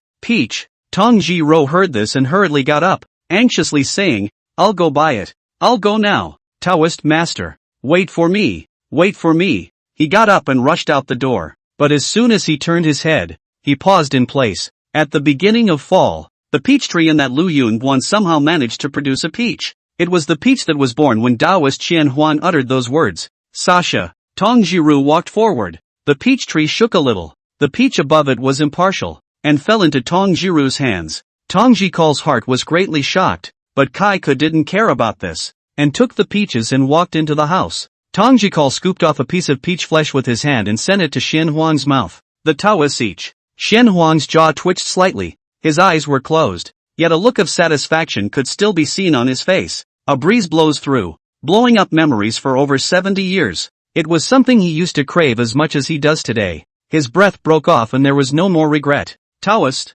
Tang Jikal sobbed uncontrollably and paralyzed in front of that bed, crying like a child of more than 10 years old. Chapter 57, A Beautiful Lady in the Winter Courtyard. Xian Huang, the second-generation master of Lu Yunguan, died in immortality. Lu Yunguan's back mountain has another small hill. According to the master of the Guan's life commanded, everything is simple. Buried in the back mountain of Lu Yunguan, 1 inch below the old master of the Guan, Tang Jikal in front of the tomb kneeling for 2 days. No more. No less. Only because the Taoist priest did not accept him as a disciple. Kneeling for 1 more day is to mess up the rules. The incident was buried in his heartland for a long time. To him, the Xian Huang Taoist master was in existence as respected as Mr. Pointed out the way, and the Taoist master guided the way, which led to this former Benson of his, and this medical skill. But it was also the thing that upset him the most, as in the words he said as he knelt at the Taoist master's grave. I can cure difficult diseases and save people who can't be saved by other people,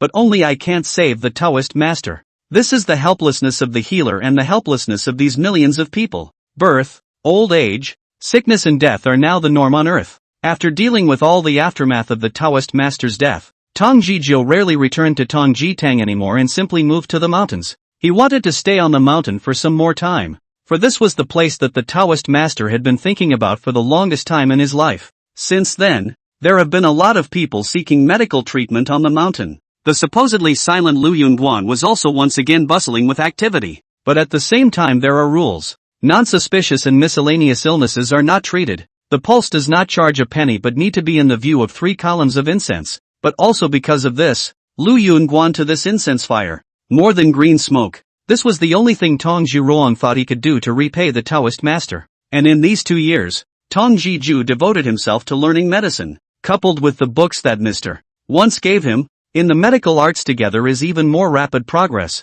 until one day he found there was no more writing in the book the gentleman had given him in the first place, no more turning the pages. At this time Tong Jikal also reacted. The book. He's finished reading it. Tong Jikal did not count exactly how many books read. Roughly estimated, let's say more than 400 books. It took him almost 2 years just to read it. At that moment, Tong Jikal felt an unspeakable sense of euphoria. He stood in the doorway of the Taoist temple and saw the clouds drifting between the mountains and looked at them repeatedly for a long time. So on the second day, Tong Jikal went to the back of the mountain to pay homage to Taoist Xian Huang, and after locking the door of the Guan of Lu Yunguan, he went down the mountain. At this point, Lu Yunguan is really empty. Spring comes and goes in the summer, fall and winter. Moss slowly grew on the steps up the hill and weeds grew out and covered the steps. There was also no longer any incense wafting up from the flowing clouds. Guan. The door to that view was locked and never opened again. In the winter of the 26th year of Tianshan, on the 9th day of the waxing moon, heavy snowfall from the sky. The place was covered in a blanket of white, but it was still slightly worse than the snowfall years ago, and the trees on the mountain were covered in snow. A thick layer of snow had also accumulated on the roof of the Taoist temple. The peach tree in the courtyard lost all its leaves early in the fall, and is now bare, looking a little less beautiful. The world is silent, yet there was a strange movement in that view. Under that peach tree, suddenly a woman's figure emerged, only to see it dressed in a long pink and white coat, without powder, with a kind of indescribable elegance. She surveyed the courtyard in the view. The snow on the ground was thick and the view was as dusty as it could be. After a moment's thought, she went to the backyard, found a broom, and began to clean up the dojo. The lock on the view door remained locked. Instead, there were voices coming out of that Quan, and no one knew where the woman came from. But after that snowfall, the Quan would rarely be unclean. After a few days the snow faded. The woman in the courtyard took out a few books from the bookcase and read them. She sits as she did when she was a gentleman, clutching a book and caring about nothing but what was written in it. But there was something about the woman that didn't seem too smart. She sat under the peach tree and scratched her head, frowning and muttering, "Why is it that if Mr. can read it, I can't?" But even if she couldn't read it, she still had to read it. In fact, she was simply curious and didn't care if she could read it or not. Who would have thought that this look would have taken me from spring to the acacia sequence? Peach blossom on the peach tree in full bloom, reflecting the woman under the tree. Beautiful. As if the woman is the peach blossom is transformed into general. A different kind of beautiful. Snapped. The woman reading the book paused for a moment and turned her head toward the door of the Taoist temple. It was the sound of a door lock opening. She put down the book she was holding and looked toward the lichened doorway. LOL. Tong Jikal pushed open the door of the Taoist temple. Out for a year long. His appearance has also changed greatly. When he was still a little tender, now his face has also grown a beard, and his eyes have more than a little vicissitude. When he saw the scene inside the Taoist temple, he was suddenly stunned. He saw that everything in the Taoist temple was as neat as new. There were no fallen leaves in the courtyard, no dust on the eaves, a peaceful color, which seemed to be the same as when he first left. Tong's eye frowned. Could it be that someone has been here? He began to look up in the view, and the woman was standing under the peach tree, but Tong Jiju looked as if she couldn't see it at all. Searching through the view, not only the eaves of the house and the courtyard, even the idol in the temple and the pavilion in the backyard were spotless. This made Tong's eyes somewhat puzzled. When he came to the peach tree, he saw a book on that table. Why is this book here? Tong Jikal frowned and surveyed the surroundings once again, and yet there was nothing to be seen. Yet the woman was standing right next to him and he couldn't see anything. Nerd. She covered her mouth and laughed softly, the child knowing to call as well as she could not hear her. Tong Jikal picked up the book and put it back in the book pavilion. Then he went to the room where he used to be, lay down and went to sleep. The successive rushes had already exhausted him physically and mentally, and he slept through this sleep. Finally a break. The Taoist priest had said that the gentleman would return at the turn of May and June. He came back this time, also to see Mr. The next morning, Tong Ji woke up. He drew a bucket of water from the well to wash up, and after freshening up he planned to write his medical recipe under the peach tree. But just as he sat down he realized something was wrong. How did this book get here again? The book that had been put back in the book loft yesterday reappeared on the table. This startled Tong Jiching. He realized that it couldn't be that he was remembering things wrong. There had to be something going on. Nerd. The woman sitting on the peach tree wiggling her legs laughed and made fun of it as she looked at Tong Ji calling, finding him more and more interesting. Of course, she only dared to make fun of it quietly. Tong Ji Call couldn't see her anyway, much less hear her. Who knew she wouldn't be able to laugh in a few moments more. Tong Ji Call walked into the Taoist temple and removed the sword that was held in the idol's hand. What kind of demon dares to act recklessly here? Don't come out yet. Tong Ji Call's gaze was sharp as he scanned the courtyard. That sword seemed to have an aura of solemnity permeating it. The woman sitting in the tree suddenly blushed and felt bad. Chapter 58, You're the Demon. The sword that Tong Jirong was holding in his hand was the sword worn by Mr. The sword followed Mr. Tainted with Mr. Taoism, and was later placed in the hands of the idol by Taoist master Xian Huang, tainted with incense, and now it has power. The child knows that the call has the heart of a red sun, as a healer to relieve the world, so there is merit in the body, and had been close to Mr. So he drew the sword. The sword will listen to his call. The moment the Tao rhythmic might came out, the woman in the peach tree was instantly revealed. Tong Jikal's gaze condensed and saw the woman on the tree. He said in his heart that it was true. Then he was about to strike out his sword. Nerd. The woman spoke up in a hurry and said, I even gave you peaches to eat in the first place, and now you're pointing a sword at me? Tong Ji's hand calling out his sword stopped for a moment. He frowned and asked, What kind of demon are you? You're the one who's a demon. Your whole family are demons. The girl cursed, looking at her puffed up. It didn't look like she was being mean, but rather some license to love. Tong Ji Call was a bit stunned for a moment, but it was a sudden reaction. You were transformed by the peach tree in the courtyard? The girl snapped. There's a gentleman wearing a sword in the guan. Where would any demon dare to come in? This girl is the very essence of that peach tree. It resembled a demon. Not a demon, but an existence similar to that of a spirit body. It is also because of the help of that strand of hair of Mr. So it can be in these few years between the wisdom to wake up the spirit, to be able to reveal in front of the eyes of the world. This is a big joke. Tong Ji calling another burst of reparations and apologies. The girl is not petty, did not bother with Tong Ji calling. Furthermore, she had also made fun of Tong Jiching before, which in turn made her a little embarrassed. What is the girl's name? Tong Ji Ro asked carefully. The girl shook her head and said, I don't have a name yet. After hearing this, Tong Ji Call said, No name? Then what does Tong call you? Just shout girl. The girl said, When Mr. comes back, Mr. will give me a name. Tong Ji Call nodded his head in knowledge, and was about to say something else, but was feeling a little overwhelmed. Although the girl is not a human being, she was born especially good looking, with peach blossom eyebrows, a clear face, and a faint peach blossom aroma on her body. This makes never close to women's color. Tongji calling suddenly feel a little less comfortable. The girl saw that there was something wrong with Tongji calling and frowned and kept staring at him. Tongji Chung dared not look at it even more and hastily withdrew his gaze. Ahem. He coughed and said, "Why is the girl staring at me?" The girl reacted and spoke. "You're not shy, are you?" Tongji Call's words were stuttered. He hadn't expected this girl to be this blunt, and he didn't even know how to answer. The girl covered her mouth and laughed.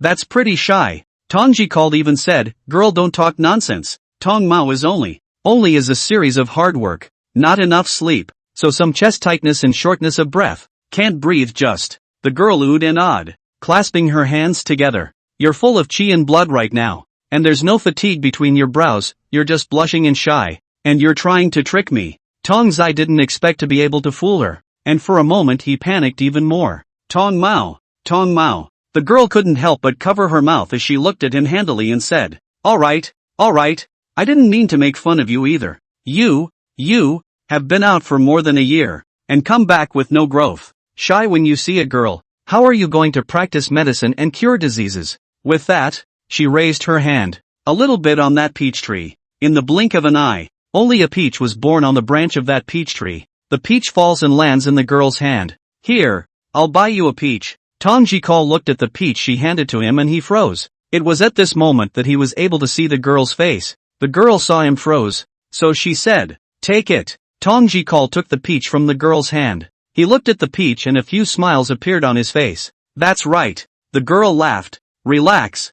I'm neither a demon nor a human. There's no need to be so scared." Tongji Calling nodded slightly, then ate the peach, but still a little afraid to look at her. Probably couldn't stand to be ruffled like that. I think it's true. Nowadays in this world, which is not a girl in the bosom of the girl, how would be like this straight-talking heart? Tongji Call said, "The girl just asked me how to practice medicine to cure the disease. In fact, Tong Mao rarely give women in the boudoir to cure, let alone, not to mention what?" Those peach blossom eyes looked at Tongji Calling. Tongji Call's eyes again dodged, voice are a little smaller, said, "Not to mention a good-looking woman like you, girl." The girl froze for a moment, but then she snorted with laughter. "Put." The girl's hand slapped on the table and laughed. "Where have you been all year? There are millions of women in the world, many good-looking ones. Is it possible that there are none better looking than me?" Tongji Call lowered his head and thought for a moment and replied, "No." He is also honest, although he has seen a lot, but can be compared to the girl in front of him, there is really no. The girl froze and said, "Really? Tong is telling the truth. I don't know then. I haven't been there either." Tongji Calling said seriously, "Really?" When the girl saw him looking so serious, she smiled warmly and nodded. Got it. Tongji Call nodded his head and said the word, "Aha." The girl snorted, seemingly a little tired, and then said, "Nerd, I won't talk to you. I'm going to rest." The girl spoke, and then her figure slowly faded away in front of Tongji Call. Tongji Call froze for a moment and asked, "Why did you call me a nerd?" The girl seemed to be too lazy to answer her, and after hiding her form, she didn't reply again. Tongji called to look at the peach tree in front of him. He opened his mouth but didn't say anything. It was a good thing she was gone, or he wouldn't even be able to do anything today. He breathed a sigh of relief, and then he took out a pen, ink, paper and inkstone, and lifted his pen to start writing. This time he came back, and not only to see the gentleman, but in his spare time, he planned to compile all the difficult cases he had seen in the last year, so that he would not forget them in the future. He took a moment to quiet his mind and slowly recalled. The time to meditate on things passed extremely fast, and in the blink of an eye, he saw that the sun moved westward from the top of his head and gradually fell to the mountains. Cinnamon sticks 6 cents. Peony. Tongji Call muttered under his breath, but suddenly a voice came from behind himself. Guizhi Tang talks about how much Guizhi should be how much peony, but this is really just folk talk. If you increase the amount of Guizhi, it will be more effective in treating wind-cold miscellaneous illnesses, which is written in the book that Mr. gave you. Tongji Call froze for a moment and looked back, only to see that girl standing behind him and looking at him. Tongji Calling blinked. How would a girl know? The girl said, "You used to sit here and read a lot, so I was bored and read some of it, so I made a note of it." Tong Jiru did not doubt the girl's words. He could not help but feel a little ashamed, because many of the contents of that book, so many details he had forgotten. Chapter 59, The Immortal Sword's Strange Movements. Mr. returns. And here, if you use the unicorn tablets, the efficacy will also be doubled. Not only here, but also, the girl pointed out several places in a row where he could get more in. Tong Ji Calling was a bit dazed by what he heard.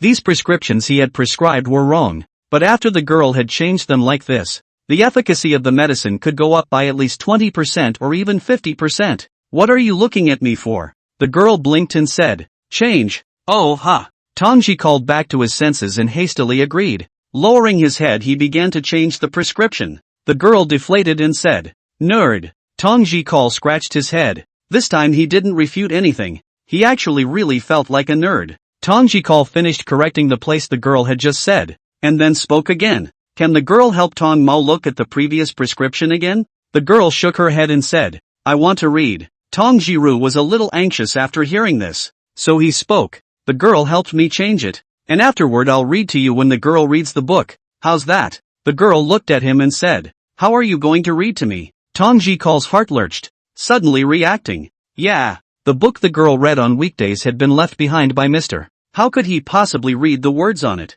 Tong Ji Call opened his mouth, but could not think of any method. For a time his face actually showed a few points of helplessness. The girl couldn't help but snicker at his appearance. Tong Ji Calling was slightly stunned. Looking at the girl's smile full of peach blossoms, her gaze could not help but be a little dumbfounded. He ghosted. Did anyone ever tell you, girl, that you have a nice smile? But as soon as the words left his mouth, he regretted them. If these words fall into the ears of a woman, what is the difference between that and a denizen? Tong Ji Calling was about to change his words, but heard the girl say, the first person to talk to me is you. No one has said it before. You said it then is not there. Tong Ji Calling hand holding the pen. That hand was paused in mid-air. He suddenly face a little reddened, heartbeat also much faster. He realized his outburst and quickly lowered his head. The girl covered her mouth and said, nerd. Tong Ji Call didn't dare to make a sound and lowered his head with a red face. He was genuinely shocked by the girl's boldness, and it was probably the most out of character he'd ever felt. Tong Ji Ruong was a little puzzled. Obviously he was not like this. How could he be so unamused in front of this girl? What to do in the days to come? The girl, on the other hand, found Tong Ji Calling more and more interesting, and every time she saw him she had to tease him a bit, making him blush before she was satisfied. Just doesn't seem like a good girl. May 27th. After the summer solstice, the weather got hotter and hotter, and the sound of cicadas slowly resounded in the mountain streams. A curl of smoke rose from the Taoist temple. 27 is appropriate to bathe. Incense. For this Tong Ji Call up a big morning, cleaned up the Taoist temple after the Taoist temple around the statue of the gods are on 3 incense. He knelt in the middle of the view and glanced at the sword held in the hand of the statue of the true warrior god. After borrowing the sword last time, he put it back as it was. Mr. Should be here soon. Tong Jiru thought in this way, what the Taoist priest said in the first place. There shouldn't be any mistakes. As he was thinking, he suddenly heard a sword chime. Buzz. Tong Ji Call froze for a moment and raised his head to look once again at the sword held in the hands of the true martial idol. Only the sword trembled slightly while emitting a faint sword chime. This is. Tong Ji Call was a bit puzzled at first, but then he reacted. It's Mr. Who's coming back. The girl's figure appeared behind him, and then said, there is a spirit in the sword. So there is a sword sound when Mr. will arrive. Tong Zai paused for a moment, hurriedly got up, and asked, but Mr. hasn't arrived yet either. The girl gave him a blank look and said, nerd, don't you want time for Mr. to come over? Just go and wait at the entrance of the view. Oh, Tong Ji Chang promised, and then went with the girl to wait at the entrance of the Guan. Chen Changsheng stretched and moved his muscles. He counted with his fingers and mouthed. It's only May 27th. It's actually 5 days earlier than last time. Chen Changsheng was in a great mood. After dying and refining the gods for 3 more years, he didn't know what realm he was in now. But waking up early this time also meant that he would be able to live for a few more days. Nice nice. Chen Changsheng laughed a bit and waved his sleeve before walking forward along the official road. Still hitting the booze when you come to Autumn Moon Place. This time around, Chen Changsheng was seeing some different sights. When the slightly old West Bridge restaurant has now been turned into a restaurant. Purple red paint in the sunlight, bright light, rosewood signboard more eye-catching. The restaurant was noisy with people. The junior was busy serving food and wine, while the shopkeeper was sitting in the cabinet with a tight frown on his face, coding in abacus. Here's the wine. Drink up, sir, Xiao Er yelled, and then hurriedly ran to the back kitchen to rush the food. Busy. Chen Changsheng stepped into the middle of the restaurant. Xiao Er, who was finishing serving the food, hurriedly greeted him. and seeing this gentleman's extraordinary appearance, he dared not neglect him even more, and opened his mouth and said, "Sir, please take a seat upstairs." Chen Changsheng waved his hand and said, "No, I'll look for your family's shopkeeper." After hearing this, Xiao Er guided Chen Changsheng to the counter. "Boss, a gentleman is looking for." Roku, who was counting the abacus, looked up. Because of the headache of counting accounts, he stood up violently. "The rest of all the things are left behind. Mr. Chen." Chen Changsheng smiled warmly and placed that gourd on the counter. Hit the full. The shopkeeper's account was not counted, and he didn't even want the second to go and get the wine, and personally took that gourd to the backyard. Junior was all a bit dazed and confused. A certain table guest upstairs watched the green-shirt gentleman go to the back room with the restaurant's shopkeeper, and then shouted, "Xiao Er, coming!" Xiao Er walked up the stairs, only to see that the person who shouted at him was wearing a gold-encrusted brocade coat, with a piece of jade pendant at his waist, and he had a dignified bearing, so he must be extraordinary as well. "Let me ask you, who was the one who went in with your boss just now?" Xiao Er honestly replied, "Guest, that gentleman just now should be an old acquaintance of our shopkeeper. It's just that the kid hasn't been here long and doesn't recognize this gentleman."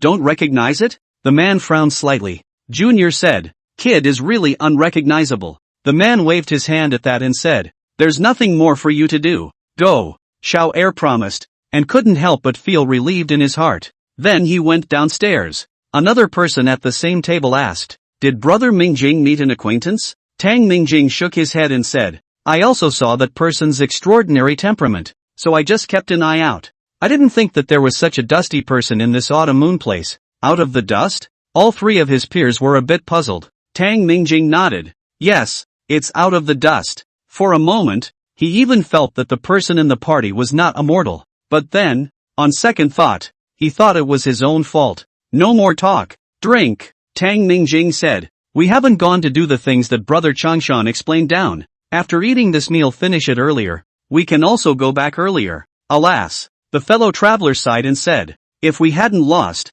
how would we have run here?" Chapter 60, The Return of Monsieur to the Mountain. "You haven't forgotten what old man Zhang said, and now you've opened this restaurant in style." Xiao Lu, however, sighed and said, "It's just a pity that the shopkeeper didn't get to see it." Perhaps the bystanders complimented him and he responded, but in the presence of this gentleman, he was not at all afraid to respond. Hearing him say this, Chen Changxing couldn't help but say, "It is often said that those who have passed away have a spirit in heaven, so perhaps he is watching at this moment." Xiao Lu nodded and agreed. If the shopkeeper can see it, that would naturally be best. "Aha!" Chen Changsheng handed the gourd over. Xiao Lu unsealed the sealing paper of the jar of autumn moon brew, and the scent of the wine hit his nose. "Fight more this time," Chen Changsheng said. Xiao Lu said, "Then I'll find another wine bag for the gentleman." Chen Changsheng, however, shook his head and said, "No need. Just fill up this gourd." Roku was a little confused when he heard this, but he did as he was told. But as he fought, he realized what Mr. Fong meant by his words. In past years, Mr. Come and hit the booze. This gourd, it only takes 3 scoops to fill it. But he was now hitting the 5th dipper, and it turned out that the gourd actually wasn't full yet. This startled Xiao Lu, and his hands shook a little. No wonder, Mr. Just said to play full is all." Xiao Lu sighed long in his heart. Although the shopkeeper never talked about Mr. Chen's origin, he vaguely guessed something long ago. Ever since that time when the gentleman cured the old shopkeeper's leg ailment with a bowl of wine, he had been somewhat enlightened. Now it seems that what he thought wasn't running either. After 9 scoops, that gourd was finally full. Xiao Lu also couldn't help but sigh in relief and looked up. "Mr. Chen, it's full." Chen Changxing nodded and proceeded to take out silver to pay. But this time he suddenly remembered. His silver, spent early, after buying a sword from that blacksmith in the first place. His pockets were long empty. Chen Changsheng was a bit helpless for a moment. He raised his head to look at Xiao Lu and said, "Chen Mao forgot to bring silver when he went out, so this time I will owe it first. Do you think this is okay?" Xiao Lu heard some fear, quickly opened his mouth. "Mr. What is this?" Xiao Lu, and how dare to charge Mr. Wine money? "Mr. You also said that the old shopkeeper is watching it in the sky." "Mr. No wine to drink despite the fight is, if Mr. Wine is certainly enough." Chen Changsheng was a bit embarrassed after hearing this. He wouldn't be in the habit of freeloading, and looking at Xiao Lu, if he owed it here, he might not have the chance to pay it back. Chen Changsheng sighed and laughed. You aren't as truthful as old man Zhang. Xiao Lu laughed a little and said, everything else is fine, but if Sir wants to pay then that's a no-no. Chen Changsheng smiled helplessly and said after thinking for a while, Mr. Chen doesn't drink for free. If you don't accept money, then Mr. Chen will mention a pair of characters to you. What do you think? Lift the word? Roku froze. Chen Changsheng said, borrow a pen and ink. Xiao Lu didn't refuse this time, and hurriedly went to bring a pen and ink. In a few moments, Xiao Lu brought all the ink, paper and ink stones. Chen Changsheng thought for a moment and then put pen to paper. Wine is the earth's lock. Can be little or nothing. 3 cups through the road. A bucket with nature. Chen Changsheng put away his pen and said, Chen is not good at poetry. A limerick. Not well written. Make do and see. Xiao Lu, however, didn't care, but said, how could it be bad if it was written by the gentleman? Chen Changsheng also did not say modest. This poem is not well written. That is really not good. Rhymes and other things are not pressed. It is purely written for fun. Chen Changsheng laughed. If you don't find it ugly, you can hang this limerick in the restaurant. Xiao Lu laughed. That would have to be hung in a prominent place. Of course the poem is poorly written, but that's not to say it's useless. With this limerick in place, but anyone who drinks in a tavern will feel that the wine in their cups is more fragrant and full of flavor. Take this poem and pay for the wine. Mr. Did not say. Xiao Lu was not clear how much weight this limerick, but is still like a treasure, carefully put away. Intend to find someone to frame it in the midday to hang it in the restaurant. Let's take this poem against the wine money, and Mr. Chen will leave you alone to do your business. Sir is leaving? Going to meet some old friends. Seeing Mr. Chen say that, Xiao Lu, who had planned to keep Mr. Xiao Lu escorted Chen Changsheng to the entrance of the restaurant, and after saying his farewells, he watched the gentleman leave. Take care, sir. Xiao Er walked out of the door and asked, Boss, who is this gentleman? Why haven't I heard you talk about him before? This gentleman. Xiao Lu thought for a moment, but didn't know how to explain it to Xiao Er, and after thinking for a moment, said, just know that the next time you see this gentleman you must be respectful, but if there is the slightest bit of slackness, I'll skin you. Junior was startled to hear this. It looks like this gentleman is not a big shot. Chen Changsheng did not stay at Autumn Moon Place after leaving the restaurant. He first went to a hill outside the place, at Zhang Wudi's grave. He poured a third of that gourd of autumn moon brew on the grave. The grave stood there, slightly forlorn. Chen Changsheng felt bad, so he reached out a little and dotted 2 small pines in front of that grave, so that it didn't feel that bleak. Without saying a word, he did this and turned away. He descended the mountain step by step, and then went to the mountain surrounded by streaming clouds. The steps up to the stage are covered with moss. It's been a long time since anyone has traveled this road. Chen Changsheng saw that there were still a few footprints on it, probably because someone had recently visited. The years go by. Chen Changsheng sighed and took a step toward that mountain. With each step, the moss and weeds on the steps dissipated, revealing the stone slabs, until Mr. walks down all those steps. The moss and weeds along the way all dissipated and disappeared, and the road on the mountain was revealed to the world.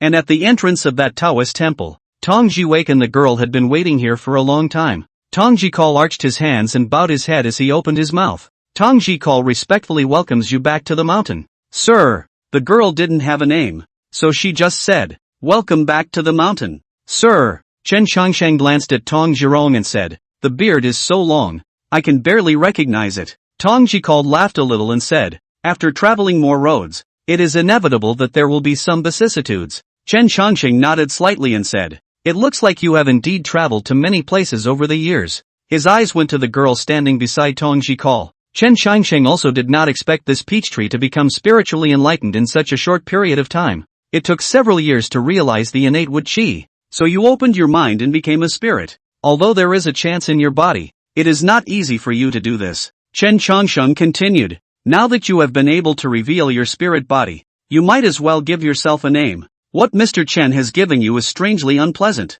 The girl blinked and said, better yet, sir, grant me one. Do you really want me to give you a name? Aha. Let's call you Peachy then. Peachy froze for a moment, suddenly reacting. The original Mr. wasn't being modest before. Chapter 61, taking a break in the Guanzhong and retreating from the wind and rain. Tong Jikal looked at the figure of the gentleman in the temple. He opened his mouth and whispered to tower beside him. The gentleman is really unique. Peachy gave him a blank look and said, what are you talking nonsense about? The name that Mr. picked is the best. Tong Zai nodded and said, I'm not saying that the name Mr. has chosen is not good. Miss Peach, it's quite nice. Nerd, why is the girl talking about me again? Tong Ji calling sighed in his heart. He also didn't understand why Tower always liked to call him a nerd. Chen Changsheng entered the viewer and raised his hand. The sword held in the true martial idol's hand falling into his hand. He flipped the sword in his hand, and it trembled slightly, as if expressing joy, presumably because it would be like this due to the return of Sir. Is Chen Mao's hair so good that even you have awakened your spirit? Chen Changsheng reached out and flicked his hand 2 inches from the sword. The sword trembled slightly, making a clanking sound. Now that there is a spirit in the sword, you are considered a true immortal sword. The hearing rain sword once again emitted a sword sound, seemingly because of Mr. S praise, thus looking a bit excited. Chen Changsheng put away his sword. There was a slight look of joy on his face, but this joy did not last long, but in a moment it turned into the usual joylessness. He turned around and went to the back of the Taoist temple, passing through the main hall before coming to the gazebo, then following a path up the hill for about 40 steps. There was another small hill below the lone grave that had been there in the first place. There were 3 peaches placed in front of the monument, and 3 columns of incense that had finished burning, probably because Tong Jiqing had come to worship these days. Chen Changsheng removed the gourd at his waist and began to pour the wine after removing the lid. The crystalline brew of the autumn moon spills over the headstones and seeps into the earth. Chen Changsheng understood in his heart that such a tribute did not actually serve any purpose, but he was still happy to do such a thing, and it was really just to relieve his heart. To the end, he was human. You. Chen Changsheng let out a long sigh and said, earlier you told Chen Mao that it was a blessing to be able to drink Chen Mao's wine, but now it's so bad that the person has left without drinking a few times. So what does Chen Mao have to say about you? Stupidity knows no bounds. Chen Changsheng said. He had always said this about Xian Huang, but every time, Xian Huang just giggled. This old Taoist priest had cultivated the Tao for his entire life, but there was not a single day that he lived for himself. Tong Ji Call and Peachy came behind Mr. Half of the wine gourd's wine had gone, and only then did Chen Changsheng stop. Chen Changsheng asked, did he say anything before he passed away? Tong Ji Calling paused for a moment and spoke. The Taoist master he gathered only said 2 words, one of which was to urge me, and the other, what is it? Chen Changsheng turned his head and asked. Tong Ji Call said, the Taoist priest said he wanted to eat peaches. Chen Changsheng froze for a moment when he heard this, but in a flash, a pleased smile appeared on his face. And did he get it? Got it. From Miss Peach. A faint smile spread across Chen Changsheng's face after hearing this and said, that's good. In this way, he seems to have lived for himself. This was a sentence that Xian Huang had a hard time saying in his entire life. In life, he never asked for anything from the next person. He liked to eat the peaches given by his master, but they were always snatched away by his elder brother. He was unwilling to do so in his heart, but he did not say a word. Half a life of poverty. He did not seek glory and wealth. In his view, the chaff and grains are delicacies. Satisfied to this, Mr. Before him, he had not asked for a long life, but even so, he still didn't manage to do it alone, because he was human to the end. It was so hard to say the word want at his place. Good thing, though, that it finally came out. This not-so-wise old Taoist priest got reconciled with himself on his deathbed.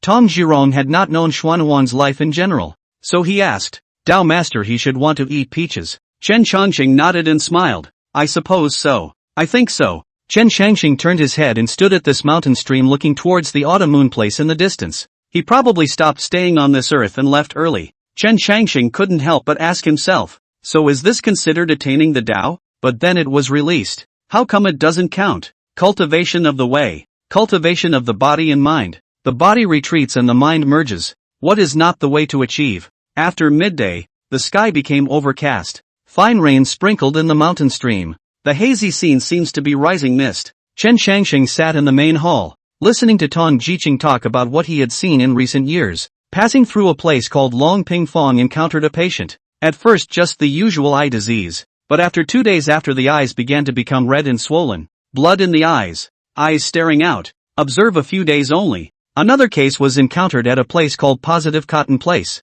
where the man suffered from. Tong Zai said one by one, while at the same time flipping through the transcripts of his medical practice along the way. Sir, Tongji called out a pause, but saw the gentleman propping up his head, seemingly in a sleepy state. This made Tongji Calling stare in disbelief. The peach girl on the side hurriedly stopped him and whispered after shushing him, Mr. should be asleep. Tongji called back and nodded before he stopped chanting anything. He just assumed that the gentleman was tired from the rush. Miss Peachy went to the back room and got a blanket for Mr. to put over his legs. Outside it was a light drizzle of rain, and the refreshing air entered the view, exuding some vigor. Miss Peachy and Tong Jiching went aside to talk so as not to disturb Mr. Miss Peachy whispered, "It's the first time I've ever seen Mr. asleep." "Ha?" Tongji called out in a pause. "Does Mr. usually not sleep?" Miss Peach nodded her head and said, "In the past, when Mr. was in the mountains, he spent his nights in the book pavilion reading books, never sleeping. This is the first time."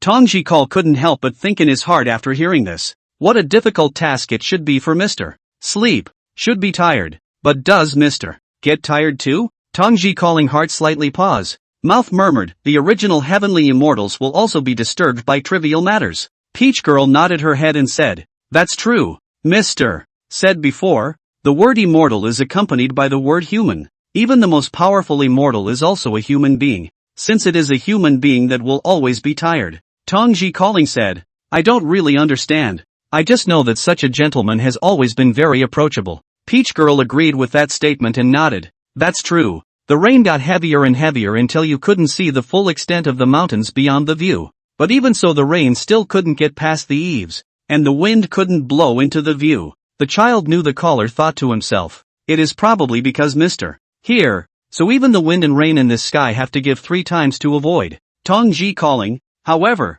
was not surprised, for he felt that this should be Mr. Chapter 62, Pirates from Outside the Mountain Disturbing the Purge. It's rare that Mr. has such a free time, but who knew it would go wrong? Buta! The door to the Taoist temple was slammed open from the outside. Come on, go inside." 4 people drenched in heavy rain burst into the Taoist temple. Their faces panicked, and they looked especially wretched as they were drenched in heavy rain. Tong Jirong, who was writing in the main hall, frowned, lifted his head and looked over. Mr. Chen, who was sitting aside asleep, was also awakened by the loud noise. The Peach Girl on the side was a bit exasperated. She looked over at Tong Ji Chang, who was just as exasperated. "Mr. It's hard to get a good night's sleep. These guys, really? Sir, rest a little longer. I'll deal with these 4 shrews." Tongji called out, then he got up and walked towards those 4 people. Chen Shangxing grew a sigh of relief and turned his head to look at Tower and asked, "How long have I been asleep?" "Sir has only been asleep for 3/4 of an hour." There was some displeasure in Tower's words, as if she was calling for Mr. Chen Shangxing smiled warmly and said, "It's fine. 3/4 of an hour is enough. It's the same whether you sleep or not anyway." Tower wanted to open her mouth to defend Mr. But Chen Shangsheng waved his hand, interrupting her from opening her mouth. Those 4 men came to the Taoist temple, dripping wet. Tong Jikal walked forward and said, "Several people. I'm afraid it's not too good for you to rush into this place, right?" Tang Mingjing saw that this person's words were extremely impulsive, and he quickly reacted that it should be the few of them who had disturbed the master's family in this Guanli. He turned his head to look, and then he saw a gentleman sitting in a chair with a blanket over his legs, seemingly only just waking up. Tang Mingjing was about to open his mouth to apologize, and his counterparts of another person is a bit unpleasant. Stepped forward to open his mouth. "What do you do? This person speaks so impulsive. It so heavy rain, we are forced to break in, and again, this is not a Taoist temple. Come in hard to not have to get the consent of it? Sure Yuan." Tang Mingjing spoke out to stop him. Dong Xiuan, however, was unforgiving and said, "Brother Mingjing, it was supposed to be. It's not like I said anything wrong." Tong Jikal heard this and didn't show irritation on the surface, but said, "I see that the 4 of you are dressed decently, but you don't have any sense of propriety in what you do." He looked at Dong Xiuan and said, "You also know that this is a Taoist temple. Ah, then if you know that, why are you still barging in so boldly? Aren't you afraid that you'll bump into the immortals in the temple? Where are the rules?" Dong Xiuan was about to open his mouth, but was stopped by Tang Mingjing, who was on the side. Tang Mingjing stepped forward and bowed his hand in salute, and spoke, "Forgive me, brother, we are in a panic to break in. Disturbing the peace of the Taoist temple really shouldn't be, but now such a heavy rain there is no way to look for another place. Brother, can you allow us to stay here for a while?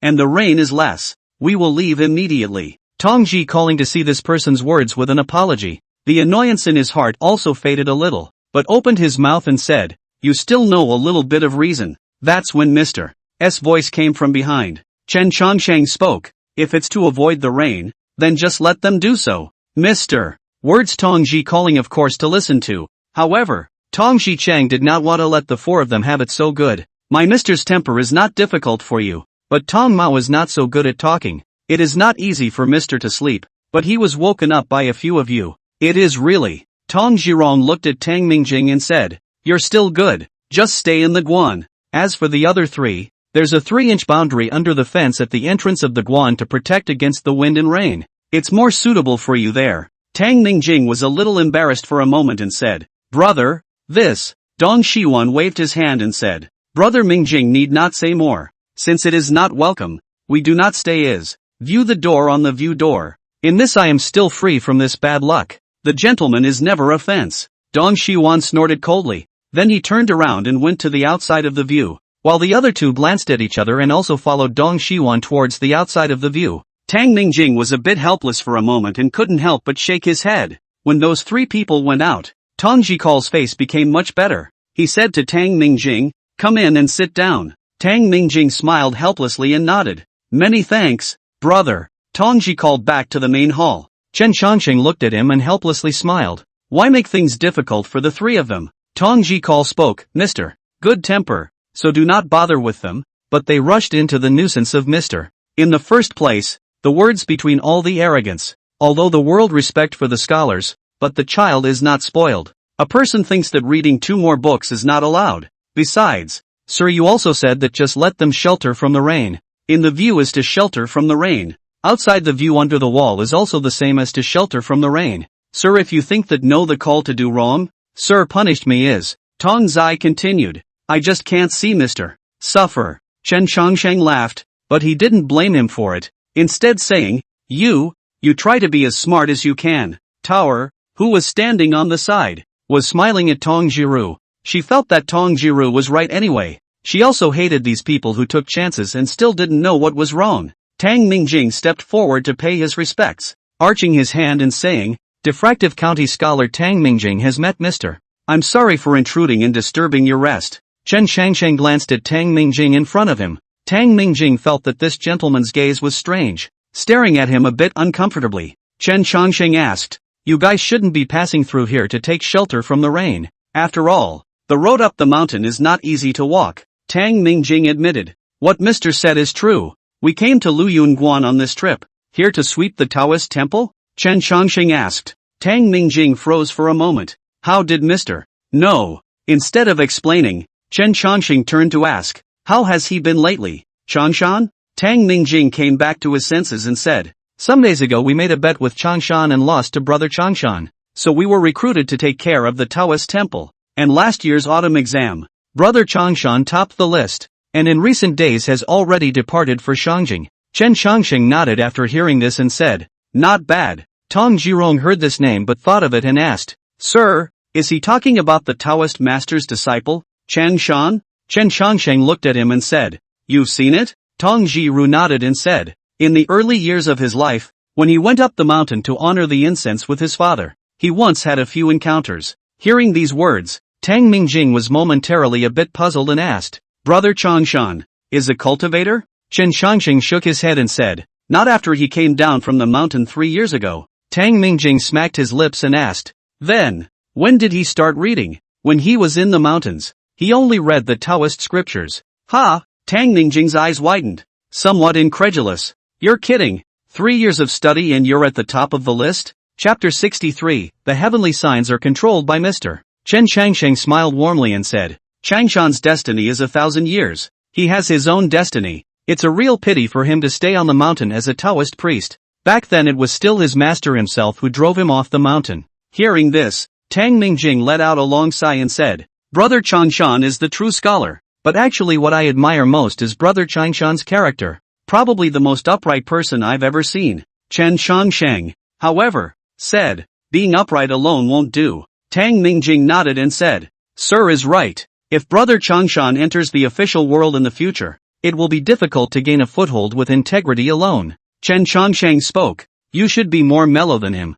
Tang Mingjing, however, did not feel that this gentleman was laughing at him. He arched his hand and said, Mr. Overpraise. Mingjing did not achieve much in his studies, and his handling of the world is still far from good. and it's still not clear where he will mix in the future. Chen Changsheng looked at him again, and a minuscule golden light flashed in his eyes, followed by a lurch. Tang Mingjing was a little chilled at the back by the gentleman's smile. Somehow he always felt that this gentleman was a little scary. Why is the gentleman staring at me? Chen Changsheng withdrew his gaze and said, just taking a look. Tang Mingjing nodded and didn't ask anything else. Chen Changsheng said, sit down for a while. This rain will probably stop in half a quarter of an hour. Half a quarter of an hour? Tang Mingjing was slightly stunned, but he saw that the gentleman had already gotten up and walked towards the inside of the Taoist temple, seemingly with no intention of striking up a conversation with him again. Tongji called and invited him to come and sit down. Tang Mingjing's gaze retracted from that gentleman as he looked at Tong Jiqing and asked,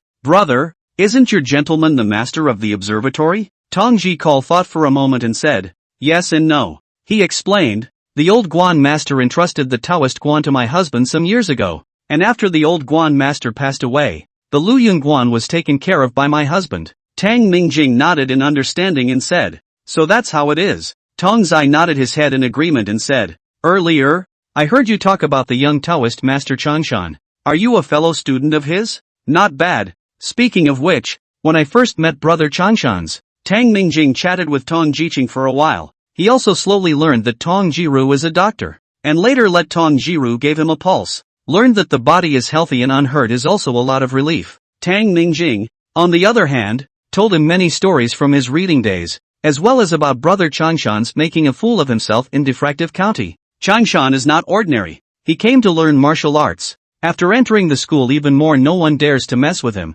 Made a lot of jokes, but also made a lot of good friends. Thinking back to the days when I was held down and beaten by brother Changshan, it was really. Tang Mingjing smiled helplessly, thinking about it and feeling really nostalgic. Reading is quite interesting. Tongji called and laughed. I do admire brother. Tang Mingjing said, elder brother has traveled all over the mountains and rivers and ruled the people of the world. He is a man of great perseverance, and Tang is ashamed to be inferior to him. Tongji calling said, isn't reading just as much about ruling the people of the world? Tang Mingjing paused for a moment. Then he said with a slight smile on his face, brother's words are not bad. Reading, as much as ruling the world. He suddenly felt that the person in front of him is different from himself in heaven and earth, and he is the one who is underground. When talking about ambition, Tang Mingjing cannot help but be a little ashamed. Ashamed that he is studying just to get ahead. It stopped raining. It will be a good half a quarter of an hour. When Tang Mingjing saw that all the rain outside was flat,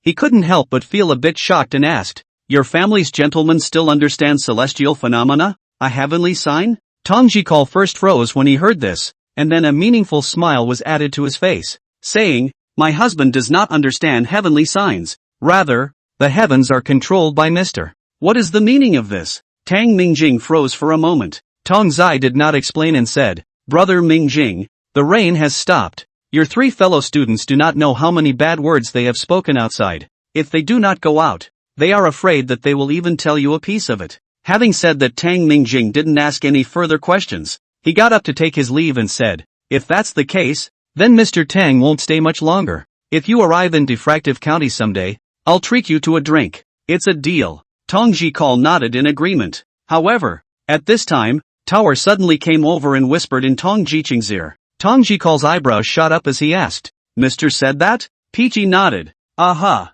When Tang Mingjing saw Tong Jirong talking to an empty silence, he couldn't help but be a bit puzzled and asked, what was brother and sister talking about? He couldn't see Tower, so he didn't even know who Tong Jiqing was talking to. Tongji called back and said, it's fine. My husband asked me to pass on a message to you. Ha? Tang Mingjing paused for a moment, unable to help but feel something odd in his heart. Tongji called and said, the one who obscures the brightness of the sky is also a cloud, and the one who obscures the brightness of people is also selfishness. The one who is bright, and it is enough to take care of oneself. Tang Mingjing frowned slightly as he lowered his head and thought for a moment. He didn't quite understand what this gentleman meant when he said this. Before he could think about it, he heard Tong Jiqing say, it's time to go down the mountain. Tang Mingjing came back to his senses and arched his hand. Brother and sister will convey a word to Mr. for me at that time, saying that Tang Mr. thanks Mr. for his gift. Good. Farewell. Dao on the farewell.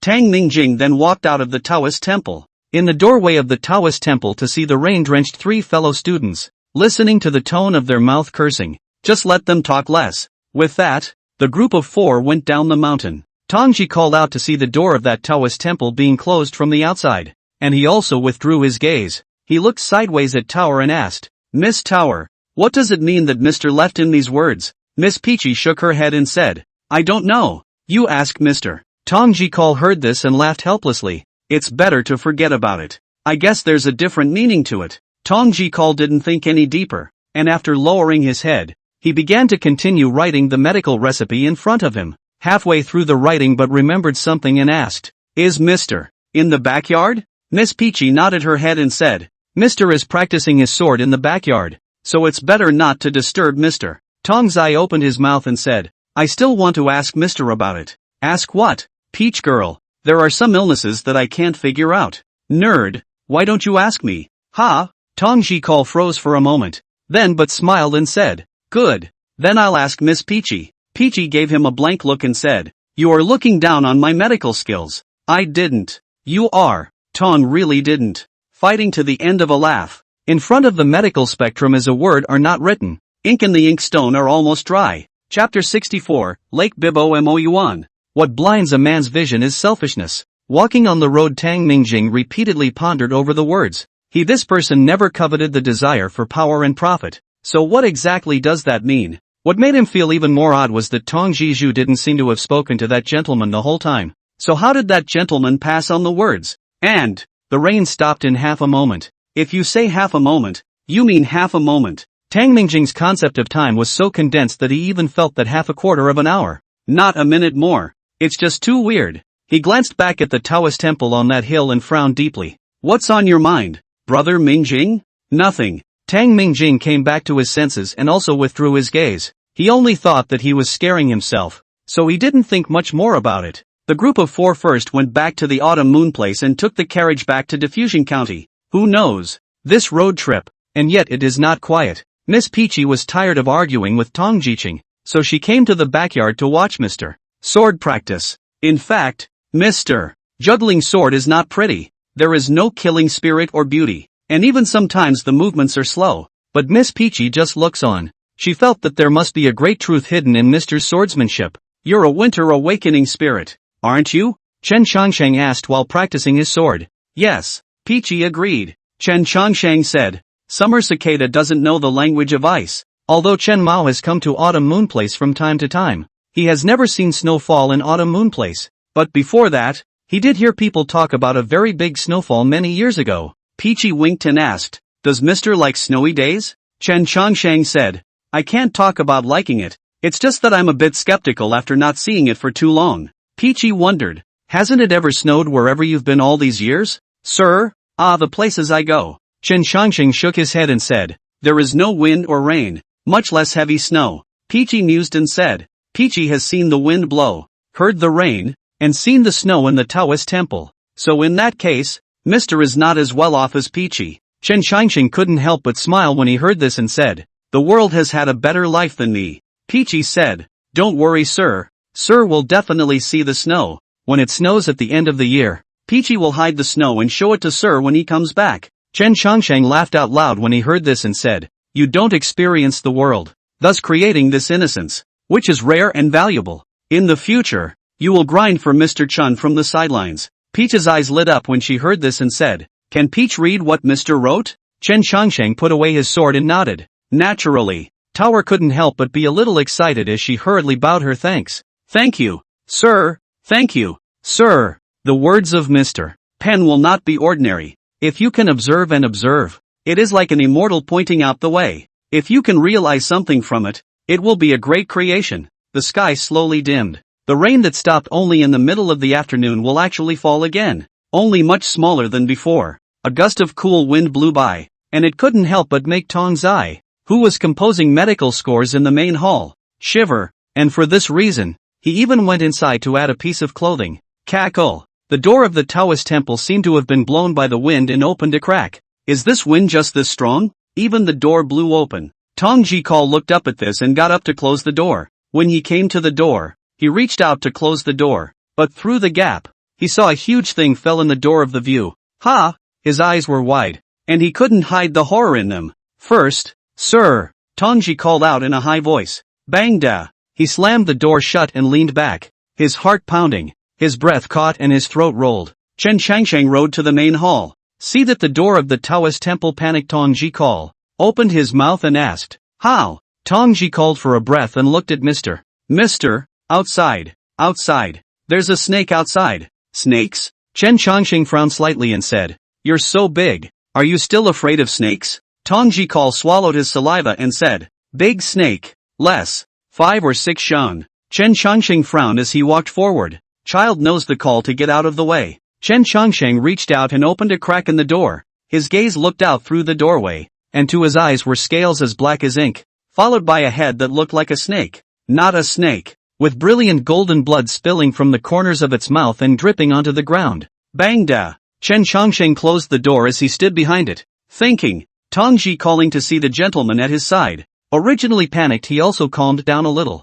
Asked, "Sir, what is that thing?" Chen Changsheng looked at him sideways and replied, "Augur." Tong Ji paused in place upon hearing this word. His lips were slightly parted, somewhat speechless. Chen Changsheng reached out his hand and gently tapped it between his eyebrows. A flash of golden light did not enter the center of Tong Ji's brow. Tong Ji calmed down and looked at Mr. Chen Changsheng said, "Go to the backyard and stay there. Remember, no more watching." Tong Ji originally wanted to say something, but on second thought some fear was born in his heart. He nodded his head in agreement, then went honestly to the backyard. "What's wrong?" Peach Girl asked. Tong Ji shook his head without explanation, so the Peach Girl went with him to the backyard. The Taoist courtyard calmed down. Chen Changsheng paused for a moment, reached out and opened the door once again and walked out. Snap! The door closed up behind them. Chen Changsheng looked at the tens of feet of black auger in front of him, which was gasping for breath, with some lightning flickering on its body,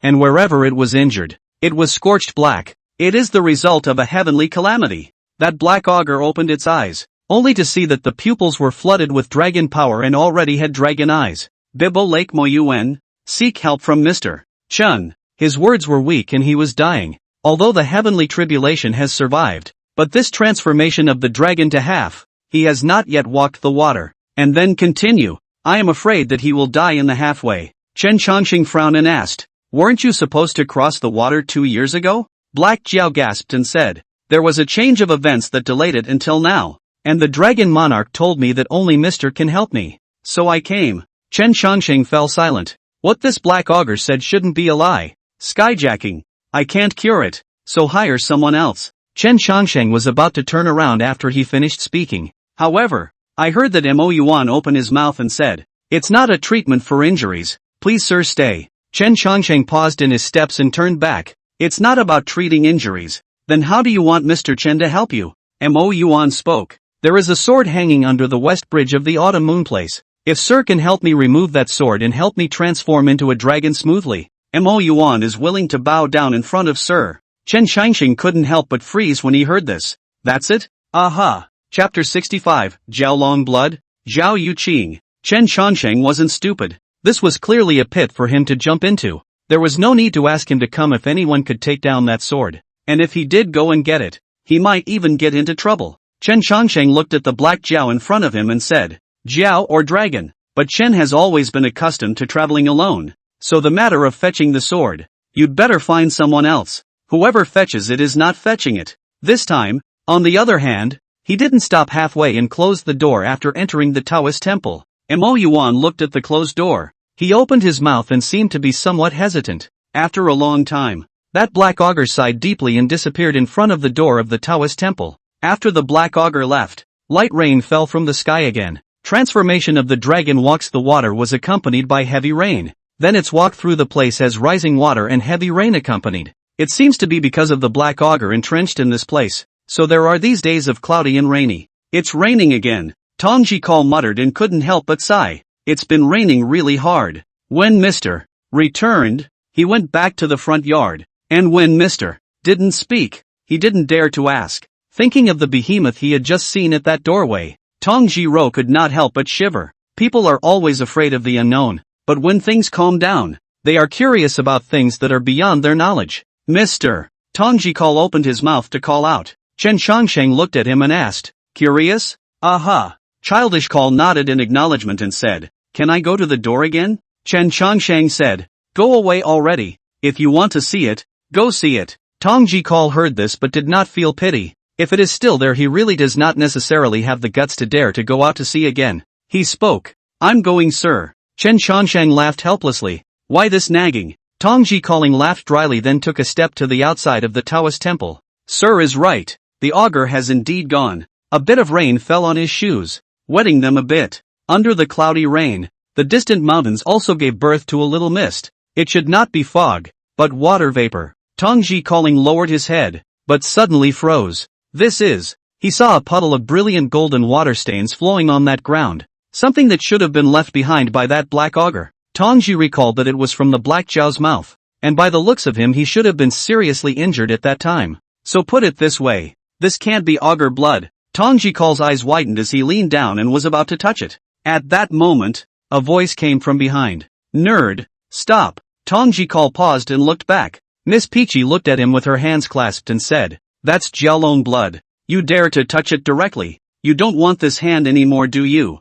Tongjikal's arm trembled when he heard this and he hastily retracted it. His lips trembled slightly as he said, "Is it really Jiaolong blood?" Miss Peachy gave him a blank look and said, "It's a good thing Mr. asked me to come out and take a look, or else you'd really be done for." Tongjikal's heart was horrified and he secretly said that it was okay. Miss Peachy said, "Jiao dragon blood belongs to the most young thing. Its burning can burn 1,000 things. The book that Mr. gave you has recorded that a martial artist borrowed the blood of the Jiao dragon to quench his body, and in a moment he was burned to a charcoal, and his god was extinguished. And you didn't read the book properly," Tong Jikal retorted. "I thought that was a fabrication, and it's been a long time. I can't remember all these marginal things. It's time to fight." Miss Peachy reached out her hand and slapped Tong Jikaling on the back of his head. Tong Jikaling wasn't annoyed either. He felt that he really deserved to be beaten. The book given first covered all the medical arts in the world, while he had only memorized 70% of it, which was one of the things he had always regretted the most.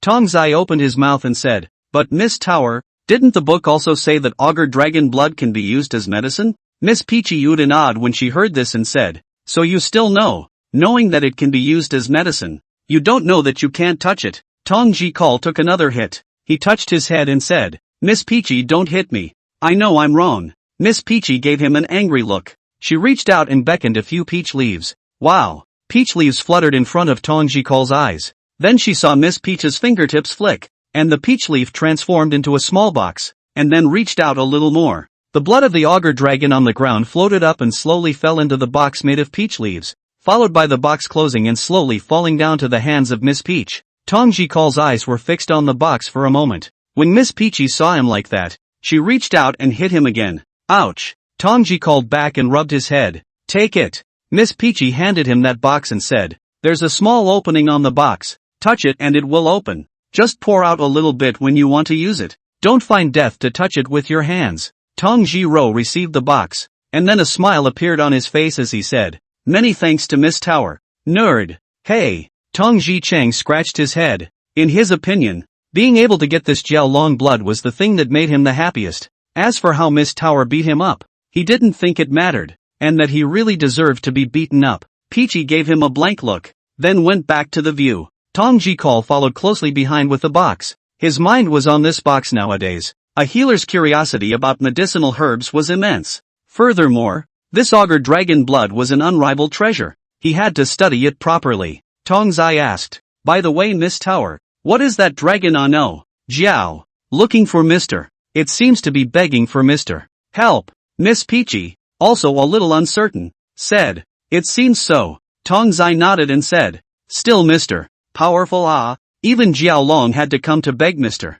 Then Mr. Promised? I don't think so." Miss Peachy shook her head and said, "I don't know. You can ask Mr. Tong Jikaling said, "Ask Mr. Even." But he probably guessed that Mr. should not have agreed, or else he would not have let that augur in without the door. Chen Shangsheng sat in the hall. He raised his hand and pinched it. This calculation actually counted a full half hour. That sword under the West Bridge has such an extraordinary origin. Chen Shangsheng furrowed his brows and proceeded to do the math. It didn't count, but it really startled him. That sword has been in the world for nearly 1200 years. At the beginning of the time is only a Jianghu martial arts sword. Martial arts after death will fall into the mortal world. After a few turns to the hands of a person who seeks immortality, This person in his later years to seek the immortal visit, and finally got the immortal destiny. And the sword in his hands in the many years under the warmth of the sword ultimately also became a sword of immortality. Chen Changxing's hand paused for a moment, and he murmured under his breath, Zhao Yuqing. Chapter 66, Ruthless Zhao Yuqing. I'm going out. I'll be back later. Tong Jikal nodded his head in agreement and said, Will Mr. still come back to eat in the evening? No need. Chen Changsheng said, then left the Taoist temple. The door to the Taoist temple closed again. Tong Jikal glanced at Tower beside her. Peachy shook her head and wondered where Sir was going. Chen Changsheng went straight to the autumn moon place after descending the mountain. The city god temple is full of incenses. Chen Changsheng walked into it, and the sandalwood incense fragrance in the temple rushed straight to the tip of his nose. He looked around for a moment, and the next thing he knew, he was greeted by two cruisers. The parade arched his hand and said, The autumn moon place day parade has met Mr. Chen. Is the old city god available? Chen Changsheng asked. This way, sir. Under the guidance of the two rangers, Chen Changsheng arrived in one of the city god temple's side halls. The door to the side hall was closed. The old city god appeared in front of him, arching his hand and saying, the little god did not know that Mr. visited, and had the misfortune of welcoming him. After exchanging pleasantries, the old city god then guided Chen Changsheng up to take a seat. Chen Changsheng opened the door and said, Mr. Chen wants to inquire about someone with old city god. The old city god nodded his head after hearing this and said, Sir, just feel free to ask. As long as it's a human household in the autumn moon place, the little god knows all about it. Chen Changsheng said, This person is called Zhao Yuqing, and used to be a member of the autumn moon place 900 years ago. 900 years ago? The old city god froze for a moment. 900 years ago? He wasn't even a city god yet. The old city god stroked his white beard and said, I'm afraid I'll have to look for this. It's okay, find it. Chen Changsheng said, This person's real name may not be this one, but the surname Zhao shouldn't be wrong. The old city god can look for people who were surnamed Zhao 900 years ago. The old city god nodded his head in agreement, then spoke, Where are the judges?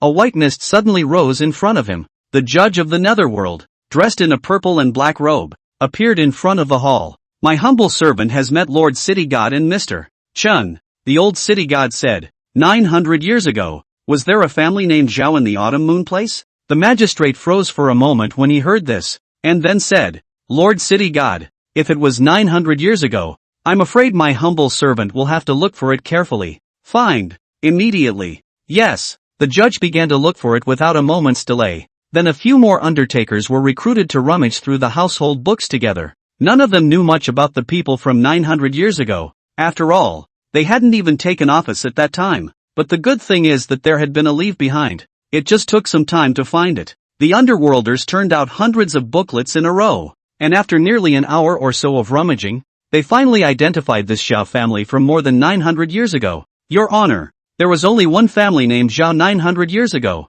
Judge said, Zhao family only father and son. The father's name is Zhao Qianyun. The son's name is Zhao 17. These two people at first is the Shangjing people, and then in the Jingquan 6 years in the 7th month of the autumn moon place. So long lived here, Zhao Qianyun lifelong without a wife, died in the August of the 11th year of the Jingquan, and after his death, the son of Zhao 17 left the autumn moon place. Don't know where to go. The city god turned his head to look at Chen Changsheng and asked, But is this the person that Mr.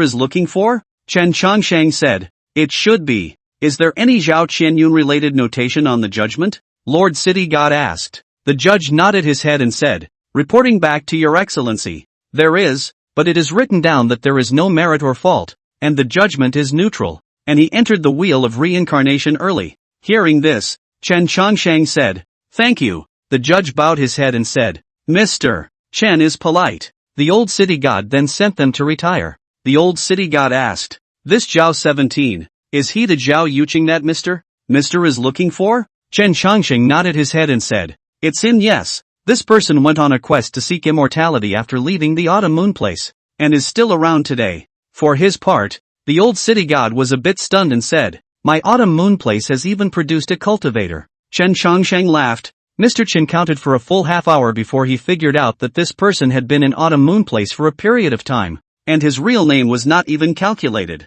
It's amazing that even Mr. didn't get it all right. The old city god said, This man actually has this kind of skill. He turned to him and asked, So did he offend Mr. or Chen Shangxing shook his head and said, "That's not true. There's just a matter that has some involvement with him and no grudges." "Is that so?" The old city god had wanted to invite Chen Shangxing to have tea, but Chen Shangxing found an excuse to shrug it off, and then left the city gate temple. The old city god went out to see him off, and after Chen Shangxing left, he went back to take a look at the records about Zhao 17 in that case. He indeed did not expect that this autumn moon place had even produced a cultivator with such a profound Dao. Chen Shangxing left while thinking about this Zhao Yuqing. Since he had learned the way of divination, it was the first time he had encountered such a situation, and his intuition told him that this Zhao Yuqing was not an oil lamp, and might be a party of great power. And that sword hanging under the bridge, it is possible that he also intentionally placed there. Seems to be as early as a few hundred years ago early counted that the Black Augur will borrow this place. It was just that Chen Shangxing couldn't figure out what this Zhao Yuqing was doing by stopping this waterway. Chen Shangxing arrived under the Nashi Bridge. He looked up at the sword hanging under the West Bridge. Mediocre. How it looked was flat and unimpressive. Not like an immortal sword at all. Wacky. Chen Shangxing frowned slightly. There was something odd about how that sword looked. However, at this moment, a figure appeared at this place. Chen Shangxing turned his head to look and turned around after seeing the visitor. The old Dragon King spoke. "It seems that Mo Yuan really went and begged you, Mr. Chen." Chen Shangxing looked at the old Dragon King and asked. Mr. Chen is a bit puzzled as to why the Dragon Lord would allow him to come and beg Mr. Chen. "Can anyone else?" The old Dragon King said. "I just think that Zhao Yuqing will give you this face. But I didn't say that no one else can." Chen Shangxing said. "Who is this Zhao Yuqing? Even you are unwilling to offend." The old Dragon King said. "Yunfu Mountain Master Zhao Yuqing and Mr. Chen are generally scattered cultivators. 300 years ago, Blazing Black Island Demon Race and Qin Music Palace female cultivators up disputes. Who expected too much commotion? Shook his Yunfu Mountain alchemy Zhao Yuqing. Mr. You guess how the result?" Chen Shangxing did not say anything, waiting for him to continue. This old Dragon King has a knack for selling secrets. The result was that 70% of the demon race on Blazing Black Island died. 40% of the Qin La Palace cultivators died and were forced to change their dojos. And the two major forces that had a reputation in the immortal cultivation world at the time were killed by Zhao Yuqing alone. And to this day, the names of the Blazing Black Island and the Qin La Palace can't even be heard of in the immortal cultivation world anymore. Because of this incident there were later rumors that Zhao Yuqing was a demonic cultivator, which later reached Zhao Yuqing's ears, and he was slaughtered that day by those cultivators with long tongues. Ever since then, no one has dared to touch Zhao Yuqing's brow, and no one has dared to step foot in the hundreds of miles around Yunfu Mountain. Chen Shangxing paused for a moment, momentarily feeling a bit disbelieving. And what a strange man. Chen Shangxing smacked his lips and looked at the old Dragon King. But the Dragon Lord is too much for Mr. Chen. How could such a person give Mr. Chen face? The old Dragon King laughed and said, "That's hard to say." Chapter 67, Money Moves the Heart. Chen Shangxing's eyes narrowed slightly as he said, "Regarding Mr. Chen's matter, it seems the Dragon Monarch has not been telling the truth." The old Dragon King did not even add a bit of concealment. Words every time to say half. Since this Chen Shangxing simply also bluntly some say out. The old Dragon King laughed a little and said, "Yeah, the old man is just hanging on to you to keep you from knowing." Hearing this, Chen Shangxing was momentarily speechless and asked, "Why is the Dragon Lord like this?" Fun. The old Dragon King didn't hide it at all. That face not to mention. The playfulness was already calling out. The corners of Chen Shangxing's mouth twitched as he sighed helplessly. Mr. Chen can't beat you, so he naturally admits defeat. The old Dragon King smiled and patted Chen Shangxing's shoulder, saying, "Sooner or later, Mr. Chen will find out. But don't ask me. I won't and can't say anything." The third prince said the same thing like you, Dragon Lord. At first, Chen Shangxing said. The old Dragon King pondered for a moment when he heard this and muttered, "Is that so?" That was a bit of a surprise to him. Then the old man is not sure. The old Dragon King shook his head. Chen Shangxing detected something, so it seems that the old Dragon King and the third prince should have very few interactions. Perhaps the old Dragon King's initial statement that he was instructed by the third prince when he crossed the tribulation should not be false. Chen Shangxing shook his sleeve and said, "It's fine if you don't ask. Mr. Chen will know sooner or later." "Yes, extremely." The old Dragon King nodded and laughed. Chen Shangxing then spoke. "Regarding this dragon-slaying sword matter, Mr. Chen won't get involved. Mr. Chen still has things to do, so I won't accompany the old Dragon King for idle chit-chat." One step ahead, the old Dragon King turned around and said, "Wouldn't Mr. Chen treat me to a drink before leaving?" Chen Changsheng had 10,000 unwillingness within him and shrugged it off. Chen seldom drinks nowadays. The old man invited Mr. Chen to drink. Really don't drink tea, then. Chen Changsheng was helpless for a while. How could this old dragon king be so thick-skinned? He still didn't believe that this old dragon didn't understand the meaning of his words. Chen Changsheng let out a long sigh and waved his hand. Drink it, drink it. The old dragon king nodded in satisfaction. And seeing Chen Changsheng's sad face, he couldn't help but say, Mr. Chen seems to be very unhappy. Chen Changsheng spoke in a sarcastic tone and said, How would I dare? Mr. Chen is just a casual cultivator. How would I dare to be displeased with Dragon Lord? The old Dragon King's face was playful as he laughed. Don't resist, Mr. Chen. You can't beat the old man. Chen Changsheng let out a long sigh, and then he was dragged hard by the old Dragon King. They said they were having tea, but they ended up going to a liquor store. Because of the clothes, it happened to be bad that Xiao Lu's liquor store was just by the bridge, 2 steps away, and the old Dragon King is transformed into a person. An old man appearance, a simple plain clothes, cannot see half of the Dragon King posture, but walks proudly. In the temperament at a glance can be seen is not ordinary people. Xiao Air, serve 2 jugs of wine. After the old Dragon King found a secluded place to sit down, he then greeted Xiao Air. The junior greeted the 2 guests and looked at them, asking, what kind of wine do the guests drink? But when he turned his head and saw the gentleman, he froze. He remembered this gentleman, the Mr. Chen that the shopkeeper had said could not be neglected. The junior spoke, so it's Mr. Chen. I'll go and call the shopkeeper to come. Chen Changsheng waved his hand and said, it's better not to. It's in his way. Just serve 2 pots of autumn moon brew. I'm going to sit idly with my friend for a moment. I want to be quieter. Is that so? Xiao Air nodded and agreed. Sir, might as well go to the upstairs elegant room. There happens to be one empty. It's quieter there. No, this place is fine, Chen Changsheng said. Seeing this, Xiao Air also did not say anything more, lest he disturb this gentleman's purity, so he agreed. Well then, sir, wait for a moment. I'll go and fetch some wine. Aha, Chen Changsheng promised, and then the youngster left. The old Dragon King smiled warmly. I thought Mr. Chen didn't drink? Chen Changsheng blankly glanced at him and said, Isn't Dragon Monarch asking a question knowingly? The old Dragon King seemed to find this amusing. And anyway, he just said what Chen Changsheng didn't feel pained about. Chen Changsheng can't do anything about him. Honestly, he is still a little confused about how this old Dragon King sees him, and the friendship is only limited to some jokes. Nor is it right to say that there is no fellowship. Just can't beat it. Xiao Air brought up the wine in no time. The old Dragon King took a sip and smacked his lips. This wine is not bad in the mortal world, Chen Changsheng said. Naturally, it can't compare to the Dragon Palace's agar jelly. The old Dragon King said, the Dragon Palace which has agar and jade liquid. It is just some spirit wine and fruit wine. If Mr. wants to taste it, I will send them to send some over. Then I'll be respectful. Chen Changsheng laughed. The old Dragon King's cup holding the wine gave a start, and he suddenly regretted a little bit saying the words he had just said.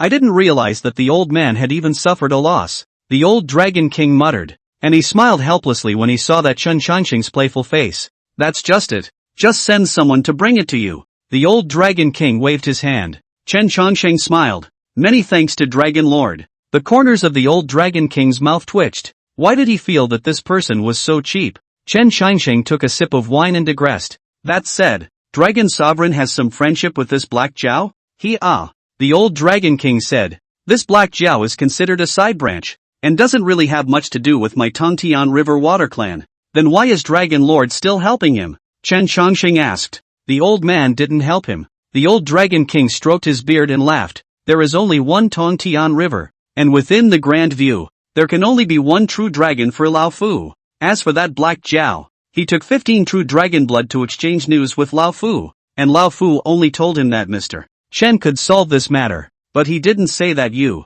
sir, would definitely help him. Chen Changsheng secretly said that this old Dragon King was really cunning, but he didn't show it on his face, instead asking, the Dragon King has transformed into a dragon. What does he need this true dragon blood for? The old man indeed does not need it. The old Dragon King said, but the old man's dragon sons and daughters need besides that is not the general true dragon blood. The dragon after the tribulation is half dragon. The true dragon blood at this moment is the most pure, known as the first day of the dragon blood. This thing can be encountered and cannot be asked for. After all, there are not a few true dragons in this world. It didn't occur to me that the dragon monarch is still a treacherous businessman, Chen Changsheng said. The old Dragon King laughed a little and said, "This is not something that I wanted, but he had to give it to me. And it's not like I did anything wrong. And furthermore, there is no such thing as a freebie in this world." Chen Changsheng couldn't help but sigh and agreed. That's true. Money moves people, no matter where you go. Chapter 68, So Mr. Loneliness. What about Zhao Yuqing? What? The sword left behind by Zhao Yuqing. The old Dragon King shook his head and said, "Old me doesn't know either." "No? Aha." The old Dragon King said seriously, "I really don't know. Zhao Yuqing, this person has always been a loner. That sword is something that was left behind hundreds of years ago. I don't have the heart to pay attention to these things," Chen Changsheng said. "Then in that case, this Black Zhao won't be able to cross this path." The old Dragon King nodded his head and said, "Not bad, borrowing the river from Lake Bibo to enter the river. This autumn moon place is a must pass through, and it is even more unlikely to change the route. But then it shall not be transformed into a dragon. But if you want to break through, then it is estimated that it is a dead end. This black augur is the fourth time to pass through the tribulation. The tribulation is over. Thousands of years of expectation is finally coming. Who had expected that even in the walk on the water made a mistake?" Chen Changsheng couldn't help but let out a long sigh and said, "To be able to cross the heavenly tribulation 4 times yet, it can be seen that his heart is resolute. This kind of destiny is really pathetic." The old Dragon King paused for a moment and said, "Mr. Chen wants to help him not?" Chen Changsheng thought for a moment and said, "Mr. Chen is only a casual cultivator, so how can he help him?" Chen Changsheng felt that it was fine to be clean, and didn't really want to get into trouble with Zhao Yuqing over this matter. It's better to stay out of trouble with people who don't know their roots like that. The old Dragon King touched his wine cup, a faint light flashed in his eyes. Then he spoke, "If Mr. is going to help him, then I'll take it as a favor to him." When Chen Changsheng heard this, he asked, "Dragon Sovereign seems to trust Mr. Chen." The old Dragon King shook his head and said, "That's not true." The old Dragon King some indecision. "Honestly, this black augur he also feel pity, but the road to the dragon is bumpy. A mountain cannot be 2 tigers is more inevitable." He was still partial to this black augur dying under the Zabashi dragon slaying sword, but if Chen Changsheng really wants to help then this matter, it would have to be a different story. Chen Changsheng saw that the old Dragon King's face was calm, and he couldn't see any fluctuations in those eyes. This old Dragon King is worthy of being an old fox, not showing his tail at all. But in fact, the calmer it was, the more haunted that matter was, and the answer that went against it was perhaps what made the old Dragon King hesitant. Chen Changsheng swallowed as much of the wine in that cup as he could. He put down the cup and opened his mouth to ask, "If Mr. Chen takes that sword, will the dragon monarch swallow Mr. Chen?" The old Dragon King couldn't stop staring at his words. In fact, when Chen Changsheng uttered these words, he understood that he had no choice. He wouldn't say would and he wouldn't dare to say would. Reason. It was only because the person in front of him was Chen Changsheng. The old Dragon King stared into Chen Changsheng's eyes and said, "No." Chen Changsheng's face also revealed a smile after receiving the reply. He picked up the wine pot and refilled the wine cup in front of the old Dragon King. The Dragon King drinks. The old Dragon King picked up the wine cup. He glanced down at the wine in the cup and then looked up at Chen Changsheng. His complexion was no longer as ancient as it was before at this moment, but was instead somewhat complicated. But in the end, he drank the glass. The glass fell from the table, and this time it was a done deal. After those 2 pots of wine were finished, the old Dragon King went back to the Tongtian River. Chen Changsheng, on the other hand, went back to the flowing cloud view. He didn't go to fetch the sword. Even though he heard from the old Dragon King's words that Zhao Yuqing would surely give him this face, he didn't go to fetch it. Chen Changsheng was also taking a gamble when he uttered those words in the first place. He wanted to see what kind of a role the old Dragon King had with him. Apparently, it turned out to be what he thought it would be. The old Dragon King had initially looked down at him, but after the experience with the third prince, he was instead at eye level with him. Chen Changsheng guessed something then. The old Dragon King must be worrying about something. Not that he considered him a friend, but someone who could not be offended, and was guarded because of his worries. That cup of wine, the old Dragon King drank. It also means that the old Dragon King is compromised. Chen Changsheng stroked his chin and said, "Looks like I was quite influential in the past." He shook his head and stopped thinking about it. Any more than that, it's just a guess, and it's never real until you've seen it with your own eyes. The only way to find that answer is to take your time. Maybe Zhao Yuqing knows something. Chen Chongqing chanted and said. The old Dragon King doesn't dare to say anything, but this Zhao Yuqing always dares. He's going to wade through it. After returning to the mountain gate, the child knows the call is making a fire to cook. The mountain things to eat simple. Nothing more than a bowl of vegetarian porridge and then add some wild vegetables.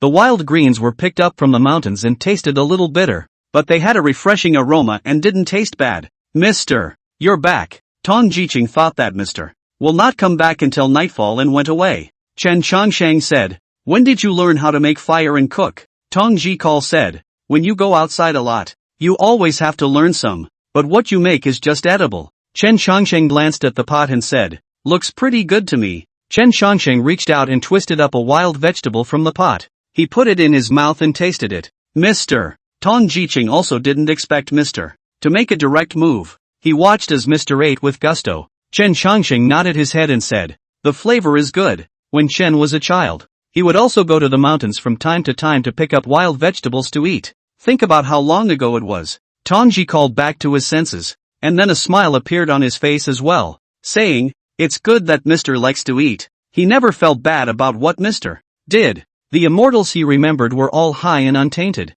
but not Mr. Chen, who would nibble on peaches and sit in the courtyard sipping a small drink, and would even pick at the food in the pot with his hands. Tong Jiwu felt that such a gentleman was the most humane. That was probably why he felt close to Mr. Chen. Did Mr. live in poverty as a child? Tong Ji called out to ask. Chen Chongshang said, that can't be said. Back then I especially loved to eat vegetable rice. Fresh wild vegetables picked up in the mountains and diced before frying them into the rice. The taste was a million times better. At that time I was able to eat 3 bowls all by myself. Tong Jirong was the first time to hear Mr. talk about the past. So it turned out that before he became immortal, he was also like a normal person living in this world. Thinking about it, there is some real curiosity about Mr. Past. Tong Jiru couldn't help but ask, can Jiru ask about Mr. Jiru's hometown? Chen Shangxing couldn't help but give a start when he heard this. He thought for a moment, and finally replied, my hometown, sir, is near at hand, and when it is far, it is even farther than the sky. Chen Shangsheng laughed a bit, patted his shoulder, and said, Chen is somewhat envious of you, with friends and family still around and a home behind you. Tong Ji Kal looked at Mr. somewhat dumbfounded. He suddenly felt the loneliness of Mr. But he didn't understand it all the same. I don't understand how Mr. can laugh and tell these things. Is it a release? Tong Ji calling but denied the idea. It should be hard to let go. He let out a long sigh in his heart and couldn't help but say, so Mr. can be lonely too. Chapter 69, Aiming for Death. The sky was getting more and more cloudy, and the light rain that had stopped just before afternoon would now be falling again. Autumn Moon Place hadn't seen the sun for some days. When it was almost dark, the Turtle Prime Minister of the Dragon Palace brought wine with a group of water demons. Chen Chongsheng had thought that it would take tomorrow, but he hadn't thought that it would be this fast. The Turtle Prime Minister shook the ocelot on top of his head and said, Mr. Chen, the wine will be placed here, so the old turtle will go back to resume his duties. Chen Changsheng glanced at the dozens of jars of liquor and nodded. Please trouble Turtle Prime Minister to thank Dragon Lord for Chen. Naturally. The Turtle Prime Minister arched his hand and then left with a group of water demons. After the Turtle Prime Minister and the water demon left, Chen Changsheng couldn't help but mutter, this old Dragon King is really vindictive. Sending them all but not helping to carry them in. Chen Changsheng glanced back at Tong Jirong and Tower in the courtyard and said, come carry the wine. Tong Zai put down the work in his hands and followed Tower to the door. So much. Tong Jiron looked at the dozens of altars of wine in front of the viewer and couldn't help but be a little shocked. Sir, who sent all this? From the Dragon King of the Tongtian River. Chen Changsheng said, then walked into the Taoist temple. Tong Jikal was a bit confused when he heard this. He turned back to the gentleman and froze for a long moment before he couldn't help but ask himself rhetorically. Who? Tong Jikal blinked and looked at the wine in front of him. Miss Peachy reached out her hand and gently patted Tong Zai on the head, saying, dumbass, move the wine. What are you doing frozen? Oh ha. Tongji called back to his senses as he picked up an altar of wine and looked to the tower girl beside him. Who did Mr. say sent this just now? Miss Peachy replied, Tongtian Jiang Longjun. Tongji Call's arm trembled, nearly dropping the wine jar on the ground. He opened his mouth and said, isn't it that Dragon King in the Dragon King temple? Miss Peach nodded and said, I guess so. He's been to the Taoist temple before. It's just that you weren't there then. Tong Zai swallowed his saliva and said, There really is a real dragon in this world. Aang. Miss Peachy said. There are ogres and naturally dragons. You still don't believe me when I say you're a nerd. Also no. I'm not a nerd. Tong Zai just found it a bit hard to accept. He then remembered what the gentleman said and asked again. But does the dragon monarch really live in the Tongtian River? Miss Peachy said. If you ask me, how would I know? If I don't lift it quickly, it's going to be dark. Tongji called out in response, as if it was also Miss Peachy has been here all her life, but she's never been out. So how would she know about this? Tongji calling also no longer ask, lest the words more peach girl nagging again. He couldn't help but murmur in his heart. Mister's face is really big, to the extent that he can make the dragon monarch send wine to him. Thinking of this, Tongji Ro's heart's admiration for the gentleman increased a few more points. It would have been nice to move the wine, but I didn't realize that the rain was getting heavier and heavier, and at the midway point it even started to thunder and lightning. Boom! A thunderclap sounded at first, and Tongji Call, who was carrying the wine, was startled. Phew! The doors of the Taoist temple were all blown open by this gust of wind. After carrying the last altar of wine into the house, Tongji Call couldn't help but breathe a sigh of relief, and immediately looked outside. Heavy rain poured into the yard, even falling 2 feet wide under the eaves. What's with this rain? Tongji Call wiped a handful of rainwater from his head. He saw that the door of the Taoist temple was still open, and he was about to get up to close it, but unexpectedly it was stopped by Peachy. Don't go. Peachy's brows furrowed. Then she said to Tong Jiqing, you go to the backyard. I'll go shout for Mr. What's wrong? Tongji Call was a bit unresponsive, but when he looked at the doorway again, he was stunned. It was the ogre dragon. He's doing it again. Tongji Call's throat rolled, and awe was born in his heart once again. Go back and sit down. Chen Xiangshan walked out from the can. Sir, the peach girl called out. Then she looked at Tong Jiju, tugging on his clothes to lead him to the backyard. Chen Xiangsheng stepped into the rain, and the rain did not stain his long shirt by half. After arriving at the doorway of the Taoist temple,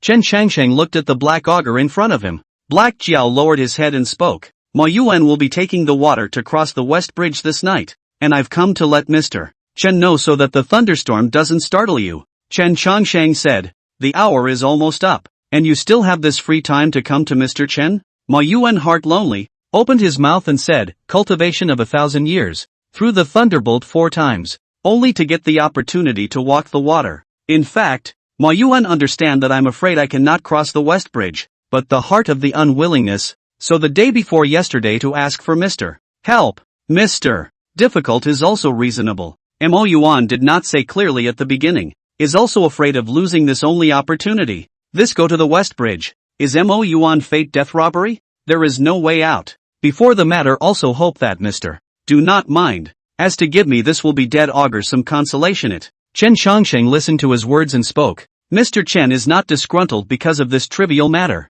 Thank you, sir. Mo Yuan let out a long sigh. And then he saw him open that augur dragon's mouth and spit out 5 drops of dragon blood. These 5 drops of dragon's blood are innate. It would be a waste to leave them with me. So I will give them to you, sir. After Mo Yuan said, he bowed his head and said one more time, may sir attain enlightenment soon. The calamity has arrived. Mo Yuan will go. As soon as the words left his mouth, he only saw that black augur descending down this mountain range and falling into that long river not far ahead. In a flash the river churned and thunder flashed in the sky. Boom! Explosive thunder reappeared, illuminating this heaven and earth. Chen Xiangsheng looked at the distant black scaly dragon. His gaze was deep and he didn't know what he was thinking. Mr. Slowly came back to his senses and looked at the 5 drops of innate dragon blood dangling in front of him. It's a bent for death. Chen Xiangsheng raised his hand and beckoned the 5 drops of dragon blood above his palm. There was a gust of dragon power in that dragon's blood. It was a superior treasure. The difference between innate dragon blood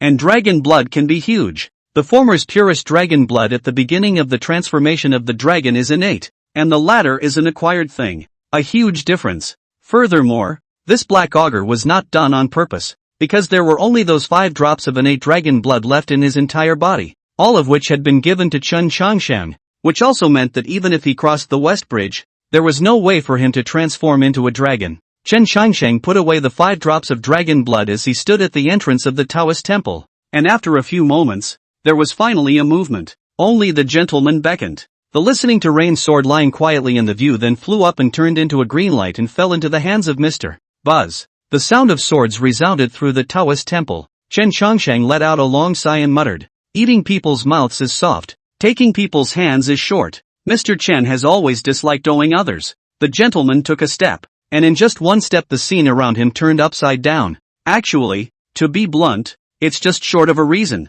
though that reasoning is a bit of a stretch. Chapter 70, Lord of Yunfu Mountain. Mr. went down the hill. Peach Girl spoke up. Going downhill? Tong Jiro raised his head to look at the pouring rain accompanied by lightning and thunder. Tong Ji calling opened his mouth and said, "Then we just guard the Taoist temple," Miss Peachy said, but immediately afterward, she suddenly heard a knock on the door from outside the Taoist temple.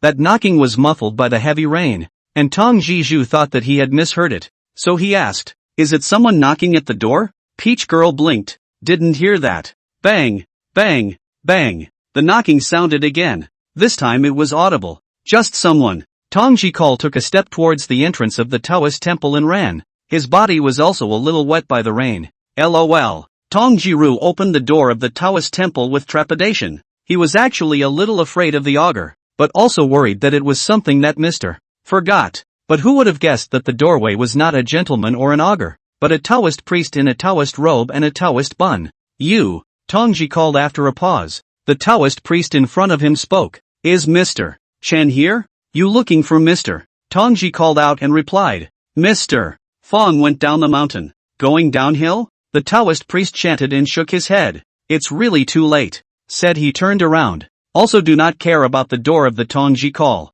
Then walked toward that mountain, while walking also in the pinch. "Hey, what can I do for you, sir?" Tongji called out, while the man walked through the storm as if he couldn't hear. Boom! A thunderbolt appeared. Tongji Ju saw clearly the person walking in the rain this time. A Taoist robe and a handsome face, but the person's clothes were not wetted a bit by the heavy rain. Tong Jikal reacted instantly. This guy, not mortal. However, this person was so godly that Tong Jiju couldn't help but get a little worried again. But on second thought, who is Mr.? And how could any more powerful immortal be as powerful as Mr.? When he thought of this, Tong Zai stopped worrying and closed the door of the Taoist temple and went back to the temple. The sudden downpour caused the entire autumn moon place to be covered in a layer of gloom. But after a few moments, the people on the streets dispersed. The lights that had been on in every house were also blown out by the gale, and it was pitch black as far as the eye could see. The doors of the WB tavern were closed. Junior nursed an oil lamp, which gave some light.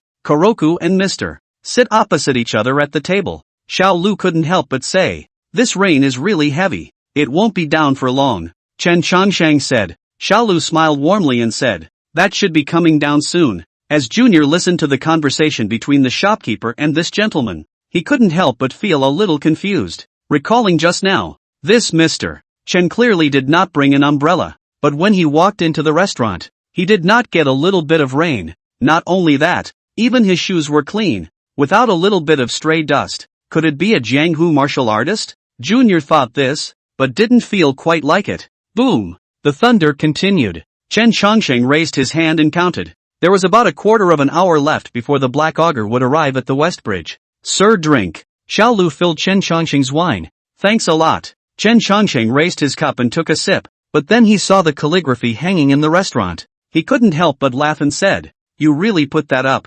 "Ha!" Xiao Lu said. "Why not hang it, Mr. How precious is his ink treasure? It should be hung in this conspicuous place. It's obviously not pretty." Chen Chongsheng laughed at himself. Xiao Lu was quite bold and said with a wave of his hand, "Whoever dares to say anything bad, then just blast him out." Don't. You're in business. How can you lose business?" Chen Chongsheng laughed. "Let him say whether it's ugly or good. Mr. Chen himself feels that this character is poorly written." Koroku smiled but didn't explain, thinking that he would really blow someone out of the water. Chen Chongsheng reminded him and said, "You shouldn't go out tonight no matter what the commotion is. In addition, you should pay attention to the inn. I'm afraid the water will rise." Roku froze for a moment when he heard this and asked, "It's water from the river?" Chen Chongsheng nodded. "Not bad. You should know that this river in the autumn moon place has never risen for hundreds of years, and the old generation has never heard of the rising water." "Will the water really rise?" Junior was a little disbelieving, but Xiao Lu was convinced of the gentleman's words, and said, "Go and pad the door bar higher, and see what's missing, and make up for it altogether. And be quick about it." Xiao Er didn't dare to say anything else when he saw the shopkeeper's cannibalistic look. He was really not convinced that the water would rise. I really don't understand why the shopkeeper listens to this gentleman so much. In the end it's all for nothing. How can the water rise? He muttered softly, then went to pad the door bar. It was in the middle of Junior bending down, but there was a knock on the door. Knock knock, pray open the door. Who? Junior got up. He couldn't help but feel puzzled. There are still people hanging out in this rain? Chen Shangsheng and Xiao Lu were also attracted by the knocking on the door. LOL. As soon as the door was opened a gale blew in. Immediately afterward, he saw a man in a Taoist robe walk into the middle of the restaurant. Junior closed the door in a hurry, and for that reason his shoes were still a little wet from the rain. I only saw that this Taoist priest's hair was tied up with a mahogany hairpin, and he was wearing the clothes of a Taoist apprentice, with an empty waist, looking very ordinary. And when he saw Chen Shangsheng sitting in the restaurant, a glint of light clearly flashed in his eyes, but it quickly faded away. Chen Shangsheng seemed to have guessed who the visitor was and looked at Xiao Lu beside him. Does the shopkeeper have something to do? Sir, Roku was about to say no, but quickly responded. The Taoist priest who entered the door just now, as well as not being drenched by the rain, must not be any ordinary person. Look at me, sir. I really forgot. I'll get busy, Xiao Lu promised, then went to the door and pulled on Xiao Er to leave the restaurant's lobby. Xiao Er was a bit puzzled and asked, Boss, aren't you going to fix the leak? Go first, Xiao Lu said, and then the two of them went back to the back hall. Xiao Lu closed that door behind him, then instructed Xiao Er, stay well here, and remember, do not eavesdrop on the two outside, not even if you accidentally hear it. Got it. When Xiao Er saw the serious gaze from the shopkeeper, he couldn't help but swallow his saliva and said, No. The Taoist priest came to the table and sat down. Chen Shangsheng glanced at him, then picked up the wine pot and poured a cup of wine, pushing it in front of the Taoist priest. The Taoist priest looked to the wine glass, then picked it up and swallowed it in one gulp. He smashed his mouth and said, Nice wine. Chen Shangsheng said, even the renowned Yunfu mountain lord would have another appreciation for such immortal wine? Zhao Yuqing laughed a little and said, If you give it to me, it's naturally good. Chapter 71, Indeed I don't know you. Looks like there are quite a few people who know me. Chen Shangsheng didn't feel very surprised either, but with things clouded over, it was always a little less comfortable. Words are not to be taken lightly. Zhao Yuqing said, But don't I know you? Not many who know you have a good ending. Aha? Chen Shangsheng voided his eyes and asked, How did it not end well? Zhao Yuqing lightly snorted and said, The miserable deaths of the miserable deaths. The boiling deaths of the boiling deaths. The waiting deaths of the waiting deaths. A few thousand years are not enough to wait for you. So many people are all thinking about you. Only you live peacefully on your own. You're the one who really deserves to die. Ahem. Chen Shangsheng coughed and said, Mr. Chen doesn't remember anything like that. Zhao Yuqing sneered. How would you remember more things you can forget in a blink of an eye. The most humane is you. The most impersonal is also you. Now well, remember your people are boiled to death by you. Are you satisfied? Chen Shangsheng held the wine glass in his hand as he glanced at Zhao Yuqing and began to recall. But even after searching for the trivial memories in that memory, he still couldn't find a single clue. Really? Chen Shangsheng asked. Zhao Yuqing blankly glanced at him and didn't answer the question, but instead turned her words around and said, If it wasn't for the fact that the person sitting in front of me is you, according to my temper, 10 lives wouldn't be enough. Chen Shangsheng opened his mouth and said, I was thinking that the rumors in the outside world might be false, but now it seems to be true. You said something about the Qinla Palace and the Blazing Black Island? Aha! I need to correct you on one thing. That's not a rumor. Zhao Yuqing said, I really chopped the Qinla Palace master to death. That old demoness just knows how to play the zither day in and day out and still thinks that she is very good. Who do I not chop her? Chen Shangsheng smiled helplessly and said, Why are you acting like a landlubber? That's not true. It's only called a landlubber when it's placed on an onlooker. But when it's placed on me, Zhao Yuqing, it's called a big devil. You're proud? Why not? Zhao Yuqing said, No one has been able to hold this title for thousands of years. Only I, Zhao Yuqing, can hold it. The corners of Chen Shangsheng's mouth couldn't help but twitch as he sighed and said, Mr. Chen is now wondering if I ever really knew you. Isn't it all said and done? Don't know each other, and it's best not to know each other in the future. Zhao Yuqing took a sip of wine, looking relaxed. Chen Shangsheng, on the other hand, asked, You're resisting so much that you came over to look for me on purpose? For the last time. Zhao Yuqing stretched out a hand and said, This is the last time. After this time Zhao Yuqing, We'll definitely not see you again. Chen Shangxing couldn't help but mutter in his heart as he blinked and asked, Do you owe me any favors? Zhao Yuqing gave him a cold look and didn't say anything. Chen Shangxing shook his head and sighed. There are a few things that Mr. Chen has forgotten, so why don't you tell me about them so I can recall them? I'll really cut you if you say that again. Chen Shangxing barred his lips and stopped asking further questions. It looks like this is something that can't be asked again. He could even clearly feel Zhao Yuqing suppressing himself, and there was a possibility that if he went any further, the guy would slap the table. Chen Shangxing couldn't help but feel depressed. Obviously, I was close to the result, but I got stuck on this last step. Boom! Thunder rumbles and it's getting closer. The thunder flickering above the canopy was as dense as a spider web, carrying heavy rain and hurricane winds that swept through the town. The river was churning, and some of the bold ones looked out through the window and saw the water rising at a rate visible to the naked eye. The hell with it. It's a hell of a thing. The water is rising. Within moments, the sound of rising water was heard in Qiuyufeng, and the households located on both sides of the riverbank ran out of their homes in the pouring rain, either staying at other homes or going directly to the government office for shelter. In the middle of the Westbridge liquor store, some concern also arose in Xiao Er's heart, and he couldn't help but shiver under the accompaniment of that thunder. Boss, shall we go? Xiao Er asked. Xiao Lu, however, was calm and said, if you're afraid you can go too. When Xiao Er saw the shopkeeper's tone, he couldn't help but swallow his saliva and stayed with a stiff upper lip. The shopkeeper glanced at him and said, with Mr. Chen here, no greater water can rise here. Yes, is it? Xiao Er has already cried out in his heart. He thought to himself that even if this gentleman is more powerful, it is hard to stop the big water. Outside, Zhao Yuqing got up and walked towards the door. After opening the door, he raised his head to look at the cloudy sky. It's coming. Zhao Yuqing lowered her head to look at the sword dangling under that west bridge and muttered, thinking about it is really a bit of a letdown. Shedding? Chen Shangxing came to his side and asked, you mean the sword hanging under the bridge? Aha. Zhao Yuqing nodded and said, perhaps after this matter, that sword might not be mine anymore. Chen Shangxing's gaze went to the sword as he frowned and asked, so the focus is on that sword?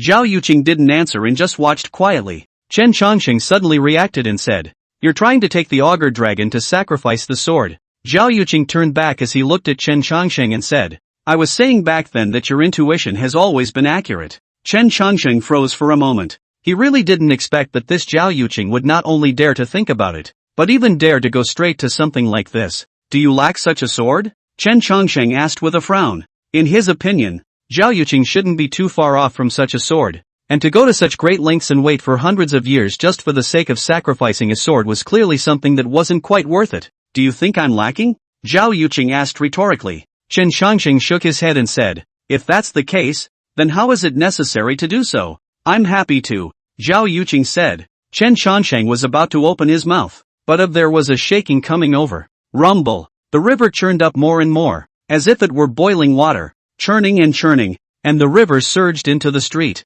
quickly rising to where his legs were. Chen Shangxing frowned and raised both fingers. Edict. The river stops under the bridge. Avoid the marketplace. Under the edict, there seemed to be a heaven and earth Tao law added to the river. The gushing river immediately stopped the water, and the spreading water also slowly receded.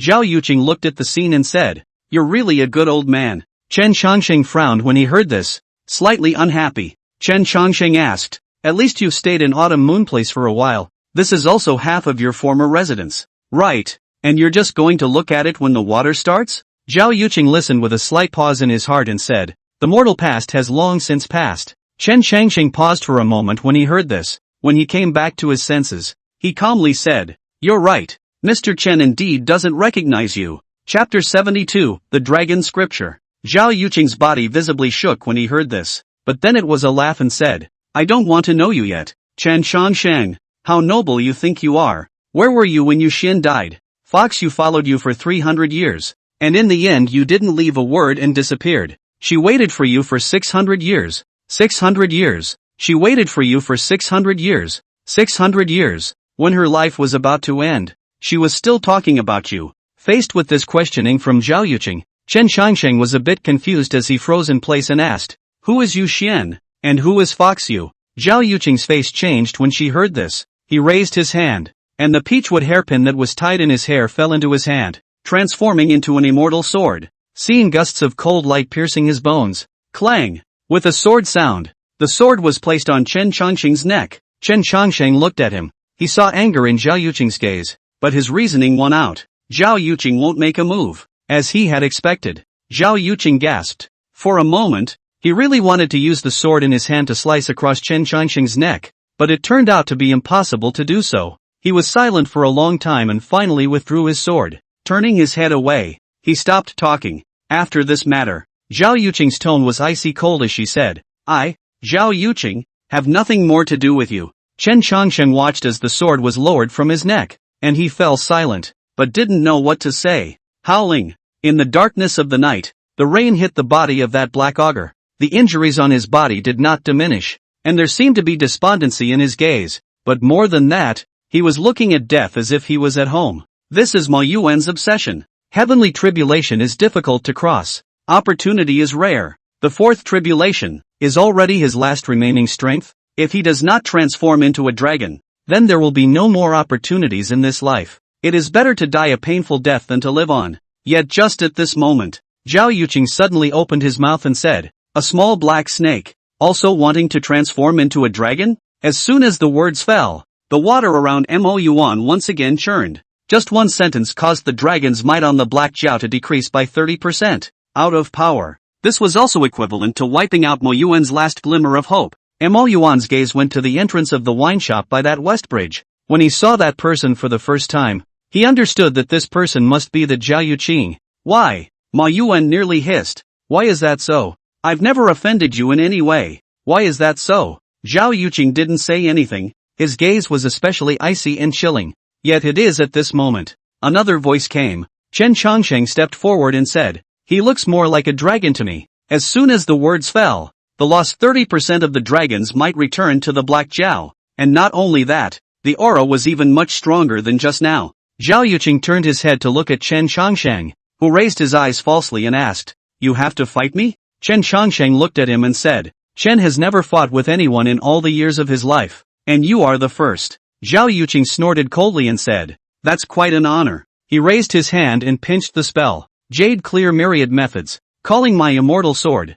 Zhan Long sword appears. As soon as the words left his mouth, that western bridge swayed. Shake the wave. Accompanied by a vibrating sound. That sword stood up and hung in the midair of that west bridge. Between the misty sword chi, that western bridge turned into debris and fell into the river in a matter of moments. The boom stirred up the waves. The bridge collapsed, but the place where the sword was located was like a ghost gate, emitting a murderous aura. Chen Chongqing raised his hand and flung his long sleeve. 5 drops of true dragon's blood flew towards Mo Yuan. Mo Yuan's heart was shaken as he opened his mouth wide and the 5 drops of blood fell into his mouth. Jin. The dragon's roar grew even stronger, and the dragon's might grew stronger. Mo Yuan looked at Chen Chongqing and asked, why did Mr. His words were not yet finished, only to see that there was a sudden flash of light in the distance. On top of that autumn moon place pavilion, the old dragon king threw out the 15 drops of innate dragon blood in his palm. He had a million things in his heart, but now he had to part with them.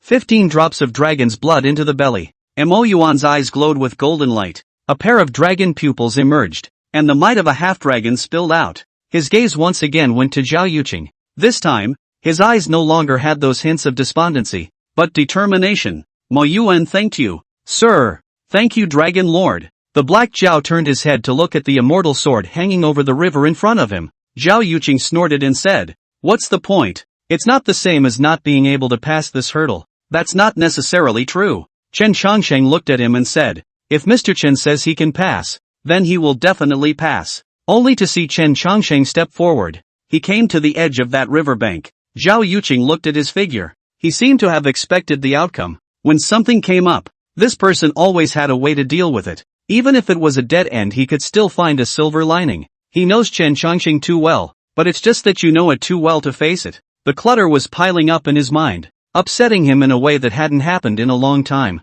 Zhao Yuqing sighed and looked towards that Mo Yuan. What a good life. Mo Yuan looked at Mr. Chen and spoke. Mr. Chen did his best to help. Mo Yuan is ashamed. If I can pass this hurdle, please allow me to accompany my left and right and serve you. Let's get through this first. Chen Chongqing said. Listen to what comes next. Mo Yuan's heart slightly paused, and his gaze intensified. Chen Chongqing stepped forward. The words of the dragon scripture. As soon as the words fell, a thunderclap suddenly rang out. Boom! The thunder light illuminated half of the gentleman's face, and at this moment, the gentleman looked particularly majestic, with no fluctuations visible in those eyes. Chen Changsheng continued to open his mouth. The dragon, divine beast, also known as the rainwork, also known as the rainmaster, scale insects of the long also, the king has 16 and so on, scales with 81 numbers, the head is like a camel, the horn is like a deer, the ear is like a cow, containing beads in the jaws, the division heard by the horns, on the head like a boshan is said to be shikugi, and under the throat is said to be against the scales in the long diameter of a foot. The horns and waves are concave and craggy, the eyes are deep and the nose is open. The hyenas are sharp and the scales are dense. The upper part is strong and the lower part is killing. And the dragon is the male of the dragon. As Mr. Word for word, the day's circumstances suddenly changed. This downpour got harder and harder. Between the gusts of wind, that gentleman's figure stood on the riverbank, looking especially small. But in the eyes of those who were following the scene, the figure of this gentleman could even encompass this heaven and earth. The divine dragon raises the clouds and causes the rain. The earthly dragon digs up the river Kai and opens the blasphemy. The celestial dragon guards the heavenly palace, and the ambrosial dragon guards the wheel king's hide. Boom! Another clap of thunder rang out. Mister's voice rang in the ears of all the dragon scales in this world. The moment, all the dragon scaly scales in the world raised their heads and looked towards the great scenic southern region, changing without constancy, in and out in response to destiny. Longevity is sufficient for long life, and virtue is worthy of the 6 lines. Chen Changsheng's voice was resounding, and every word was true. Above the distant attic, the old dragon king Ing Zhang raised his head to look above the dome of the sky. God bless my dragon race. Chapter 73, 3 points of the dragon mighty immortal chopping sword. As that last word fell, there was a sudden change in the chi between heaven and earth, and the old dragon king raised his head to look and saw that there seemed to be one silk thread after another connecting the world. Not only that, but there was also a thread of karma curling up from the old dragon king, and the end of that thread of karma lay in Mr. Chun. A single word of the dragon scriptures has pulled up the entire dragon clan's chi. Zhao Yuqing couldn't help but feel a little dismayed. Why is that? Just for such a black augur, he bestowed such a creation? It's actually gone straight up by 20%. The old dragon king was more than appalled in his heart. Since Sword Mountain sealed the dragon clan's chi 500 years ago, the dragon clan's chi had not been allowed to progress. But now it had risen by as much as 20% under Chen Changsheng's single word. Jin. A dragon's roar shook the sky, only to see Mo Yuan lifting up the head of that augur dragon. The dragon's might on his body was also soaring. Before walking on the water, it already has 7 points of the true dragon's charm. Far away in the flowing cloud view, Tong Jiru stood in the doorway of the Taoist temple looking in the direction of Autumn Moon Place. That dragon roar reached his ears. He couldn't help but pause where he was. What's that scream? Tong Jikal gazed at the lightning and thunder, and saw that the river was raging. Dragon Bane. Miss Peachy agreed and said, it should be the scaly dragon you saw before. Tong Jikal's lips parted slightly as he was once again shocked. Mr. Tong Jikal opened his mouth and said, will it be dangerous? The peach girl clasped her hands and said, nothing will happen to Mr. It can only be someone else. Tong Zai said, actually, I'm still a bit confused as to just how powerful Mr. is. Miss Peachy raised her head to look at the faintly visible line of causality above the celestial dome, and after a few moments she withdrew her gaze and said, after this time, I'm afraid that all the true dragons in this world will have to treat Mr.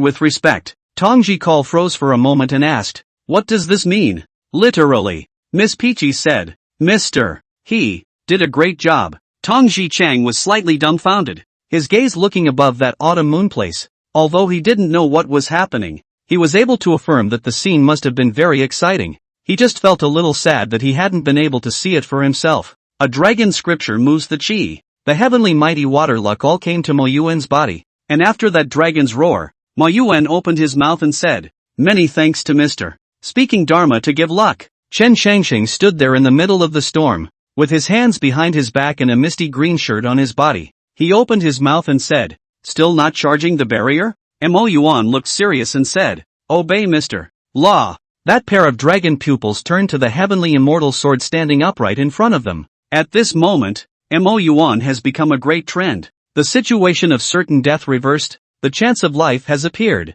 and how the final result, can only look at his own destiny. Zhao Yuqing raised his hand and with a wave of his sleeve, only 2 stones appeared in his hand. Goldstone Rex, at my command. Those 2 stones flew towards where that immortal sword was. It was accompanied by a golden manna falling into the stone. Those 2 stones transformed into 2 stone men several feet tall, standing between that river. It seems to have the momentum of a man who can't get away from a man who can't get away. The monolithic Rex raised his hands, a pair of giant hammers in his hands. Click! This giant stone warrior's body is made of stone pieces, and he uses the puppet method to follow the decree. Chen Shangxing turned his head to look at Zhao Yuqing at the entrance of that restaurant and asked, "Still want to fight?" Zhao Yuqing looked at him and said, "Just trying." Chen Shangxing did not strike again this time, however, and turned his head to look into the middle of that river. Jin! The black Jiao with its dragon power and water power slammed into the 2 golden stone warriors that stood in front of it. That pair of sledgehammers smashed into the auger head.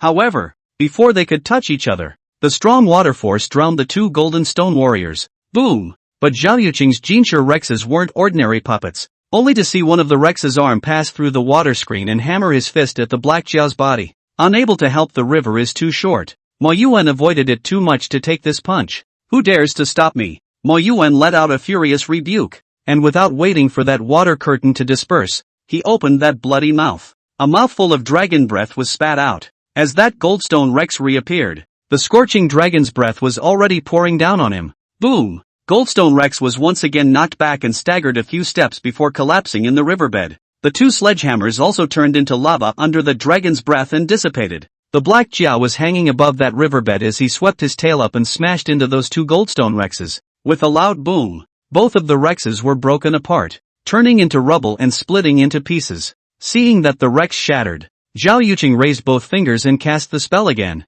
Congeal. The debris in the riverbed coalesced again. The original shattered Rex actually reorganized and rose up once again through that shattered stone, blocking in front of the black scale. Mo Yuan frowned slightly at this scene. His gaze went to Zhao Yuqing at the entrance of the restaurant, and there was majesty in all of those dragon pupils. Zhao Yuqing looked at him in the same way, and the look in his eyes was cold, as if he was sizing up a mole cricket. So what if it's a real dragon? He could just as easily have chopped it up, but he didn't care to do such a thing. He was all set on just fighting Chen Shangsheng. Zhao Yuqing couldn't help but feel a bit annoyed as he looked at Chen Shangsheng and said, "Chen Shangsheng, you're still not going to make a move." Chen Shangsheng looked at him and said, 3 points of dragon power is sufficient." The words fell. Then he saw that black auger charging through the gate again. At this moment, the mountains and rivers are all in its power. There was a rumbling sound, and the thunder exploded, illuminating the half-dragon's body that was as black as ink, and the golden light loomed above the scales and armor, and a pair of small packets suddenly rumbled on top of the auger dragon's head. This is the sign of a transformed dragon. Jin. The last dragon's roar vibrated. Under that rainy night, listen to the wind and it will come. Call the rain and it will fall. Call for thunder and it will ring. Luck is in its body. The potential is at the top of the list. That one figure rushed away under the illumination of the shocking thunder. In that instant, under that dragon's roar, the sounds of wind and rain were all eclipsed. The golden armored Rex shattered into powder. His Tao died out, and he could not be covered again. Zhao Yuqing's arm trembled as he looked towards the river, only to see that the scaly dragon had reached before the immortal sword. Chop! Zhao Yuqing shouted loudly, his sword sounding more than just a rainbow. Under that sword chi, the black Jiao's mouth let out a hissing sound as it tried its best to rush through the barrier. I want to become a dragon. Black Jiao's eyes glowed with golden light, and at this moment, the obsession in his heart climbed to the peak. Your sword can't cut me. Under that hiss, heavenly power, dragon power, water power, and luck power are all in their possession. The sword energy has come out and only chopped off 3 or 2 whiskers. Only for a moment. The wind stops and the rain stops. Sword shattering. Off to break. The immortal sword broke into 2 sections and fell into the river, and the stone bridge had long disappeared. The black augur looked back, then looked behind him. The only thing in his eyes was the gentleman standing by the riverbed. 3 points of the dragon's might beheads the immortal sword, and a single word from the gentleman settles the matter. Along that riverbank, that green shirt moved with the wind. It was that conspicuous. Chapter 74, Drunkenness at the Mountain Gate. The storm cleared. Autumn Moon Place in the river is a mess. There are many places on both sides of the river bank was collapsed down, but fortunately did not hurt the houses on both sides. Mo Yuan walks the water has reached the hour, and then cannot be delayed. And Mr. said a word and then follow the river to the river. And this time, Zhao Yuqing also did not make another obstruction, but just quietly watched. The figure of that black ogre faded away until it disappeared from sight. Tick. The rain fell from that roof with a ticking sound. Zhao Yuqing stepped forward and came to Chen Changxing's side. You win again, Zhao Yuqing said, breaking my Rex immortal sword with a single word of the dragon scripture. There's no one else in this world besides you who can do this. Chen Changxing looked at him and said, if you didn't stay your hand, how could he have survived this calamity? Who is Zhao Yuqing? The cloud-floating mountain lord. A devil who killed two major forces that had fallen from grace. A mere augur dragon that hadn't transformed into a form. If he wanted to chop it up, he would have chopped it up with a random sword. From the beginning to the end, he actually didn't care about the death of this scaly dragon. He just wanted to fight with Chen Changxing, but it turned out that Chen Changxing didn't put up a fight, and at that moment, Zhao Yuqing withdrew his hand. The reason was also very simple, because Chen Changxing wanted to let this augur live. Compared to not recognizing him, Zhao Yuqing didn't want to build up a grudge with him because of this. He looked into that river and raised his hand. The immortal sword that split into two halves flew out from under the river and fell into his palm. Pity. Zhao Yuqing let out a long sigh and said, this sword is considered to be the one that has been with me the longest. Chen Changxing looked at the sword in his hand and asked, you don't lack such a sword, so why are you using this Jiaolong sacrificial sword again? Give it away. Zhao Yuqing sighed softly and looked towards Chen Changxing. His gaze was deep, and instead of the previous color of anger, he was especially calm. Chen Changxing paused slightly in his heart and locked eyes with it. Zhao Yuqing stretched out his hand and handed over the broken sword. Chen Changxing didn't bother to pick it up. Then I heard Zhao Yuqing say, after you left 300 years later, I borrowed the life stone of Tianji Mountain before I counted one or two things about you. This time I returned. I wanted to use this augur sacrificial sword to return that favor you had at the beginning. Who would have thought that you already have an immortal sword in your hand? Moreover, don't care about me this immortal sword. He took a long breath and waved his hand. That's just it. That's just it. This favor can be returned elsewhere. Chen Changxing frowned as he listened to his words. What happened back then? What do you owe me? And who was I in the first place? Chen Changxing's heart was filled with questions. This feeling of being kept in the dark was really unpleasant in one's heart. Once, twice, 3 times, 4 times. It felt like God was playing a joke on him. Who are you? Zhao Yuqing suddenly laughed when she heard this. Who can you be? You are Chen Changxing. Ah, there are millions of immortals in the sky, but this eternal life immortal way, and yet it's only on you. After saying that, Zhao Yuqing took a step away and turned into a wisp of flying smoke. He didn't make anything clear, in his mind. None of this mattered anymore. Whether it is remembered or not remembered, are no longer in this world. The past has been finalized. Now to say, but just add to the trouble. Chen Changxing did not bother to stop him. Seeing the wisp of flying smoke dissipate, he stood alone on that shore for a long time. It was as if everyone in the world knew him, but he was the only one who didn't know anyone. Who is Yu Xian? And who is Fox Yu? What is Zhao Yuqing's relationship with him? What does the old Dragon King know? Where does the law come from? Where does God come from? It's obvious that the answer is close at hand, but I can't ask how. It was as if, in the dark, he wasn't supposed to know these things. What the hell happened? Chen Changxing frowned and asked, but no one responded. The old Dragon King descended from that pavilion and traveled to the riverside of Autumn Moon Place. He came to Chen Changxing's side and kindly reminded, the rain has stopped. It's time for Mr. to leave. Yet the words fell, but suddenly, he heard a sword roar. Clang! The hearing rain sword transformed into a wisp of shock holding Chen Changxing's hand. The sword crossed above the old Dragon King's neck. The sudden change of events caused the old Dragon King's heart to be stunned, and his gaze glanced downward, but he did not feel afraid, but was particularly calm. Sir wants to kill me? The old Dragon King asked. Chen Changxing said in a cold voice, tell me, what do you know? At this moment, Chen Changxing was no longer warm and gentle, but was full of hostility, and his eyes were all cold. The old Dragon King didn't speak. He just quietly looked at Chen Changxing. He didn't even get angry because of it, but showed understanding. He reached out and plucked down the sword that was across his neck. This is the first time someone has put a sword across the old man's neck. The old Dragon King looked at Chen Changxing and said, but if it was you, old me wouldn't have half a complaint. The hearing rain sword hangs down. The cold color in Chen Changxing's gaze slowly faded back. At this moment, Chen Changxing looked especially disheveled and had no more luster. The old Dragon King opened his mouth and said, all the things, only Mr. himself can know by slowly looking for it. 10 points of the matter. The old man also knows only 2 points. Cannot say, and do not dare to say. Chen Shangsheng put away the hearing rain sword. After a long time, he raised his head and said, Chen is out of line. The old Dragon King laughed a little and said, there's a glass of wine. Will you drink it, sir? Chen Shangsheng raised his head to look at him. Under that night, the puddle of water on the ground illuminated the 2 men's silhouettes. The clouds overhead lifted. The moonlight left 2 shadows. For the ground. The rain has stopped. Tongji called to see that there was no more half-storm on the sky. He asked Miss Peachy next to him and asked, Miss Peachy, there shouldn't be anything wrong with Mr. Right? Peachy shook her head and said, I don't know. How can I see that far? Can't you see? Tongji called with a wink. Peach girl blinked. Do I look like I'm good? Tongzai glanced at Miss Peachy and said, it seems to be nerd. Miss Peachy, I'm really not a stupid person.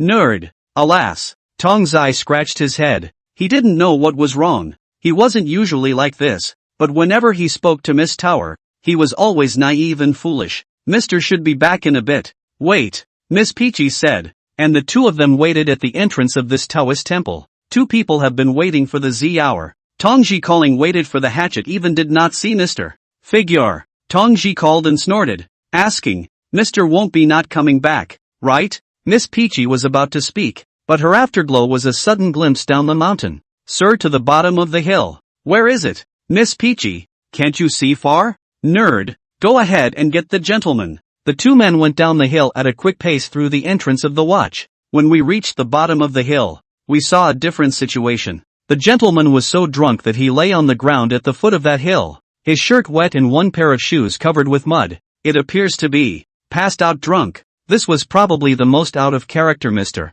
Chapter 75, the solution is on the way. Mr. Drunken unconsciousness. The last is Tongji call step by step to carry Mr. up the mountain. A bowl of antidote soup was made and given to the gentleman, which made him feel a little better, or at least his breath calmed down. After taking care of Mr. It was almost cinnabar time. The hills were cold enough to send shivers down your spine after a rain shower. It's cold. Tongji call rubbed his shoulders and sneezed before planning to go back to bed. LOL. Peach girl walked out the door. Nerd.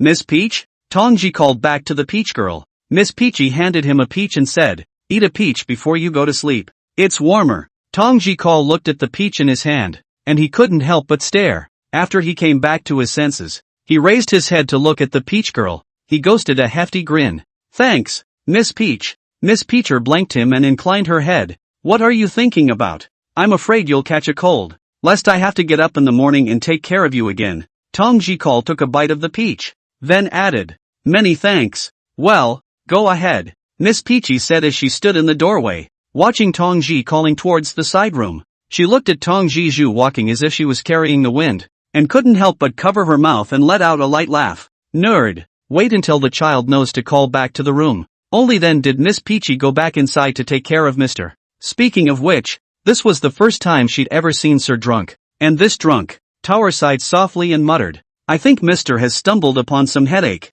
There was no talk all night. After that black ogre left, the constant rain that had been falling for several days stopped. The mountains are a bit more cool, and a bit of mist fades out at dawn. When you open the door, you can see the mist lingering in the forest. The dew was beating off that leaf, and everything was happening as usual, but the people on that mountain changed again and again, and the light under the mountain was different from one day to the next, and in 100 years, this mountain range changed from the abruptness of the past years to the present appearance. It seems as if everything is looking up, but then again, it seems as if everything is looking down. Chen Shangsheng woke up from that hazy dream. He couldn't help but feel a bit of a headache and reached up to rub his brow amongst himself before slowly standing up from the bed. A little sensing. Miss Peachy was cooking breakfast at the stove in the view, and the smoke from the cooking rose from that hill, parallel to the mist. And Tong Jichang got up early to clean up the Taoist temple. Last night's rain blew quite a few leaves into the view, leaving a big pile. Chen Shangsheng wiped his face and couldn't help but shake his head and sigh. How can you drink like this? It's not too much to say that you're royally drunk, but the good thing is that there was no nonsense. He got up and put on his shoes, saw that the shoes were full of mud, couldn't help but also shook, washed also unwilling to wash, simply cast a Taoist spell to clear away all the filth. Cackle. The door opened, sweeping the Taoist temple. Tong Jikal turned his head to look and spoke. You're awake, sir? Chen Changsheng nodded his head and said, I've troubled you last night. Tong Zai shook his head and said, It's not troublesome. It's good that Mr. is fine. Afterward the three ate breakfast together in the view. As simple as it is, a bowl of veggie porridge with some wild greens and a slightly astringent texture can wake you up a bit early in the morning. Chen Changsheng looked at Tower and asked, Not bad, but there has been no one in this guan for a long time. Who did you learn to cook from? Miss Peachy said, I've seen Zissa do it before, so I learned some of it in a moment of curiosity. Chen Changsheng couldn't help but ponder in his heart. Innate wood spirit, isn't it a bit too condescending to be used for sweeping and cooking? To Mr.'s liking? Miss Peachy winked. Chen Changsheng said, How could it not fit? Miss Peachy smiled when she heard this and said, That's good. Chen Changsheng came back to his senses and proceeded to recall what he had said last night while drinking with the old Dragon King. Last night, when he was very drunk, he once again asked about those past events. The old Dragon King said that he only knew one or two things. And this statement should not be false, but how much is one or two? Nor did the old Dragon King answer while he was drinking, but told him that the solution is on the way. Solving on the road. Chen Changsheng pondered these words in his mind. Tong Ji calling saw Mr. Pondering and not drinking kanji and eating food, but he didn't dare to speak up and ask, glancing at Tower beside him. Peach, for her part, winked at him and didn't ask. It wasn't until a few moments later that the gentleman slowly came back to his senses and spoke. I'm afraid I have to make a long trip tomorrow. Tong Jiru paused for a moment when he heard this and asked, Then will Mr. return to the Taoist temple tomorrow evening? Chen Changsheng said, Probably won't be back for a short while. Tong Jikal reacted at this time. Looks like Mr. This trip is going to be a long one. Miss Peachy also froze and looked at Mr. She would like to travel with the gentleman, but with her current realm, it would be difficult to maintain her current state away from the peach tree. Tong Ji calling also said, Can I travel with you, sir? Chen Changsheng looked at him and shook his head. You have your own path. There's nothing to gain from following Mr. Chen. Tong Jikal also reacted when he heard this. Think also, Mr. is a fairy he immortal and how to keep up with the steps of Mr. In time can only drag Mr. Back legs just. Chen Changsheng then looked at Tower and said, During my absence Tower you pay more attention to the Taoist temple, lest any lone souls or wild spirits intrude and disturb the purity of the Taoist temple. Peach nodded in agreement. Don't worry, sir. Aha. Chen Changsheng nodded and said, Have some kanji. After breakfast, Tongji called and cleaned up the dishes, while Mr. went back inside and took out a broken sword. This broken sword, the one left by Zhao Yuqing under the West Bridge, was broken into two halves on the occasion of the Black Zhao's charge. Chen Changsheng held the sword and looked at it for a long time. Although the sword was broken, it still did not lose its sharpness. After all, he was once an immortal sword. If Zhao Yuqing hadn't stayed his hand last night, and the Black Zhao had sacrificed the sword and merged into it, the sword would have become a supreme immortal sword. At least it's an immortal sword. It's a bit of a shame to lose it instead. Chen Changsheng thought for a moment and reached out his hand to pinch off a few hairs. He fit the sword, which had broken in half, together, and then placed his hair where it had broken. Hair melts into the sword, mending the crack and returning the original. A golden light fell into the sword, and a few hairs emitted golden light that gradually blended into that break. A golden light glowed from that crack, and as that golden light gradually dissipated, the gaping hole also gradually flattened out and returned to its original shape. The only drawback was probably that the sword had lost its original spirituality, which disappeared when the sword broke, but the sword still had the effect of calming evil and avoiding demons. Chen Changsheng picked up the sword and took a look at it. Seeing some writing at the hilt, the only two words were Yuqing. Seeing the name of this sword, Chen Changsheng remembered Zhao Yuqing again. Chen Changsheng's heart was slightly stuttering. He only thought that it was a different path, and he did not think anything more about it. He got up and walked out of the room into the view, placing the jade-clear sword in the hands of the statue of Jinwu in the Taoist temple. The statue of Jinwu had a majestic look on his face. It also stood up as it always did. Chapter 76, on credit. Tong Zai sat at a stone table in the courtyard writing a medical recipe. Tower, however, was propping her head up on the sidelines not knowing what she was thinking. Tong Zai paused his pen and asked, What is Miss Tower thinking about? Thinking of Mr. Tower turned back and said, Isn't it said that people who are drunk will talk nonsense? But why doesn't Mr. say a word when he's drunk? Tong Jikal pondered for a moment. He glanced back at the gentleman idly watching from the view. Then he spoke. I think, perhaps it is because the gentleman has been alone too long.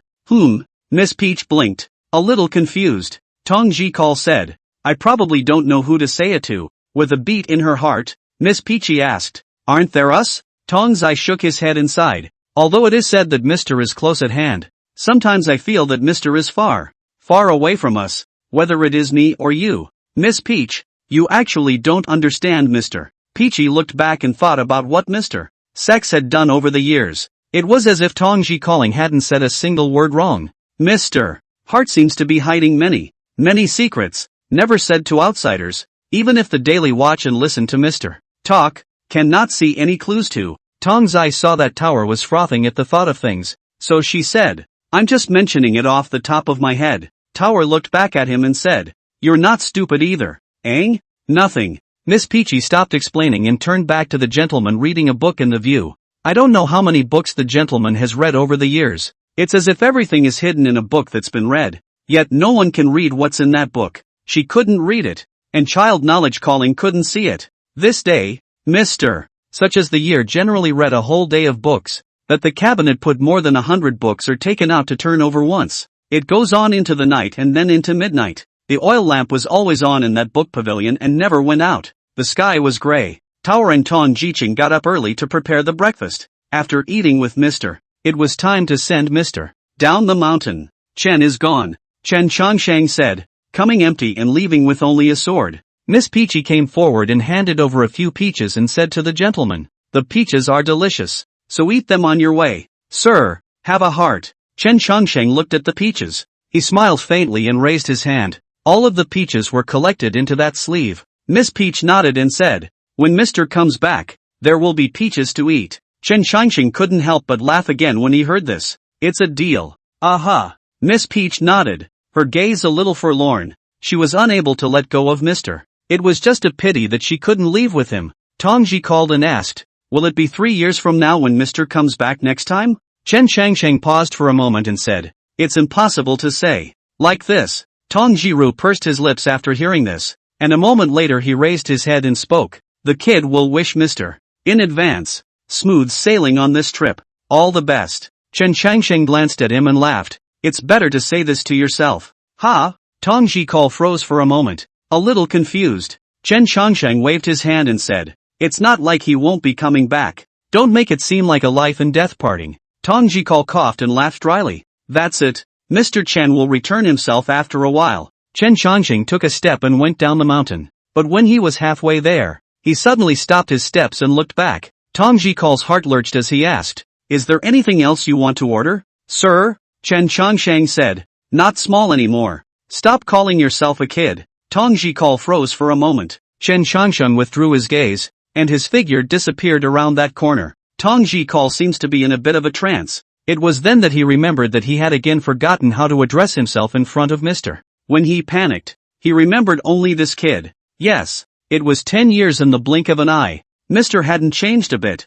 while he wasn't the same kid he'd been. Tong Jikal sighed and muttered under his breath, I don't know when I'll see you again next time. The peach girl gave him a look and said, Mr. will always be there. Peach trees swirled in the courtyard and the breeze blew into the view. The only thing left is a touch of coolness. Chen Changsheng descended the mountain, and this time, he went to the autumn moon place as usual. The West Bridge has been destroyed and is now being rebuilt by the government with a lot of clanking. Chen Changsheng walked into the middle of that Shibiao wine shop, hit the full. Xiao Er no longer dared to be slow when he saw this gentleman talking with Mr. Chen was trembling, and since he had seen the scene of the river flowing backwards yesterday, he understood why the shopkeeper was so calm. This gentleman. It is true that there is a power through the sky. Zhang Xiaolu entertained the gentleman as usual, but this time he felt that the gourd was particularly difficult to fill. He pumped nearly 2 large jars of wine into it before filling this gourd. Zhang Xiaolu then asked, Sir, you're hitting so much wine this time,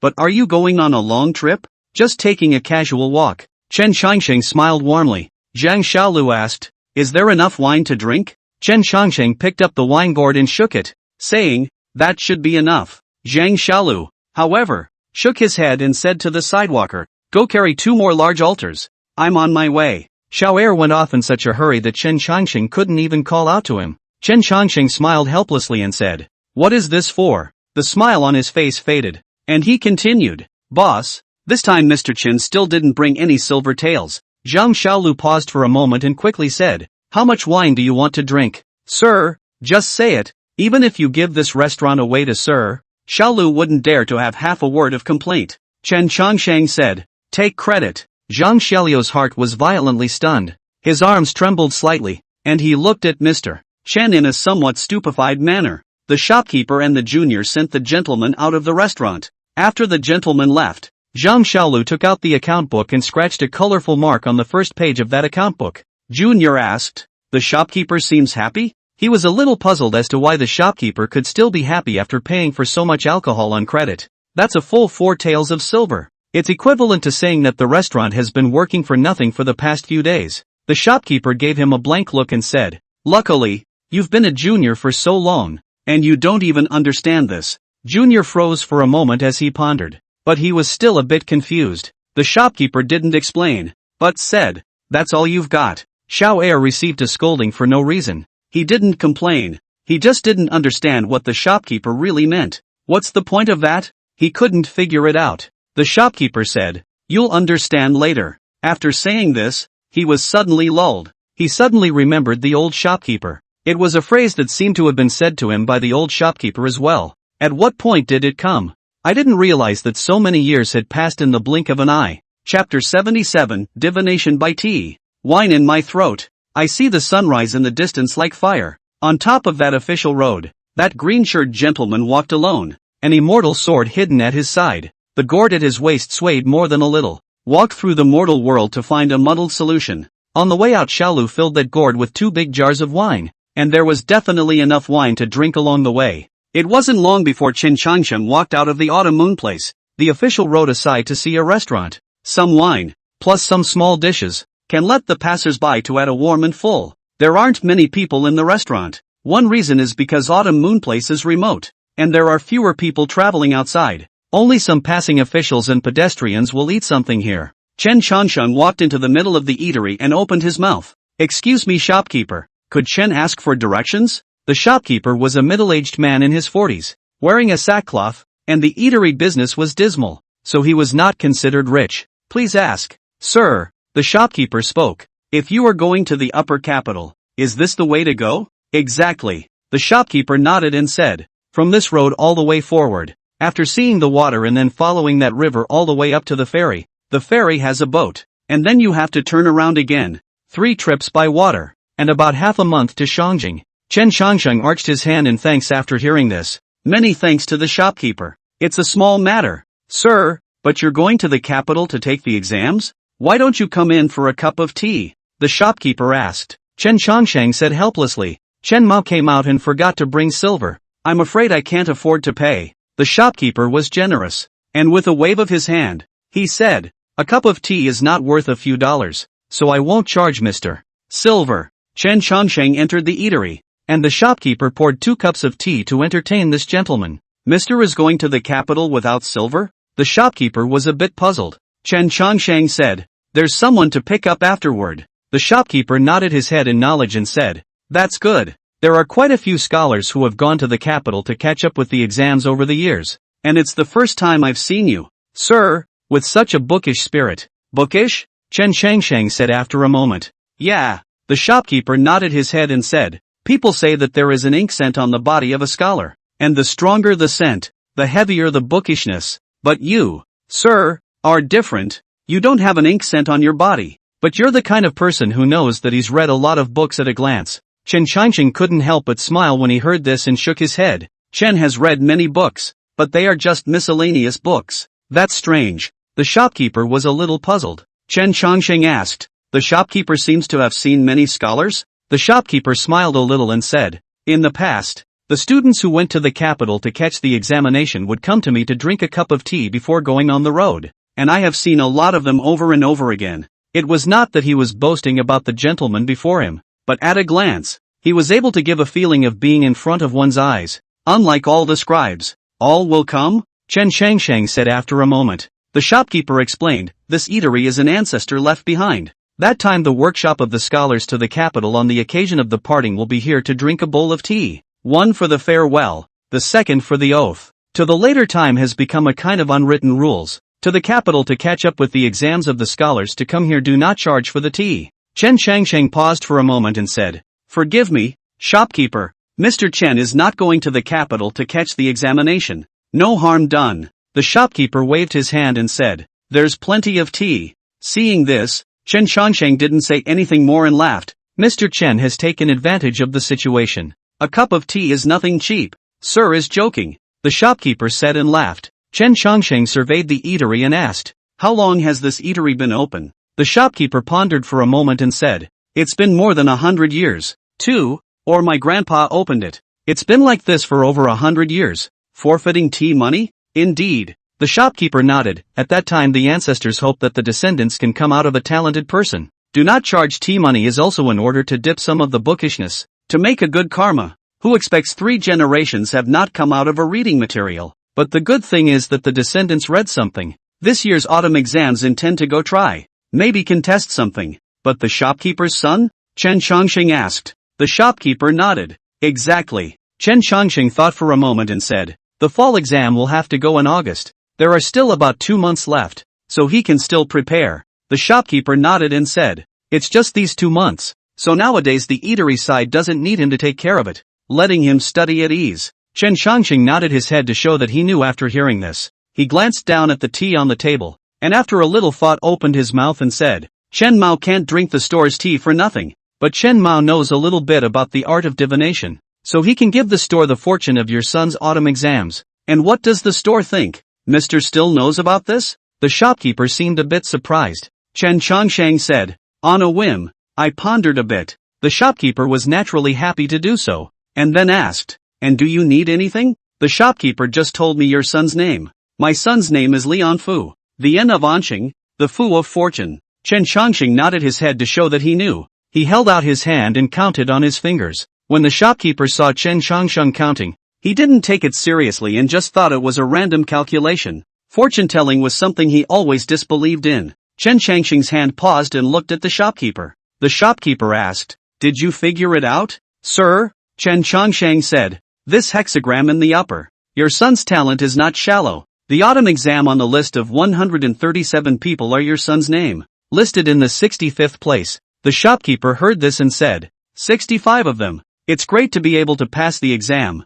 so I'll borrow Mr. Goodwill's advice." Chen Changsheng smiled warmly and said, "Thank you for the store's tea today. Mr. Chen is traveling on the red dust. When he returns, he will come back to drink tea again. And at that time, Mr. Chen will surely bring silver." The tea is not worth a few dollars. A fortune from the gentleman. Consider it as tea money from now on." The shopkeeper let out a laugh as he found the gentleman more and more interesting. It seems that this gentleman indeed does not like to owe others, even if it is a cup of tea money, but also to nag this long. But think also, extraordinary people, there must be extraordinary things. After the tea was finished, Chen Changsheng said goodbye to the shopkeeper and then left the eatery. Following the shopkeeper's words towards the front road, the shopkeeper stood in the doorway with a simple smile on his face. This gentleman is really interesting. Like a scholar yet pinching his fingers and telling fortunes with style, the shopkeeper muttered, then said to himself, 65 bits. He shook his head and couldn't help but feel pity. If only it were true. He certainly knew what caliber his own son was. It would be a blessing in 8 lifetimes to be on the list. Said the shopkeeper went back to the restaurant. Perhaps in a couple of days, we'll forget about this matter. Chen Changsheng glanced back at the eatery. A moment later Chen Changsheng withdrew his gaze and spoke under his breath. When there is a blessing, the sunrise meets that green shirt. When there is an avenue between the paths. Chapter 78, Caravan. Solving on the road. Chen Changsheng muttered these words under his breath. The words left behind by the old Dragon King really made him think for a long time. What will be the solution on this road? And which way to go? After Chen Changsheng thought carefully, he felt that there was something strange about this matter. It's still mysterious. Chen Changsheng shook his head inside. Perhaps the path is at his feet. And now that he has taken the step, perhaps that so-called solution will be met. In the middle of the road, there was a line of merchants coming from behind them, pulling horse-drawn goods. 3 large carts of goods. Chen Changsheng thought that he was alone all the way. It would be better to follow this merchant team together to go forward, piggybacking on a section of the road to avoid any trouble. After all, in this world, a person on the road there will always be unenlightened to find the door. He is also too lazy to take care of. So Chen Changsheng approached the head of the caravan and inquired, "I wonder where the caravan is traveling to. Can Mr. Chen follow them for a while?" Seeing the man's clean clothes and polite demeanor, The head of the handle returned an arching salute and said, "This trip is for us to return to Yen County. Where are you going, sir? Is it possible to go on the way?" "Shangjing, that would be right down the road," the head of the handle said. "After arriving in Diffractive County, then find a boatman to send to the ferry, and then get on a big ship. Can be until the Shangjing. Sir, you follow the merchant fleet is. Many thanks to the head of the handle." Chen Changsheng said, "The same can also be a companion." The headman said, "However, sir should not travel alone in the future. Although there are no bandits on this road, there will always be a few money-minded jerks." Chen has memorized it. Chen Changsheng joined the caravan and followed right behind it. These 3 carts of goods are not light, and the horses pulling them can't go fast, so Chen Changsheng can keep up if he goes a little faster. And sometimes he can even chat with the head of the handle for a few moments. "Where is the gentleman from?" the head of the handle asked. Chen Changsheng thought for a moment and said, "Autumn Moon Place." After hearing this, the head of the handle said, "There is a wine shop at the west bridge end of the Autumn Moon Place, where the Autumn Moon brew tastes extremely good. Have you ever tasted it, sir?" Chen Changsheng raised the wine gourd on his waist and shook it. "This gourd is filled with Autumn Moon brew. Why don't you try it?" The head of the handle brightened up when he heard it and said, "That's the coincidence? Just such a coincidence." Chen Changsheng nodded and laughed. The head of the handle was also a bit greedy for a moment, and did not push back, so he asked the gentleman to pour the wine directly into his hand. Chen Changsheng uncorked the wine and poured some. That's the simplest of people. A handful of them, never counting any. Holding his head in his hands, he tilted his head back and drank the wine, exclaiming afterward, "Good wine. No wonder this Autumn Moon brew is famous for hundreds of miles. Now I've seen it. Might as well have some more?" Chen Changsheng said. The head of the handle but shook his head and laughed. "A taste is enough.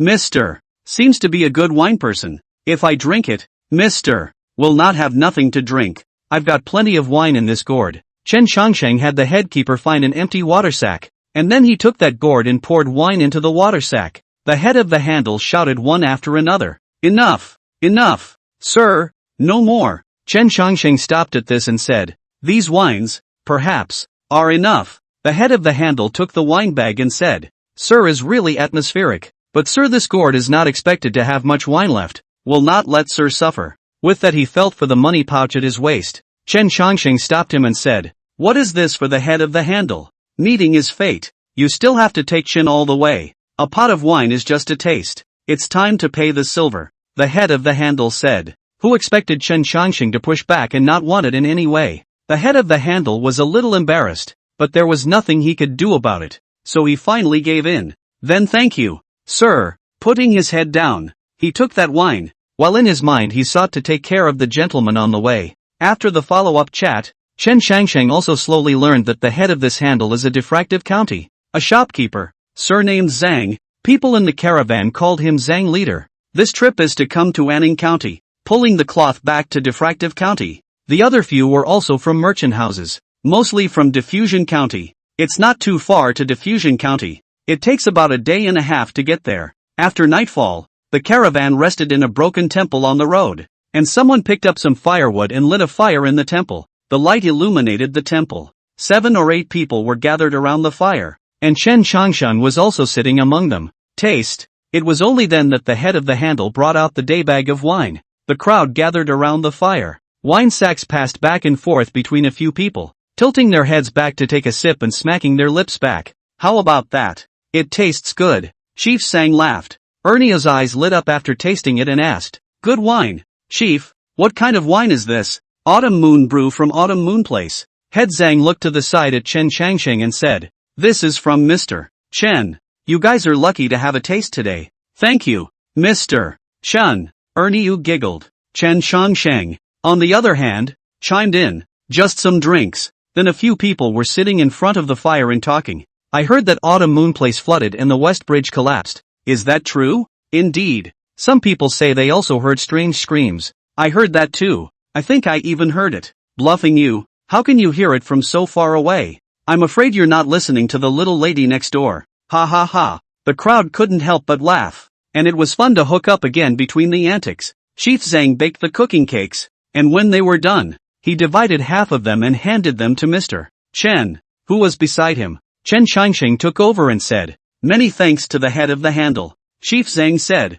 "We're all jerks. We've never read a few words, So it's good that you don't mind losing your identity with us in a bunch. How could it be? Chen Chongsheng said. Mr. Chen is sometimes muddy. Head Zhang couldn't help but smile after hearing this and said, it's good that you don't mind. Sir, it was between a few people talking. Chen Chongsheng's gaze, however, suddenly looked toward the temple entrance. He took a bite of his cooking pie and blundered up his eyes. There really are no eyes. Chen Chongsheng muttered in his heart, then withdrew his gaze, not moving to chat with the head of the handle beside him. What was Mr. Fong looking at? Zhang Guan asked. Not looking at anything, just looking at the night. Chen Chongsheng calmly said. How many years has the head of the handle been in this business? Zhang leader pondered for a while, said, more than 10 years. Good to go is not far. Some of the head of the line to do business in Beijing. A year cannot return a few times. He sighed and said, in the end it's all about that bit of silver, and if it wasn't for the silver,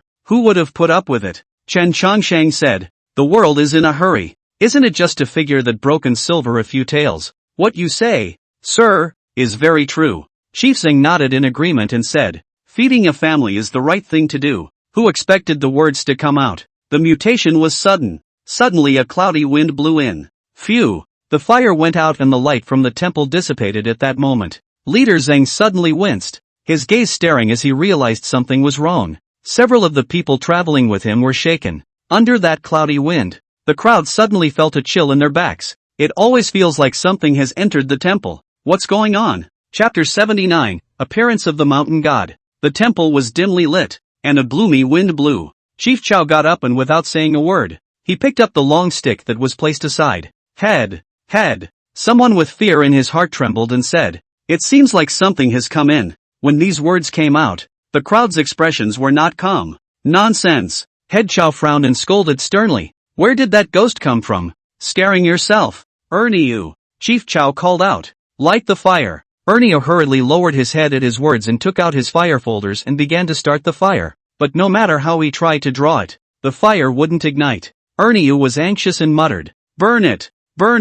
Head Chao suddenly realized that something was wrong. He stopped the second cow and said, don't order it. His brow furrowed as he said, all of you get behind me. None of you are allowed to run around. When Chen Changxing saw that the head of the handle fearlessly blocked in front of all of them, he couldn't help but look at it one more time. To have such guts. Chen Changsheng gave a dark cry, so he didn't rush to make a move. His eyes glanced at the corner of the temple. That thing? It's hiding behind a pillar right now. This scene looks strange as scary, but it is not the work of ghosts and monsters. Chief Chao reached out and grabbed an extinguished piece of firewood. Beneath that darkness, his pair of eyes scanned around the temple, alert to everything around him. Ernie said with some trepidation, Chief, no, there won't be ghosts. Don't talk. Chao Guan was a bit fumbling at the moment. The gust of wind, and the fire that suddenly went out and wouldn't light. It was all too odd. If we follow the folk rumors, this is a case of hitting a ghost. Everyone dared not utter a single breath. I've been traveling for years, but I've never stumbled upon anything this odd. When Head Chao's eyes looked at the pillar at the corner, his figure was violently stunned. In the midst of his gaze, a head seemed to poke out from behind that pillar, and a pair of eyes glowing with a ghostly light revealed themselves to his eyes. Head Chao's eyes widened as he shouted, run! It was only a pair of eyes, but he could sense that it was anything but kind. Phew! While the crowd was fleeing in panic, a sudden change occurred. A gust of cloudy wind blew and closed up the door to that temple. Bang da! The sound of the door closing shook the ears, as if the whole temple trembled. Cold sweat ran down Chao's forehead as he shouted, break the window! The temple suddenly sounded a rush, and a big man rushed out from among his peers, clenching his fists and slamming them toward the window. Boom! But suddenly a huge force hit. Ah! Miserable screams arose. The broken window of the man's figure flew out backwards. Eyes are about to fall on the fire that has not yet completely extinguished. Chen Changsheng reached out his hand and pulled the burly man. The burly man turned his head and glanced at the searing fire behind him, and a cold sweat broke out on his forehead. What is it? Ernie suddenly felt his legs go weak. He just seemed to see a black shadow flashing past that window, and then the person in the party flew out backwards. When the crowd saw this scene, they didn't dare to step forward again. Head Chao stepped forward despite the fear in his heart. I'll do it. Chief Chao rushed forward with a long stick in his hand, but unexpectedly, when that stick was about to fall, there was suddenly a force that blocked it. Head Chao was stunned in his heart and opened his eyes to look. Only the pair of glowing eyes appeared in his eyes. With fear in his heart, He shed his stick and took a few steps back. Retreat! Head Chow stopped a group of people from retreating backward. The crowd, in a cold sweat, retreated to the corner of the temple. At this moment, those ghostly green eyes were revealed to the crowd. Ernio cried out in horror. Ghosts! At that shout, the crowd began to flee in all directions. Run! Run! I don't want to die yet.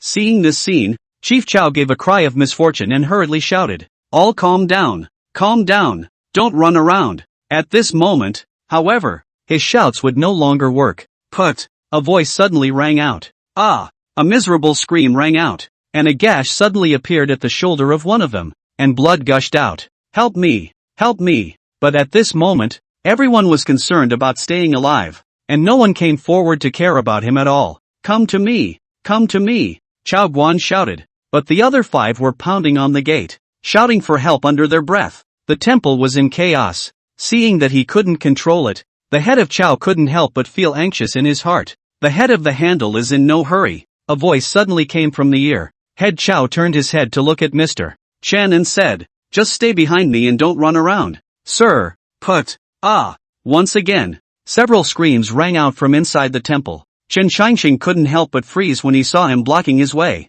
He thought for a moment and said, he doesn't seem to be having enough fun. Head Chow froze for a moment and turned his head to look at Chen Shangsheng. Chen Shangsheng said, he didn't strike them dead every time he struck, but kept torturing them. Head Chow's throat rolled as he said, does Mr. Chen have a countermeasure? There is no countermeasure, Chen Shangsheng replied, and then it was with a change in tone that he said, however, Chen Mao once read an ancient text which recounted a method. I just don't know if it's useful or not. Head Chow said with some anxiety, please speak. Sir, Chen Shangsheng said, ancient books say that evil spirits mostly appear at night. If you are unfortunate enough to run into an evil spirit in the mountains, you can go into the nearby mountain god temple and offer 3 columns of incense. The mountain god will reveal himself, and the golden light of the incense will descend into the world, and the evil spirit will be put to death. Chow Guan paused for a moment. He will be convinced. Then but asked, but now there is no incense and candles, how to do? The head of the handle might as well give it a try? Chen Shangsheng said. Chief Chow pondered in his mind for a moment and asked, will it really work? It might be possible, Chen Shangsheng calmly said. Head Chow looked towards the statue of the mountain god, and suddenly his gaze turned firm. He stepped forward, flutter, kneeled before that mountain idol. Head Chow bowed sincerely and cried out in a condensed voice, please ask the mountain god to manifest his spirit. Save our lives. When this voice rang out, something hiding in the darkness was also attracted to it. Head Chow looked back. He saw those pale green eyes leaning toward him. He simply went out on a limb. Worship again! Chief Chow shouted. Please ask the mountain god to show his spirit. His voice was almost a hiss, and his head knocked deeply on top of the floor of that temple. Chen Shangxing's gaze went to the mountain god statue and frowned slightly. Buzz! Suddenly, a golden light flooded out from the eyes of that idol. That golden light illuminated the entire mountain god temple, and the evil spirits in hiding had nowhere to hide and were revealed to the eyes of all. Ho! An unusual scream rang out in the temple. Chen Shangsheng gazed at it, and it turned out to be a matured rat demon with a yellow skin and sharp fangs. The rat demon struggled, but under that incense and golden light, it was not able to put up any resistance, and it got up and tried to escape. Chen Shangsheng spoke, don't let it escape. Head Chow snapped back to his senses as he grabbed the stick on the ground and struck at the rat demon. Bang! This stick solidly smashed into that rat demon's body. The rat demon no longer had the power to struggle. Under the burning golden light of this temple, its fur was burnt to a charred black, and it was burnt to ashes in an instant. The wind dispersed and the temple doors opened. Head Chow held the long stick in his hand for a long time and couldn't come back to his senses. Chapter 80, The Mountain God. In addition to the head of Chow and Mr. The rest of the people almost saw blood, but fortunately only some minor injuries, not life-threatening, and after some herbal bandages and then stop. After dealing with this, the crowd was all still in a state of shock that they hadn't been able to come back to their senses. Chow boss but do not care about these, one by one shouting them to the mountain god statue to kowtow one by one. Have to let them understand today this calamity in the end how to come over. Chen Shangsheng watched the entire time without saying anything. It's late at night. A cold wind blew outside the temple. Crackle! The fire was lit once more, freshly added wood crackling and occasionally bursting into flames. There was a particular silence in front of the fire, to the point where the only person talking was the only one. The crowd hugged and warmed themselves, as if the light of that fire could give them some comfort. Nowadays they are afraid to go anywhere anymore. Don't even dare to go out of the temple door. As far as they were concerned, only this mountain temple could give them a little peace of mind. Ernio, add more firewood. Head Chow whispered thinly. Ernio nodded his head in agreement, then added some more firewood to it. A few moments later the fire was burning more and more. Chief Chow stared at the fire. The wavering light of the fire reflected in his eyes, and he just stared silently, a little dazed. A few others came together and stayed close, as if they had been robbed of their lives. It's lucky I didn't die here. Chen Shangsheng handed the cooking cakes to the head of the handle. Head Chow came back to his senses and took it in his hands as he said, "Many thanks, sir." Chen Shangsheng said, "It was originally given to me by you." Head Chow forced a smile and proceeded to swallow that cooking cake whole. He took a long breath and said, "It feels good to still be able to eat cooking pies." Chen Shangsheng said, "After the robbery, it is precious." Head Chow, however, wasn't listening. It was so chaotic that he didn't care to remember everyone. But what he did know was that the only calm person on the scene was this Mr. Chen beside him. This gentleman behaved in a normal manner, not shouting like the others. And at first, Head Chow just thought that the gentleman had a good heart. But now that he turned his mind to it, he vaguely felt that something was wrong. This gentleman opened his mouth and spoke of the old mountain god. The mountain goddess really did show his spirit. Head Chow always felt that their ability to survive this calamity was inextricably linked to this gentleman. "Sir has run into such a situation in the past?" Chief Chow asked. Chen Shangsheng shook his head and said, "This is the first time Mr. Chen has stumbled upon it as well." Head Chow looked into that gentleman's eyes and saw that they were especially calm, unable to see any fluctuations. "What's wrong?" Chen Shangsheng asked. Head Chow shook his head and said, "It's nothing. Is Mr. still hungry? I'll go get 2 more cooking cakes." Chen Shangsheng shook his head and said, "Sit and rest. Mr. Chen is not hungry." With that, he took out his wine gourd and looked at Chief Chow. "A sip of wine? Aha." As before, Head Chow cupped his hands to receive the wine before tilting his head back and drinking it. He enjoyed the sip of wine. Mull over the flavors and keep them in mind. After drinking it, he let out a long sigh and said, "Good wine." No one dared to sleep this night. It was only when the sky was gray and saw some light that the crowd dared to close their eyes and squint for a little while. After staying up all night, the crowd was a bit overwhelmed, so they simply squinted for a short while. Chen Shangsheng glanced at the head of the handle and saw that it was squinting, seemingly asleep. He thought for a moment, got up and walked out of the mountain temple. Coming to one side, he turned his head to look at the mountain temple behind him and spoke. "Still not coming out?" As soon as the words fell, only a white smoke rose. The old man with a stooped figure dressed in hemp clothes was seen revealing himself in front of Chen Shangsheng's body. Upon seeing Chen Shangsheng, his legs went limp and he knelt down. The little god pays his respects to the supreme immortal. The mountain god didn't dare to raise his head after kneeling down. He trembled, and in his heart he was sweating even more for himself. "Get up and speak," Chen Shangsheng calmly said. The old mountain god nodded slightly, then stood up. However, he still didn't dare to look up at this supreme immortal, and his posture was extremely low. Chen Shangsheng opened his mouth and asked, "How many years have you reigned as a mountain god?" Back to the supreme immortal. "It's been more than 230 years. More than 200 years. How come you've saved up some incense?"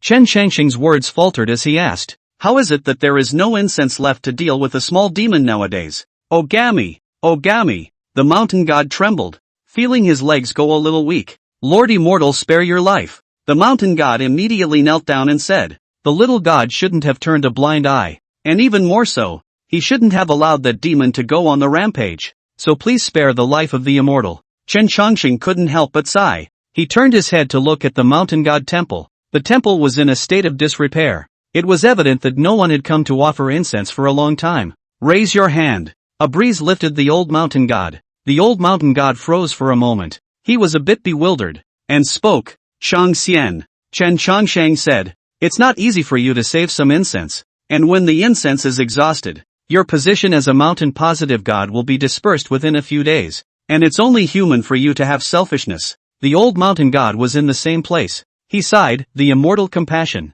Since some years ago the village under the mountain moved away. Incense is no longer difficult to enter. The small gods scrupulously abide by their duties to maintain this mountain. Last night, in order to deal with the rat demon, is not left behind the slightest. The immortal does not take into account the faults of the small god. The small god cannot be more thankful. As he spoke, the old mountain god looked as if he was about to cry out, and his expression was especially miserable. so it was evident that it had not been easy for him all these years. The temple is broken, no one to repair. To the present day in disrepair, decades have passed, maintaining the mountain life. It is not easy to see. Chen Changsheng waved his hand and said, I didn't say that I would completely disregard it. The old mountain god looked at the upper immortal, and then he heard the upper immortal in front of him go on to say, as a mountain proper god, it is your duty to protect those who cross the mountain, no matter how much incense there is, yet you turn a blind eye to it. It is your fault. However, Chen Mao observes that this place is very rich in grass and tree essence. I think that in order to take care of this cockspur mountain you have also spent a lot of effort to remember you a credit. The old mountain god was relieved to hear this and was about to open his mouth when he heard that superior immortal's words change. But this merit does not offset the former's fault. Chen Changsheng said, and now that you have no incense in your body, the punishment is beyond punishment. And this mountain needs to have a righteous god. So I will allow you to make up for your mistakes and repay them in the future. The old mountain god was finally relieved and arched his hand. The young god thanks the immortal for his forgiveness. Chen Changsheng then opened his mouth. In the future, passers-by, as long as they enter the realm of this mountain, the leveler or those who have merit and virtue, you need to keep them safe and sound out of the mountain. And the evil ones can turn a blind eye to them. If they encounter demons in rebellion, regardless of good or evil, they must also be taken out. Can there be any objections? The old mountain god arched his hands and bowed his head at the words. The young god will do his best. Chen Changsheng nodded slightly and said the word.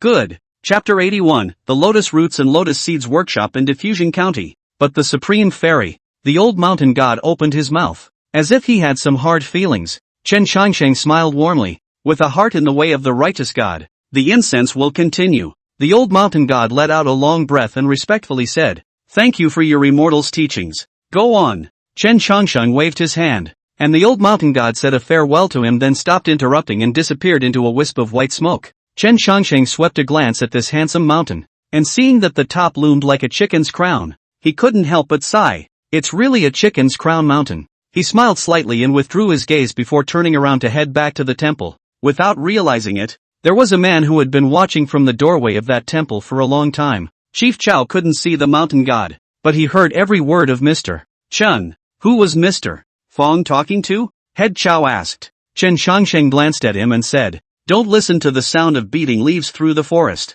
The words came out of his mouth as if they were a joke. Chow Guan's heart slightly paused. He probably guessed who it was that was talking to the gentleman, but had the good sense not to mention it again. Head Chow touched his bosom and took out a piece of cooking cake and handed it to the gentleman. I'll treat the gentleman to a cooking cake. Then Mr. Chen will buy you a drink. Chen Changsheng unlocked his wine gourd. The aroma of wine spreads. Head Chow took a sniff and a smile appeared on his face. The two smiled at each other and neither mentioned it. Chow leader, will this matter in his heart? He probably understand. This gentleman should not want to because of the identity of the pedestrians with them rusty. Although only a brief encounter. But how is not fate? This gentleman is not only a strange man, but a wonderful man. At dawn, Chief Chow rode alone to the nearby town of Fong. In about an hour, he returned with incense and joss sticks. After distributing them, the people then sincerely burned 3 incense sticks each in that mountain god's temple. After many years, this mountain stream downtrodden mountain god temple once again rises curls of smoke. Chen Changsheng looked at the incessant incense flame in the incense burner and said, The incense flame will continue, and the divine path will prosper. Ernio came up to the head of the handle and asked in a thin voice, Chief, doesn't that gentleman need to offer incense? Head Chow thought for a moment and replied, If Mr. Chen were to offer incense, I'm afraid the mountain god would not be able to afford it. Ernio froze for a moment, but he saw that the head of the handle was already out of the mountain temple. What do you mean? He scratched his head, not quite understanding some of it. He had never been one to countenance such questions, so he just shook his head and stopped thinking about it. The team hit the road again. On this journey Chen Changsheng chatted with the head of the handle as he did yesterday. Head Chow naturally said whatever he had to say, but when he spoke, he was not as casual as before. There were some absurd words he didn't dare to say, and he didn't dare to say a single word of muddy words, probably because he knew what was unusual about Mr. Chen. Nowadays, when faced with it, it's always less casual than before. When he drank, he no longer caught it in his hand, as he had done before, but found a capsule and waited for the gentleman to pour it. Chen Changsheng also saw the awkwardness in his speech, so he said, Why should the head of the handle be concerned? You and I are walking the same road and eating the same cooking cakes. Chen is no different from you. Head Chow's heart gave a beat after hearing this, and after thinking for a moment, he spoke. Sir, forgive me for not being thorough. Chen Qianxing couldn't help but sigh when he heard this, so he didn't say anything else. He'd guessed that would be the case. When this simple head of the handle suddenly rules, Chen Qianxing felt that the person in front of him was not as real as yesterday. It's really a bit of a shame. On the subsequent journey, Chao Guan never saw this gentleman speak again. The gentleman just walked along, taking out that gourd and taking a sip of wine every now and then, obviously walking among many people, yet it seemed as if he was alone. Chao leader would not like to do so, but he really cannot do. Nowadays with Mr. Chen conversation, always subconsciously lower their posture, which is from the bottom of the heart respect. But this gentleman, it seems, does not want such respect. The caravan went all the way forward, passing by a few markets after leaving Cockspur Mountain, stopping to drink a cup of water before continuing on their way. Originally it should be noon too, but because last night's rest all the people are not much rest, so and delayed for a long time, until the time of sunset, only to the diffraction of the county. The Lotus Root Place in Yanxian County is famous for a pond of lotus flowers, for which a poet once wrote a famous poem, which was later praised by the late emperor. And so the Lotus Root Place is also famous in the world. Before even entering the workshop, Chen Qianxing had already seen a large cluster of lotus ponds in this area. It is the beginning of summer. The pool of lotus flowers bloomed a lot, competing for color. A light sniff. The fragrance of the air can make people feel relaxed and happy. In the distant sky, there is a fiery red layer of cloud haze, shining in this lotus pond. Beautiful. Chen Qianxing took a sip of autumn moon brew and murmured. The setting sun slants to the west and shines shadows to the east, and one day's haze is half a pond red. Mr. Chao has not read many books, but just by listening to this poem, he felt that it was not bad. At least it was much better than the ones made by the students in the workshop. Mr. Good writer, Head Chao said. Chen Qianxing smiled warmly. I read blindly, no better than a true literati. I don't know poetry, Head Chao said. In the end, you can only say a good poem. Chen Qianxing laughed a little and said, poetry is something that is meant to be read by people. No need to have a wide range of knowledge. When it comes to the world's mouth, good is good and bad is bad. Head Chao nodded. He couldn't help but feel some admiration in his heart. The reasoning from this gentleman's mouth always made him feel comfortable in this way. Chao Guan said, today we were delayed on the road for half a day. At this time of the day there are probably no boatmen by the river. So Mr. Might as well rest for the night in the workshop?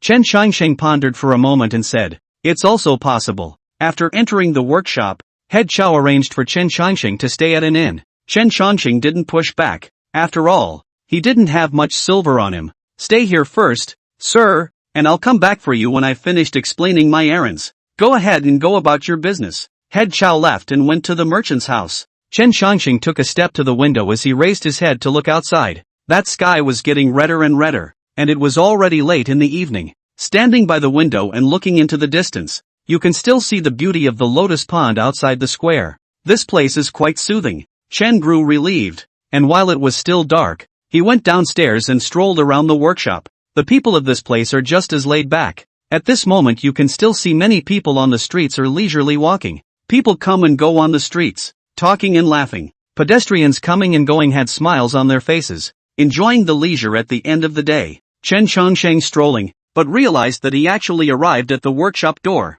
How to go backwards road. He smiled helplessly and simply didn't care. The big deal was to take another look at the beauty of the lotus pond at the end of the day. Chapter 82, The Unexpected Jade Pendant. The fish in the lotus pond swim slowly. Chen Qianxing sat on the edge of that lotus pond and took a painful sip of the gourd wine. Sunkenly, the word is good on earth. The wine dripped down the corners of the gentleman's mouth and fell into that lotus pond. Chen Qianxing did not care, fully immersing himself in the beauty of the lotus pond and the fine wine at dusk of that sunset. A red fish swims in the lotus pond. The fish that had been surrounding the area suddenly dispersed and were overrun by the red fish. The red fish poked its head out from beneath the surface, its mouth open and the drink falling right into it. A drop or two didn't seem to be enough, and several more sips were taken in a row. Chen Qianxing lowered his head and saw that the red fish was stealing a drink that had been left behind and was caught by him.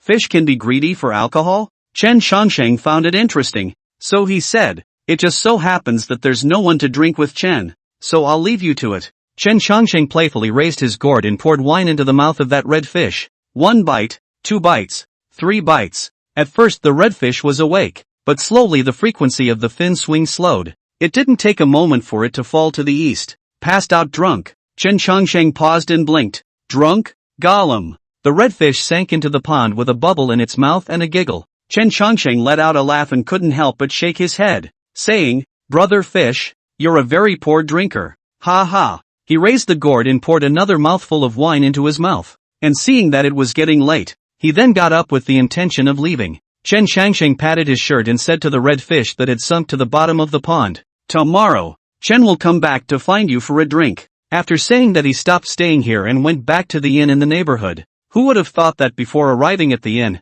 looking from afar, he would have seen Chao Guan, who was waiting at the entrance of the inn. As soon as Chao Guan turned his head, he saw Mr. and rushed to welcome him. "Mr. Chen." Chen Changsheng paused for a moment and asked, "Why is the head of the handle in such a hurry?" "Sir, our proprietor wants to meet you." "Sir," Head Chao said. "Eh?" Chen Changsheng paused for a moment and asked, "Your proprietor?" Now the proprietor is at the inn. As Head Chao was talking, he saw a man walk out of the inn. The visitor was dressed in a brocade coat with a jade pendant hanging from his waist, and his gaze changed immediately upon seeing Chen Changsheng. "When Boss Chao talked about it, I thought, yes, I'm afraid it's Mr. Chen. I didn't expect it to be true." Tang Mingjing greeted him and saluted again after seeing Chen Changsheng. "So it's you." Chen Changsheng laughed a bit and said, "I told you how someone would want to come see Mr. Chen for no reason." Tang Mingjing said, "How can it be for nothing, Mr. But saved my merchant fleet. Even if we have never met,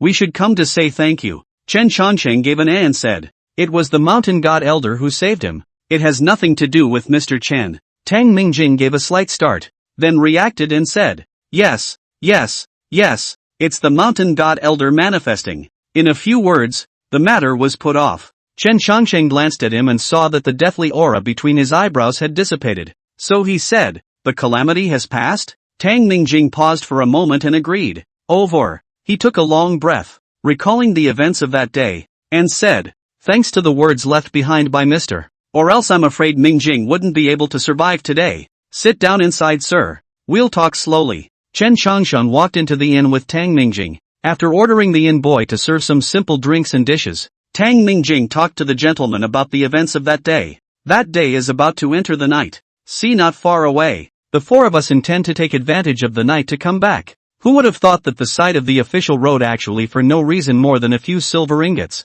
The two fellow students who were traveling with me at the time ran down to pick it up as soon as they saw it, and I was about to dismount, but suddenly remembered the words of the gentleman, so I did not dismount to pick it up. Who would have guessed that there were silver ingots all along that road, all the way from the official road to the mountains? And that's when I thought something was wrong. Tang Mingjing said. Later, Brother Shi Yuan and the three of them were about to head for the mountains. I spoke out to stop them, but who would have thought that the three of them simply couldn't listen to persuasion? So I waited on the official road. Chen Changsheng asked, "Are the three of them still alive?" "Alive," Tang Mingjing said. "Then it was me who went into the mountains and dragged them out." Chen Changsheng glanced at him when he heard this. Tang Mingjing, however, reached out and took out a jade pendant from his bosom, saying, "It was this object that saved me." Chen Changsheng took the jade pendant and glanced at it. The jade pendant carved on the lotus pond scenery vivid, which still has some residual mana. Probably this jade pendant for him to block a robbery. That day this jade tablet flooded with golden light, and Mingjing only heard a scream. And then all the silver ingots around it changed their shape and turned into a single paper dollar. And that matter-of-fact ghost monster didn't know where it had gone.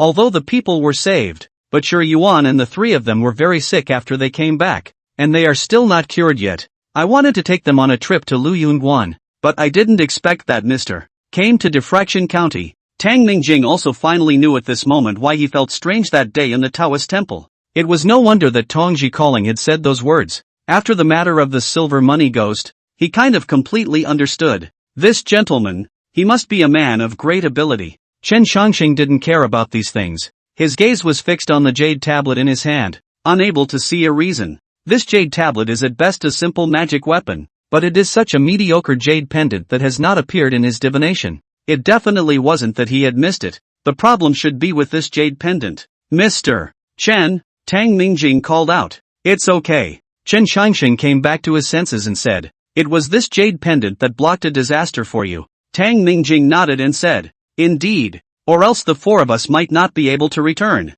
Chen Chongsheng asked. Mr. Chen would like to ask, where did you get this jade pendant from? Tang Mingjing said, it was passed down. Chen Chongsheng lifted his hand and counted after hearing this, but halfway through the calculation he suddenly paused. He only counted up to 3 generations above Tang Mingjing, and then farther surprisingly cannot be counted out. There's something unusual about your family's ancestry, Chen Chongsheng said. Tang Mingjing was a bit puzzled upon hearing this. Unusual? Chen Chongsheng said. This jade pendant is not an extraordinary object. Your ancestors may have had some kind of chance. Tang Mingjing recalled and said. That's something I haven't heard anyone talk about. But this jade pendant has always been something close to me, and I've been wearing it since I was born.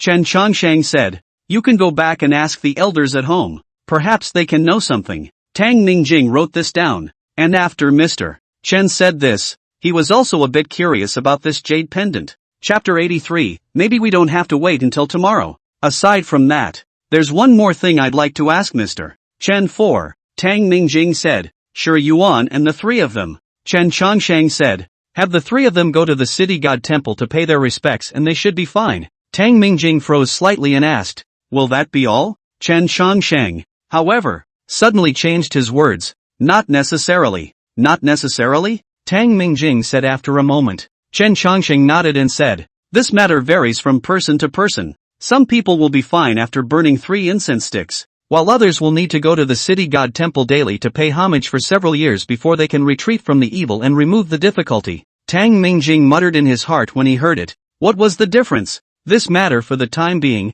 When the time comes, let Sure Yuan and the 3 of them to go to the city god temple to burn 3 incenses. And he heard something unusual in Mr. S words. Tang Mingjing smacked his lips. Sir, in the city god temple, is there really a city god? Seeing his curious look, Chen Chongsheng said. Yes or no, but it just depends on how you think about it. Tang Mingjing didn't feel there in the past, but now he was somewhat convinced. He returned to his senses and nodded. Then I'll have Sure Yuan and the others go to the city god temple to pay their respects. Aha! Chen Chongsheng nodded and said. That jade pendant Yuan put away. Although to help you block a robbery dispersed most of the mana, but there is still some residual. Stay on the body can also ward off evil spirits and eliminate disasters. Tang Mingjing glanced at the jade pendant in his hand and marveled. I never thought that this item would have such a divine effect. With a slight lurch, he returned to his senses and said, Thank you, Mr. Chen, for your guidance. Can't talk about pointing.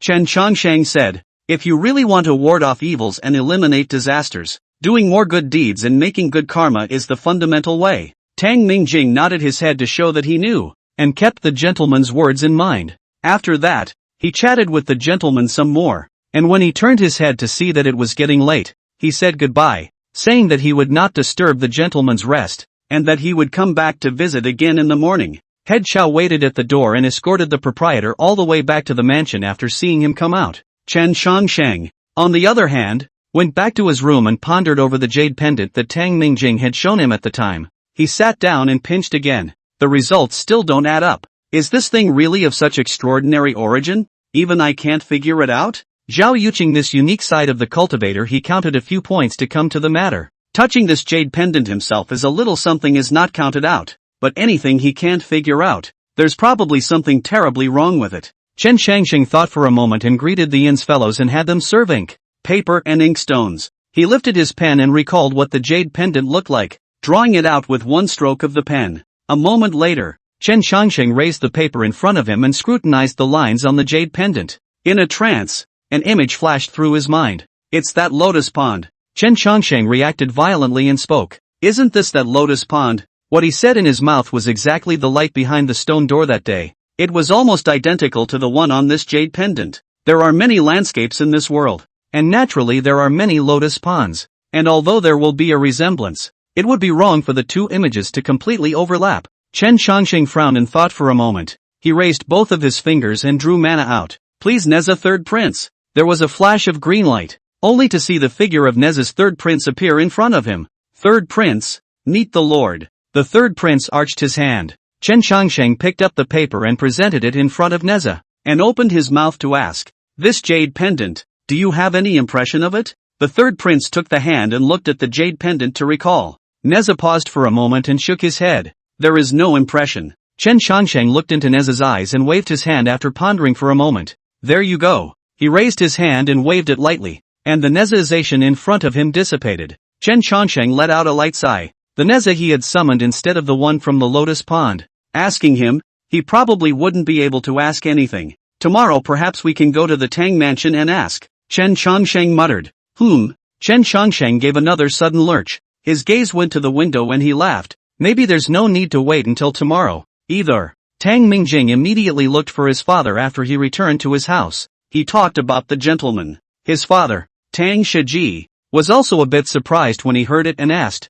is there really such a strange person in this world? Tang Mingjing nodded his head and said, Father, my child has never lied, and what I said was all seen with my own eyes. Tang Shiji frowned and thought. He paced back and forth in this hall, his face especially grave. Tang Mingjing just watched without opening his mouth to interrupt. About 3/4 of an hour passed. Only then did Tang Shiji pause in his steps and spoke. That gentleman shouldn't be in a hurry to leave yet, right? This, Tang Mingjing's heart slightly paused. Said, child also some cannot say. Listen to Chao shopkeeper said. This gentleman may be tomorrow morning to leave. Mirror you're confused. Tang Shiji lectured. This gentleman's ability is very comparable to that of others. Won't you stay for a while? Tang Mingjing reacted and quickly spoke. I'll ask someone to go and invite Mr. Slow down. Tang Shiji said. Tang Mingjing paused in his steps and turned back.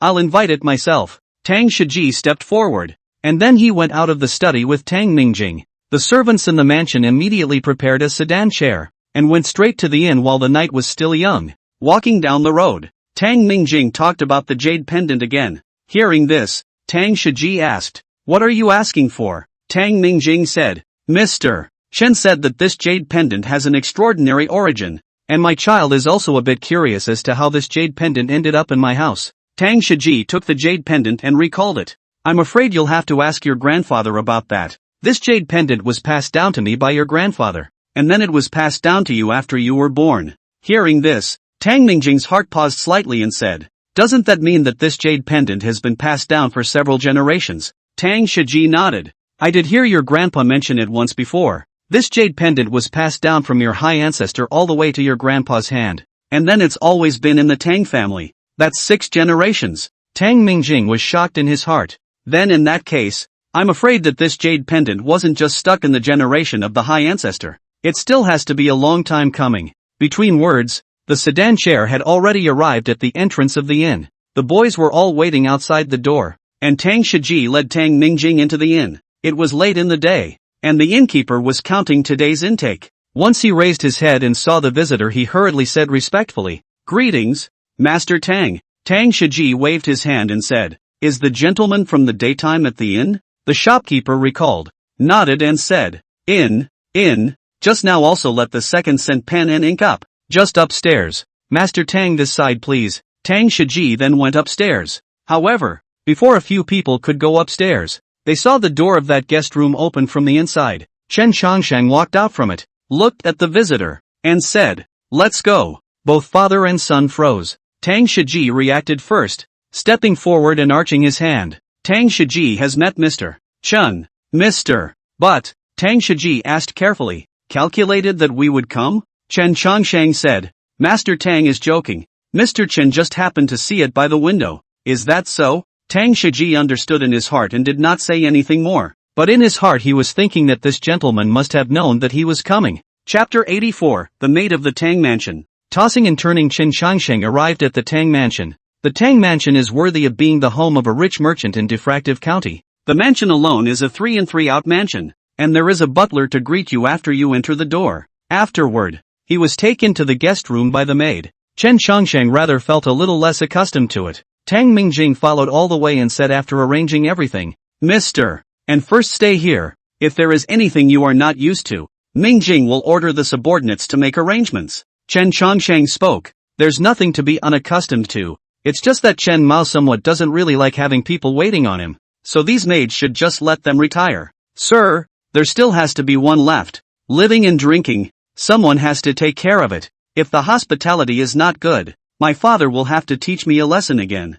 Tang Mingjing said helplessly. Chen Shangsheng turned his head to look at the maid standing at the door and said, This. Tang Mingjing looked at the maid at the door and said, Huxiang, you go down first. Yunxiang, stay and take care of Mr. Rizal. Yes, young master. Chen Changsheng did not say anything more when he saw this. Then he heard Tang Mingjing say, now that it's getting late, there's something to discuss tomorrow. Sir, and sleep at ease is. After Tang Mingjing left, Chen Changsheng returned to his room. Tang Shiji wanted to stay in his Tang family for a few more days, and picked him up overnight. Chen Changsheng didn't think there was anything wrong with it, and he was really curious about that jade pendant, so he couldn't leave until he figured it out. Ruthann stood in the doorway and asked, is Mr. going to rest? Chen Changsheng shook his head and said, I'll read a bit, you just do your thing. Yunxiang pursed her lips after hearing this and said, if Mr. has any orders, just let Yunxiang know. Aha! Chen Changsheng promised, then lowered his head to read. One look is half an hour.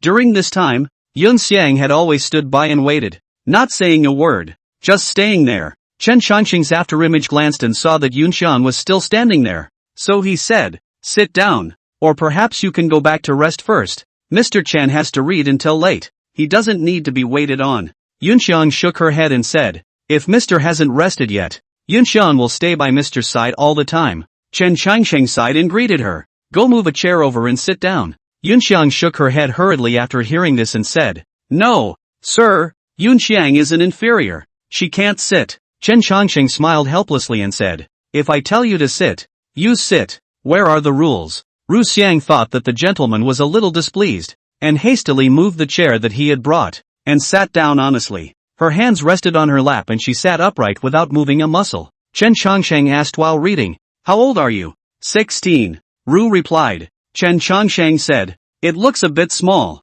Have you read books before? Recognizes words, but hasn't read. Ru said, how much do you recognize? After thinking for a moment, Ru said, about 1,000 words or so. After hearing this, Chen Changsheng said, it's not easy to know so many words. Yunxiang said, not many of the maids in the mansion know words. Yunxiang also only recognizes more than 1,000 or so. The young master's companion Xiao Mo knows the most words. There is no word in the book that she doesn't know. Chen Changsheng thought for a moment and asked, want to recognize more words? Ru nodded. I want to. Tell me why. Chen Changsheng asked.